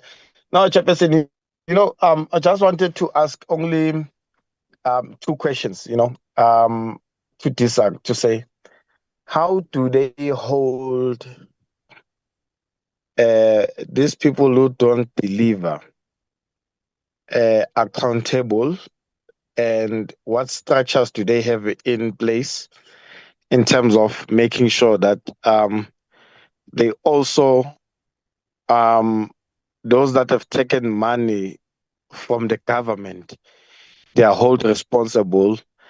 And have they ever made sure that they've opened up maybe a case of fraud, criminality, because of we cannot be able to take out monies and suddenly projects are not finished, infrastructures are not finished. What have SAC do in order to make sure that all those that have taken the monies from them, they are held responsible? I submit. Thank you.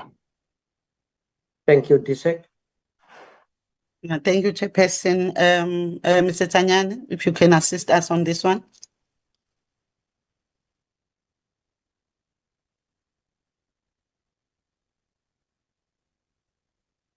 Just starting with the beneficiaries that do not account, if you can just.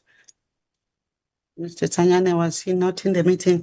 Okay, Chairperson, let me respond to the question then, because he is here. Please go ahead, Mr. Tanyane. I see you are unmuting.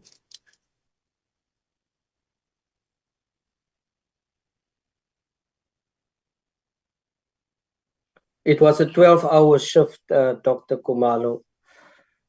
Yeah, I can see that, Chair. I wanted Mr. Tanyane just to come in responding to some of the interventions we've put in place with regard to the beneficiaries of just projects before we speak to the infrastructure ones of just projects. I think with regard to those that default, they differ. For instance, if the honorable member remembers, there is one that was reported that is, in fact, it's two now that have gone through the legal processes, but it's because of the value of the amount that they were not able to account to. But the others which get handed over, because when we say handed over, we're talking the ACPD unit. That's why I wanted Mr. Tanyane to respond, handing over to the legal service in the department. And the legal service in the department would then keep a list. I'm not sure what they refer to the list as, but it's that particular list that gets utilized and helps us to identify if you come back and apply for funding in the following year or another year, and you have not honored or you have not submitted a full report with the previous one. I think members of the portfolio would be aware of one such instance where the beneficiary is constantly at the back of the committee. So those are the interventions that we would put in place. But I must say, Honorable Member, it becomes very difficult in terms of following up, which is why the AG has then also recommended that we reduce the tranche payments, because we used to go 90-10 in terms of the tranche payments, but we have now reduced or changed the configuration of those tranche payments to 80-20 and even below that. And it's solely because people are willing to run away and we change contact details, etc. And we struggle to find them to be able to account for the 90-10 in terms of that. But it's a moving goalpost, Honorable Member, and we are continuously looking for new ways. For instance, CFO's internal control unit have assisted us this financial year by appointing an accounting firm that is seeking to make sure not just that we don't transfer before the report has been analyzed fully by people that have got the adequate skills, but also to help us to improve on the control measures. Because a few years ago, I know it was a previous portfolio committee, for instance, we had, through engagement with that portfolio committee, agreed to implement a compulsory induction session for all beneficiaries. And those things are in place now. We have appointed project coordinators to follow the money. I'm not sure whether, Honorable Mthethwa, you took the term from us at that time. I'm just joking. And so it's those interventions that we continuously looking at improving. On the side of infrastructure, even though I'm not an expert in that area, I'm hoping colleagues can come on board. The bit of a challenge is what Honorable Member Khabo was also speaking about, that we need to look at the legal framework, because there is a challenge, for instance, if you look at the issue of MIG, because with one, we don't transfer those funds. Secondly, the issues related to the appointment of the contractors, if it is contractors, etc., which is why I really want to agree with what Honorable Khabo was saying earlier on with regard to looking at a legal framework in terms of how it can be amended, etc. But the colleagues, perhaps in the space of infrastructure, can then add the detail, because they would have a detail pertaining to that. If Chairperson, you can allow a few minutes. Please Okay. proceed. Chair. Just a second. I see two hands, and honorable members, I actually came to a safe place because I don't want to do what SAFA has done to us this morning. I am still at Parliament. So, okay, those who Chair, are back. Yes, Chair, it's on the Just a last second, question. I'm going to Remember? give you opportunity now, Honorable Matawu. Honorable Molatan, is that also a hand? Chair, I wanted Mr. Petela to talk about the infrastructure side. Yes, I'm not please. sure whether you're allowing Please, us. Doctor. No, please, Dr. Kumalo. Okay, thank you, Chair. Mr. Petela. Oh, thank you, DG. On the infrastructure, I think the DG, in terms of MIG, DG has accurately covered it. I can make one example of a termination that we have had on the project, where as a department we were the contracting party. So on that particular project, is Mama Winnie Matikizela Mandela Bomb Clinic. We had a contractor that was not performing, and we terminated them, and the work they had done was equal to the money we have paid. So we had not lost money in terms of paying them, and then they leave the work. But because of poor performance, we terminated them, and upon termination, we we wrote a letter to National Treasury to inform them that we have this service provider that was compliant on their CSD, but has failed to deliver the work. And further, because it's a construction company that is regulated by CIDB, and when we appoint these companies, we appoint them according to how CIDB categorizes them. So we also wrote a letter to CIDB to inform them that we had appointed the company that you have regulated, and according to your regulations, you have said the company was capable of delivering an amount of a work of this magnitude, and they have failed dismally to deliver such work. So we informed them that as such, and internally as a department, we also, similar to what DG was saying, we have subjected them to we've handed them over to our legal department to put penalties against them in terms of them wasting the time of the department. So I know that legal is pursuing them on those bases and is applying some penalties or delay penalties or on that particular company. That is the example I can just quickly make, DG, a real case example. And on infrastructure, that's how we are handling these matters in terms of, especially we are able to do that because we are the ones that are in the contract with such companies. And in terms of the companies that are defaulting, and another entity of state like a municipality is the contracting part, we can only advise them on what to do because we are not contracting partners on that particular contract, and therefore we can't act. Thank you, DG. Thank you, Honorable Mataung. Okay, thank you so much, Chair. Just a follow-up. Chair, the sad part is when Dr. Cynthia said some of them, they changed their contact numbers. But I believe when a company comes in to seek for funding and everything, they always bring in their identity document, the proof of addresses and everything, which is, it could be easier for a track of record so that we can be able to track them.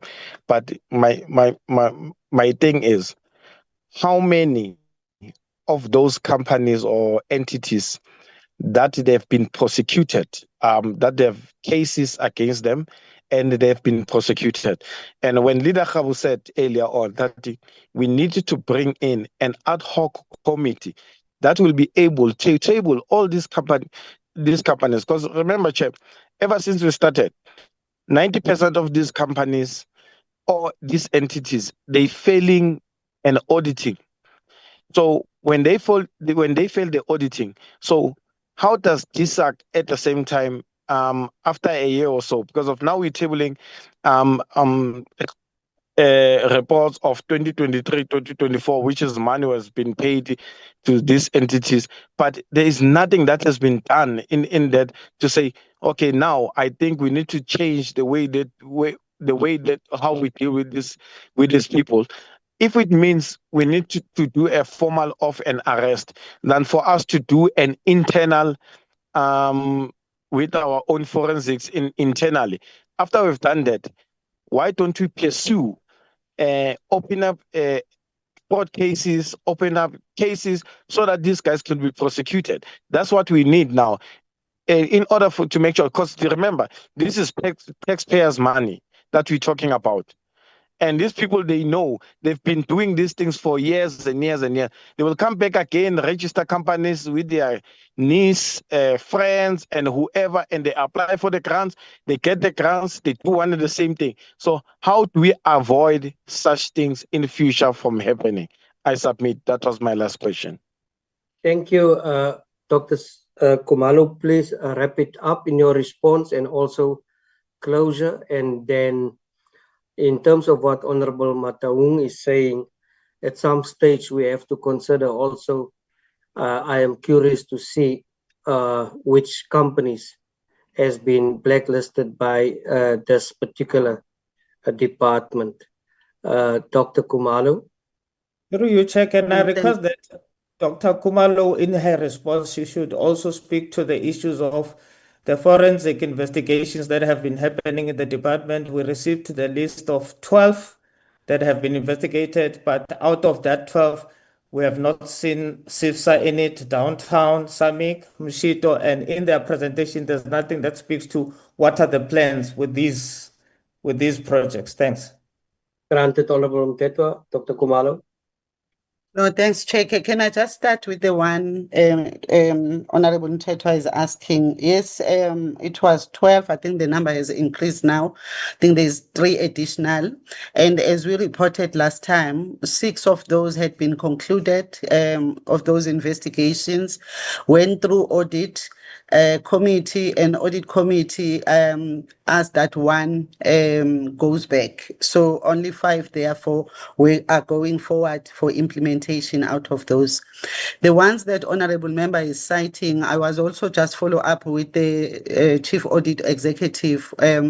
It's quite a number, maybe let me say, it's the ones that I always say they are high level, like SAFA, Moshito, Downtown Music Hub, but there are others that are to do with entities like the Tsong Museum, etc. So those are the ones that have not been completed and they are sitting at different stages. I don't have a report in terms of the status of each one right in front of me, but I can indicate that 2 of them were referred to the for investigation in December, and 1 was referred for investigation in June. And we've been raising an issue around how long it takes for forensic investigation to finalize these particular reports. But the 6 that we had reported were completed, as I've just indicated. 5 of them are going forward, but unfortunately, it doesn't include those 3 that Honourable Member has indicated. They haven't come out of the process. I know SAFA was completed and it was going through a quality assurance, quality assurance. I think that's quality verification process to ensure that the quality of the report cannot be challenged later on. But that's the status, Honourable Member. But I chase, as an accounting officer, the forensic investigation unit to finalize those reports almost every other week. The issue of the tracking of the defaulters, I could give the Honourable Member the numbers dating back to 23-24, for instance, though it's out of the total number that were given funding in 23-24, which was 176. 18 of them have defaulted, and those are the ones that have been handed over to legal. But as I was explaining earlier on, Chair, in terms of your legal process, for instance, these 18 that I'm talking about, the total value of these ones is 970,000. So if obviously it's not one figure for each and every one of them, it depends how much funding the person had actually received. But for legal service, then to determine and categorize which one is handed over to the state attorney's office, we have to look at the value of going through a legal to pursue a 30,000 rand rather than blacklisting a person, for instance, etc. So there are 18 out of the 23-24 process that are defaulters submitted to legal. Out of the 24-25 financial year, 102 were funded, and out of those 102, 100 were then paid their first tranche payment. 80 of them submitted a report. So it would then mean, in other way, 95 out of that 100, 95 submitted reports, and only 80 of them were then given their second tranche. And the reason why you would find 95 around, against 80 is because upon the assessment, the evaluation of the report, it would be found that it is the narrative report and perhaps the expenditure report doesn't talk to the amount that the person had submitted or had received, but also maybe the invoices. There are questions around the invoices. So they sit at different stages, Honourable Member. They then get handed over to legal when they are then categorized as defaulters. And as I said earlier on, depending on the amount which is owed, for instance, the one, the material irregularity, I think members are aware it was 7.5 million because it was reported by the AG. The one related to SARA goes up to about 8 million and minus whatever he accounted for out of that 8 million.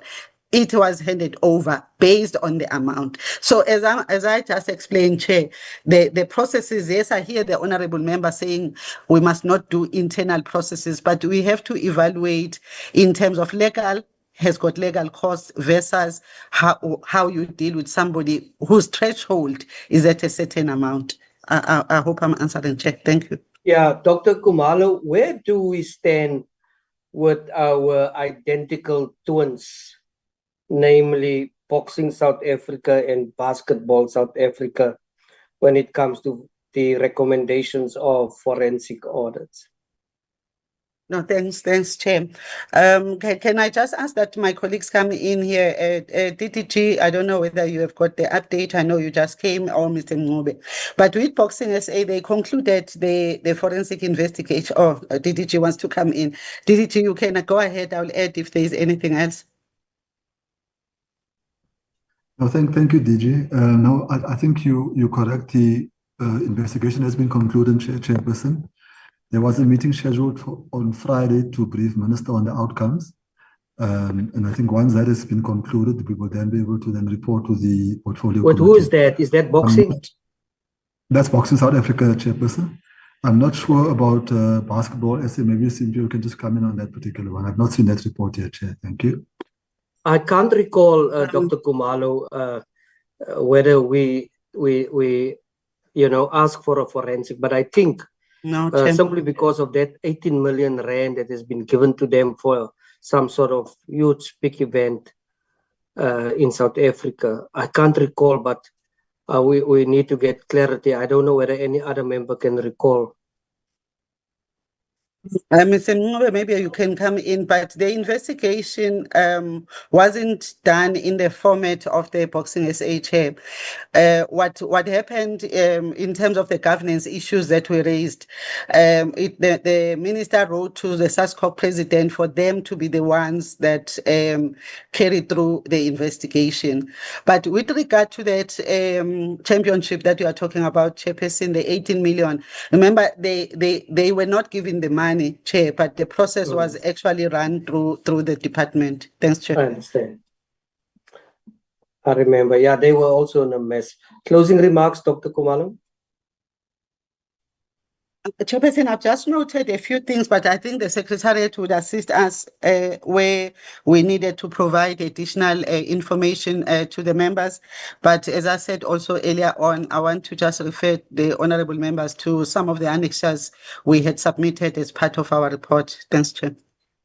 Thank you so much. Honorable members, that brings us to the end of this marathon of a meeting. Thank you for your contributions.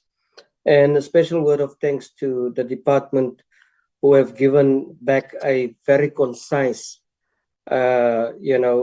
feedback on the desire of the committee and committee members and the inputs. I just want to check with you, Dr. Khumalo, the responses of the department. Has that been tabled to the 2025 budget vote report? Has that been tabled? Sorry, Chair, the responses, sorry, I missed that. The responses too? Yeah, normally you are tabled to Parliament the report with both the responses. Can I just double check, Chair? I know that there was a consolidation that was done in the office of the DG, but I would like to check. I'll give you feedback, Chairperson. Thank you. Okay, so it's not necessary for today. If we can get feedback through the portfolio secretary. Honorable members, like I've said, thank you for your inputs, your participation. And we need the same energy on Friday. It is NAC. With that said, I declare this meeting adjourned. Bye-bye, everyone, and good evening. Thank you, Chair. Thank you, colleagues. Is it overtime, Chair?